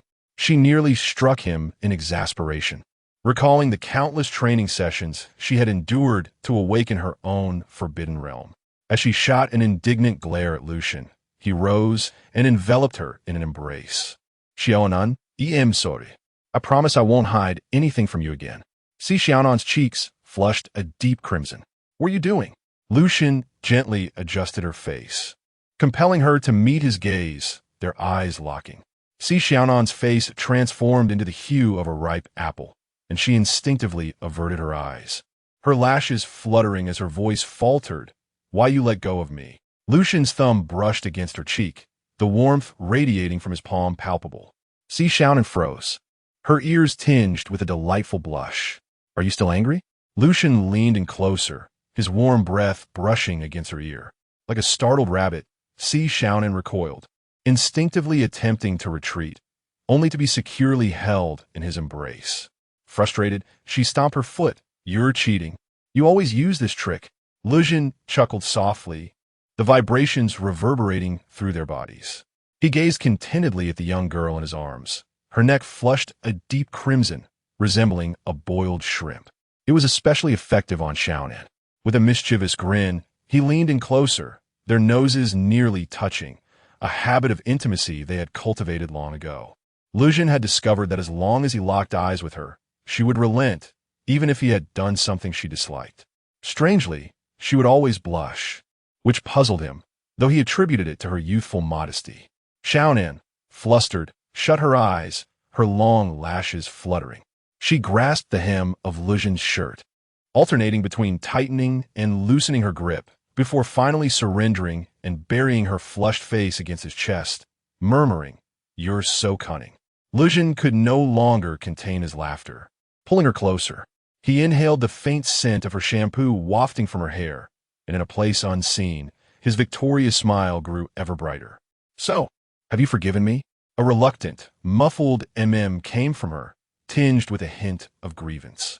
Lucian felt his heart melt, just as he was about to tease her further when he suddenly felt a light but firm thump against his chest. "But I want to go to the forbidden test tomorrow." Xiaonan suddenly lifted her face, her moist eyes glinting with determination. "If you dare to hide anything from me at your command, Commander," Lucian replied with a grin, raising his hands in mock surrender and seizing the moment. He swiftly placed a gentle kiss on her forehead. Xiaonan froze as if someone had pressed the pause button, her entire being blushing furiously. After a brief moment of shock, she erupted. "Lucian." Grabbing a cushion from the sofa, she hurled it at him. Lucian laughed heartily, catching the makeshift weapon. Observing his little girl charging at him with such fervor, he felt his decision to join the night watch was indeed the right one. Xiaonan glared at him, pouting like an irate kitten, her cheeks still flushed. Lucian placed the cushion back on the sofa and reached out to ruffle her hair, but she swatted his hand away. "Don't touch me." Xiaonan glared at him, her face still red. "I'm really angry right now." Lucian raised an eyebrow, deliberately elongating his tone. "Oh, then tonight's braised ribs, sweet and sour fish, and oil-braised shrimp." Xiaonan's ears perked up, and her eyes flickered towards the kitchen, but she quickly regained her composure. Oomph, don't think you can bribe me with food. Suppressing his laughter, Lin feigned disappointment. Well then, I suppose I'll just eat by myself. With that, he turned to head towards the kitchen. Xiaonan panicked, tugging at his shirt. Wait. Lin looked back at her, a teasing smile playing on his lips. Xiaonan bit her lip, her gaze wandering. I am just worried you'll waste ingredients. Oh, I see. Lin nodded earnestly. Shall Commander Xiaonan come supervise my cooking, to ensure I don't squander any food? Xiaonan let out a soft huff, yet she still followed him into the kitchen, murmuring under her breath. I don't actually want to eat. Lin adeptly tied his apron and retrieved the ingredients from the refrigerator. Leaning against the doorframe with her arms crossed, Xiaonan adopted an air of a mere overseer, though her eyes couldn't resist glancing at the cutting board. Lin deliberately slowed his chopping, his knife skills precise. As the ribs were neatly arranged on the plate, he caught a glimpse of Xiaonan discreetly swallowing, a silent chuckle bubbling within him, yet he feigned ignorance. Hey, Xiaonan suddenly spoke up. When did you learn to cook? Without lifting his gaze, Lin replied, during your senior year. Xiaonan was taken aback. Why then? Lin paused in his task, his voice dropping to a softer tone, because someone never ate properly and always complained about the cafeteria food. Xiaonan froze, a blush creeping to her ears. She opened her mouth to retort, but found herself at a loss for words, finally muttering, idiot. She recalled what Sister Hongying had said about capturing a man's heart through his stomach. Observing Xiaonan, who insisted on helping, he was well aware of her culinary skills and could only helplessly direct her to chop the vegetables. Chapter 61. I will help you clean up. Lin chuckled lightly, turned around, and ignited the stove. The fragrant aroma soon permeated the entire kitchen. Xiaonan's stomach betrayed her with a loud growl, and she quickly covered her belly, shooting an embarrassed glare at Lin. No nothing. Lin shrugged innocently. I heard nothing. Furious, Xiaonan contemplated kicking him, but the allure of the food made her relent. She hesitantly approached the stove, feigning nonchalance as she inquired, Do you need help? Lin raised an eyebrow. Isn't the officer here to supervise? Xiaonan, flustered and indignant, retorted. Forget it. Lin swiftly placed a handful of scallions in her hands. Peel these, please. Xiaonan shot him a glare, but complied, bowing her head to peel the scallions. Lin observed her tousled hair, unable to resist, gently ruffling it. Lin, Xiaonan exploded. If you touch me again, I'll shove these scallions in your mouth. Lin immediately raised his hands in surrender, though the smile on his lips remained uncontainable. How hard can peeling scallions be? Xiaonan muttered, her frustration evident as she forcefully tore the scallion leaves, causing green juice to splatter all over her face. Lin turned to see her in a disheveled state and burst into laughter. Officer, are you applying a scallion juice facial? Xiaonan wiped her face with the back of her hand, only to spread the juice further. Enraged, she snapped, What are you laughing at? The scallions are of poor quality. Yes, it's all the scallion's fault. Lin stifled his laughter and handed her tissue. How about you stir the soup in the pot? Something simple. Xiaonan seized the ladle fiercely, striding towards the stove as if embarking on a critical mission. She adjusted her glasses, staring intently at the bubbling broth, cautiously stirring it a couple of times. Not enough force. The ingredients will stick to the bottom, Lin advised. Instantly, Xiaonan applied more vigor, resulting in a splash of hot soup that landed on her hand. She recoiled sharply, causing the ladle to clatter into the pot. Lin rushed over, grasping her hand and thrusting it under the faucet. Did you burn yourself? Does it hurt? The cold water washed over her reddened skin, and Xiaonan bit her lip.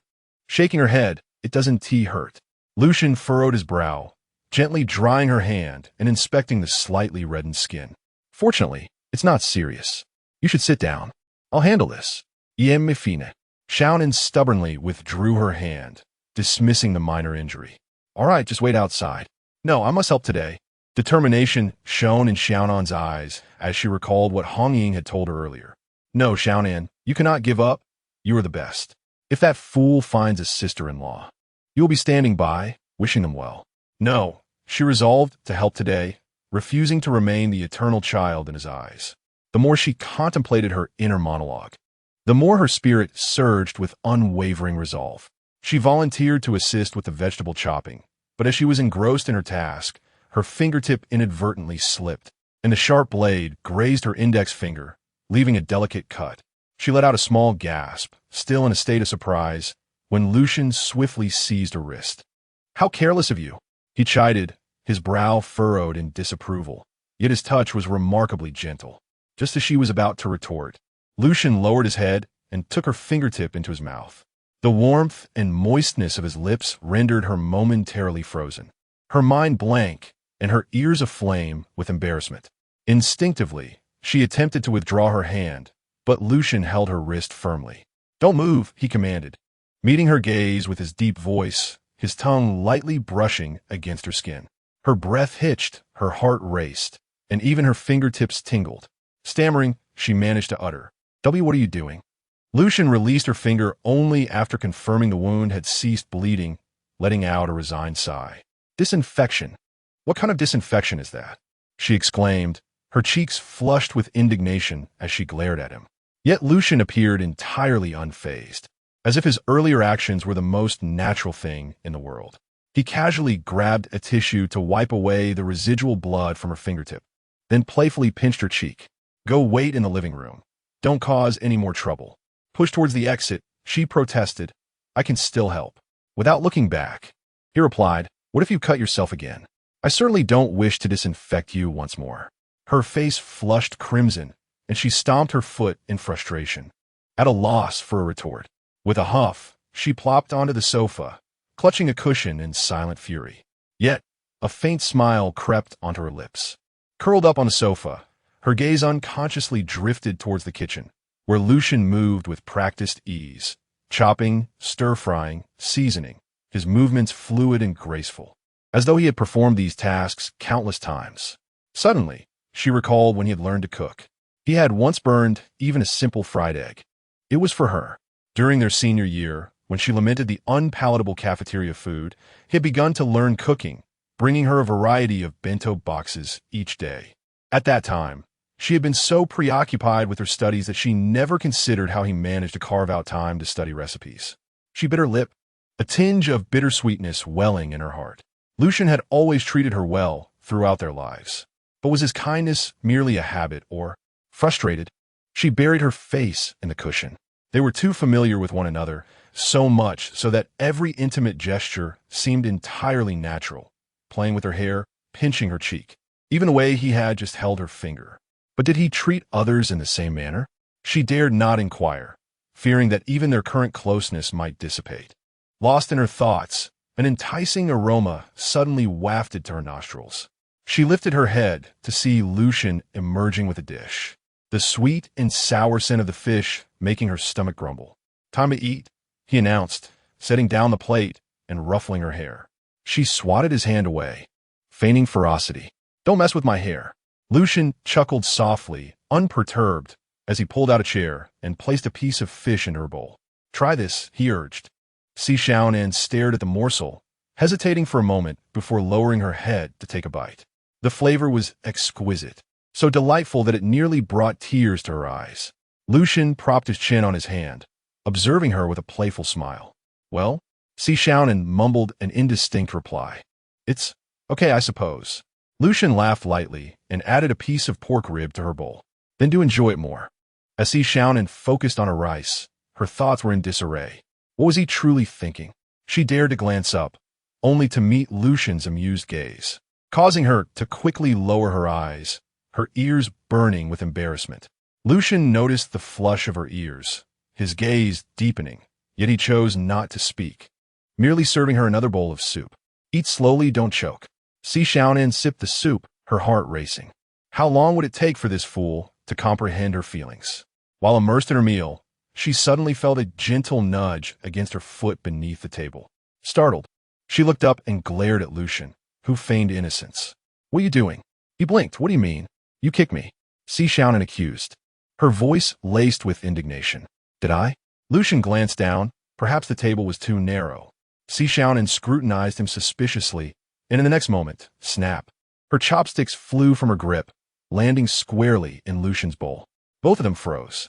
Lucian slowly raised his gaze. "Is this your way of critiquing my cooking?" Xiaonan's face turned crimson. Absolutely not. It was clearly you. Me? Lucian feigned innocence. That was your clumsy hand. My hand isn't that clumsy. Xiaonan exploded, rising from her seat. However, she exerted too much force, causing the entire table to shake and splattering soup all over Lucian's face. The air thickened with tension. Lucian wiped the soup from his face. This is undoubtedly intentional now. Xiaonan panicked. I truly didn't mean to. Fumbling for a napkin, her elbow inadvertently nudged the plate of fish, sending an entire sweet and sour fish tumbling onto Lucian's lap. Lucian stared blankly, while Xiaonan stammered, perhaps I could help you clean it up? The moment the words escaped her lips, she regretted them, realizing the impropriety of her suggestion. Chapter 62. How dare you act so brazenly? Lucian's eyes sparkled with mischief, a sly grin curling at the corners of his mouth. Very well, you said it. Xiaonan's face flushed crimson, stammering in her defense. I didn't mean that. I was referring to using a tissue. But it was too late. Lucian abruptly stood, yanking her from her seat, declaring that words once spoken are akin to water spilled. What are you doing? Let go of me. Xiaonan struggled in vain, only to be effortlessly pinned against the wall by Lucian. Leaning closer, his warm breath brushed against her ear.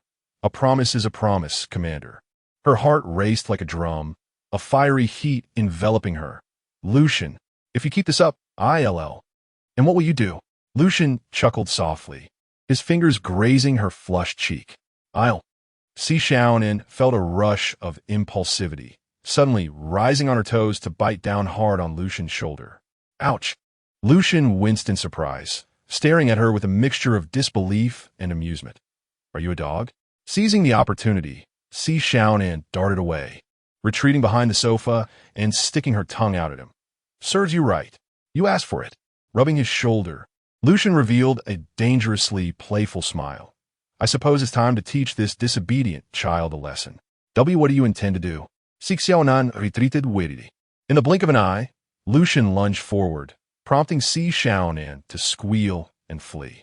The two engaged in a playful chase around the living room, culminating in Lucian capturing her in a tight embrace, both tumbling onto the sofa. Got you, Lucian triumphantly declared, pinning her down. Gasping for breath, Xiaonan glared at him, her cheeks aflame. You're so heavy. Get off. Instead of complying, Lucian drew even closer. Aren't you supposed to help me clean up? Aye. Xiaonan's gaze wandered, and suddenly, a light bulb went off in her head. Ah, the food will burn. Lucian paused, and she seized a moment to flip him off and dash toward the kitchen.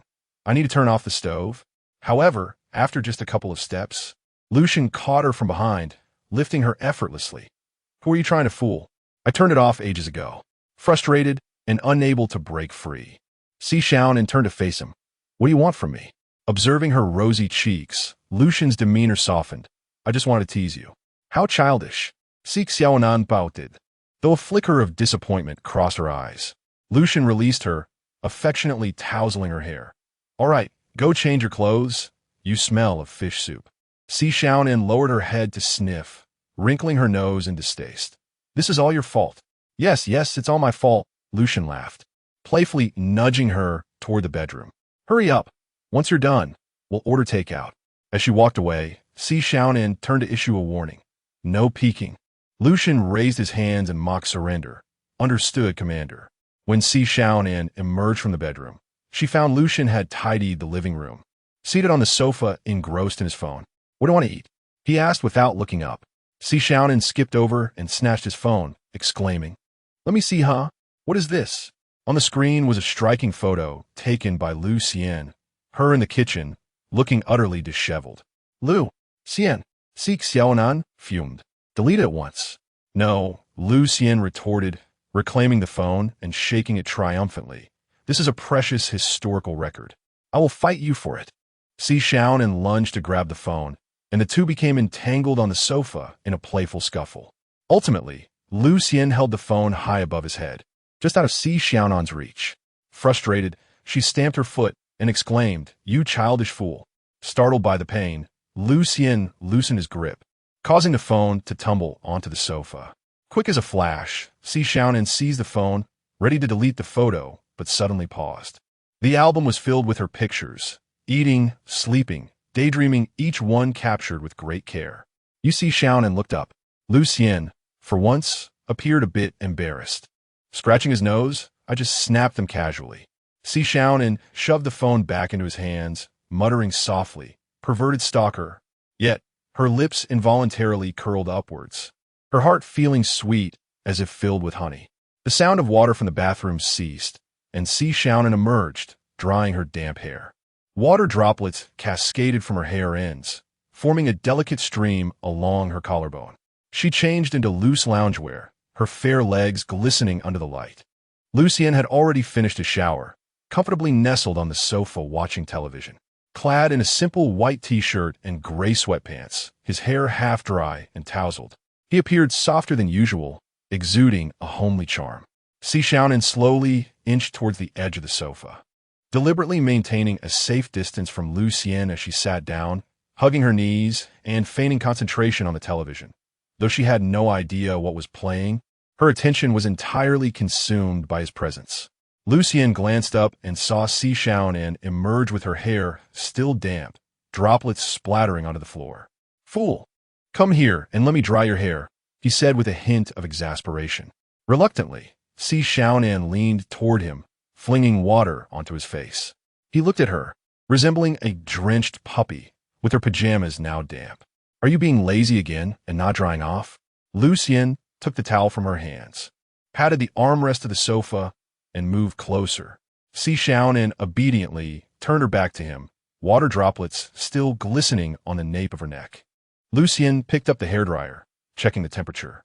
As warm air flowed through his fingers, she suddenly recoiled. "Hot. If you know it's hot, why not move away?" he replied, lowering the temperature and parting her silky black hair with his left hand. Amidst the hum of the hairdryer, Xiaonan began to sway her legs, her slippers slipping off and thudding onto the floor. "Don't move." Lin Xiulan pressed down on her shoulder, his fingertip brushing against her cool collarbone. "Why are you wearing short sleeves with the air conditioning so low?" "Mind your own business," she retorted. She retorted with a hint of defiance, yet obediently grabbed the knitted jacket from the sofa and draped it over herself. Lin Xiulan gently grasped a strand of her hair and blew softly, the strands dancing and falling in the warm breeze, infused with a subtle fragrance of orange blossom. This was the shampoo he had purchased for her last week, a spontaneous pick during a supermarket promotion, and to his surprise, she had indeed been using it consistently. A smile played upon Lin Xiulan's lips as his fingers delicately parted her damp hair. The warm scent of strawberries enveloped him, mingling with the steam from the bathroom, momentarily clouding his senses. He instinctively inhaled deeply, only to immediately recognize the peculiarity of his action, hastily feigning a cough to cover it up. "Are you unwell?" Xiaonan turned to him, her moist eyes reflecting genuine concern. Lin Xiulan swallowed hard. "No." He switched on the hairdryer, adjusting it to a suitable temperature, and instructed her not to move. The warm air flowed steadily, her hair cascading through his fingers like fine silk. He meticulously combed through it, cautious not to tug painfully. Occasionally, his fingertips brushed against the nape of her neck, eliciting a slight shiver from her. "Is it too hot?" he asked softly. Xiaonan shook her head, the strands tickling the back of his hand. Unbeknownst to him, she had relaxed her body, leaning back slightly, nearly resting against him. Lin Xiulan continued his task mechanically, yet all his senses were fixated on that small warmth, her back pressing ever so lightly against his chest. He glanced down to find Xiaonan with her eyes closed, her eyelashes casting delicate shadows in the light, a faint smile gracing her lips. A droplet of water slid down from behind her ear, tracing the slender curve of her neck, vanishing into the depths of her collar. In an impulsive moment, Lin Xiulan turned off the hairdryer and gently wiped away the droplet with his fingertip. Xiaonan suddenly opened her eyes, turning to him. "Is it done?" Their faces were mere inches apart, and Lin Xiulan could see his own reflection in her pupils. He froze, his finger lingering at the side of her neck. It might a blank slate. Yes, it's done." Xiaonan brushed her now dry hair and laughed. "Not bad at all." She turned to kneel on the sofa. tilting her head to look up at him, curious about when he had acquired such skill. This position brought their faces nearly level. Lucian could detect the faint minty scent of her toothpaste and noticed the fine fuzz on her cheeks glistening golden under the light. His gaze unconsciously fell upon her lips, rosy and vibrant from a recent bath. Lucian? Xiaonan tilted her head, wondering why he seemed lost in thought. A sudden burst of exaggerated laughter from the television jolted Lucian back to reality. He quickly turned away, putting away the hairdryer. Let's watch some television. Xiaonan pouted, but refrained from pressing further. She nestled into the corner of the sofa with a cushion, curling her legs to her chest like a wary little creature. Lucian exhaled a quiet sigh of relief, picking up the remote to change the channel. He deliberately kept his distance from Xiaonan, fearful of succumbing to any impulsive actions. Chapter 63. You have grown up. Lucian stared at the television screen, yet not a single word penetrated his awareness. All his senses were fixated on the weight and warmth on his right leg. Xiaonan had unknowingly relaxed, her bare thigh unconsciously resting upon his. The cool air from an air conditioner gently swept through the living room, yet it could not dispel the sudden heat rising within Lucian. Xiaonan was clad in light blue loungewear shorts today, the fabric subtly curling with her movements, revealing more of her fair skin. Under the warm glow of the living room lights, her skin shimmered with a pearlescent sheen, delicate enough to reveal the faint blue veins beneath. Is this beautiful? Xiaonan suddenly inquired, pointing at the classic film on the screen. Her voice, tinged with languor from relaxation, casually tapped above his knee with her fingertip. Lucian's throat bobbed as he nodded absent-mindedly. Yes, it's beautiful. You haven't even looked at the screen. Xiaonan turned her head, her obsidian-like eyes gazing directly into his. Her lashes cast intricate shadows in the light, and a subtle smile graced her lips. I was listening. Lucian clumsily defended himself, his voice dropping several degrees. He could scent the faint jasmine fragrance lingering on her, mingling with the aroma of her shampoo, enveloping his senses. Xiaonan let out a soft hum, readjusting her position. In that moment of movement, the sofa cushion unexpectedly slipped, causing her to lose her balance and tumble backward with a startled cry. Be careful. Lucian instinctively reached out to catch her. Time seemed to stretch. Lucian felt her delicate wrist slip from his grasp, and he instinctively leaned forward, encircling her waist with his other hand. As they both fell toward the sofa, his chest pressed firmly against an astonishing softness. Lucian's mind exploded with a buzzing sensation. All his senses sharpened in that instant. He distinctly felt the curve of her slender waist beneath his palm, the unbelievable softness pressing against his chest. And Xiaonan's rapid breaths, mere inches away. Her heartbeat resonated through the thin fabric, quick as a startled fawn. When he regained his composure, he realized he was in an exceedingly ambiguous position atop Xiaonan. Her cheeks were flushed, her lips slightly parted, her eyes brimming with an emotion he could not decipher. A strand of dark hair clung to the corner of her mouth, and Lucian's fingers twitched, almost reaching out to brush it aside. Why, yes, I'm sorry. Lucian abruptly pushed himself up, releasing her, as if scalded. He awkwardly retreated, nearly tumbling off the sofa, his ears aflame with embarrassment. I didn't mean to. Xiaonan swiftly sat up, flustered as she adjusted her clothing, her face crimson as if it could bleed. And no, it's fine. Her fingers trembled slightly as she tucked her disheveled hair behind her ear, accidentally grazing her earlobe with her nail, leaving a faint red mark. The air grew thick with tension. The film on the television had reached its climax, yet none were paying attention. Lucian could only hear the thunderous beat of his own heart echoing in his ears. He dared not look at Xiaonan, yet he found himself unable to resist stealing glances at her. She gazed downward, her lashes casting shadows upon her face, her chest gently rising and falling. In that moment, Lucian suddenly recognized a truth he had never contemplated seriously. Xiaonan had matured. She was no longer the little girl who trailed behind him. Over the years, Lucian had taken on the role of a devoted father, nurturing Xiaonan, and now, as he beheld the young woman before him, a sense of accomplishment swelled within him, akin to that of a father who has painstakingly raised his daughter. Yet now, as he observed her profile, the delicate line of her jaw, the slender curve of her neck, the subtle rise of her bosom. Each detail served as a reminder of an evident yet previously overlooked truth. I will fetch a drink, Lucian stammered, rising abruptly, his voice dry. What would you like to drink? Orange juice. Xiaonan's voice barely reached him. Almost as if fleeing, Lucian dashed toward the kitchen. The moment he closed the refrigerator door, he exhaled heavily, resting his forehead against the cool metal. The strange flutter in his chest refused to subside, his mind replaying the fleeting touch from moments ago. As a man who had remained a virgin in 2 lifetimes, he had never experienced love or understood its essence. In matters of the heart, he was quite naive. He pondered why his heart raced so rapidly just then. Perhaps it was due to shock, he rationalized to himself, pouring a glass of ice water and downing it. After all, anyone would feel their heart racing after a sudden tumble. The icy water slid down his throat, yet it did little to extinguish the warmth surging within him. The intimacy he had shared with Xiaonan stemmed from a year Lin Xiulan passed away, during which her emotions had been particularly tumultuous.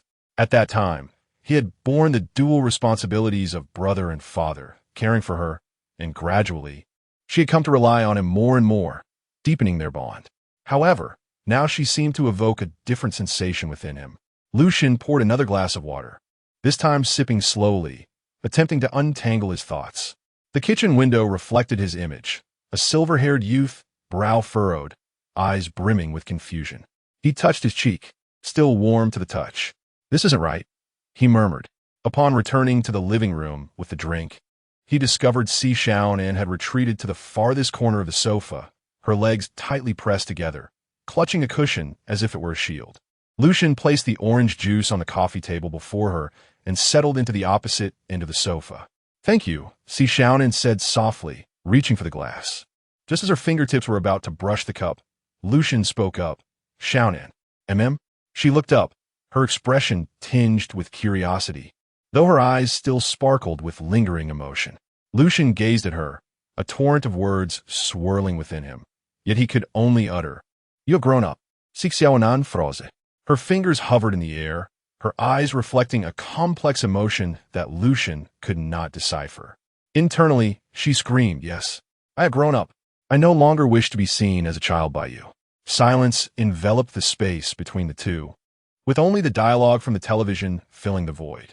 Eventually, Xiaonan lowered her head and softly uttered a sound of acknowledgement. Lucian caught a glimpse of her profile and felt an unexpected pang in his chest. He diverted his gaze, fixating on the flickering images on screen, yet he absorbed nothing. The little girl who once trailed behind him had, unbeknownst to him, grown up. Unbeknownst to him, as he succumbed to a whirlwind of thoughts. The girl beside him, who appeared engrossed in the television, harbored a glimmer of mischief in her eyes. Her long eyelashes gently veiled the exuberance bubbling within her gaze, while the corners of her lips involuntarily curved into a barely perceptible smile. The halo of the crystal chandelier cast intricate shadows upon her delicate profile, and her slender fingers unconsciously tapped the armrest of the sofa, creating a subtle rhythm that resonated with the dialogue emanating from the screen. She seemed to casually shift her posture, burying half her face into the soft cushions, perfectly masking the prideful smile threatening to escape her lips. How amusing, she whispered to herself, her gaze still fixed on the flickering screen, yet she had already glimpsed a far more delightful scene beyond that luminous veil. As night deepened, the two retreated to their respective rooms. Lucien lay on his bed, staring at the ceiling, his mind replaying the unexpected events of the evening. Tossing and turning, he found himself unable to sleep and ultimately decided to get a glass of water. Passing by Xiaonan's room, he heard the soft strains of music drifting from within. A sliver of light seeped through the door crack, indicating that its occupant had yet to retire for the night. Lucien paused, hesitating to offer a good night, but ultimately chose to slip away quietly. Little did he know that just a wall away, the girl was nestled in her blankets, clutching a book in her hands. Her cheeks slightly flushed as she absorbed the contents of the manual, her eyes brimming with a thirst for knowledge. Through the dim light by her bedside, one could faintly discern the title on the cover, The Manual for Training Innocent Virgins. Chapter 64. Who are you? Upon returning to his chamber, Lucian had scarcely reclined when an overwhelming wave of vertigo struck him. The world around him twisted and spun, and when his vision finally stabilized, he found himself standing before the foreboding entrance of a psychiatric hospital. Where's this place? Lucian surveyed his surroundings, his dark wings unfurling silently behind him, as if imbued with a consciousness of their own, gently stirring. The hospital loomed before him, a vast and isolated Gothic edifice, its towering spires and formidable stone walls exuding a palpable sense of oppression.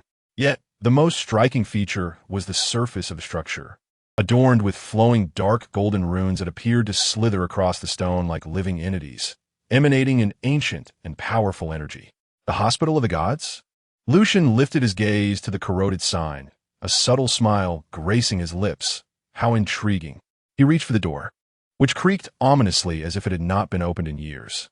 The corridor before him twisted and extended, the sconces on the walls casting flickering shadows that elongated and distorted his silhouette. Strangely, it felt as though the corridor was actively guiding him. The floor undulated slightly, reminiscent of a living tongue, attempting to draw him toward a particular ward. Lucian's dark wings instinctively folded closer, a sense of wariness enveloping him. At the end of the corridor, a door marked with a prominent 0 stood alone, devoid of any further information. Yet, Lucian could sense something beckoning him from beyond, the familiar yet alien essence of a power he had lost, a part of himself now forgotten. He pushed the door open, and oddly enough, despite its apparent thinness, it felt as if it bore the weight of 1,000 stones. Crossing the threshold into room 0, his wings retracted slightly, as if subdued by some unseen force. The interior was more cavernous than he had anticipated, the walls crawling with dark golden runes that writhed like living creatures, exuding an ancient and oppressive aura. In the center of the room stood a massive black stone, its surface smooth as a mirror, yet capable of devouring all light. He could feel it, the essence of his lost power. Lucian stepped forward, extending his hand to touch the stone. Just as his fingertips were about to make contact, a chilling voice sliced through the air from behind him. "Who are you?" He withdrew his hand and turned to face the source of the voice. At the entrance stood a young man clad in a dark trench coat, his brow furrowed in concentration as he attempted to discern Lucian's features. Intruding upon another's domain without permission is hardly a courteous act. Emerging from the shadows was a boy with tousled black hair. However, within the boy's vision, Lucian remained shrouded in a veil of mist, rendering his true form indistinct. Lucian narrowed his eyes slightly, a hint of a smile playing at the corners of his lips. "And who might you be?" he retorted, his voice deep and resonant. Lin Xiulan did not respond, but instead scanned the unfamiliar room 0 with a wary gaze. He understood better than anyone the layout of the Hospital of the Gods. This ward should not exist. At this moment, he appeared out of thin air, and the man before him, with black wings, evoked an inexplicable sense of familiarity, as if they had crossed paths in another time. "How did you get in here?" Lin Xiulan asked coldly. "Perhaps that question should be directed at you," Lucian replied with a light chuckle, his gaze sweeping over Lin Xiulan's hands. "This is, after all, my room." "Your room?" Lin Xiulan's brows knitted tighter. "Impossible, this psychiatric hospital belongs to you?" Lucian interrupted, a glint of amusement flickering in his eyes. How intriguing. The air between them seemed to freeze for a moment. Lin Xiulan felt the aura emanating from the man before him, both strange and familiar. He attempted to use the mundane realm to peer into Lucian's true form, but a hazy mist persistently obstructed his perception. He could not see through him.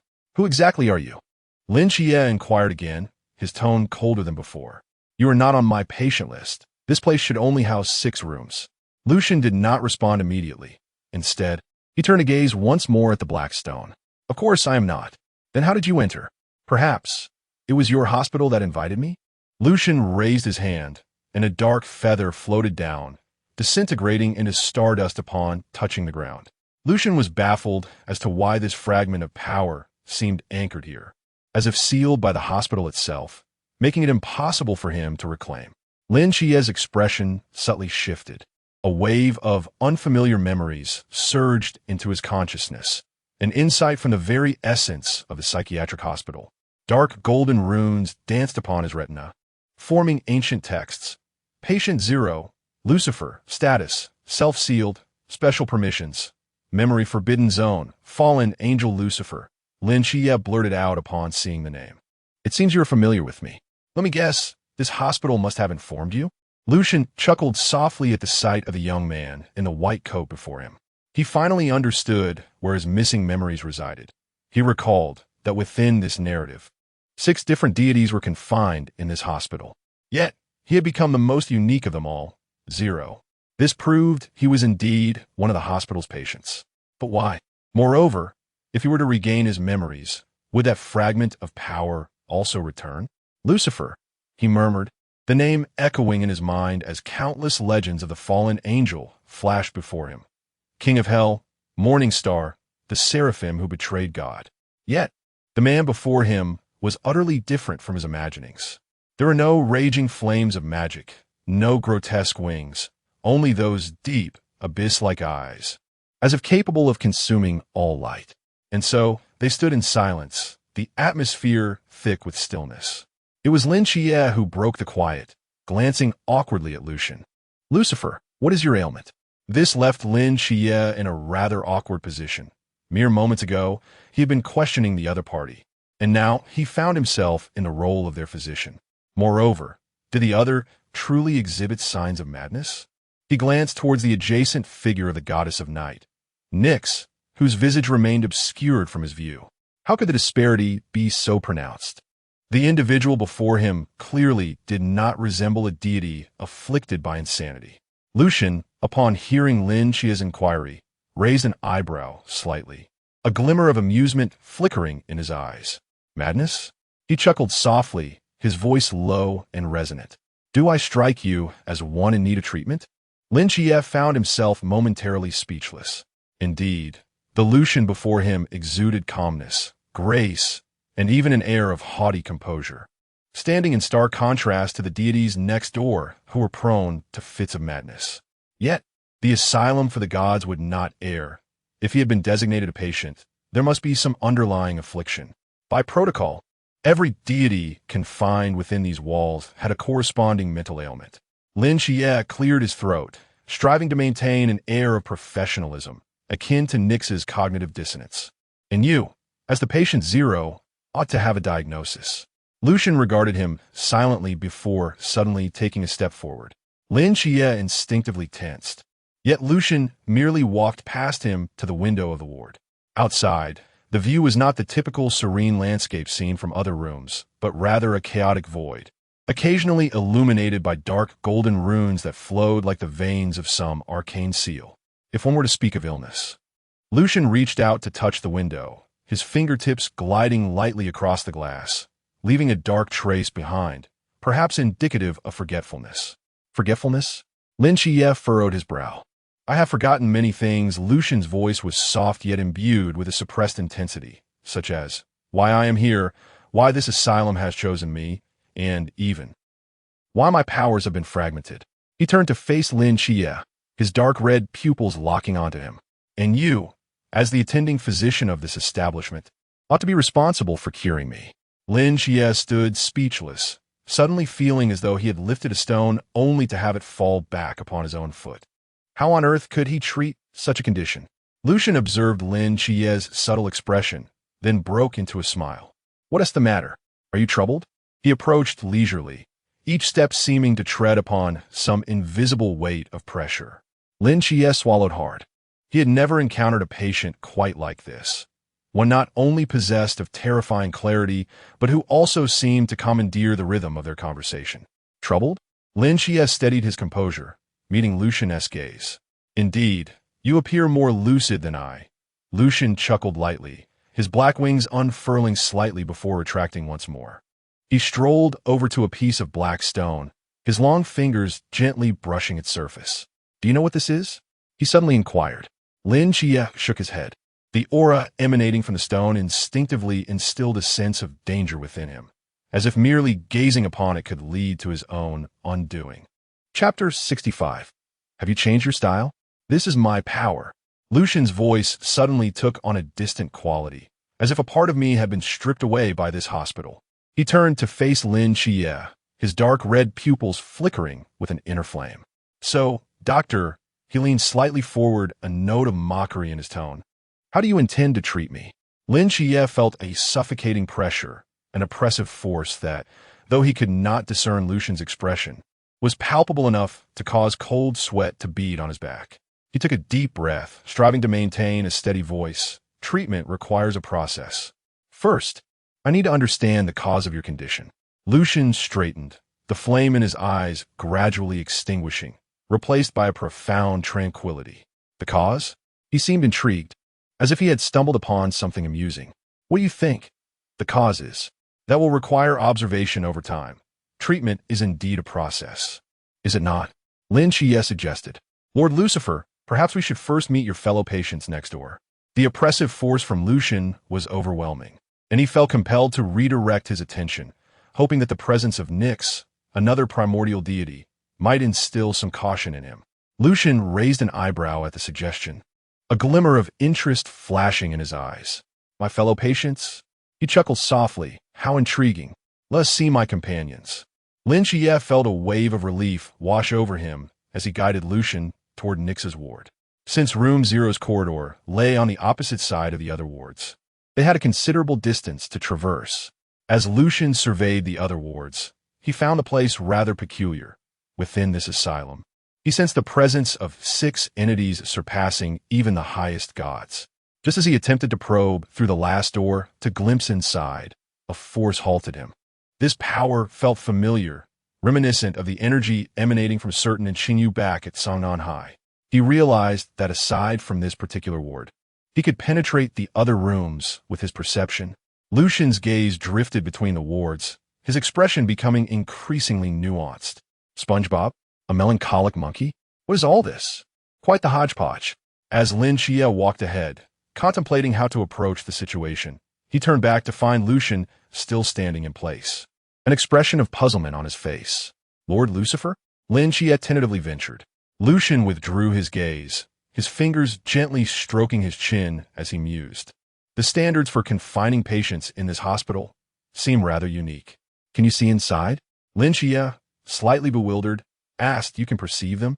Lucian's lips curled into a faint smile as he lightly tapped his temple. See? No. It is perception. Lin Xiulan was momentarily taken aback, gazing at the faceless figure before him who reached out to tap his own forehead, an act that struck him as rather peculiar. Can you sense anything? Is there a deity of the great Xia within? Perhaps due to his desire for assistance, Lin Xiulan's address shifted to a more respectful tone. Based on his prior conjecture, the 6 wards corresponded to 6 different pantheons of deities, so it was reasonable to assume that there would indeed be a deity from the great Xia among them. The existence of such a deity would indicate that the great Xia was not devoid of divine presence, but rather that they had vanished for reasons yet undetermined. Lucian observed the youthful fervor in Lin Xiulan's eyes and chuckled softly. You seem quite invested in this matter. His gaze penetrated the walls, lingering momentarily on a particular ward. Indeed, there is one, though their condition is rather intriguing. Lin Xiulan's heart skipped a beat. Which deity? Lucifer regarded him with a bemused smile. Are you certain you wish to know? That would be. He paused, carefully selecting his words, a rather melancholic monkey sulking in the corner. Lin Xiulan's expression froze instantly. What on earth do you mean by a melancholic monkey? However, the recognition dawned upon him swiftly. Sun Wukong? He exclaimed almost involuntarily. Lucian raised an eyebrow. It seems you are familiar with him, yet his current state appears somewhat off. He hesitated. Lin Xiulan's expression transformed with excitement. Deities indeed existed in the great Xia. He realized that if this information were to be disseminated, it could overturn the prevailing belief of the great Xia's absence of divine beings. The myths were not mere fabrications. However, your patient is rather peculiar, Lucian mused, contemplating how to articulate his thoughts. Lin Xiulan cleared his throat, striving to maintain a facade of professionalism. Ahem. Each patient's symptoms are distinct, and their manifestations naturally vary. Lucian fixed him with a gaze that seemed to question his sincerity. Suddenly, Lucian stepped forward, his black wings becoming vaguely visible behind him. Nevertheless, I find myself increasingly intrigued by this asylum. I am curious as to why my perception cannot penetrate the innermost ward. Lin Xiulan also regarded the final ward with curiosity. Even a deity of his caliber could not sense the presence within. He led Lucian to Nix's ward and gently pushed the door open. Inside, Nix sat by the window, her long black hair cascading like the night sky. She cradled a cup of steaming tea, her gentle gaze fixed on the void outside, as if something there captured her attention. Upon hearing the door creak open, she slowly turned her head, her eyes first landing on Lin Xiulan, illuminating her face with a tender smile. "Child, you have come." However, when her gaze shifted to Lucifer, her pupils dilated in shock, and the cup slipped from her grasp, shattering on the floor and sending tea splattering. Erebus? Her voice trembled, laced with disbelief and a hint of emotion. "Lucian." "Lin Xiulan." Nix strode forward, her hand gently caressing Lucian's face, tears glistening in her eyes. "Is it truly you? You have returned at last. I always knew you would never abandon me and the children." Lucian remained silent for 2 seconds, slightly tilting his head, his tone laden with subtlety. "You have mistaken me for someone else." "No, I cannot be mistaken." Nix resolutely shook her head, her eyes brimming with deep affection. "Your essence, your strength, and even your haughty demeanor. Who else could it be?" Lucian replied. Lin Xiulan, standing to the side, struggled to suppress a laugh, his shoulders trembling as he endeavored to maintain a serious expression. Lucian cast a sidelong glance at him, a hint of danger flickering in his gaze, before turning back to Nix, attempting to clarify. "I am not your husband. I am..." Nix placed her hand gently over his lips, tenderly interrupting him. "I understand that you are still angry with me, are you not?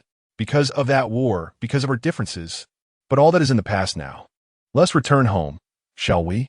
Lucian paused, contemplating for a moment before slowly responding. "Has your husband always dressed this way?" Nix scrutinized his dark wings and crimson patterns with seriousness, hesitating. "Have you changed your style?" Lucian retorted. Lin Xiulan could no longer contain himself, turning away as his shoulders shook with laughter. Chapter 66.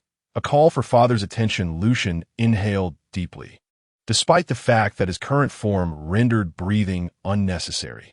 His elongated fingers tightened slightly at his sides before slowly relaxing, ultimately deciding to forego explanation and turning to stride out. The inky black wings, reminiscent of night, quivered gently with his movements, casting wavering shadows along the corridor. Nix hurriedly lifted the hem of her gown to follow, the star-studded black fabric trailing behind her, leaving a trail of twinkling light upon the floor. "Wait," she called out, quickening her pace, her long black hair swirling behind her. "Where are you going?" Lucian continued forward without glancing back, the sound of his shoes echoing crisply against the marble floor. "To another ward." A flicker of panic crossed Nix's eyes as she quickened her steps, the nebula patterns on her gown swirling with her movements. "Then I shall accompany you." Suddenly, Lucian halted, the corridor lights casting a stark shadow across his chiseled profile. He turned his head slightly, his crimson eyes glistening with a frosty demeanor. "There is no need." However, the goddess of night entirely disregarded his refusal.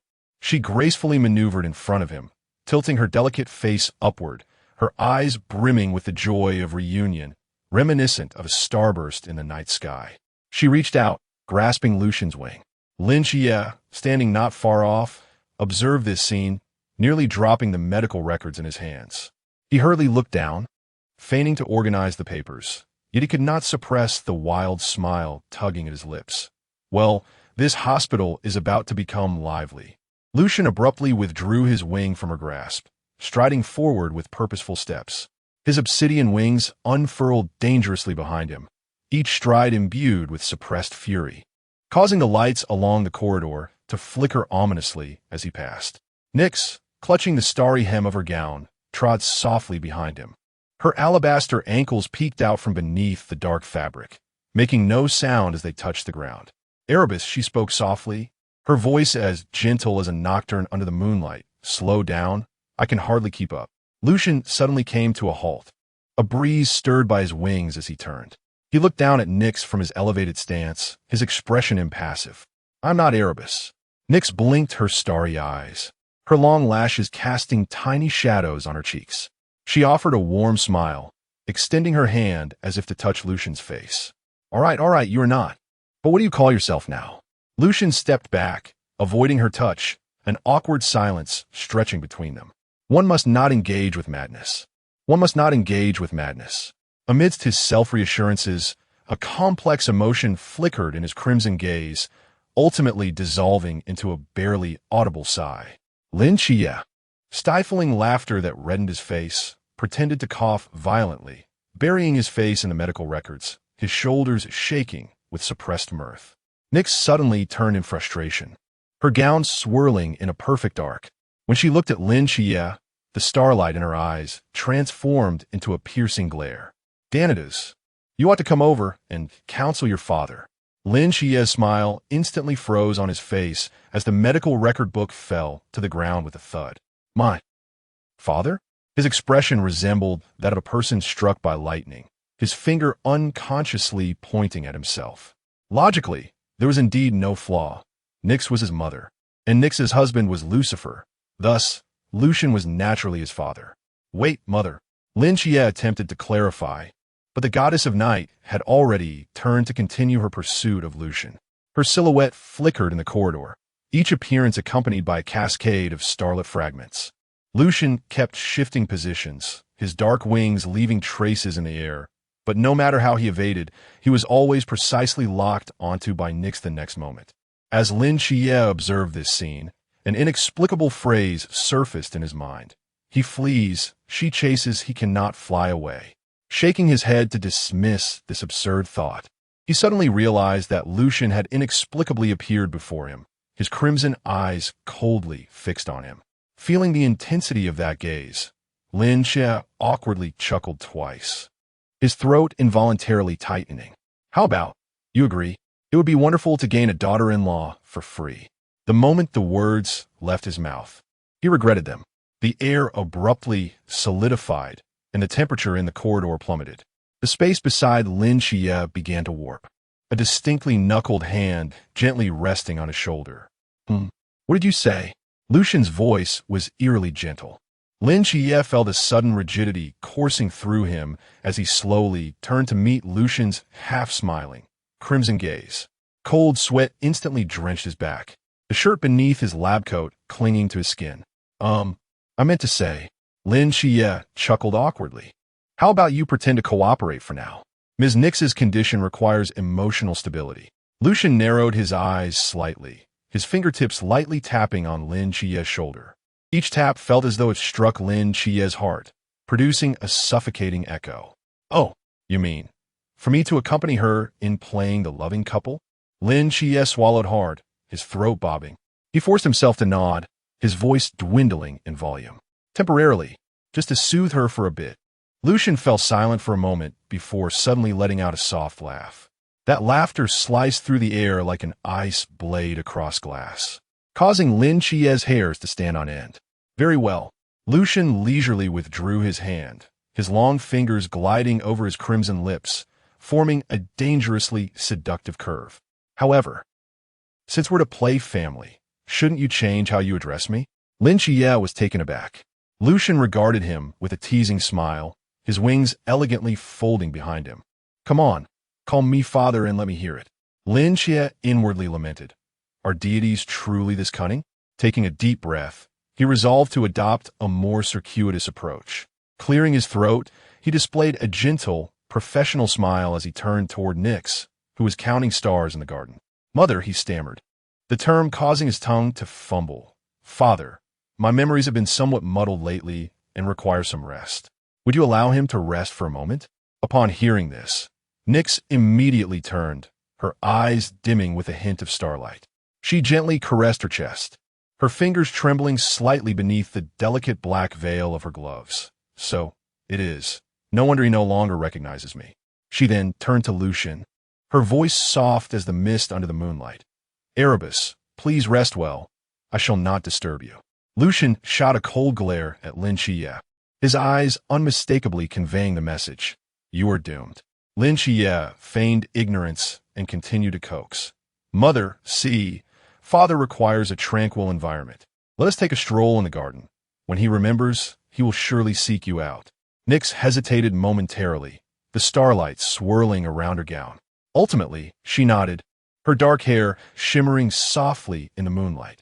Very well, I shall heed your words. Lin Xiulan felt as though a great weight had been lifted from his shoulders as he cautiously assisted Nyx toward the garden. As they passed Lucian, he felt a chilling gaze slice through his back like a blade. In the garden, moonlight cascaded like water. Nyx sat upon a white bench, the celestial patterns on her skirt flowing gently in the night. She gazed at the starry sky, her eyes reflecting countless constellations. Diane, she suddenly spoke, her voice as delicate as the night breeze. Will your father truly remember? Lin Xiulan's heart quivered.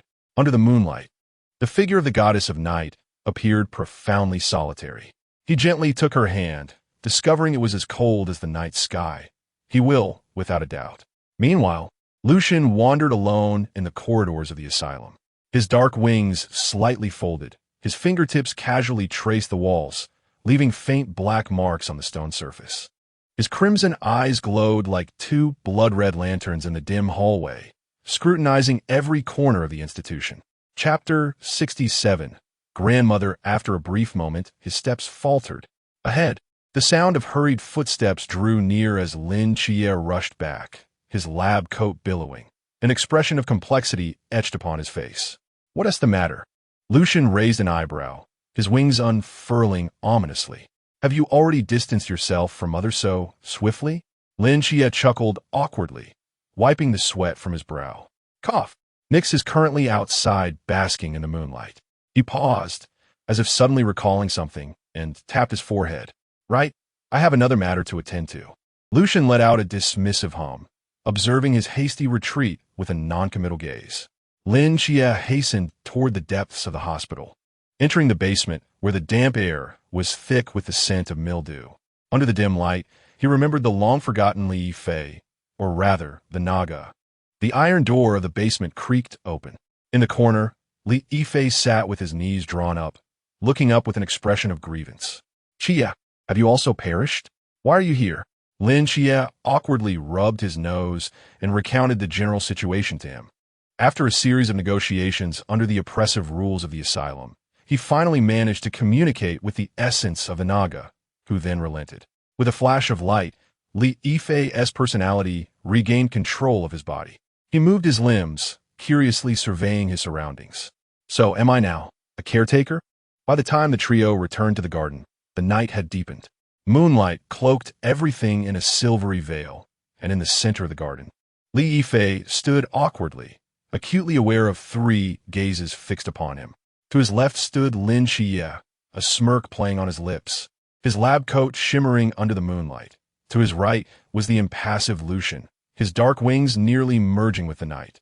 Directly ahead was Nyx, her eyes sparkling with excitement, the starry patterns on her skirt swirling with fervor. Grandson, my dear grandson. Nyx suddenly opened her arms wide, her black lace gloves shimmering softly in the moonlight. Her eyes twinkled with a grandmotherly affection as she rushed forward. Come let Grandma see you. Li Fei. He mechanically turned to Lin Xiulan, his gaze frantic with inquiry. The contract never mentioned anything about being a grandson. Lin Xiulan cleared his throat, the moonlight casting an awkward shadow across his face. It's an additional clause from the asylum. You'll get used to it.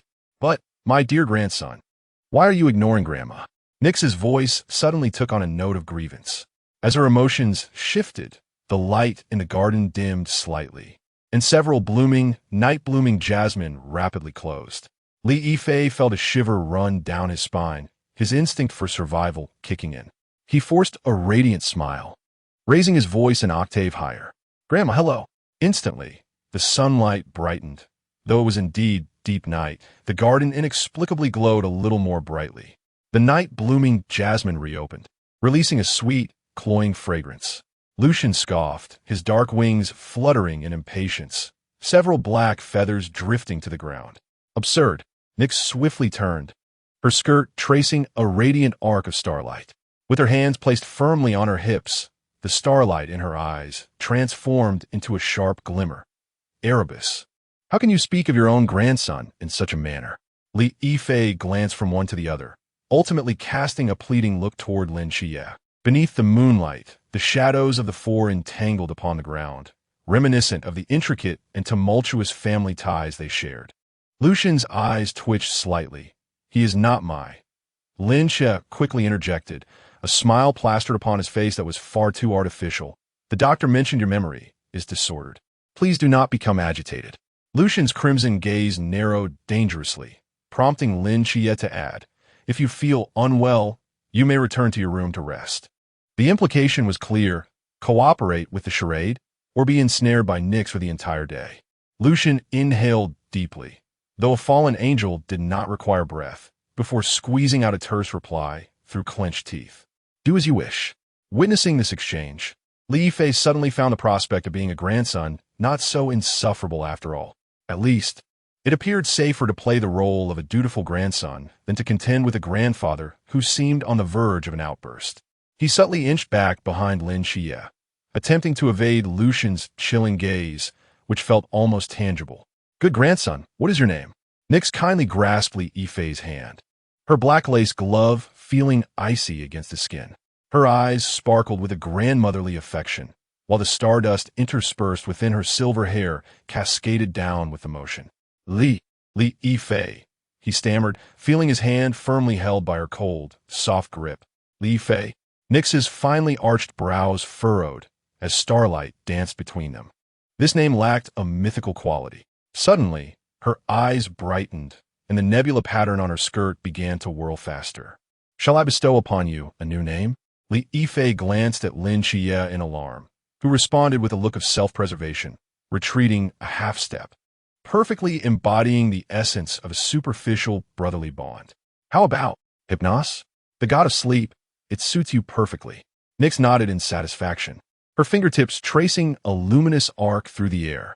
Lucian suddenly scoffed, the sound akin to the cracking of ice. Hypnos is his uncle. He lounged lazily against the column, his wings casting a vast shadow under the moonlight, mischief glinting in his eyes. Lin Xiulan, Li Yifei. Nyx, realizing the oversight, lightly tapped her forehead. Oh, right. She tilted her head in contemplation, her silver hair cascading like a waterfall. Then, Thanatos? That is his elder uncle. Lucian continued to dismantle her creativity, his slender fingers toying with a fallen black feather, his tone as light as discussing the weather. Lin Xiulan could no longer contain himself. Father, has your memory suddenly improved?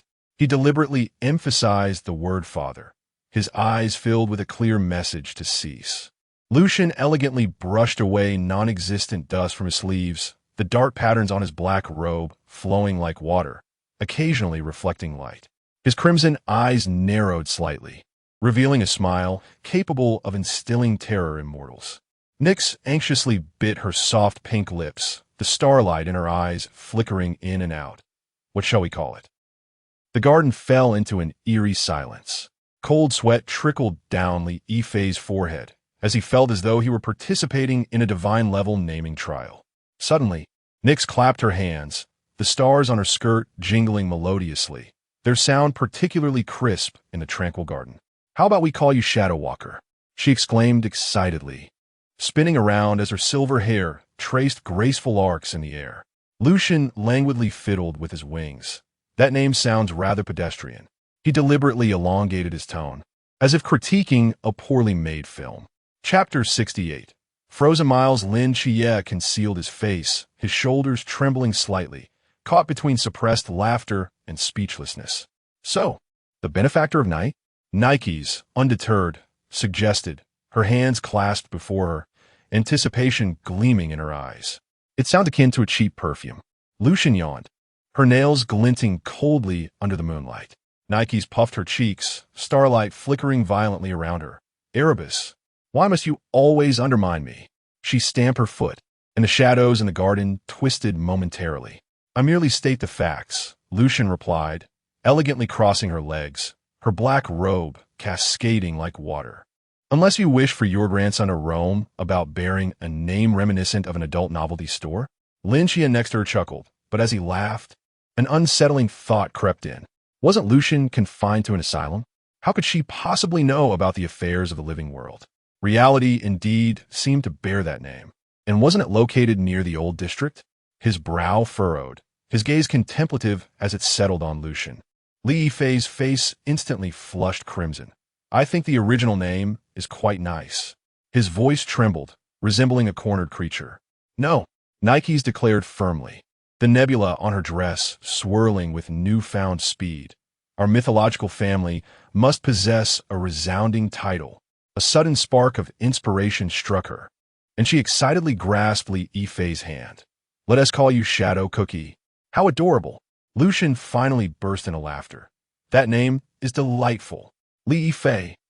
He would much rather return to sharing a body with the Naga demon Thanatos. Nike's puffed out her chest proudly, the stardust in her silver hair shimmering. Thank you for the compliment. Li Yifei whispered to Lin Xiulan. She can't discern sarcasm. His voice was as faint as a whisper.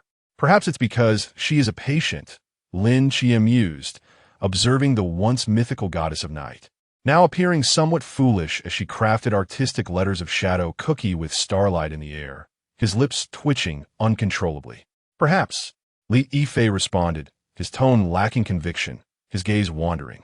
Li Yifei, you take Nikes back to the ward, Lin Xiulan suddenly stated solemnly, his white coat fluttering gently in the night breeze. I have matters to discuss with Lucifer. Lucian raised an eyebrow, a glimmer of interest flashing in her crimson eyes. Something to discuss?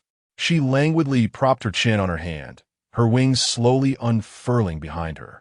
You can manifest in the mortal realm?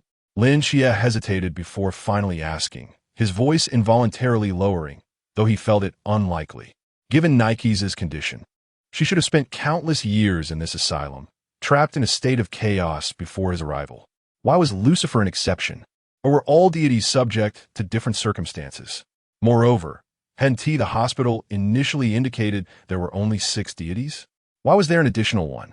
Indeed, I possessed the ability to traverse the confines of this hospital in reality, and I was drawn into it in the flesh. Lucian gazed at the other without concealment. After he spoke, he smiled at Lin Xiulan, the moonlight casting shadows of varying depths across his sharply defined profile. Though he had already formed a suspicion in his heart, he still felt astonished upon hearing the revelation. Lin Xiulan opened his mouth, eager to inquire further, yet Lucian abruptly raised his hand, executing an elegant gesture for pause. The black cuff slipped down, revealing the faint dark patterns that adorned his pale wrist. Let us conclude for today, my dear son. A mysterious smile lingered on Lucian's lips, his black wings shimmering with an ethereal blue hue beneath the moonlight. His form began to gradually dematerialize, akin to ink dissolving in moonlight, until he completely vanished from Lin Xiulan's sight. Lin Xiulan continued to gaze at the spot where Lucian had just stood, perplexed by the inexplicable sense of familiarity that the other always evoked within him. This sensation of déjà vu felt like fragments of forgotten memories, elusive and impossible to piece together. At 7:10, the city resembled a half-open clamshell. The streetlights still glowed, yet there was little left to sustain. The silver-haired youth rode his small electric scooter, turning it into a feathered form, while a girl rested her chin on his shoulder, her eyelashes fluttering in the morning breeze. She was waging a sleepy battle against the world's awakening. Good morning, weary romance. As the red light lingered for 30 seconds, he gently leaned back, becoming her precarious support. Her breath was warm, brushing against the nape of his neck, bestowing a sudden sweetness upon the morning. 2 cups of soy milk swayed slightly on the vehicle's hook, mirroring the unspoken bumps they shared at that moment. Youth need not be overly lucid. The rising sun will remember all our moments for us. The electric vehicle came to a steady halt in front of the office, the silver-haired youth balancing on one foot, turning to glance at the still drowsy girl on his shoulder. Morning light filtered through her quivering lashes, casting delicate shadows upon her cheeks. The girl yawned, still enveloped in a haze of awakening. Have we arrived? Yes, he replied softly. She rubbed her eyes and followed the silver-haired youth through the office door, her bangs slightly tousled by static, reminiscent of a sleepy kitten. Ah, Our little sloth has finally decided to rise. Hong Ying leaned against the doorframe, a teasing smile playing at her lips. The girl suddenly jolted awake. The meeting room was already filled with people. Inside the meeting room, Chunmai rested his hands crossed upon the table, his sharp gaze sweeping over Lucian. Lucian, since you have chosen to join the Night Watchers, as per our customs, we must evaluate your forbidden domain. Lucian inclined his head slightly, his silver hair gleaming with a cold luster in the morning light. Xiaonan sat nearby, her fingers unconsciously twisting the hem of her clothing, her eyes fixed intently on him. Hong Ying, with a playful grin, leaned closer and gently nudged her. What is the matter? Worried about your teacher, Lucian? Who's worried? The tips of Xiaonan's ears flushed crimson as she immediately retorted, yet her gaze involuntarily flickered towards Lucien. Lin Xiulan stood in the corner, his contemplative eyes fixated on Lucien. The testing ground was established in the underground training facility of the Night Watchers. Lucien occupied the center, surrounded by holographic projections simulating a combat environment. Begin, Chunmai's voice resonated throughout the training arena, akin to a sword unsheathed, slicing through the silence. In an instant, dozens of virtual assaults surged from all directions. The flames, wind blades, and bullets conjured by the holographic projections intertwined to form a deadly web, the air tearing apart with a piercing shriek. The alarm lights of the training ground illuminated, casting a mottled crimson glow upon the floor. Yet, Lucien remained unmoved. His silver hair swayed gently in the airflow, his expression as tranquil as a still pond. Then, all attacks abruptly halted half a meter from him, as though they had collided with an invisible barrier. Tiny ice crystals coalesced in the air, refracting a spectrum of colors under the lights. Water system forbidden domain. Wu Xiaonan adjusted his glasses, the lenses reflecting a cold glimmer. His fingers unconsciously tapped on the data pad, betraying his astonishment. No. Chunmai narrowed his eyes, his hawk-like gaze piercing through the icy mist enveloping the training ground. It was indeed ice. Lucien raised his hand, his slender fingers gently snapping in the air. Crack! A crisp sound of shattering echoed, and all attacks instantaneously froze beneath a layer of frost, resembling a paused masterpiece of death. In the next moment, they shattered simultaneously, transforming into countless glistening ice particles that cascaded to the ground, producing a sound akin to gentle rainfall. The arena fell into a silence so profound that one could hear the sound of breathing. Xiaonan's eyes widened, her fingers instinctively clutching her clothing. What is this? Her voice was so faint it was nearly inaudible. Lucien retracted his hand, his silver hair glimmering in the icy mist. He turned to Chunmai, his eyes questioning. Is this efficient? Chunmai remained silent for a moment, his Adam's apple gently bobbing. He lowered his head, recording something on the tablet, the tip of his pen producing a soft scratching sound on the screen. Forbidden Domain Sequence 42, Icebound Miles, Initial Stage of Power Pool. Chapter 69, after the peculiar test concluded. The waning sunlight filtered through the Venetian blinds, casting mottled shadows in the corridor. Chunmai remained behind with Lin Xiulan, their silhouettes elongated in the luminous aura, nearly stretching to the corridor's end. Leaning against the window, Chunmai fished out a crumpled pack of cigarettes from his pocket, gently caressing the box with his fingertips before ultimately tucking it away. He turned to Lin Xiulan, his gaze softened slightly, yet fatigue lingered at the corners of his eyes. Xiulan, he spoke in a low, somewhat hoarse tone, your potential in the divine domain of the mortal realm is vast, yet it requires more precise control. As he spoke, his eyes fell upon Lin Xiulan's bandaged hand, where faint traces of blood seeped through the edges of the white bandage already tinged with yellow. Lin Xiulan instinctively curled his fingers, his fingertips grazing the rough edges of the bandage, a testament to the day's training. Today, Chunmai had personally instructed him in the art of swordsmanship. He swallowed hard, his voice dry as if sandpaper were scraping against his throat. I understand. The back of his training suit was thoroughly soaked with sweat, clinging to his skin and bringing a refreshing chill. The evening sun illuminated his profile, gilding his contours in a golden hue, yet it could not penetrate the shadows lingering in his eyes. From today onwards, Lucian will oversee your training, Xiaomai suddenly declared, his gaze drifting towards the window. The sun was sinking, staining the distant clouds a deep crimson, while a few returning crows soared past, leaving behind a chorus of harsh caws. Lin Xiulan abruptly lifted his head, his pupils constricting slightly.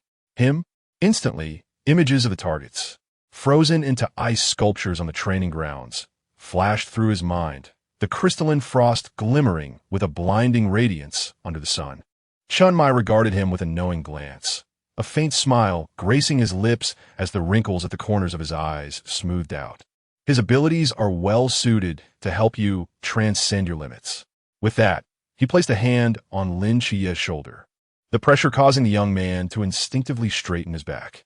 The palm was warm and sturdy, bearing the calluses of years spent wielding weapons. Thus, in the ensuing days, Lin Xiulan began to grasp the true meaning behind Chunmai's words. He found himself relentlessly tormented by Lucian's restrictions daily. On the training grounds, sunlight streamed through the glass ceiling, casting a patchwork of light and shadow upon the floor. When Lucian unleashed his restraints, the air seemed to freeze, even the light moving sluggishly. Lin Xiulan could distinctly see each particle of dust suspended in the air, every distorted ray of light. Yet his body felt as if it were laden with lead, expending all his energy merely to perform the simplest of movements.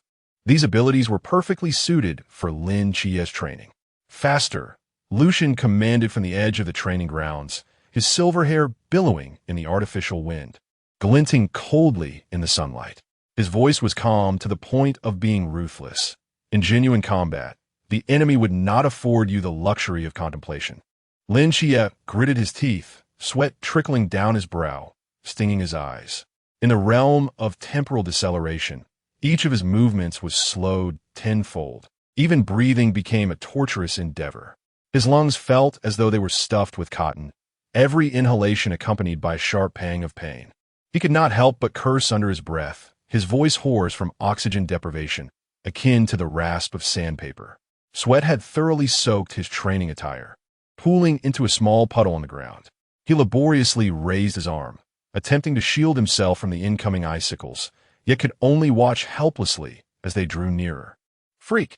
he muttered, his voice cracking from lack of air. Lucian's lips curled into a slight smile, a barely perceptible glimmer of amusement flashing in his eyes. He snapped his fingers, and another wave of icicles formed in the air, their sharp tips glinting with a frigid light under the sun. "Thank you for the compliment." The training of recent days had transported Lucian back to the days of his ascendance as a seraph. He had been acutely aware that strength was paramount, often lingering on the training grounds until the late hours, until every muscle ached, leaving him devoid of the strength to wield a weapon. Now, observing Lin Xiulan's desperate struggle, a long-forgotten emotion surged within his chest, a sense of almost comforting nostalgia. How lovely to be reminiscent of his younger self. As twilight fell after training, the setting sun bathed the office's glass in a warm orange hue, enveloping the entire hall in a gentle glow. Lucian reclined on the sofa, his eyes closed in repose. Silver hair cascading onto the deep blue cushion like flowing moonlight. His breathing was steady and elongated, his chest rising and falling rhythmically, casting tiny shadows with his eyelashes that quivered softly with each breath. Xiaonan approached stealthily, her bare feet making no sound on the carpet. She clutched a feather, the origin of which was unknown, a mischievous smile gracing her lips. Her ponytail swayed gently with her movements, the tips shimmering golden in the sunset. Her sparkling eyes glimmered with a playful light, reminiscent of a cat poised to steal a treat.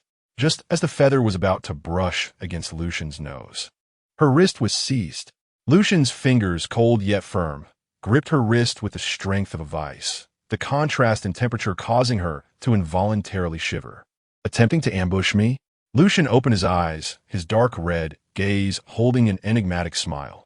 His voice, slightly hoarse from slumber, resonated with an undeniable magnetism, akin to the deep hum of a cello. Xiaonan, caught in the act, felt her ears flush crimson as if they might bleed. Her gaze flickered, long eyelashes fluttering rapidly as she quickly retorted, I just noticed a mosquito on your face."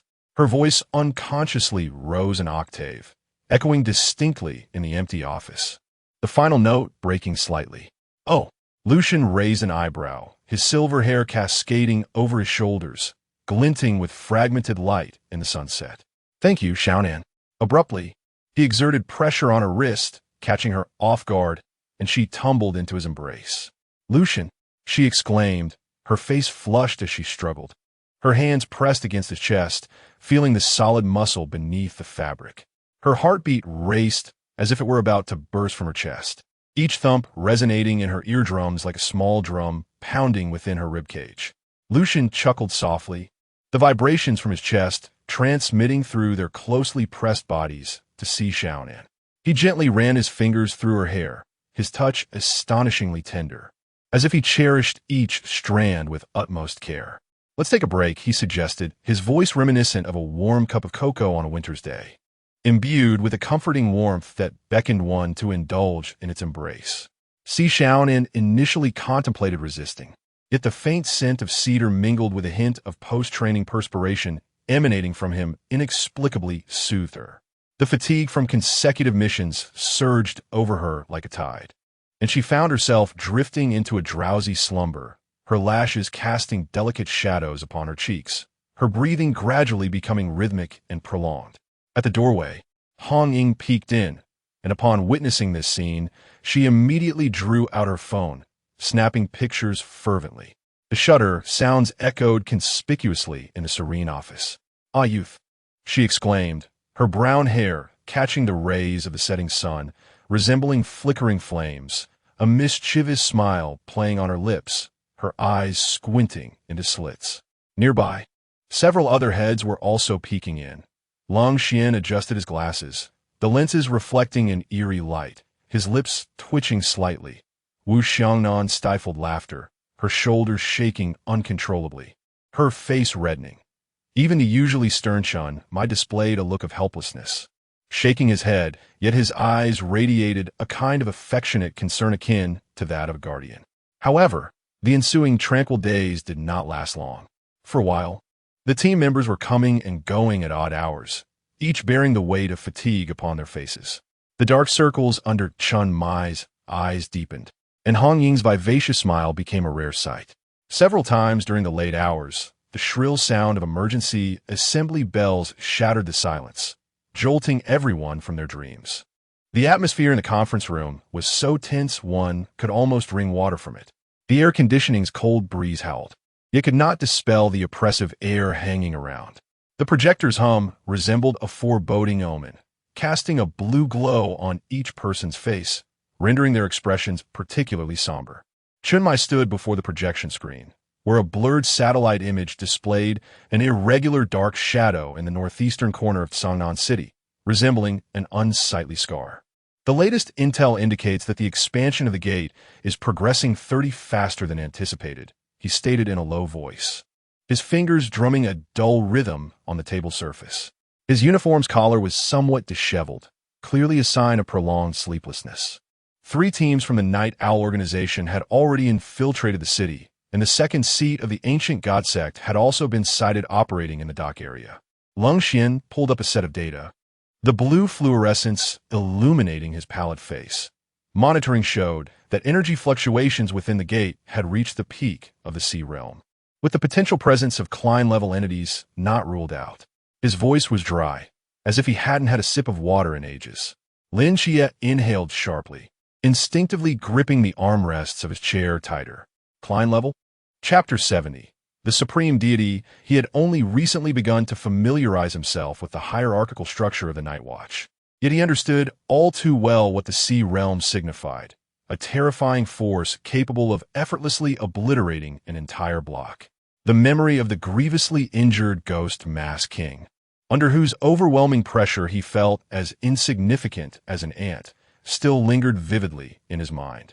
Now, what cataclysmic entity would the legendary Klein realm, said to surpass the sea realm, embody? The conference room suddenly turned uncommonly cold, his breath crystallizing into white mist in the air. An order from above. Chun Mai cast a sweeping glance at the assembly, his gaze lingering on each face for a moment, as if to ascertain something. We must establish a perimeter defense line 12 hours prior to the commencement. We await the arrival of the Special Operations Team, alongside elite reinforcements dispatched from the higher-ups. His voice, though soft, struck each heart like a hammer. What about the training camp? Lin Xiulan could not help but inquire, his voice starkly jarring in the quiet conference room. No delays, Chunmai replied, his gaze sweeping over the two individuals.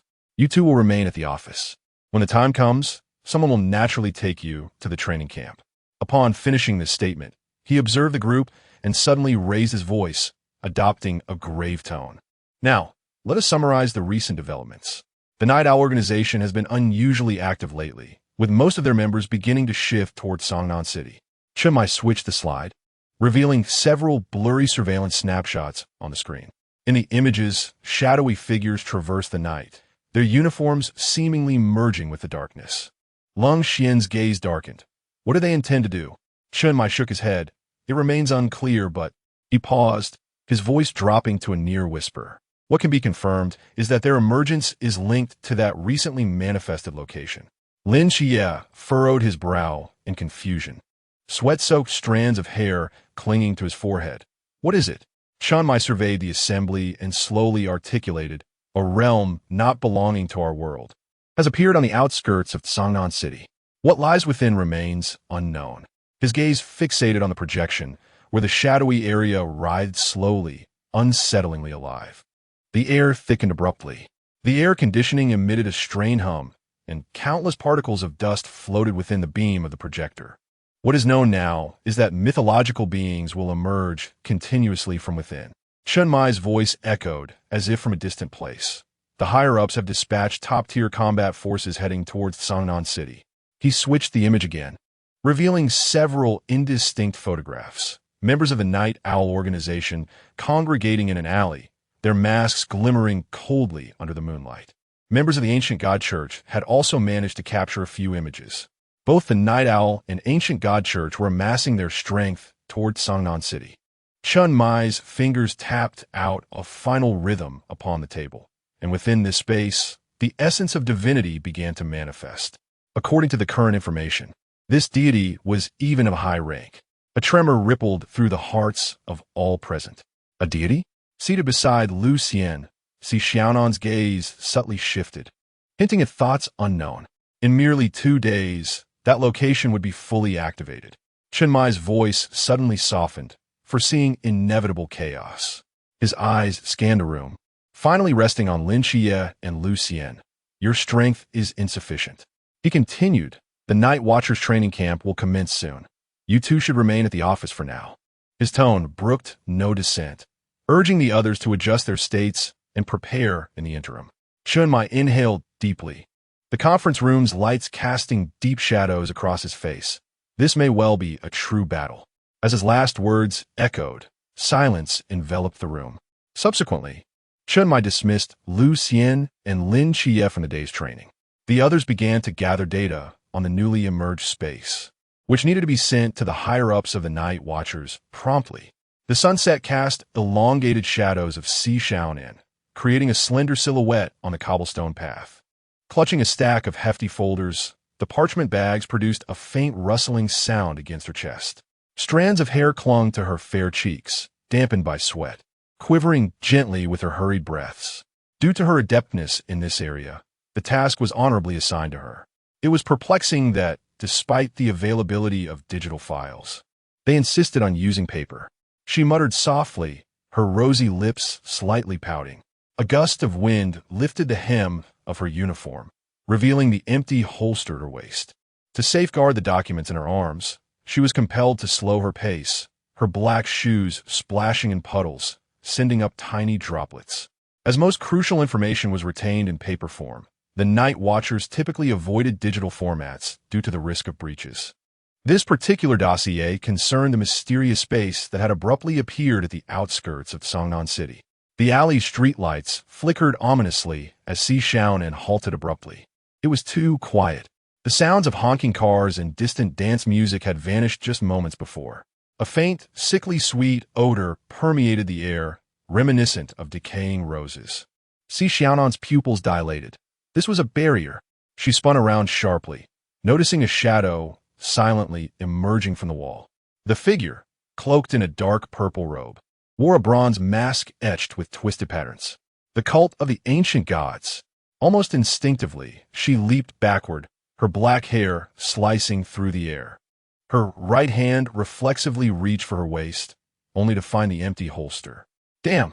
She had just sent her firearm for maintenance today. The figure moved with astonishing speed, the dark purple robe swirling like a specter. In an instant, it stood before her, launching a fierce sidekick. Xiaonan hastily raised her arms to block, but the force of the impact sent her flying backward with a resounding thud. Her back collided forcefully with the damp brick wall, sending tremors through her very core. The folder she clutched scattered to the ground, its pristine white pages fluttering like butterflies in the air. Coughing, she swallowed, the metallic tang rising in her throat, and swiftly drew a tactical dagger from her boot. The gleaming blade reflected a cold light beneath the street lamp, illuminating the tension in her lips. Apostles of the ancient god church. Her voice, laced with pain, emerged slightly hoarse, her knuckles whitening around the hilt of the dagger. How dare you intrude upon the Night Watcher's territory? Before she could finish, a sudden sound of shattering tiles echoed above her. A second figure in a dark robe descended from the eaves like a bat, frail fingers entwined with dark red threads.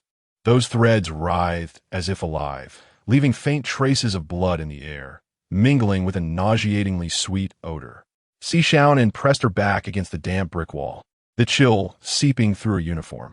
The dagger spun deftly in her fingers, the light from the lamp casting dancing reflections upon her face. Two apostles approached her, one in front of the other, dark red threads weaving a web around her, cutting off all avenues of escape. She could smell the putrid scent emanating from them, intermingled with some ancient spice. The Night Watchers. The latter chuckled hoarsely, declaring, "We seek you." Xiaonan's back thudded heavily against the damp wall, the dagger twirling in her grip, its blade mirroring her taut expression. The two apostles advanced, the dark red threads writhing like living creatures in the air, sealing every escape route. The blood of the Night Watchers is a fine offering. One of the apostles hissed, and suddenly shadows sprang from his sleeves, coiling around Xiaonan's ankles like venomous serpents. A sharp pain surged from her ankle throughout her body, the toxin igniting like fire within her veins. With a muffled groan, Xiaonan knelt heavily, the dagger clattering against the stone ground, its sharp sound piercing the silence of the alley. It is over.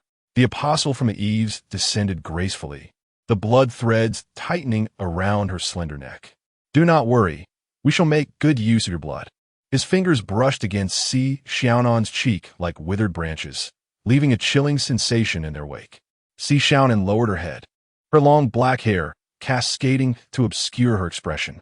Her breathing grew faint, fingers drooping helplessly at her side, appearing to have lost all will to resist. The two apostles exchanged glances, the corners of their bronze masks curling into satisfied smiles. Just as the blood threads were about to sever her throat, snap. Xiaonan suddenly raised her left hand, her fingers clamping down like iron pincers upon the constricting threads. Her movement was so swift it was nearly imperceptible, causing both apostles to freeze, their expressions locked beneath their masks. "You." Xiaonan slowly lifted her gaze, her eyes, partly obscured by tousled hair, glinting with a chilling ferocity, as if stars of frost flickered within her pupils. Is there a misunderstanding? Unbeknownst to them, her right hand had once again grasped the dagger, its silver gleam tracing a perfect arc through the air. Swish. The crimson threads snapped audibly, twisting like living beings as they fell to the ground, emitting a hissing sound of corrosion. What? One of the apostles was taken aback, hastily retreating. Yet it was too late. Xiaonan's figure approached like a wraith, the glint of her dagger aimed directly at the throat. At that moment, the streetlight suddenly illuminated, casting her shadow long and elongated, resembling a sword drawn from its sheath. Chapter 71. The Divine Agent. One of the apostles had yet to register the unfolding events when Xiaonan's figure materialized before him like a specter. her dagger piercing with precision into his throat. As blood gushed forth, her left hand seized another apostle by the neck, forcefully slamming him against the wall. Cough! How could you? The stricken apostle's eyes widened in terror, his mind racing with the intelligence that had indicated she was merely just a pool-level entity, right? Xiaonan tilted her head, a cold smile gracing her lips. I apologize. I deceived everyone. With a subtle tightening of her grip, a crisp crack echoed, and the apostle's head drooped limply. The barrier began to falter, and the sounds of the outside world crept back into the alley. The night was as dark as ink, the metallic scent of blood lingering in the air. Xiaonan stood at the threshold of moonlight and shadow, her delicate fingers brushing lightly against the bloodied blade of her dagger. After flicking the blood from her hands, she bent to retrieve the scattered dossier, her movements composed as if she had merely swatted 2 mosquitoes. Crimson droplets cascaded down the gleaming edge of the knife, blooming into dark flowers at her feet. What a nuisance, she murmured softly, retrieving a communicator from the apostle's corpse. It seemed prudent to notify the captain ahead of time. Casting one last glance at the lifeless body, her gaze was inscrutable. High-ranking deities, the ancient god church. What schemes are you concocting? Her nearby companions, having observed for some time, should be emerging now. Xiaonan turned her attention to a shadowy corner nearby. The darkness shifted slightly before a figure draped in a black cloak emerged. It was Zhu. Xiaonan possessed a heightened sensitivity to presence, her abilities rendering her perception exceptionally acute. Zhu was still reeling from Xiaonan's transformation. She had not anticipated her mistress to be a divine agent as well. In that final moment, she had intended to intervene, yet Xiaonan had unleashed a surge of divine power. Did the master already discern the identity of the young lady? Xiaonan noted Zhu's silence, though the murderous intent in her gaze was palpable. The other had witnessed her prowess. Thus, death was inevitable. Xiaonan's eyes locked onto Zhu, a significant smile curving her lips. Her fingertips traced the air, creating delicate ripples. Do you understand? Reality is akin to a diary that has been rewritten. Xiaonan's voice took on an ethereal quality. I cannot alter the words already inscribed, but I can. Suddenly, she snapped her fingers, and Zhu gasped in astonishment as her black cloak transformed into a vivid red, the silver-threaded embroidery morphing into a twisted serpentine pattern. More alarmingly, the dagger in her hand had inexplicably transformed into a rose, its petals falling one by one. Alter the words you have penned. Xiaonan's silhouette flickered in the moonlight. Zhu scoffed coldly, just an illusion. With a swift motion, she tore off the red cloak, revealing the black combat attire beneath. However, in the next moment, her movements suddenly froze. The discarded red robe inexplicably stood up, transforming into another figure that lunged at her. This was no mere illusion. 3 voices belonging to Xiaonan echoed through the alley. I merely allow you to witness another version of reality. Zhu remembered distinctly that she wore only a black robe, yet the texture of the fabric within her reach felt astonishingly real. As she shattered the phantom of the red robe, the scattered fragments transformed into genuine droplets of blood, inscribing eerie runes upon the ground. Your memory asserts that the black robe is black. Xiaonan's voice resonated from all directions, yet what your eyes perceive now is red.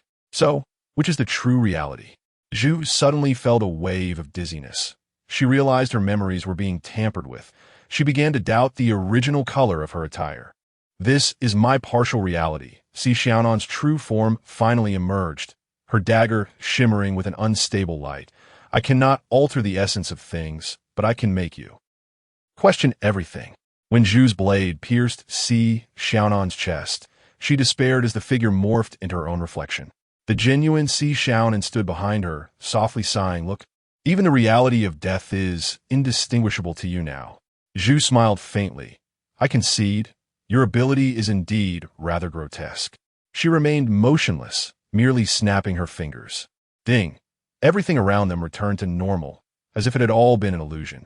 Got you, Zhu whispered suddenly in her ear, warm breath brushing against her earlobe. Xiaonan froze. At such proximity, her demise was inevitable. Was the other party's realm above Klein? How could that be? Yet, the anticipated agony did not come. Zhu merely nudged her gently, propelling herself backward several meters. Why do you not kill me? Xiaonan demanded sharply, her fingers unconsciously grazing her recently touched neck. Zhu stood at the boundary of moonlight and shadow, half her face concealed beneath her hood, because, just as she uttered those two words, Zhu's figure melded back into the darkness and vanished. Xiaonan gazed at the receding shadow, her brow furrowed. Because, she murmured, repeating Zhu's unfinished words. A flicker of confusion crossing her eyes. Who was the other party? Why spare her life when she could have been killed just now? Xiaonan had gained another divine agent, and the other's realm was still above Klein. It seemed the situation was more intricate than anticipated. She muttered to herself, her fingertips swiftly tapping on the communicator to succinctly report the situation to the Night Watch headquarters, of course omitting the latter part. She only mentioned that she had countered 2 members of the ancient god church. Subsequently, she lifted her gaze to the sky. The moon had retreated behind the clouds, and the night had deepened. Xiaonan lingered not, turning to exit the alley, her steps light, as if the fierce battle had merely been a figment of imagination. Meanwhile, Zhu appeared beside Luxian as she departed. At this moment, Lucian was stir-frying vegetables when Zhu emerged from the shadows nearby. Zhu's silhouette gradually materialized from the dimness of the kitchen, yet Lucian continued to sort the ingredients without lifting his gaze. The sizzling oil in the iron pan creating a rhythmic symphony. Master, Zhu inclined slightly, her dark robe appearing incongruous under the warm yellow light. Miss Xiaonan is a divine agent. Lucian's movements remained unperturbed. With a flick of his wrist, the verdant leaves danced in the air. I see. Her domain is illusory arts. Zhu's voice resonated low and clear, confirming the identity of Loki's agent. The spatula clashed against the iron pan with a crisp sound as Lucian ladled a spoonful of broth over the vegetables, the steam obscuring his expression. Understood. Zhu stood silently, her shadow subtly writhing beneath her feet. Once Lucian extinguished the flame and plated the stir-fried dish, he turned to face Zhu. His gaze fell upon the black robe, where an almost imperceptible cut marred its fabric. Did she injure you? Zhu glanced down at the hem of her garment. It merely tore the fabric. Lucian chuckled lightly, lifting the plate as he made his way to the dining room. You may go. Yes. Zhu's form dissipated like ink in water, vanishing in an instant. Xiaonan is Loki's agent. Lucian had known this for quite some time, and a part of him had orchestrated it deliberately. He recognized Xiaonan's remarkable talent. Yet it was challenging for a human to transcend to the realm of divinity without the laws governing it. Since the other party wished to bestow a divine position, he was more than willing to accept. Loki, merely a self-deceived grasshopper. All schemes and machinations cannot stir the waters before absolute power. The world has never lacked for clever minds. Lucian gazed at the distant headlights, knowing that the occupant of the vehicle was Xiaonan. To attempt to slay a deity with human flesh? Indeed, it was quite mad. In the kitchen, only the residual warmth of the iron pan lingered on the stove, accompanied by the faint sound of cicadas from outside. Chapter 72. The foolish brother upon returning home, as Xiaonan pushed open the door. A sweet and charming smile adorned her face, as if the life and death struggle that had just transpired in the alley had never occurred. Foolish brother, I'm back, she exclaimed, bouncing into the kitchen. She wrapped her arms around Lin Xiulan, who was busy cooking, and nuzzled her cheek against his back. It smells so good. What delicious dish have you prepared this time? Lin Xiulan continued his task, warm water cascading over the porcelain plate, causing glistening droplets to dance. Braised spare ribs are in the microwave. I love you the most. Xiaonan cheered, yet she clung to him, unwilling to let go. Like a spoiled kitten, she nudged her head against his back, her nose gently brushing against the hollow of his spine through the fabric of his shirt. This gesture had been a part of her since childhood, but she was unaware of when it had begun to harbor an unspoken complexity. Sensing the touch behind him, the young man stiffened momentarily, but soon regained his composure. Today's mission at the Hunters went well, she said in a deliberately cheerful tone, subtly observing Lin Xiulan's reaction. The girl tilted her face upward, silken hair cascading through his fingers, her black pupils shimmering with a starry delight, so different from the piercing gaze of the assassin in the alley. Lin Xiulan turned off the faucet and, as he turned to face her, affectionately ruffled her hair. The reflection in the window above the sink showcased his calm profile, the thick lashes casting a small shadow beneath his eyes, revealing no hint of anything amiss. "Our Xiaonan is truly remarkable," he remarked gently, his fingertips brushing against the loose strands behind her ear, where a faint sheen of sweat still lingered from the earlier skirmish. "Well, you didn't wait for me and sneak back by yourself," Xiaonan suddenly retorted, her expression shifting to one of intense scrutiny, akin to a death stare aimed at Lin Xiulan. Feeling somewhat guilty under her gaze, Lin Xiulan cleared his throat and turned to fetch a towel to dry his hands. "I was just afraid you might go hungry, so I came back to prepare dinner." Xiaonan squinted, resembling a cunning little fox. "Really?" Lin Xiulan chuckled helplessly. "Of course. It's true. If it better be." Releasing her hold, Xiaonan turned to the microwave and retrieved the braised spare ribs, the aroma instantly enveloping the kitchen. She inhaled deeply, her eyes closing in satisfaction, nothing compared to her brother's cooking. Watching her eagerly seize the ribs like a mischievous kitten, Lin Xiulan couldn't help but smile. He untied his apron, the deep blue fabric leaving a faint mark at his waist. In a seemingly casual manner, he inquired, "Was the mission smooth today?" Xiaonan's chewing momentarily faltered, but she quickly beamed a radiant smile. "Super smooth." A bit of sauce clung to the corner of her mouth. Suddenly, Lin Xiulan reached out, his thumb brushing against her lip. This unexpected contact left both of them momentarily stunned. Xiaonan felt her skin warm as if seared by a branding iron, while Lin Xiulan swiftly withdrew his hand. "You got some sauce on you," he murmured, turning away to tidy the countertop. Outside the window, dark clouds had gathered unbeknownst to anyone, and large raindrops began to tap against the glass. Xiaonan withdrew her hand and continued to eat nonchalantly. Yet a small plan had already taken root in her heart. The rain persisted in its rhythmic dance against the window, reminiscent of countless delicate fingers gently drumming on the glass. Lin Xiulan set aside his phone and gazed out at the tree silhouettes illuminated by flashes of lightning.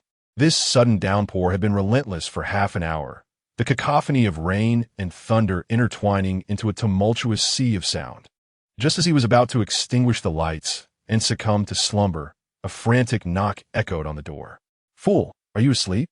Xiaonan's voice seeped through the door, laced with a barely perceptible tremor. Lin Xiulan hurriedly rose to open the door, only to find Xiaonan standing outside, clutching a pillow, her hair still dripping with water. She was clad in a thin nightgown, the damp fabric clinging to her form, accentuating her youthful yet alluring curves. His gaze involuntarily lingered on her for a fleeting second before he willed himself to look away. "What's wrong?" He endeavored to keep his voice steady, though his throat betrayed him with an involuntary swallow. A flash of lightning streaked across the sky, illuminating Xiaonan's pale visage. She bit her lower lip, the delicate flesh marked by the pressure of her teeth, her fingers gripping the edge of the pillow tightly, knuckles paling. I fear thunder." Only then did Lin Xiulan recall that Xiaonan had always been particularly sensitive to thunder since childhood. But did she truly fear it? Perhaps. Another clap of thunder rumbled, causing Xiaonan to flinch, the strap of her nightgown slipping down her smooth shoulder. He stepped aside to clear a path. "Come in." Xiaonan released a breath of relief and swiftly entered the room. The mingled scent of rainwater and jasmine shower gel enveloped her, wafting near Lin Xiulan as she brushed past him. Unconsciously, he inhaled deeply, startled by his own reaction. "I'll sleep on the floor." Xiaonan placed her pillow on the carpet beside the bed and naturally knelt down. The neckline of her nightgown gaped slightly with her movement, revealing a glimpse of her snow-white skin and the subtle dip of her collarbone. Lin Xiulan felt his throat constrict again, the air in the room suddenly becoming stifling. "Don't be ridiculous. You sleep in the bed." He bent to retrieve his pillow. "I'll take the sofa in the living room." "Don't." Xiaonan suddenly grasped his wrist with surprising strength. The living room. The windows are larger and the thunder is louder. Another bolt of lightning struck, causing Xiaonan to shudder. Lin Xiulan felt the icy touch of her fingertips, a surge of tenderness swelling within him. After a moment's hesitation, he sighed, "All right, you take the bed, and I'll sleep on the floor."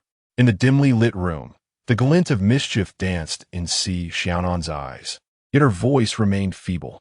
"But the ground is so hard." She deliberately elongated her words, subtly tugging at Lu Xian's sleeve. Lu Xian stood frozen, acutely aware of Xiaonan's insinuation, yet reason cautioned him of the peril involved. Just as he wrestled with his inner conflict, a thunderous clap erupted, causing Xiaonan to gasp and leap into his embrace. "I beg you, just for tonight." Her face buried against Lu Xian's chest, her voice muffled and tinged with just the right amount of tremor. "I promise I won't disturb you." Lu Xian's body stiffened, his hands suspended in the air, uncertain of where to place them. Xiaonan's form pressed against him, separated only by a thin layer of nightwear, allowing him to distinctly feel her soft curves and rapid heartbeat. A wave of warmth spread from their point of contact, igniting a flush in his ears. "All right, fine."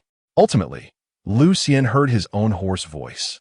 He cautiously lay down on the bed, positioning himself along the edge, maintaining a clear boundary between himself and Xiaonan. Xiaonan promptly nodded vigorously and swiftly burrowed beneath the covers. She purposefully shifted the pillow closer to Lu Xian, near enough to catch the faint scent of his body wash. In the darkness, the sound of rain intertwined with their breaths. Lu Xian tensed, feeling as if he lay on the precipice of a cliff, hesitant to move. He could sense the mattress dip with each of Xiaonan's subtle movements and catch a whiff of her delicate fragrance wafting from her hair. "Fool, Thank you," she murmured softly, her voice laced with triumphant amusement. "You are always so kind to me."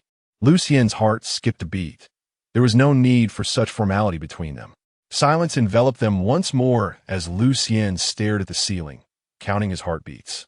100 beats, he told himself. If he could count to 100, he would surely drift off to sleep. By the time he reached the 73rd beat, a particularly loud thunderclap resounded, and Xiaonan yelped, rolling into Lu Xian's arms. "I'm sorry," she exclaimed in a flurry, attempting to retreat, but was instinctively pulled closer by Lu Xian. "It's all right." Lu Xian's voice was somewhat hoarse. "Sleep now. I'm here." Chapter 73. The transformation of a young girl, Xiaonan gradually quieted and relaxed her body.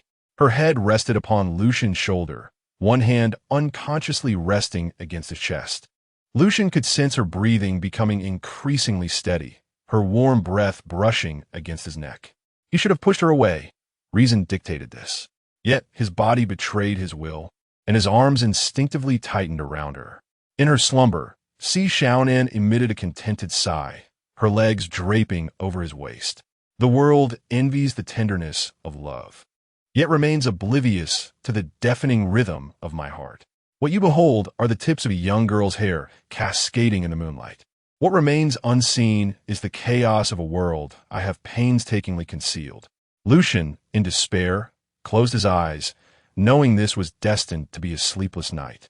As the morning sun filtered through the curtains, illuminating the room, Lucian gradually emerged from his hazy slumber. The first sensation he encountered was a warm weight pressing down upon him, followed by something soft brushing against his cheek. He slowly opened his eyes, and there before him was the magnified visage of Xiaonan in sleep. Unbeknownst to him, she had entwined herself around him like an octopus, a leg draped over his waist, arms encircling his neck, her face so close that he could count her eyelashes. Even more troubling was the fact that, after a night of restless tossing, Xiaonan's nightgown had ridden up to her thighs, revealing expanse of her porcelain skin. Lucian's gaze involuntarily drifted downward, only to snap back as if scalded. A wave of dryness swept over him, and his body began to betray him, heating uncontrollably. "Damn it," he muttered under his breath, attempting to extricate himself without awakening Xiaonan. Just then, her eyelashes fluttered, and she slowly opened her eyes. Gazing sleepily at the close proximity of Lucian, a languid smile gracing her lips. "Morning." Lucian froze, acutely aware of the color rising in his cheeks at a visible pace. Xiaonan seemed not fully awake, unconsciously rubbing against Lucian's chest. an action that caused her nightgown to slip down a few more centimeters. Xiaonan. Lucian could no longer contain himself. It's time to get up.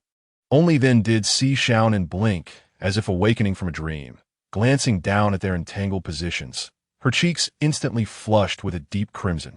Yet, contrary to Lucian's expectations, she did not leap away in panic.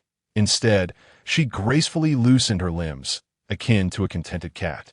Sorry, she murmured softly, a glimmer in her eyes that Lucian could not decipher. I don't sleep very well. Lucian practically leaped from the bed in a hasty retreat. I'll go make breakfast. He dashed into the bathroom, splashing cold water on his face. The reflection staring back at him was crimson and fraught with confusion. He inhaled deeply, attempting to calm his racing heart. This is not right. He whispered to himself in the mirror, she is your sister, albeit not by blood. Yet the primal response of his body could not be deceived. His feelings for her were gradually shifting into something peculiar. Lucian was taken aback to discover that merely recalling the previous scene was sufficient to send his blood racing once again. Meanwhile, in the bedroom, Xiaonan, clutching a pillow, wore a triumphant smile. She reached beneath the pillow to retrieve the book titled The Manual for Training Innocent Virgins, flipping to the marked page. Physical contact is the first step in breaking down psychological barriers. She murmured softly, her fingertips gliding over the page, the results exceeding her expectations. She closed the book and gazed towards the bathroom, her eyes shimmering with a predatory glint. During breakfast, the two sat at opposite ends of the table, each lost in their own thoughts. Lucian stared intently at his plate, unable to meet Xiaonan's gaze, mechanically chewing on his toast. The perfectly toasted slice now tasted as bland as chewing wax. His eyes remained fixated on a tiny crack along the edge of the plate, as if it were the most worthy subject of study in the world. Brother, your coffee is getting cold. Xiaonan's voice floated gently to his ears like a feather. Startled, Lucian looked up to find her offering him a mug. She had somehow circled around him, her hair cascading down as she leaned in, carrying a faint scent of citrus shampoo. Thank you, he stammered. Xiaonan's lips curled into a subtle smile as she deliberately traced the spot where they had touched moments ago with her fingertip. Did you sleep well last night? She asked, tilting her head, the strap of her nightgown slipping down her shoulder, revealing a small patch of porcelain skin at her collarbone. Lucian's throat constricted tightly.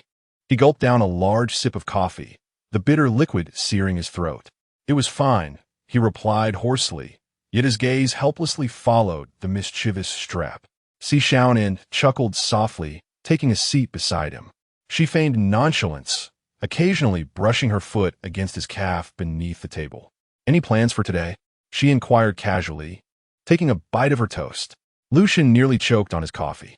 Oh no. Then how about accompanying me today? Xiaonan tilted her head, sunlight streaming through the window to illuminate her profile, accentuating her perfect contours.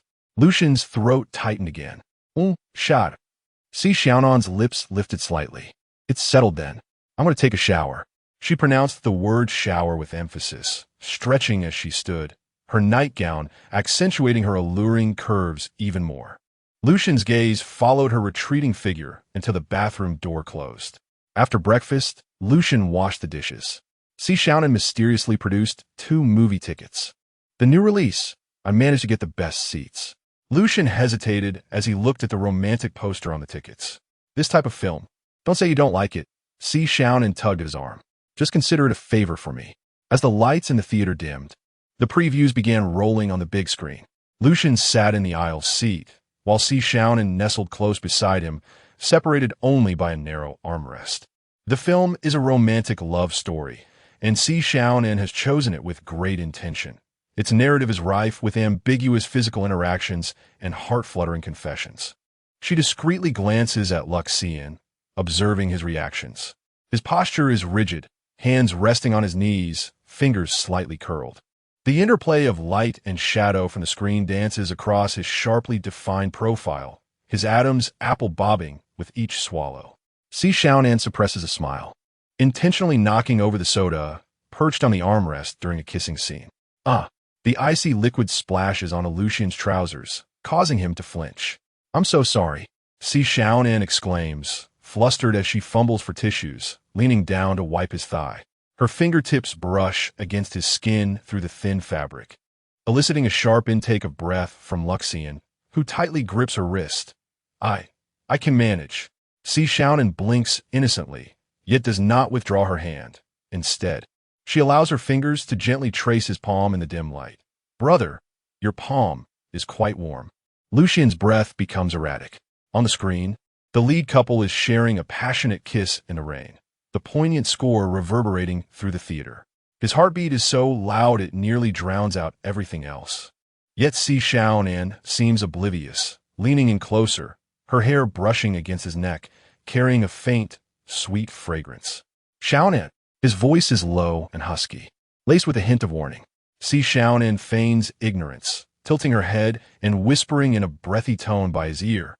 Is the movie good? The warmth of her breath seeps into his ear, and Lucian's fingers dig deeply into the armrest. He hesitates to turn his head, fearing that a mere tilt might bring their lips into contact. It's all right, he replies dryly. Poor Luxian, a pure-hearted man in his previous life, has never encountered such a scenario. Xiaonan's recent transformation leaves him utterly unprepared. In his past life, he devoted his youth to studies, only to realize later that he was no longer young. In this life, as he ascended to the status of a seraph, many goddesses had expressed their admiration for him. But at that time, he held a position of great authority, which instilled an overwhelming sense of pressure, deterring anyone from approaching him as boldly as Xiaonan does. Though her actions are audacious, her earlobes betray a hint of flush, hidden away in the obscurity of the cinema's darkness, concealing the girl's bashfulness. Chapter 74. Your heart beats so fast. If all the surrounding sounds were to vanish in the silent space, only two fervent hearts would remain pulsating. During the latter half of the film, Lucian absorbed not a single word. His entire focus was devoted to the person beside him. Xiaonan's occasional light laughter, the rustling sound of her skirt as she shifted positions, even the subtle crunch of popcorn as she chewed, all magnified infinitely, teasing his taut nerves. As the end credits rolled, Xiaonan stood up, but perhaps due to sitting for too long, she momentarily lost her balance. Lucian, quick-witted, steadied her arm, his palm resting against the delicate inner side of her forearm, where the skin was thinnest and the pulse distinctly palpable. Brother, she looked up, her eyes sparkling with mischief, the innocence of youth illuminating her face. Your heart beats so fast. Lucian awkwardly averted his gaze, unable to refute her observation, for it was indeed a truth. The shifting lights on the screen paled in comparison to the tumult within his heart. After the film concluded, Xiaonan naturally took Lucian's hand, exclaiming, "Next stop." The amusement park. Lucian allowed her to lead him through the throng, the warmth of her hand making it difficult for him to let go. He reminisced about how, in her childhood, she had held his hand in the same manner, though back then his heart did not race quite like this.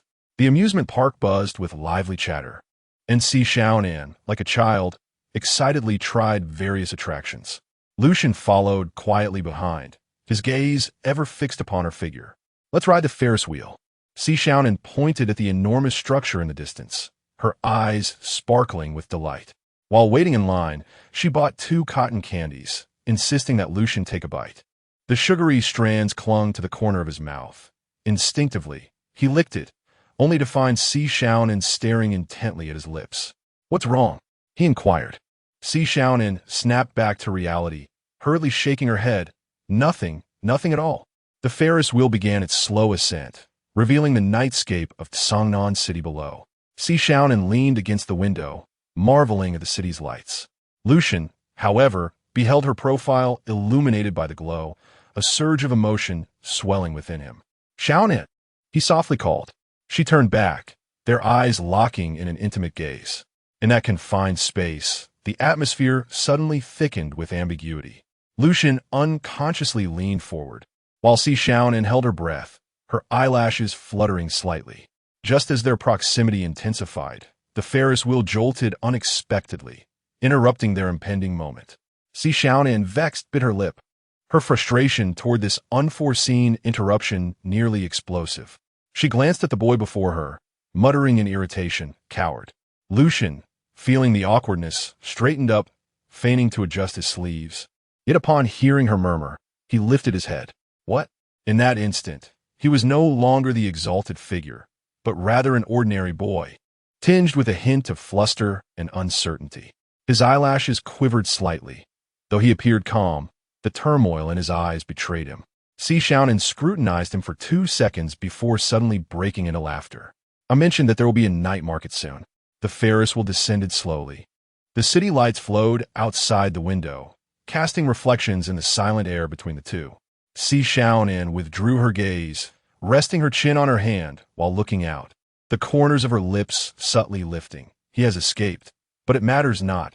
She possesses an abundance of patience. Upon disembarking from the Ferris wheel, Xiaonan forced herself to speak cheerfully, attempting to alleviate the awkwardness.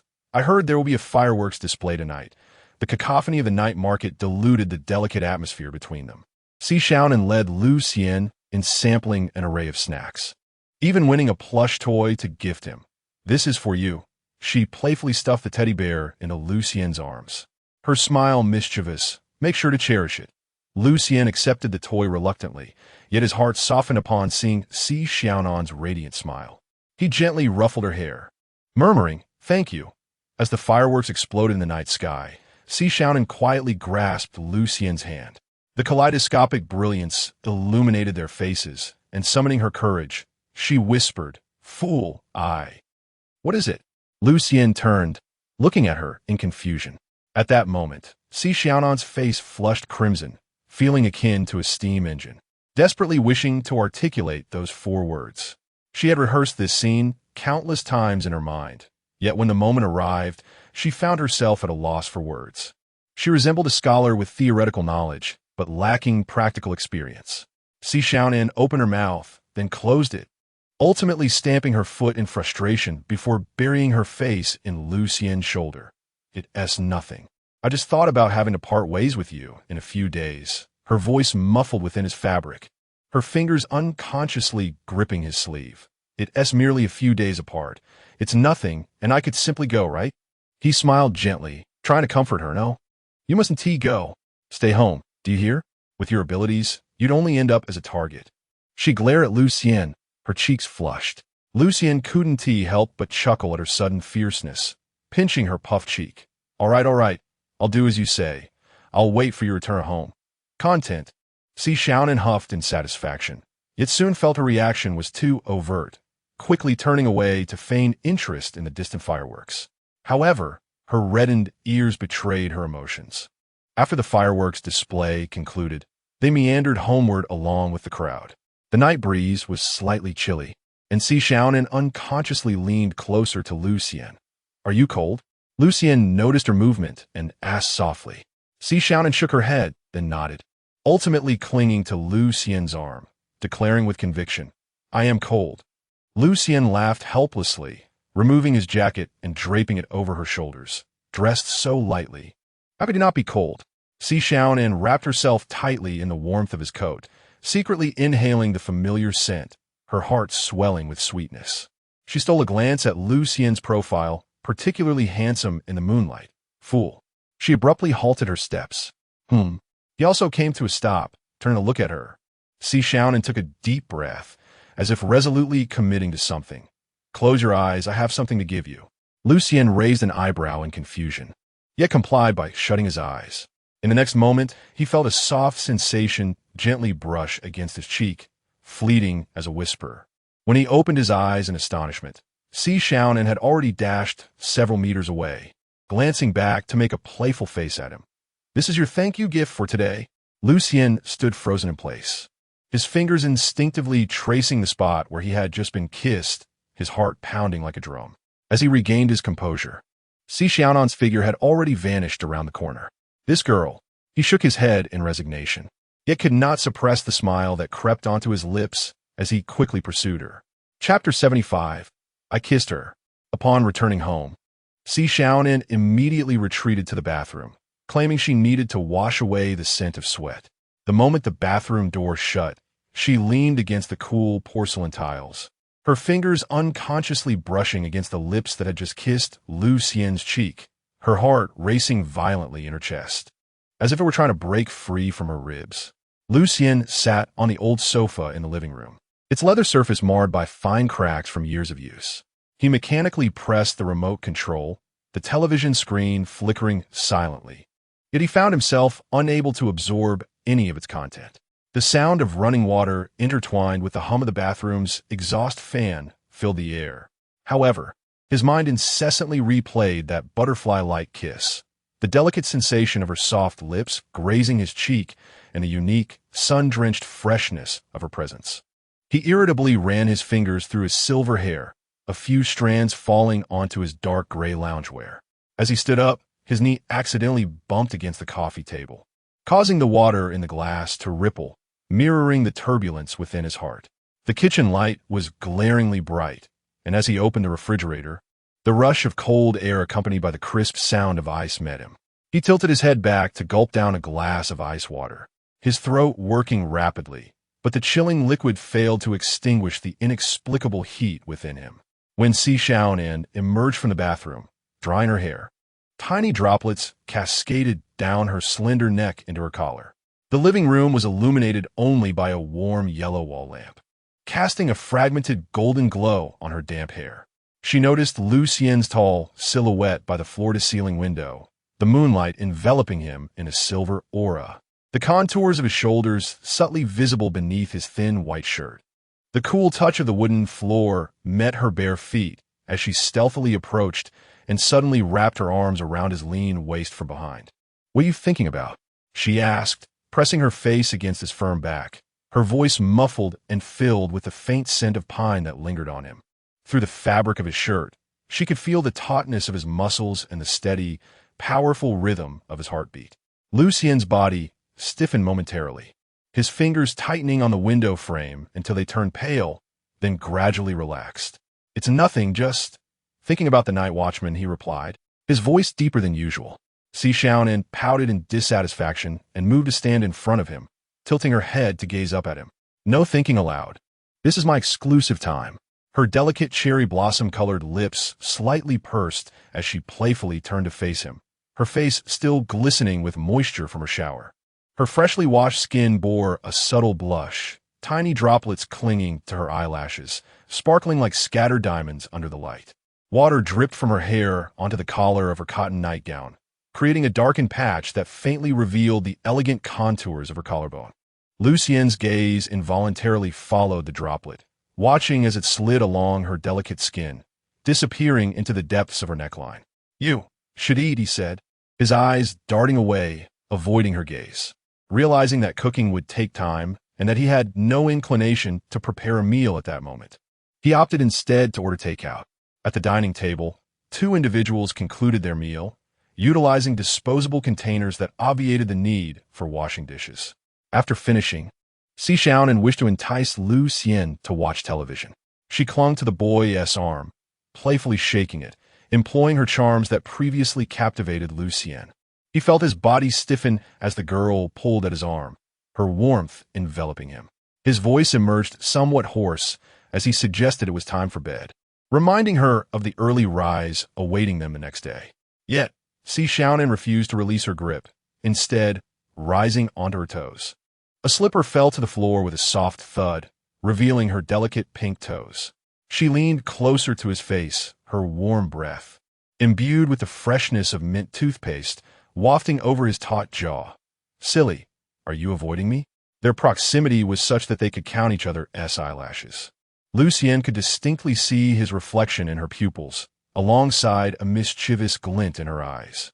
The warm fragrance emanating from her post-bath skin mingled with the floral and fruity notes of her shampoo, ensnaring him in an invisible web. Staring at her visage, he struggled to suppress a certain indescribable impulse. "No, don't overthink it." He averted his gaze, his tone somewhat strained. A flicker of disappointment crossed Xiaonan's eyes, but she quickly regained her composure. Taking a step back, she flashed a cunning smile. "All right then, good night." With that, she turned toward her room, only to suddenly glance back at the doorway. "Oh, and after I leave, you mustn't sneak after me. Understood?" If I find out, she mimed a throat-cutting gesture before slamming the door shut. Lin Xiulan remained rooted in place for a moment, exhaling a long breath. He returned to his own room and shut the door. This girl, does she even realize what she is doing? He mused with a wry smile, running his fingers through his hair. The moonlight outside filtered through the blinds, casting dappled shadows across his face, fragmenting his expression into a mosaic of light and dark.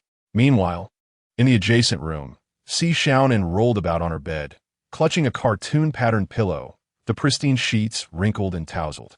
She buried her flushed face into the fluffy down pillow, emitting a silent scream, her legs flailing in the air, her toes curling in embarrassment. Upon retrieving her phone, the cold glow of the screen illuminated her rosy cheeks and sparkling eyes.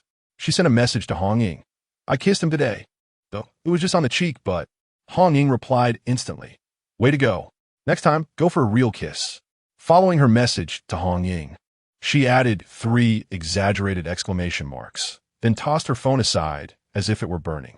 Yet, unable to resist, she picked it up again, her fingers scrolling repeatedly over Lin Xiulan's chat interface, ultimately sending a simple goodnight emoji. Tucking her phone beneath her pillow, she rolled over, enveloping herself in the blankets like a tightly sealed cocoon. She recalled Lin Xiulan's flustered demeanor and couldn't help but chuckle. "Silly Lin Xiulan," she murmured. "Wait until I return. I shall have my revenge." As the night deepened, the lights in both rooms extinguished one after the other. Yet, the restless hearts within remained tumultuous, unable to find tranquility. Lucian lay upon his bed, reflecting on the recent transformations in Xiaonan, a certain fluttering sensation stirring within his heart. It must be the tumult of adolescence. The youth had never experienced such emotions before, relegating them merely to the restlessness inherent in their teenage years. Alternatively, it might be his instinctive aversion to such feelings.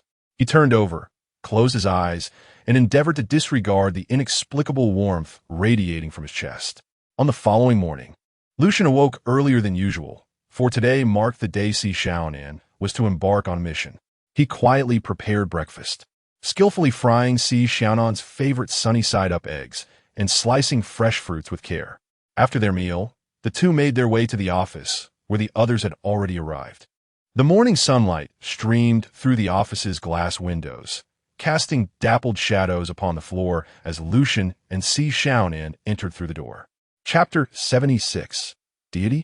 The glass door of the office reflected the blinding morning light, and as it swung open, a wind chime emitted a crisp sound. The other team members were already prepared for departure, an array of specialized weapons meticulously arranged on the equipment rack, their metallic surfaces glinting with a chilling sheen. Hong Ying was fastening a specially designed dagger to her waist, her leather belt accentuating her slender silhouette. Upon noticing the two newcomers, she mischievously blinked, her crimson lips curling into a suggestive smile. "Well, someone seems in a good mood today." Xiaonan's ears instantly flushed a translucent red, resembling 2 delicate coral fragments. As she pretended not to grasp her implication and hastily approached the equipment rack. "Where's the mission briefing?" Chunmai emerged from the conference room, tossing a document to Xiaonan. "There's no need for extensive elaboration. You've been to that location before. For this operation, the higher-ups have dispatched 2 elite forces for support, along with a contingent of night watchmen from Shanjing City." A solemn atmosphere enveloped the group, their expressions turning grave.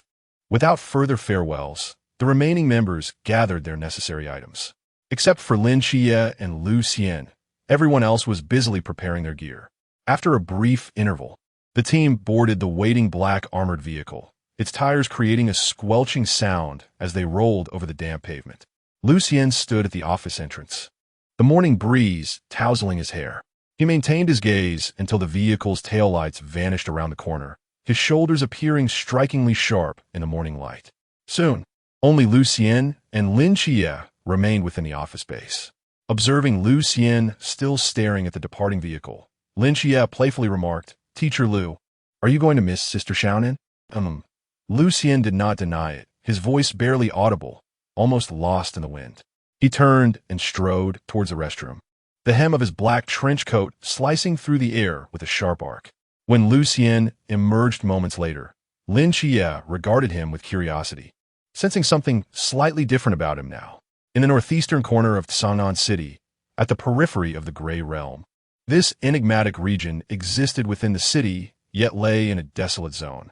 The nearby sky was heavily influenced by the Gray Realm, casting a gloomy pall over the entire city, enveloping it in an eerie silence. The air was thick with a damp, metallic scent, reminiscent of the breath of some ancient behemoth. In the distance, bizarre purplish-red lightning flickered sporadically across the somber sky, illuminating a space that was contorting and warping. Lin Xiulan stood atop an abandoned building, his silver hair dancing gently in the night wind, akin to flowing moonlight. His elongated figure flickered in the shadows, his dark crimson eyes fixating on the slowly expanding Gray Realm. The space there resembled paper crumpled by an invisible hand, the black mist writhing as if alive, corroding the steel and concrete structures it touched. "Master!" A chilling voice resonated from behind him. Zhu appeared like a ghost emerging from the ink, silently kneeling on one knee. Her black robe fluttered gently in the wind, revealing only a pale chin beneath the hood. The reinforcements of the Night Watch had arrived. Lucian did not turn back. He merely inclined his head slightly. The moonlight cast a soft shadow on his handsome profile, delineating his perfect contours. "Who is it?"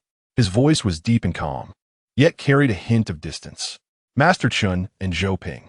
Upon hearing these names, Lucian's slender fingers paused momentarily. He slowly turned around, a glimmer of amusement flashing in his dark crimson eyes. "Zhou Ping of the One Sword," he murmured softly, a faint smile playing at the corners of his lips. The Night Watch was indeed willing to expend considerable effort this time.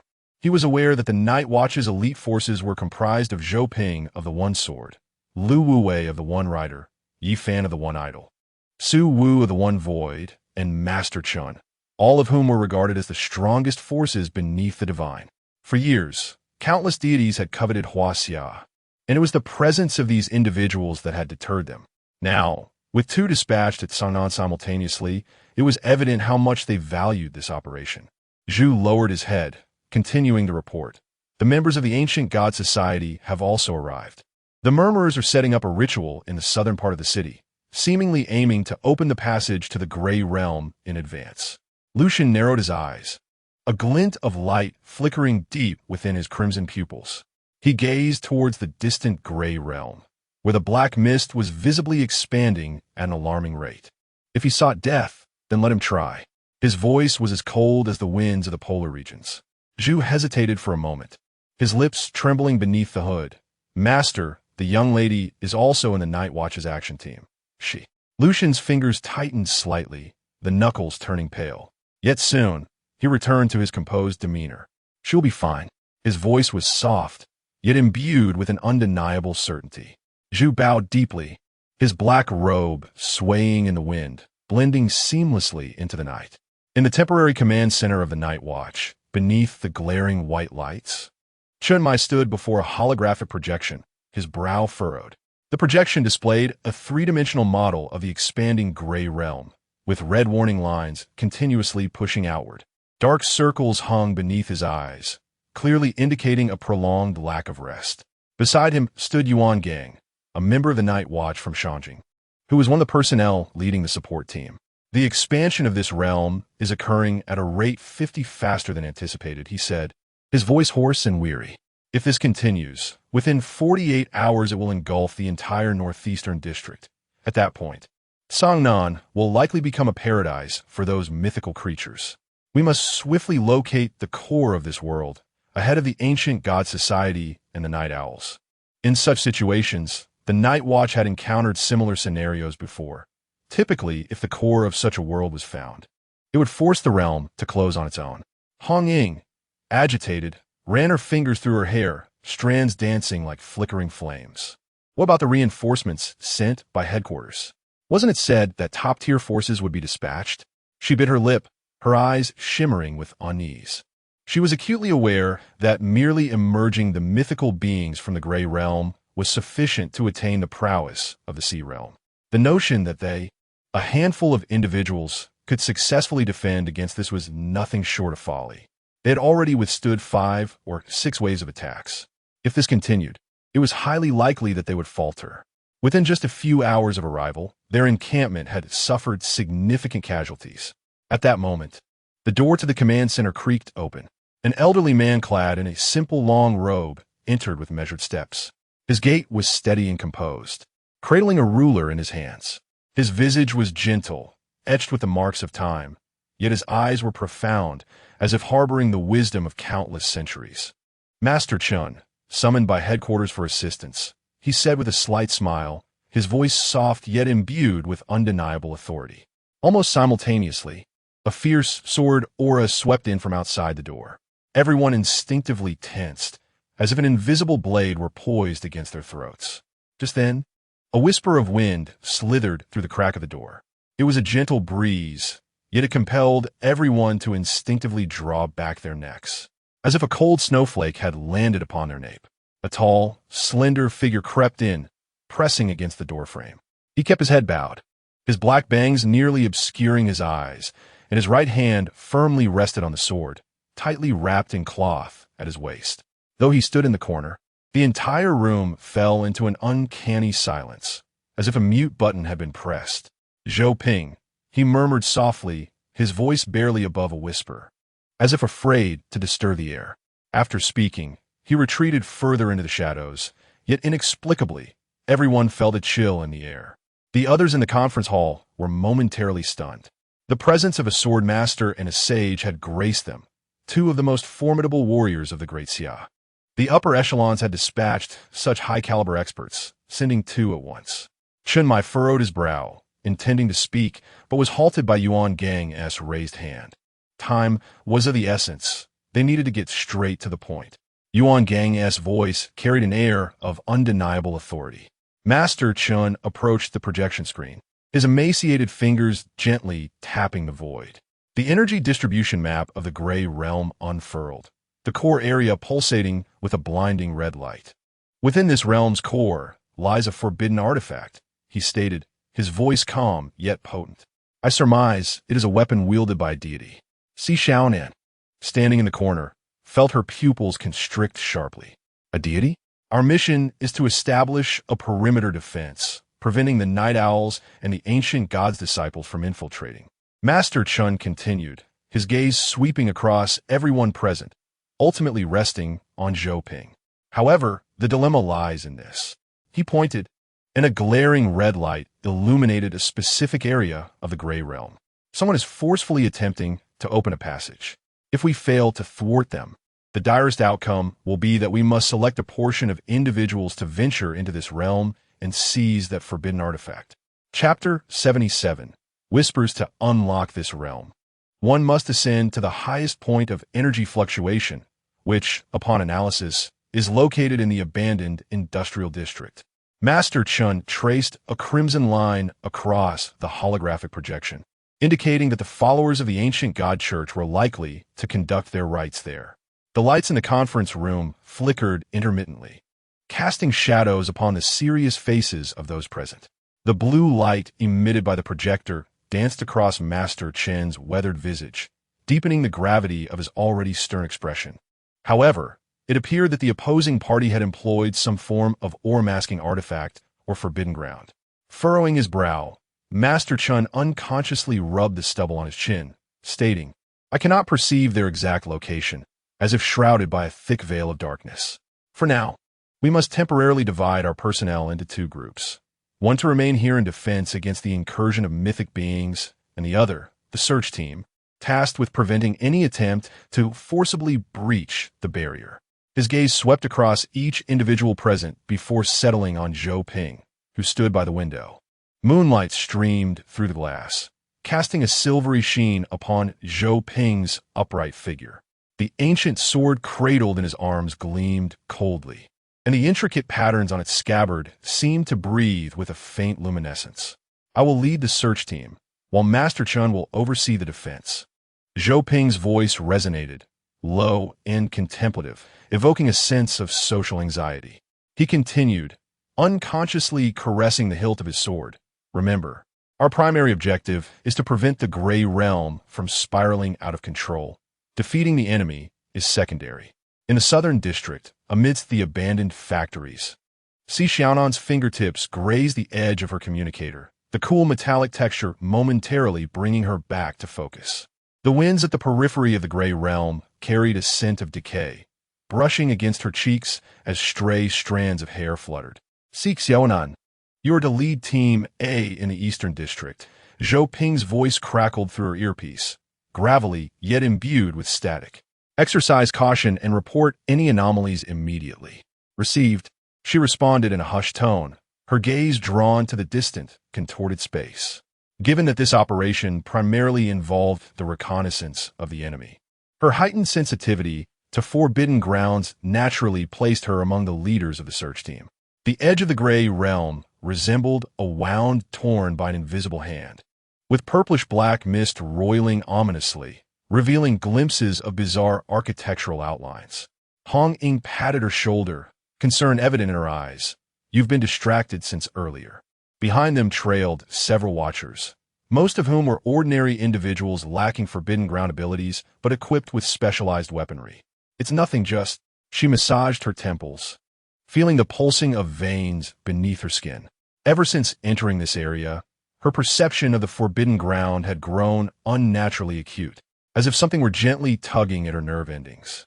Due to the vastness of the desolate square, Xiaonan resolved to disperse the group into pairs for their expedition. This way, should anyone encounter peril, their companion could swiftly relay the message through their communicator, preventing them from being silently eliminated. Although the expanded search area would cover more ground, it also posed greater risks. Here, she realized her perception had been suppressed, limiting her awareness to the immediate vicinity.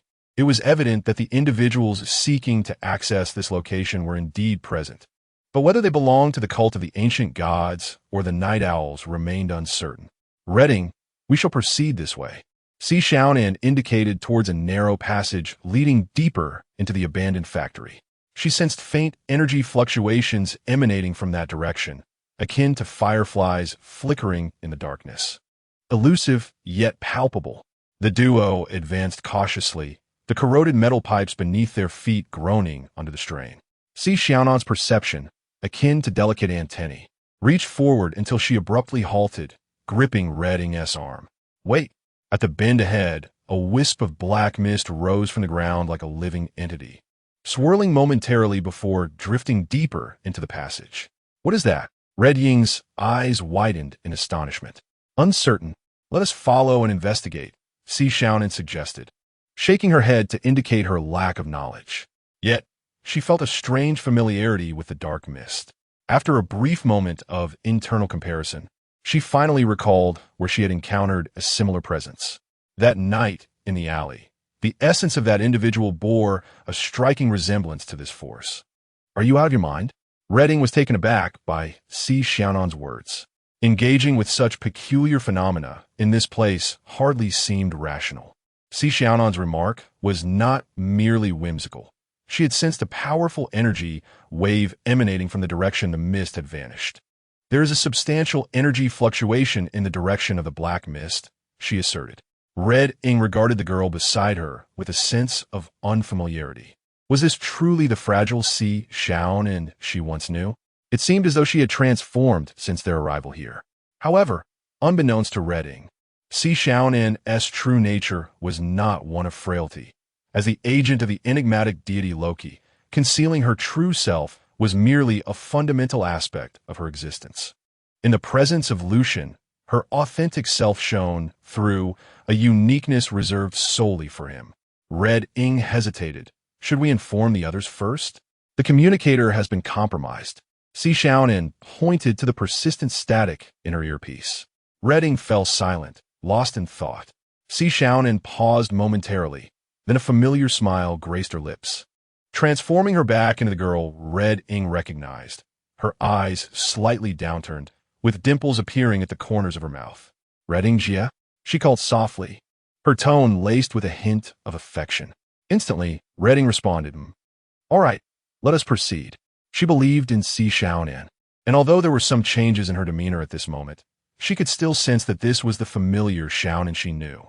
They navigated through the labyrinthine alleys, ultimately halting before an abandoned factory. Following the dark mist, they ventured deeper into the interior, where the air grew increasingly thick and suffocating. At last, the black fog dissipated at an entrance devoid of a door. The two paused for a moment, hesitating before deciding to remain at the threshold and observe the situation within. As they stood at the entrance, peering slightly inside, an icy chill crept down their spines. Encircling them were a dozen figures clad in black robes, softly chanting an eerie incantation. At the center of the ritual stood a tall, gaunt man, his pale mask obscuring his face, revealing only a pair of frenzied eyes. She had seen this visage countless times in her research.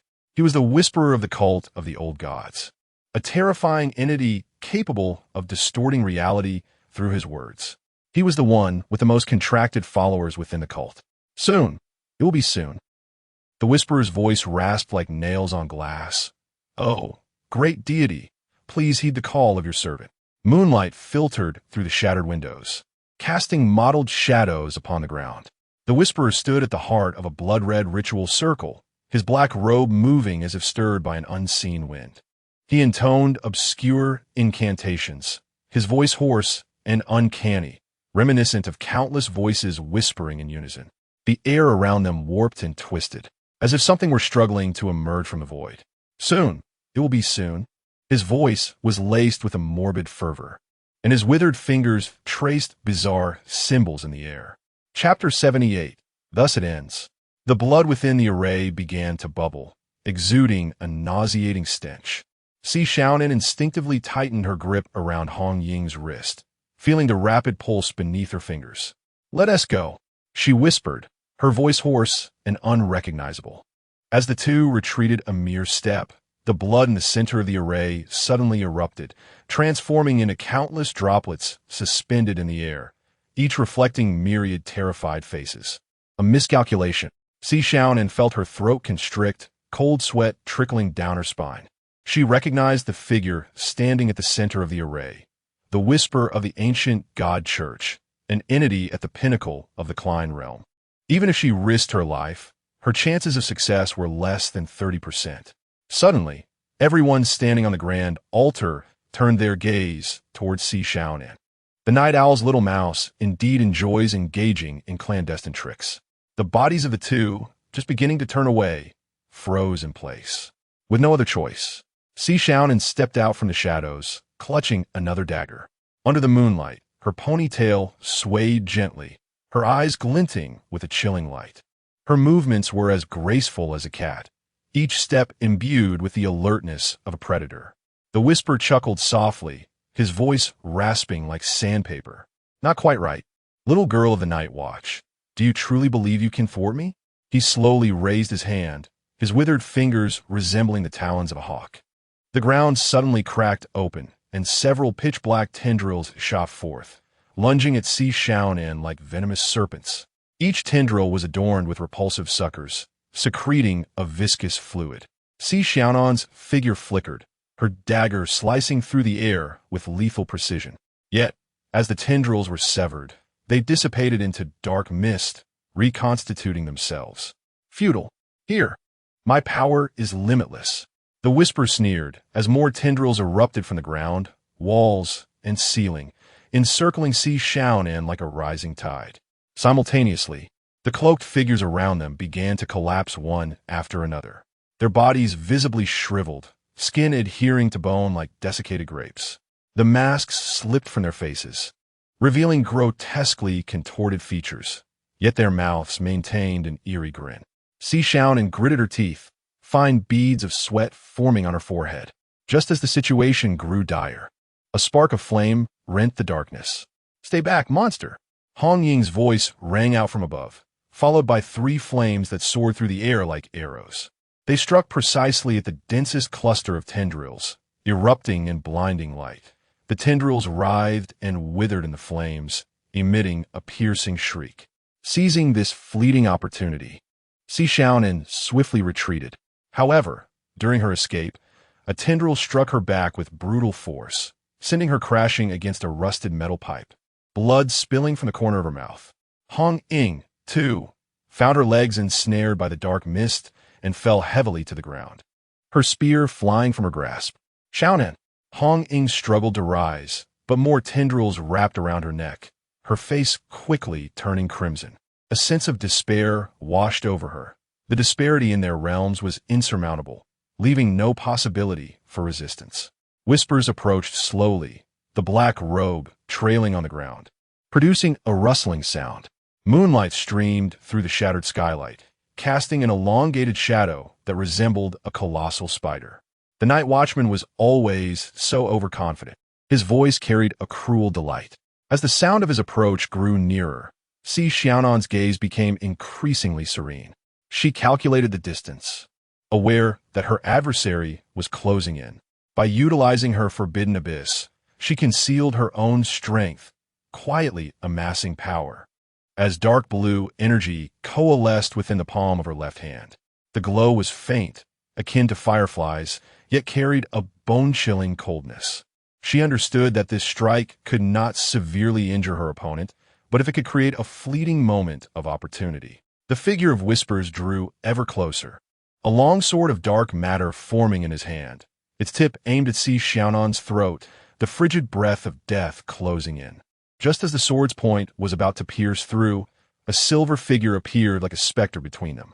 With a graceful lift of a slender finger, Whisper's attack disintegrated as if it had collided with an unseen wall.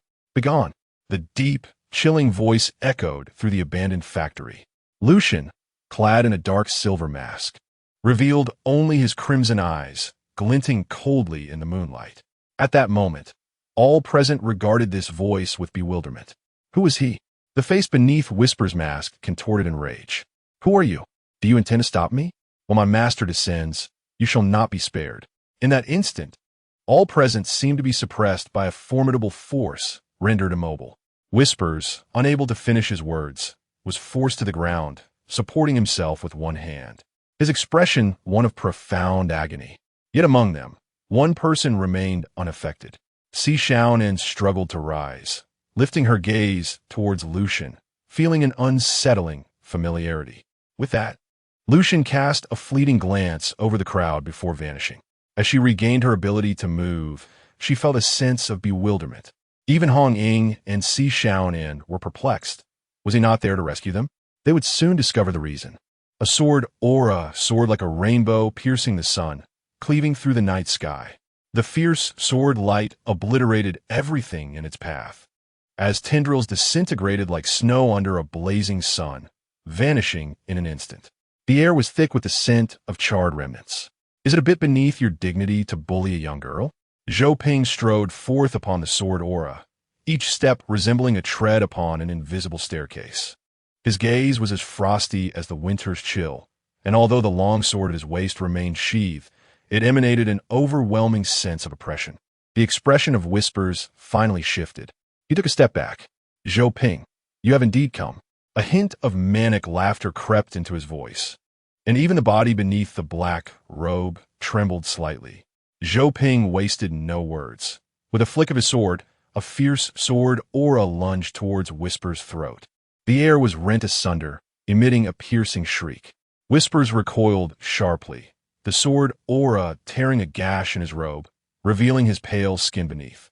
"Zhou Ping, Chun Fuji, the night watchmen truly hold me in high regard."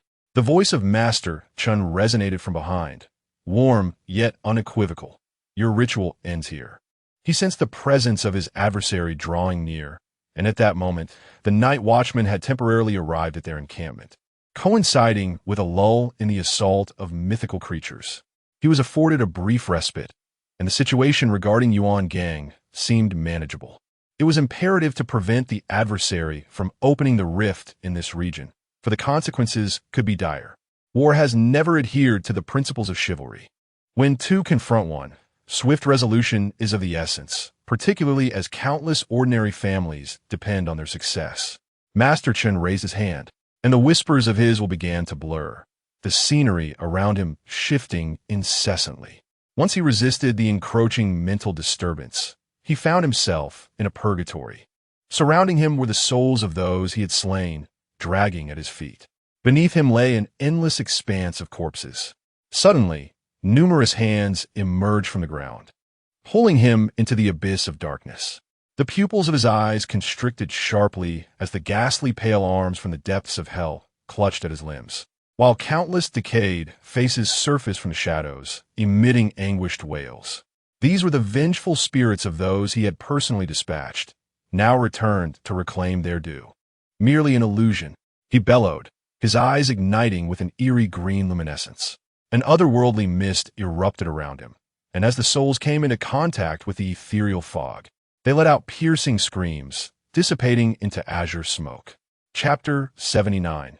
The awakened gray realm, however, at the moment he broke free from the illusion, Zhou Ping's sword aura was already upon him. In a hurried whisper, Yu raised his hand, and several dark iron chains shot forth from his sleeve, colliding with the sword energy and producing a piercing metallic clang. Amidst the shower of sparks, the iron chains shattered inch by inch, and the residual force of the sword left a crimson mark across his chest. Immediately following, another wave of sword aura cleaved the altar behind him in two. Strangely, he did not appear flustered. He licked the blood from the corner of his mouth and suddenly revealed an eerie smile. How intriguing.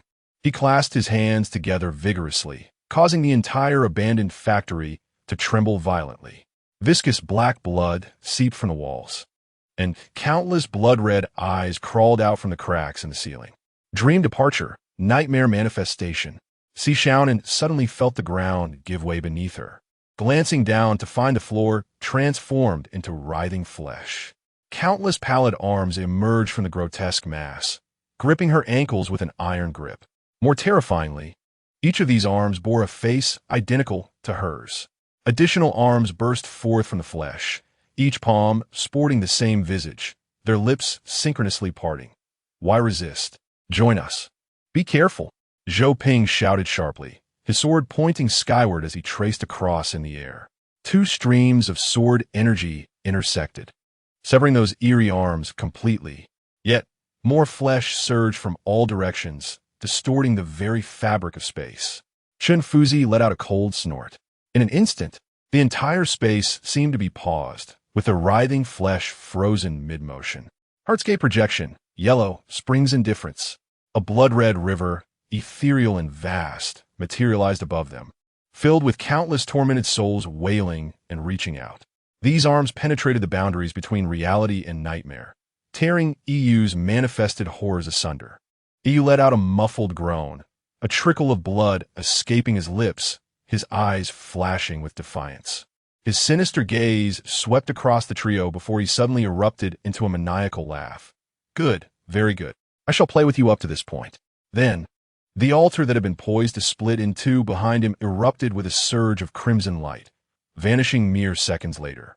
At that moment, the expressions of all present shifted dramatically. They had been outmaneuvered. Each one of them had fallen into the traps set by the adversary. The reason for their opponent's willingness to engage was likely to buy time for the altar behind. His body abruptly transformed into countless dark crows, scattering in all directions. Zhou Ping's brows furrowed, prepared to pursue, but was halted by Chen Fuzi. Do not chase. It is merely a doppelganger. Chen Fuzi shook his head, his gaze fixed solemnly on the churning gray realm in the distance, for that was where the true objective lay. Xiaonan, panting, retracted her dagger, maintaining an outward semblance of survival. Yet inside, she harbored thoughts of EU. Klein's pinnacle realm, is it? Just you wait. In the distance, atop a building, Lu Xiang quietly observed the unfolding battle, while at the edge of the gray realm, Lu Xiang silently watched as the scattered crows coalesced back into EU's form. In his eyes, the dark crimson glow intensified. The night breeze tousled his silver hair, while the moonlight cast a chilling silver sheen upon him. His expression remained as tranquil as a still lake, yet within the depths of his silver-gray pupils, a faint golden light flickered. Master, shall we take action? Murmured Zhu. Lucian shook his head, his long fingers gently tapping against the railing. Let's wait a little longer. His voice was soft, yet imbued with an undeniable resolve. His gaze fell upon Xiaonan in the distance. The young girl was regulating her breath, damp strands of hair clinging to her fair skin, slick with sweat. The dagger in her hand glimmered coldly under the moonlight. A barely perceptible smile graced Lucian's lips as he observed the girl in her predicament. This little one, a mere rambling? Let us wait a bit longer for the gun of finality, he whispered softly. It has yet to appear, and I shall hold it accountable. In the distance, the gray realm churned violently, and through the black mist, a colossal silhouette began to take shape. The crimson lightning in the sky grew increasingly dense, as if heralding the arrival of some dreadful entity. The edges of the gray realm began to twist violently, the space emitting a piercing wail akin to torn fabric. The black mist roiled and boiled, gradually coalescing into a massive vortex towering 100 meters high. At the center of the vortex, a dark crimson beam shot skyward, staining the night sky a blood-red hue. It has come. Lucian's silver hair danced wildly in the chaotic energy currents, his eyes now fully transformed into a dark crimson, reflecting the elusive outline of the spear at the core of the gray realm. Zhu's black cloak fluttered as her single-kneed figure appeared diminutive amidst the energy storm. Master, the gray realm is materializing. Simultaneously, the alarm throughout the encampment blared into the heavens. Yuan Gang struck the command vehicle's wall with a fist. He gazed at the crimson streak on the horizon, realizing that the worst outcome had indeed arrived. Activate Level 1 Combat Readiness. Au non-combat personnel, évacuate immédiatement. At the edge of the gray realm, the figure of the rambling one flickered in and out of the dark crimson beam. He spread his arms wide and laughed maniacally. Awaken! Countless dark chains erupted from his being, entwining towards the center of the beam. Not good. Chen Fuji's expression shifted dramatically. He was attempting to establish a connection with it. Without a moment's hesitation, Zhou Ping transformed into a streak of sword light, soaring into the sky. The ancient sword at his waist finally unsheathed, exuding a heart-stirring pressure. Cut! A sword aura cleaved through the sky towards the beam. Yet upon contact with the dark crimson energy, it was utterly consumed. Zhou Ping furrowed his brow. No, its laws are rejecting external interference. The rambling one ultimately vanished at the edge of the gray realm. He turned to Chen Fuji. A glance exchanged between them revealed their mutual understanding that they might have already entered the gray realm. Suddenly, the ground quaked violently. Xiaonan stumbled as she beheld the earth at the edge of the gray realm begin to crack, with viscous black liquid seeping through countless fissures. They gradually spread like a mist, ultimately enveloping the entire encampment. These liquid forms writhed and slowly coalesced into grotesque humanoid monsters. Due to Xiaonan and her companions being positioned near the boundary of the gray realm, they were the first to be shrouded. It is a manifestation of the gray realm. Chun Mai's voice resonated through the communicator, commanding everyone's attention to prepare for battle. The first monster lunged forward.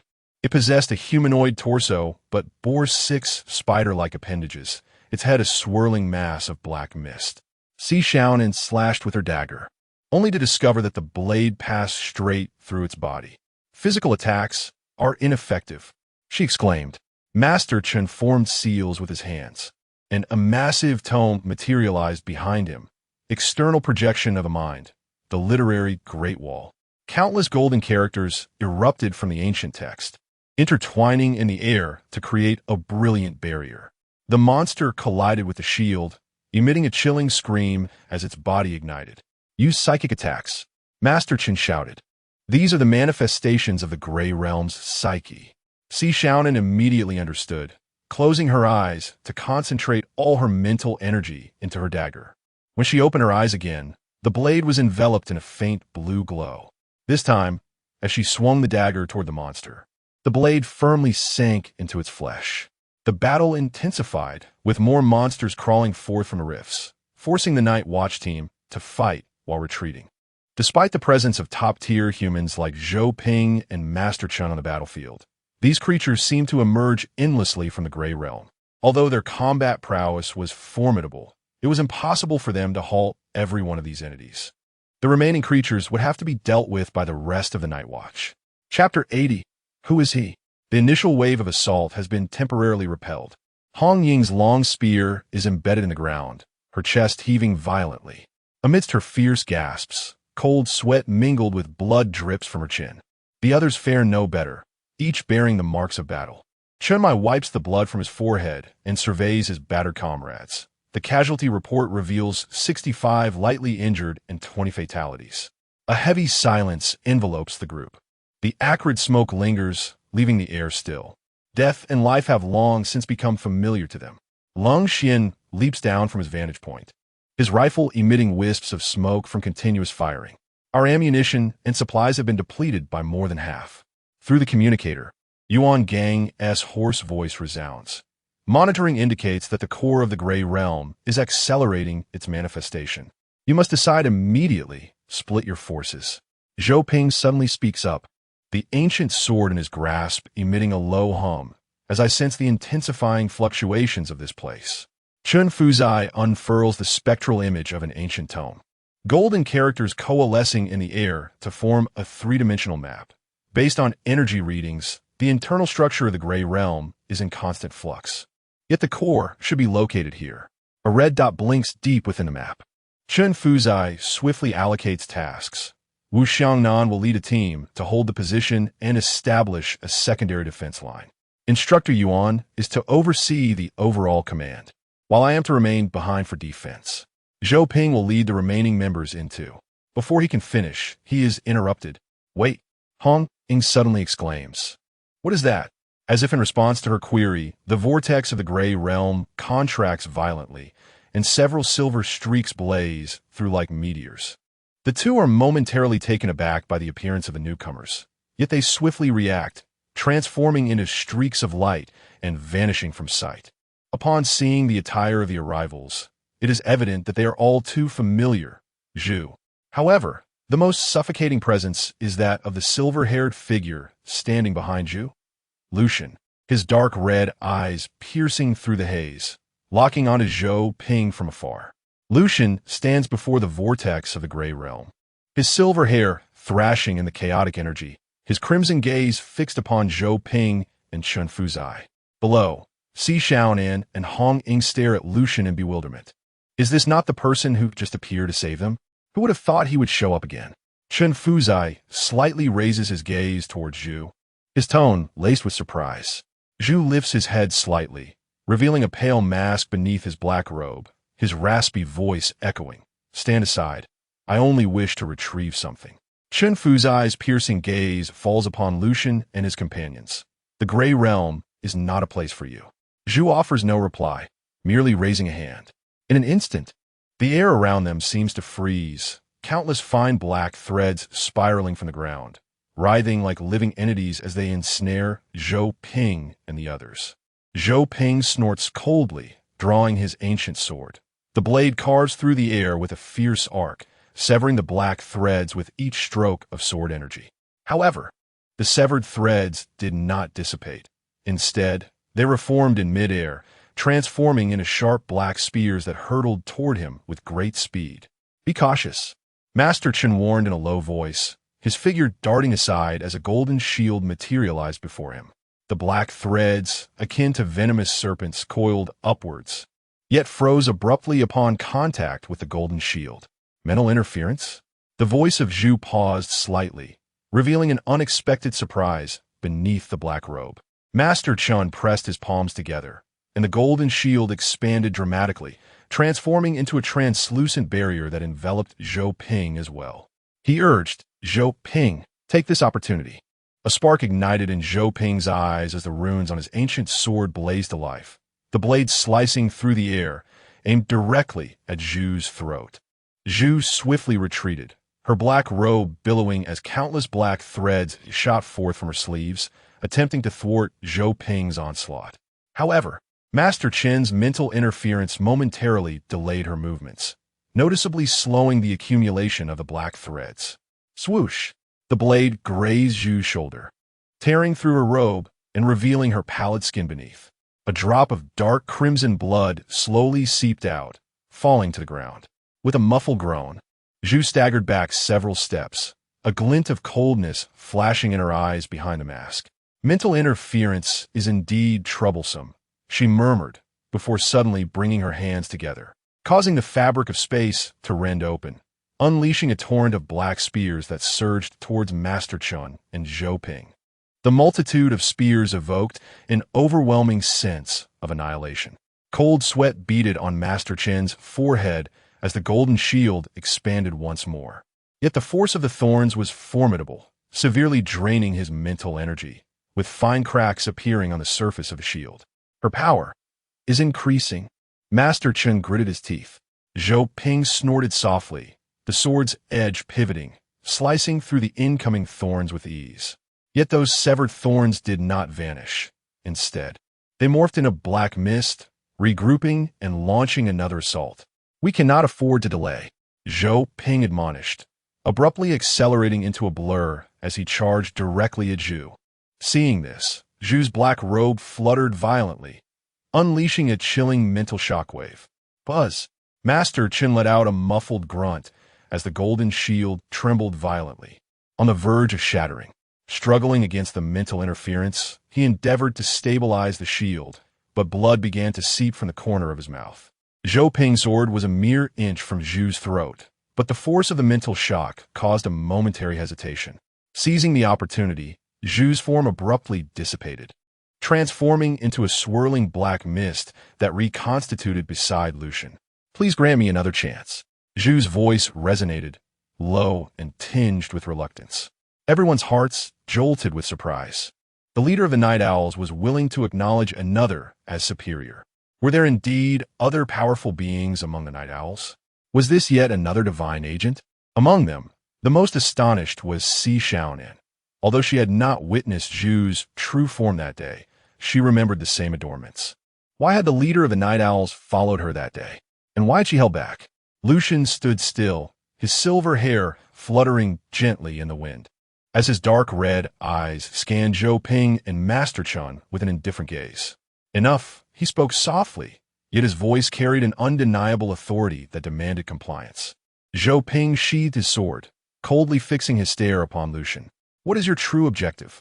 At that moment, Lucian finally moved. He slowly raised his hand, a faint, dark, golden luminescence emanating from his fingertips, and with a gentle motion, boom, an invisible force erupted suddenly. Master Chen raised his hand, conjuring a golden barrier before everyone. Yet this shield appeared as fragile as glass. Under the impact, it was instantly marred with spiderweb-like cracks. Both Zhou Ping and Master Chen let out muffled groans, staggering back several paces. The ground fractured, a fierce wind surged, and even the vortex of the gray realm trembled slightly from the force of the strike. However, one individual remained untouched by the tumult. Xiaonan was enveloped in confusion. Why? Why was she the exception? Zhou Ping steadied himself, a flicker of gravity crossing his eyes. This power. Lucian's expression remained calm, his dark red pupils seeming to draw one into an infinite abyss. His voice low and frigid. I do not wish to squander time. Stand aside. Although the others could not discern Lucian's appearance clearly, the oppressive aura emanating from him made it difficult for them to breathe. A singular thought resonated within their minds. Formidable. Zhou Ping gritted his teeth, preparing to engage once more when a frantic voice crackled through the communicator. Sword Saint, the energy readings are anomalous. We cannot delay any longer. Its core is accelerating towards manifestation. If we prolong this, the entire Xiaonan city will be plunged into peril. Moreover, the followers of the ancient God Church have already advanced inside. Chapter 81. We are sacrifices. Zhou Ping inhaled deeply, his gaze traversing between Lucian and Zhu, ultimately sheathing his sword with deliberation. Allow them to enter, he commanded in a low tone. Master Chen was taken aback. Sword Saint, our primary objective is to safeguard Xiaonan City, not to engage with them here.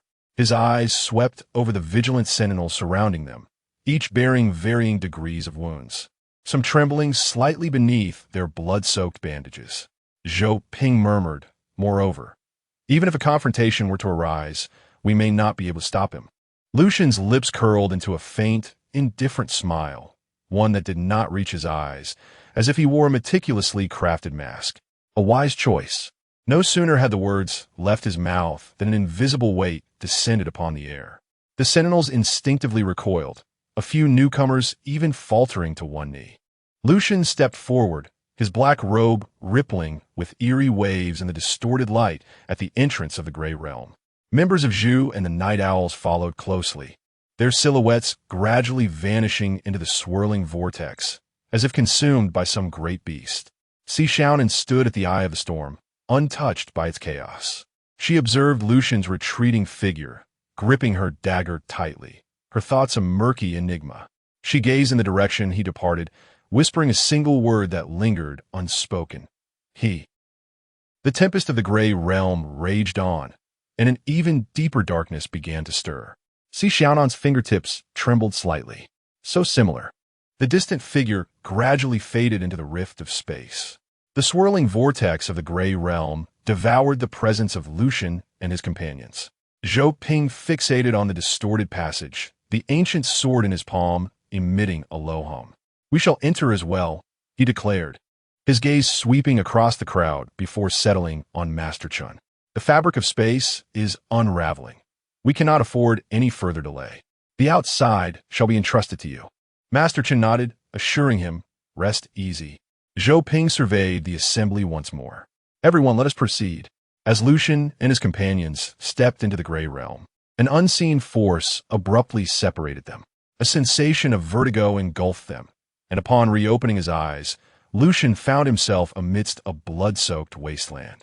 Surrounding him were remnants of ruins, and beside him stood only Zhu, who knelt on one knee, gasping for breath. "Master!" Zhu's voice was hoarse, the others nowhere to be seen. The landscape was shrouded in a blood-red twilight, various mythical creatures emerging from the shadows. On the crimson expanse, dozens of unfamiliar beasts were tearing apart corpses, some human, others of different mythological origins. In the distance, 3 demonic wolves, each adorned with 3 rows of serrated teeth, gnawed upon the remnants of an unidentified creature. Not far off, several colossal serpents composed of rotting flesh were entwined in a deadly embrace, their scales shedding to reveal a multitude of human eyes beneath and above.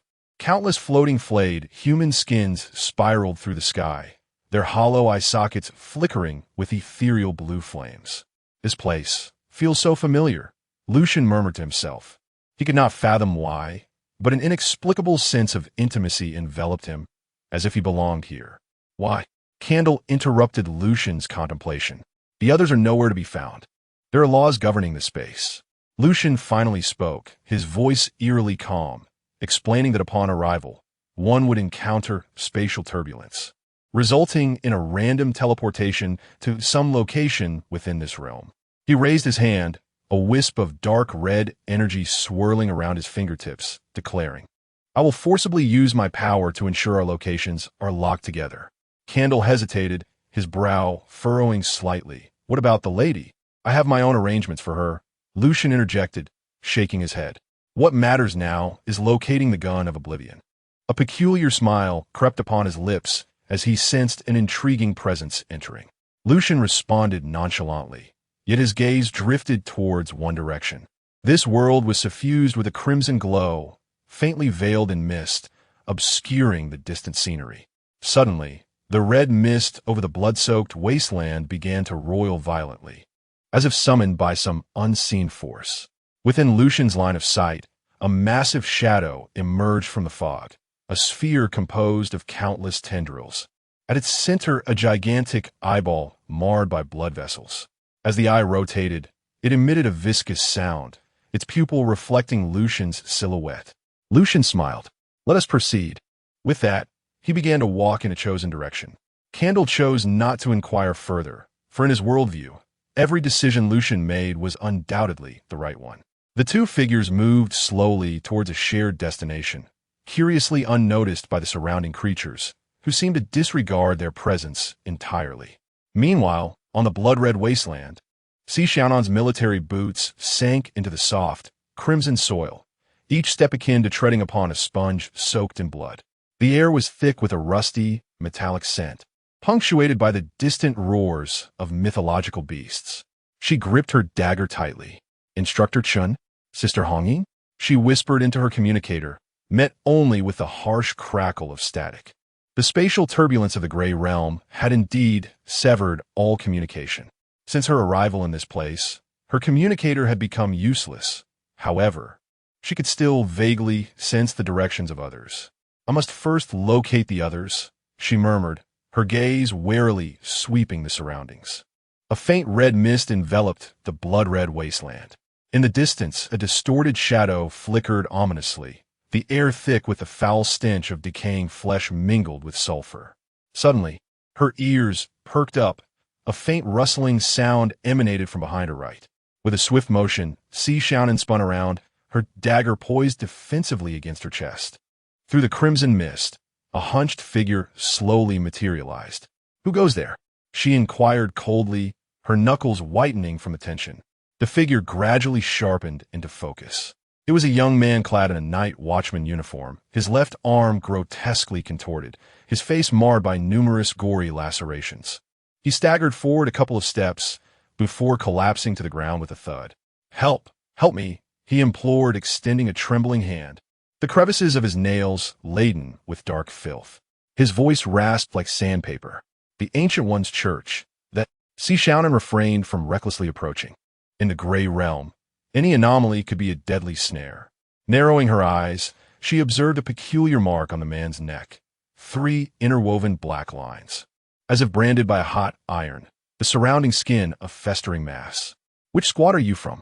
she inquired, maintaining a cautious distance while subtly adjusting her breathing rhythm, ready to strike at a moment's notice. The man suddenly erupted into a violent fit of coughing, his shoulders heaving as he expelled a mass of black viscous substance. The ooze slithered across the ground, writhing as it seeped into the earth. When he raised his head once more, his pupils had morphed into bizarre slits. "We are sacrifices." Before he could finish, his skin cracked like parched earth, and dozens of barbed tendrils erupted from the fissures. Each tendril was adorned with suckers, each sucker housing a miniature human mouth that emitted an infant-esque wailing. Xiaonan, already on high alert, swiftly retreated, her dagger cutting through the air with a luminous blue arc. The severed tendrils oozed corrosive acid, creating hissing pits in the ground. She landed gracefully, her right hand instinctively reaching for the silver pistol at her waist. This was a specialized spiritual weapon of the Night Watchman, equipped with cartridges filled with concentrated psychic energy. The parasitic entity let out an inhuman shriek, its body tearing apart like tattered cloth, revealing a mass of writhing tendrils within. At its center, a colossal eyeball rotated menacingly, fixated intently upon Xiaonan. Chapter 82. Daring to seduce me, the orifice beneath the eye opened and closed, emitting a viscous, chirping sound, reminiscent of a creature steeped in pus swallowing. "Join eternity." Those sounds did not emanate from the air, but reverberated directly within Xiaonan's skull, imbued with an ancient rhythm alien to humanity. Without hesitation, Xiaonan pulled the trigger. The silver bullet pierced the eye, erupting into a burst of blue flames. The flames bore no heat, yet caused the surrounding space to warp subtly. The parasite writhed in madness, its numerous tentacles thrashing about like dying serpents, kicking up clouds of blood-red dust. In midair, the dust condensed into eerie shapes, vaguely resembling anguished human faces. She did not relent. Her slender fingers were terrifyingly steady as she fired 3 precise shots at the core. Each bullet carried a slight wave of psychic energy, tracing faint blue arcs through the air. When the last bullet penetrated the mass of twisted flesh, the entire parasite suddenly stiffened, spiderweb-like cracks appearing on its surface. It then rapidly deflated like a puncture balloon, ultimately transforming into a puddle of bubbling black slime, exuding a stench reminiscent of decaying seaweed. Xiaonan's boots squelched over the puddle, producing an unsettling creaking sound. She continued her cautious advance across the blood-soaked wasteland, her dagger glimmering slightly in her grasp, the blue runes on the blade flickering in and out of sight. From within the crimson mist, a low, menacing roar echoed, as though countless eyes lurked in the shadows, observing her every move. Time passed, though she could not tell how long. Suddenly, a fierce clamor of battle erupted ahead. The sharp clang of metal against metal resonated through the desolate expanse, occasionally interspersed with furious female shouts. Xiaonan's eyes brightened. She instantly recognized the distinctive rhythm. It was Sister Hong Ying's spear. With renewed urgency, Xiaonan quickened her pace towards the source of the sound. Navigating through a distorted black stone forest, her pupils constricted at the sight before her. Hong Ying was besieged by 5 dog-like monstrosities. Her fiery red hair was matted with sweat, her combat attire tattered in several places, and a deep gash on her right arm exposed bone, blood dripping onto the crimson soil. Hong Ying, Xiaonan shouted, her voice echoing in the emptiness. Like an arrow, she charged into the fray, drawing 2 daggers simultaneously. One of the daggers traced a graceful arc through the air, precisely embedding itself into one creature's eye. The monster emitted a chilling wail, the sound waves dispersing the surrounding red mist. Seizing the opportunity, Xiaonan executed a sidekick, the metallic buckle on her military boots embedding into the creature's ribcage, sending it flying several meters away. Xiaonan! Hong Ying exclaimed in surprise, turning her head. As her spears swept horizontally, the gust it generated forced back 2 of the monsters. What are you doing here? Her breath was labored, her chest heaving, clearly exhausted. The spatial turbulence separated us. Xiaonan positioned herself against Hong Ying, vigilantly watching the remaining beasts. The creatures possessed unnaturally elongated limbs, their joints bending in reverse, and their claws glimmered with a sinister emerald toxin. Are you injured? She caught a glimpse of the darkened wound on Hong Ying's arm, a weight settling in her heart. It's merely a scratch. Hong Ying forced a smile, yet her pallid complexion and trembling hands betrayed her. The claws of these fiends were venomous and their movements sluggish. She attempted to grip her spear tightly, the joints of her fingers creaking under the strain. Sensing their prey's deteriorating condition, the creatures began to encircle the 2 in a fan-like formation.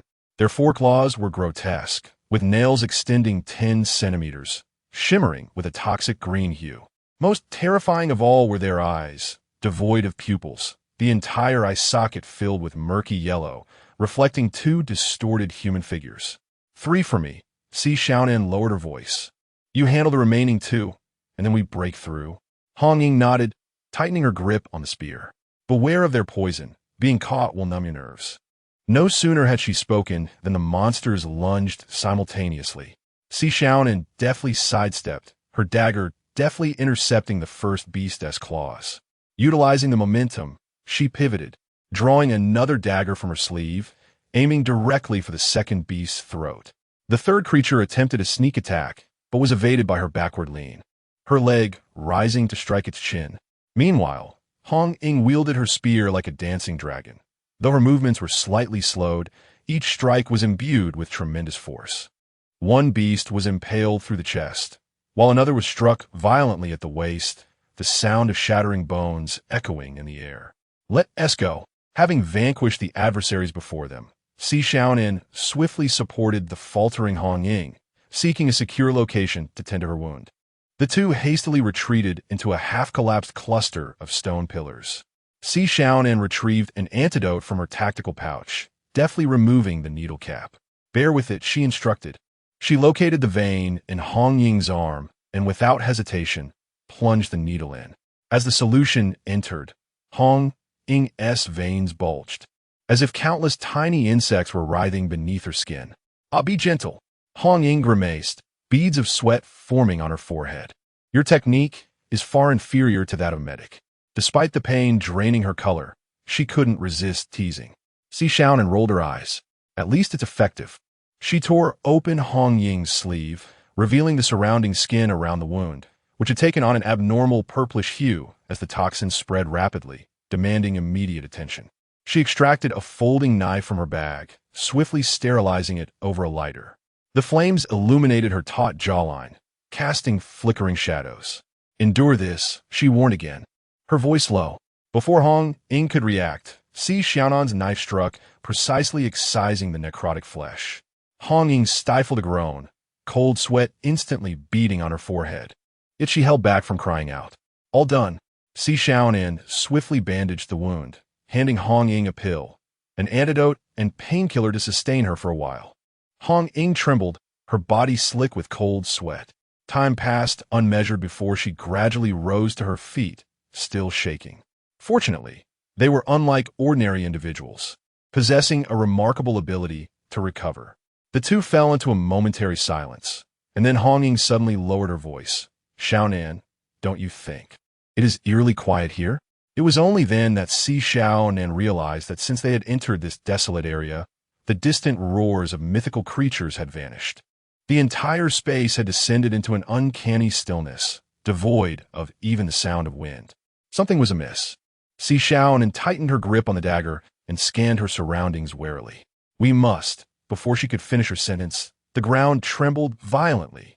A robust, dark red tentacle erupted from the earth, measuring nearly 2 meters in diameter. Its surface covered with a multitude of human faces. Those faces simultaneously opened their eyes and emitted a piercing shriek. It was a mythical creature. Hong Ying's expression shifted dramatically as she forced herself to stand. Run!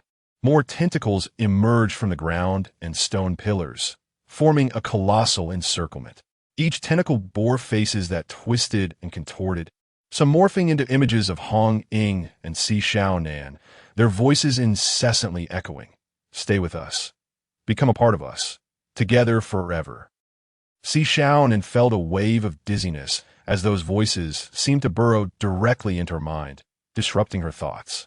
She bit her tongue to jolt herself awake, grabbing Hong Ying and rushing toward the only opening. Don't listen to them, she shouted. It's mental contamination. One tentacle swept violently toward them. Xiaonan pushed Hong Ying aside, but was struck hard. She flew several meters like a severed kite, crashing against a stone pillar, blood spilling from the corner of her mouth. Xiaonan! Hong Ying's eyes widened in anguish as her spear ignited in crimson flames, plunging fiercely into the nearest tentacle. The flames spread along the tentacle, and the faces cried out in agony. The tentacle recoiled in pain, but more tentacles surged toward her. Xiaonan struggled to rise, her vision blurred by pain. She saw Hong Ying ensnared by 3 tentacles, desperately trying to break free. The faces on the tentacles had transformed into those of Chun Mai, Yuan Gang, and other night watchmen, whispering beguiling words in familiar tones. Hong Ying's movement slowed, her gaze growing increasingly vacant. Suddenly, a familiar figure appeared before Xiaonan, Lucian. He stood amidst the tentacles, his black trench coat immaculate, and his dark red pupils gazed at her with tenderness. Xiaonan, he called softly, his voice an exact echo of her memories. Don't listen. Xiaonan's pupils constricted as if an invisible hand had gripped her heart tightly.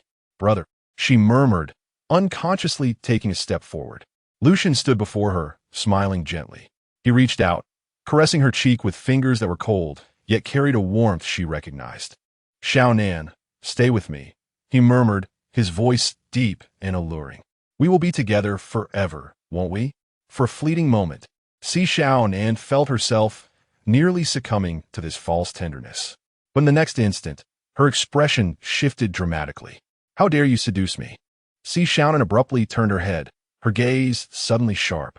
With a swift motion, she slapped away the hand that rested upon her face. Without hesitation, she drew the short dagger from her waist and aimed a lethal slash at Lucien's throat. Chapter 83.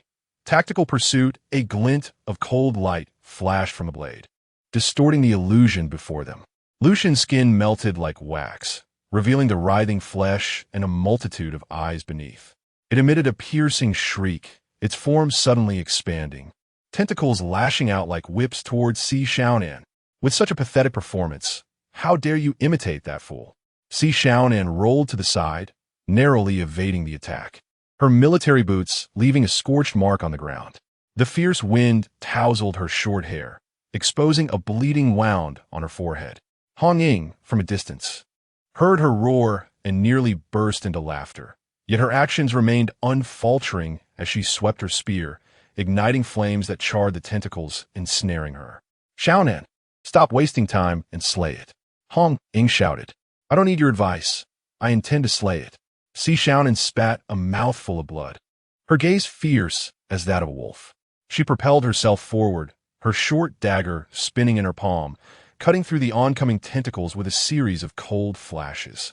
The severed appendages writhed on the ground, spewing forth a foul, black ichor from the gaping wounds. The monster howled in retreat, its disguise of human faces completely fracturing to reveal its grotesque true form. A mass of twisted flesh, its surface adorned with constantly opening and closing orifices, each mouth whispering seductions in an insidious murmur. Enough of this cacophony. Xiaonan seethed, stomping down on a tentacle that sought to ensnare her ankle, driving her dagger deep. The instant the blade pierced the ground, a ripple of blue energy emanated outward, momentarily dispersing the surrounding crimson mist. Why mimic someone else when you could choose better? Her eyes were icy, her voice colder than frost. You think you are worthy? The monster seemed enraged, its maw yawning wide, spewing forth a foul, black liquid. Xiaonan's pupils contracted sharply, instinctively darting to the side. The liquid grazed her cheek, splattering against a stone pillar behind her, instantly corroding a gaping hole into the once solid rock. Seeing this, Hong Ying plunged her spear into the ground. Inferno! A searing wave of flames erupted from her, forming a fire ring 10 meters in diameter, forcing the monster back several paces.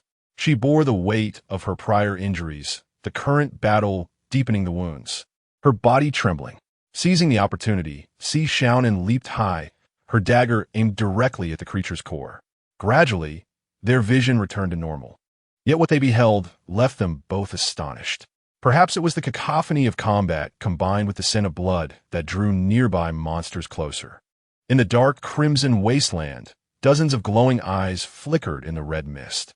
Three-headed demon wolves, putrid giant pythons, human-skinned specters. Various horrifying mythological creatures approached from all directions, their eyes gleaming with avarice, drool dripping from their razor-sharp teeth, etching small pits into the ground. In this dire moment, a glint of cold resolve flickered in Xiaonan's eyes.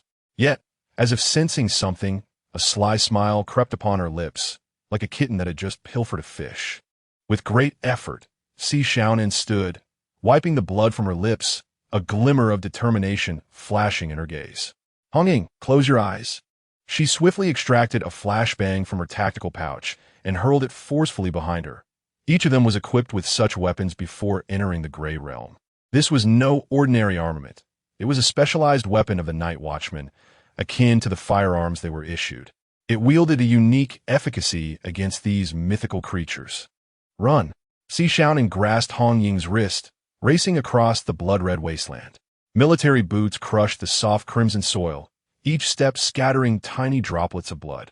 The monstrous roars behind them grew increasingly closer, the putrid stench almost brushing against the nape of their necks. A glint of cunning flickered in her eyes as she suddenly veered sharply towards a specific direction. For some inexplicable reason, the creatures in that direction maintained their distance, as if an invisible barrier existed there. Xiaonan, that way is... Hong Ying began to speak, but was abruptly struck by a chilling aura. Within the red mist ahead, two elongated figures were faintly discernible. A man donned in a dark silver mask stood with his back to them, flanked by a shadowy attendant in black. The surrounding monsters recoiled as if an inviolable domain lay before them, creating a vacuum of approximately 5 to 6 meters in diameter around the pair. Zhu immediately assumed a combat stance. Master, he observed Xiaonan, who was charging towards him with a throng of monsters. A playful smile curling at the corners of his mouth. Lucian turned, the corners of his mouth beneath the mask lifting in an elusive smile. He regarded Xiaonan, who was accompanied by a multitude of creatures, his eyes glinting with an inscrutable amusement. Hong Ying, being pulled along, was momentarily dazed. The figure in the black robe was none other than the leader of the Night Owls. She attempted to grasp Xiaonan's hand, imploring her to halt. Yet for some reason, Xiaonan's grip was remarkably strong, refusing to release her. Eventually, they passed by Lucian, coming to a stop approximately 3 meters behind him. Xiaonan's chest heaved violently, her combat suit drenched in sweat, yet she deliberately lifted her chin, displaying an exaggeratedly radiant smile. What a coincidence, big shot. Here we meet again. As Lucian turned to leave, Xiaonan darted in front of him. Step aside. Lucian's voice was frigid. Don't be so cold. Xiaonan blinked innocently, and suddenly grasped his sleeve. Look at us, two weak women being chased by so many monsters. Can you really bear to ignore us? Hong Ying's eyes widened, nearly choking on her own saliva. Was this truly the Xiaonan she knew, playfully fawning over the Night Owl's leader? Lucian's gaze fell upon the hand gripping his sleeve, his dark red pupils narrowing slightly. Xiaonan keenly noticed this detail, a triumphant glimmer flashing in her eyes. Observing his reaction, a sly smile crept across her lips. Let go. A cold voice emanated from beneath the mask of the figure in black. The voice was starkly different from what Xiaonan was accustomed to, imbued with a deliberate air of arrogance and detachment. Lucian observed the young girl before him, her expression momentarily stiffening as he detected a fleeting glimmer of grievance in her eyes, yet he resolutely pulled her hand away. He then proceeded to walk alongside the candle-bearer, his pace neither hurried nor slow, seemingly awaiting Xiaonan's presence. The crimson mist blanketing the blood-soaked wasteland thickened, clinging to the battle attire like congealed plasma. Xiaonan clutched tightly to Hong Ying, following closely at a discreet distance of 3 meters behind Lucian. Why must we trail behind them? Hong Ying inquired in a hushed tone, casting wary glances around. The monstrous entities indeed refrained from approaching, lingering at a distance while emitting low, disgruntled growls. It is safer to follow them, Xiaonan replied in a muted voice. The Night Owl organization's leader is present. Those creatures dare not venture too close. Besides, I have a strong sense that he would not harm me. Lucian's steps faltered ever so slightly, his lips twitching in amusement.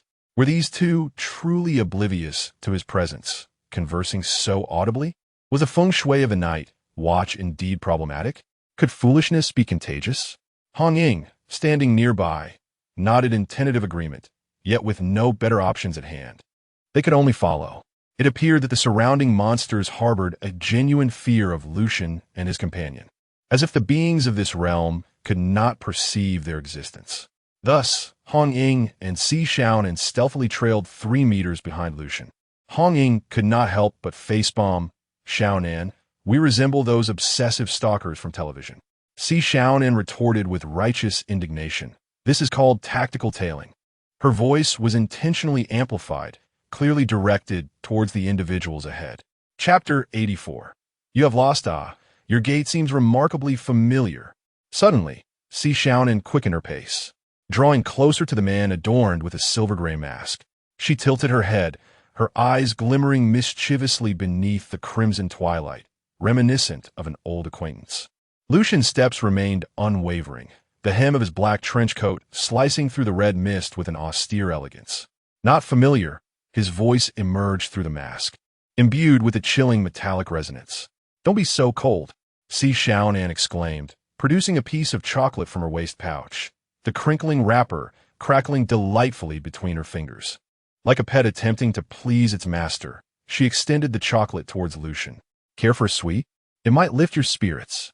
Redding, walking slightly behind, couldn't help but glance over, her lips twitching in disbelief. She observed Xiaonan's tactical pouch, which should have been brimming with ammunition and medical supplies. Now it contained at least half a bag of snacks. Redding sighed silently, pondering when this girl had transformed her utility pouch into a snack bag. Lucian didn't even spare her a glance. Not interested. Undeterred, Xiaonan shifted her approach, her tactical belt clinking as she moved. What flavor do you fancy? Milk? Brown sugar? She conjured several differently wrapped chocolates from her bag. I even have strawberry. These treats had originally been placed in the bag by Lucian himself. Redding facepalmed in the background, bemused by the drastic shift in Xiaonan's demeanor since encountering these two. It's over. This child has lost her mind. In this sanguine world, for figures advanced in an unusual formation. At the forefront, Lucian strode steadily, his black boots crushing the debris beneath. Xiaonan, a youthful spirit, chattered incessantly in front of him, her short hair bouncing with her movements. Zhu maintained a perfectly measured distance. The most beleaguered was Redding, trailing behind the trio, too apprehensive to draw too close, yet unwilling to stray too far. Midway through their journey, Lucian abruptly halted. The scent of citrus mingled with the chill of pine surged forth. As he turned, Xiaonan, unable to halt her momentum in time, collided into his embrace. Oof! Her nose met his firm chest, the familiar cool fragrance enveloping her instantly. She looked up, meeting the fathomless depths of Lucian's eyes behind the mask. She could almost envision the furrowed brow and tightly pressed lips he wore at that moment. Lucian regarded the relentless girl in his arms, an involuntary smile tugging at the corners of his mouth beneath the mask. Still attempting to test me? He mused inwardly. She was still too naive. Redding observed Xiaonan's audacious antics with increasing concern, beginning to question whether the girl had been possessed. The scene appeared undeniably bizarre. A somewhat frosty voice emerged from beneath the mask. How long do you intend to follow? As Xiaonan abruptly applied the brakes, the gear on her tactical belt rattled. Her upturned face smeared with mud, yet she maintained a defiant expression. The fog is too thick. We are merely traveling the same path. Lucian, observing her with a hint of mockery, replied, Ha! If you continue to follow me, I cannot guarantee that I won't engage in some indiscreet behavior. He deliberately slowed his speech, each word sharp as a blade. I am quite the eccentric, and I have a penchant for girls like you. Eventually, I might just leave you in this desolate place. Xiaonan immediately recoiled, arms crossed protectively over her chest, her body quivering slightly. What indiscreet acts? I warn you, I am a legitimate night watchman. Yet her eyes sparkled with a surprising brightness, a hint of an eager smile gracing her lips. Hong Ying behind them facepalmed, nearly choking on her own saliva. Lucian's lips twitched beneath his mask. When did this girl learn to make such expressions? His tone grew more chilling. Keep this up, and I might just toss you into a horde of monsters. To his astonishment, Xiaonan showed no fear. Instead, she leaned closer, tiptoeing until her face nearly brushed against his mask, her warm breath cascading onto the cold metal. Oh, so the big shot enjoys this sort of play? Buffed. Hong Ying could no longer contain her laughter, quickly covering her mouth in an attempt to vanish from existence. Zhu silently averted her gaze. Lucian, the expression beneath his mask, was beginning to crack.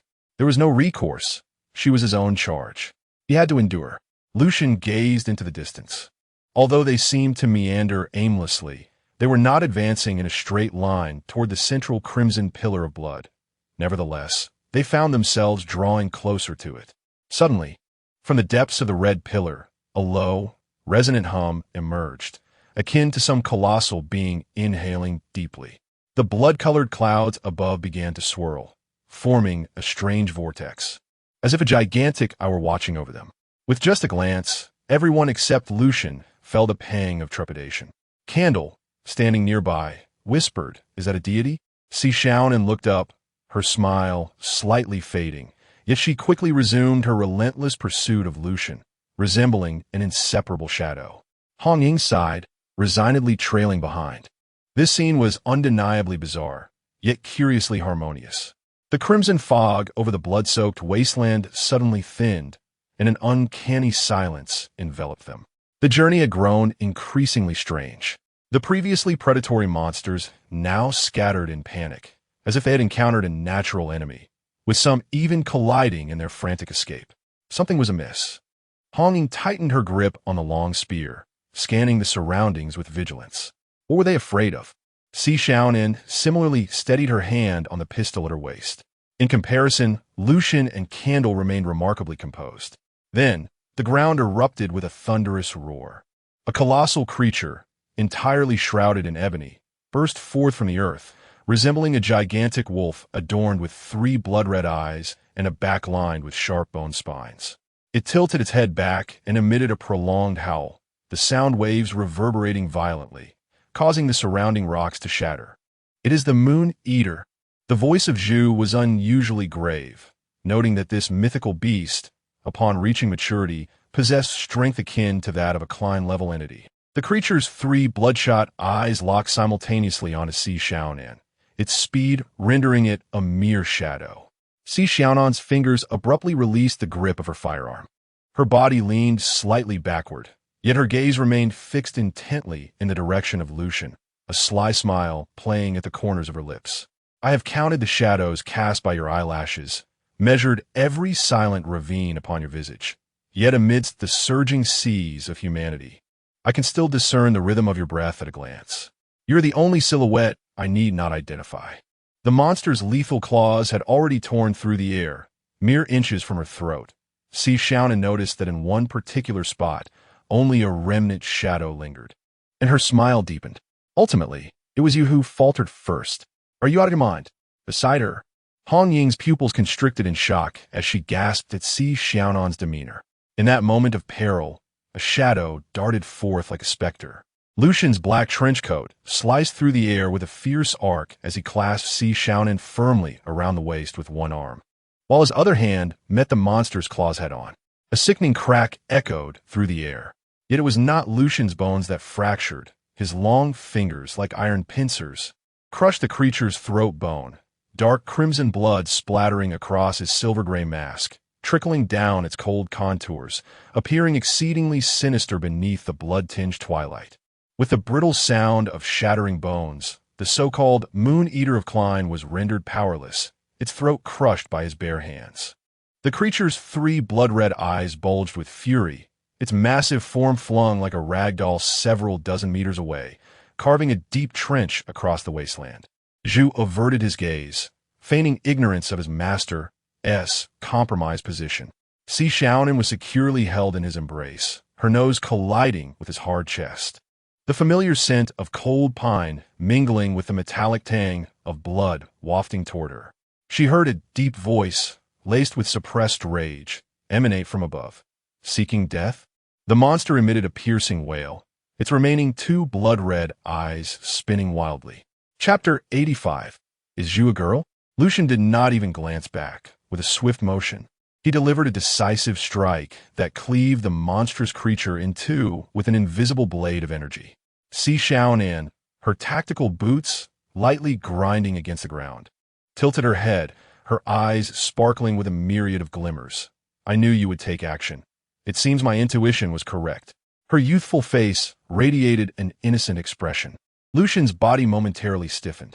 The long spear of Hong Ying clattered to the ground. So it truly is. Zhu silently turned around, her shoulders suspiciously quivering. Lucian inhaled deeply, abruptly releasing his embrace around Xiaonan. However, the girl was prepared. Like an octopus, she sprang up, tightly entangling his arm, her legs even wrapping around his waist. Got you. This time there's no escape. The tips of her short hair brushed against Lucian's chin, carrying the familiar fragrance of shampoo. Let go. Lucian's voice squeezed through clenched teeth, his left hand hovering in the air, hesitant to touch her, yet unwilling to forcibly extricate himself. Not a chance. Xiaonan buried her face in the crook of his neck, her warm breath fanning against his exposed skin. You look utterly ridiculous in that mask. Suddenly, she lifted her head, her nose nearly brushing against his chin. Hong Ying observed the night owl leader, usually decisive and feared throughout the dark underworld, now being tugged about by a petite night watchman, his black trench coat crumpled like a rag, her perception of reality completely shattered. Mechanically, she bent to retrieve her spear, the mud on the handle forgotten. There are outsiders present, Lucian said with a hint of exasperation. Only then did Xiaonan remember Hong Ying and Zhu's presence, her cheeks flushing red as if caught sneaking candy. Reluctantly, she mumbled, "Oh," and slowly slid down from Lucian, though her fingers still clung to his cuff. Could someone please explain to me what exactly is happening here? Hong Ying felt her mind nearing overload, her temples throbbing. She glanced between the peculiar atmosphere surrounding Xiaonan and Lucian, then at the statue-like Zhu beside them, suddenly feeling as though she had wandered into an odd theater. Just as you see, Xiaonan turned her head away, the strap of her tactical waist pouch twisting around her fingers, leaving a red mark. She offered an awkward smile, her ears flushed with embarrassment.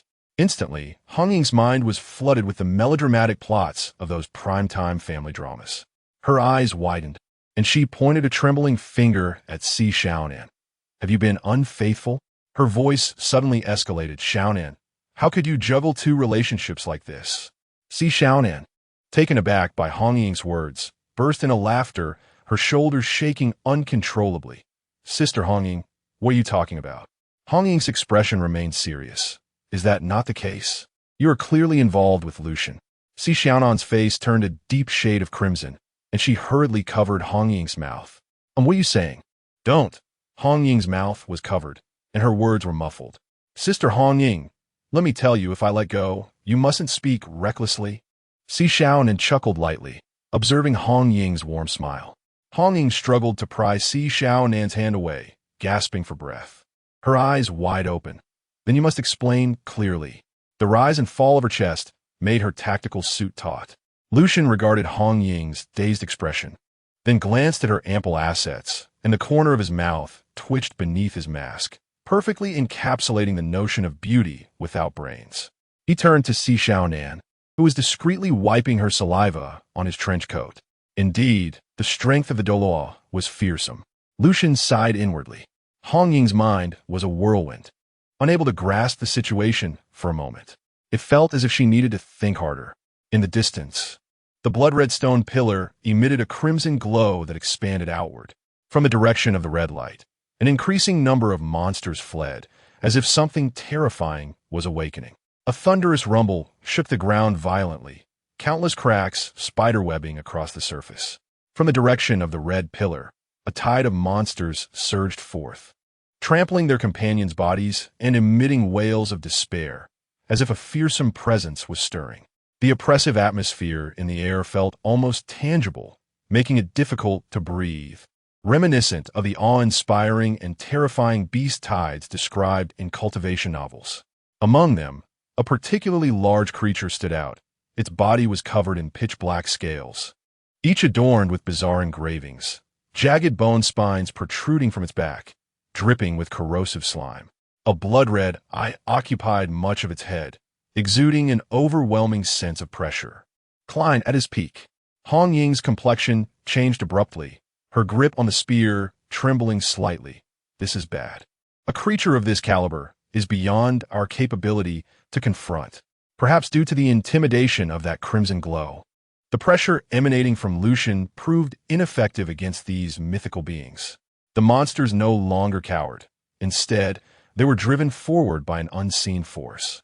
Zhu's gaze sharpened, and in an instant, she flashed to the front of the group. Behind her, countless semi-transparent chains unfurled, each radiating a ghostly blue light, as if sprouting directly from a void. Those chains pierced through the hearts of each mythical creature with deadly precision. Remarkably, the pierced beings showed no traces of blood, as though a form of intangible energy had been siphoned away, causing them to collapse like marionettes with severed strings.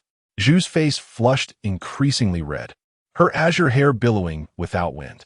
As the mythical creatures drew nearer, a pitch-black knife materialized in her hand, entwined with the same blue light as the chains.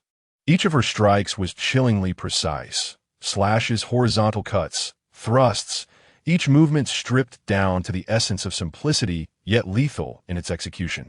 A vast multitude of mythical creatures was forcefully vanquished by her, their fallen bodies quickly accumulating into small mountains. Beside her, Hong Ying and Xiaonan were rendered utterly astonished. Is this truly something within the realm of human capability? Xiaonan's heart raced furiously, and she suddenly realized that her understanding of Lucian might merely be the tip of the iceberg. How could such a formidable being willingly follow him? What other secrets had he concealed from her? The more she pondered, the more her anger intensified. In a fit of exasperation, she impulsively bit down on Lucian's hand. Upon feeling the moistness on his skin, Lucian raised his gaze to meet Xiaonan's eyes. What are you staring at? I told you not to keep secrets from me. Xiaonan released her grip, glancing at the neat circle of bite marks, and sheepishly licked her lips. Lucian could only cough awkwardly, turning his face away, though his ears betrayed a subtle flush. The roar of the mythical creatures interrupted this delicate moment. A creature at the peak of Klein's power broke free from its chains, its claws slicing through the air with a menacing sound. Zhu's figure darted forward like a wraith, her blade clashing against the creature's claws, sparks flying and illuminating half of her mask. However, the strength of the creature at the pinnacle of Klein's power exceeded all expectations. With a single strike, Zhu was forced back several paces, a crack forming in her mask under the force of the impact. With a sharp crack, the mask shattered and fell to the ground. Xiaonan's pupils dilated in shock. Zhu was astonishingly a girl. Chapter 86, Sword 7. The celestial river inverted, the azure hair danced in the wind, and her cold, frosty gaze emanated an aura of lethal intensity. Xiaonan was momentarily entranced, her pupils narrowing slightly. Instinctively, she tightened her grip on the short blade, her knuckles whitening from the pressure.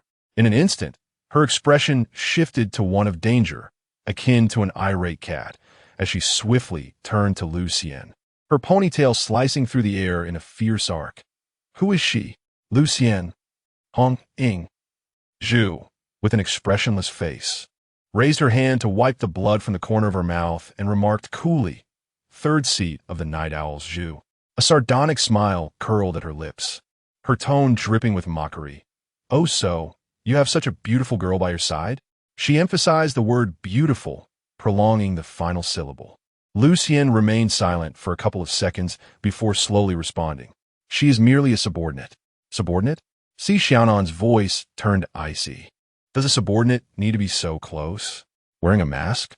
And looking this stunning?" With each word, she advanced a step closer, nearly pressing her nose against Lin Xiulan's. Hong Ying rubbed her temples, exasperated. Is this really the time for such dilemmas? Monsters won't grant us the luxury of idle chatter.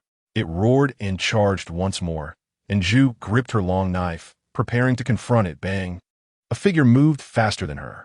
Lin Xiulan darted like a bolt of black lightning, delivering a punch to the monster's head. The tremendous force drove it into the ground, sending debris flying. Boom! The monster struggled to rise, but Lin Xiulan firmly planted his foot on its back, one hand clamping down on its throat, twisting fiercely. Crack! The sound of shattering bones resonated clearly as the creature convulsed twice before falling silent. Zhu quietly retracted her long knife, droplets of blood from its tip blooming like small red flowers on the ground.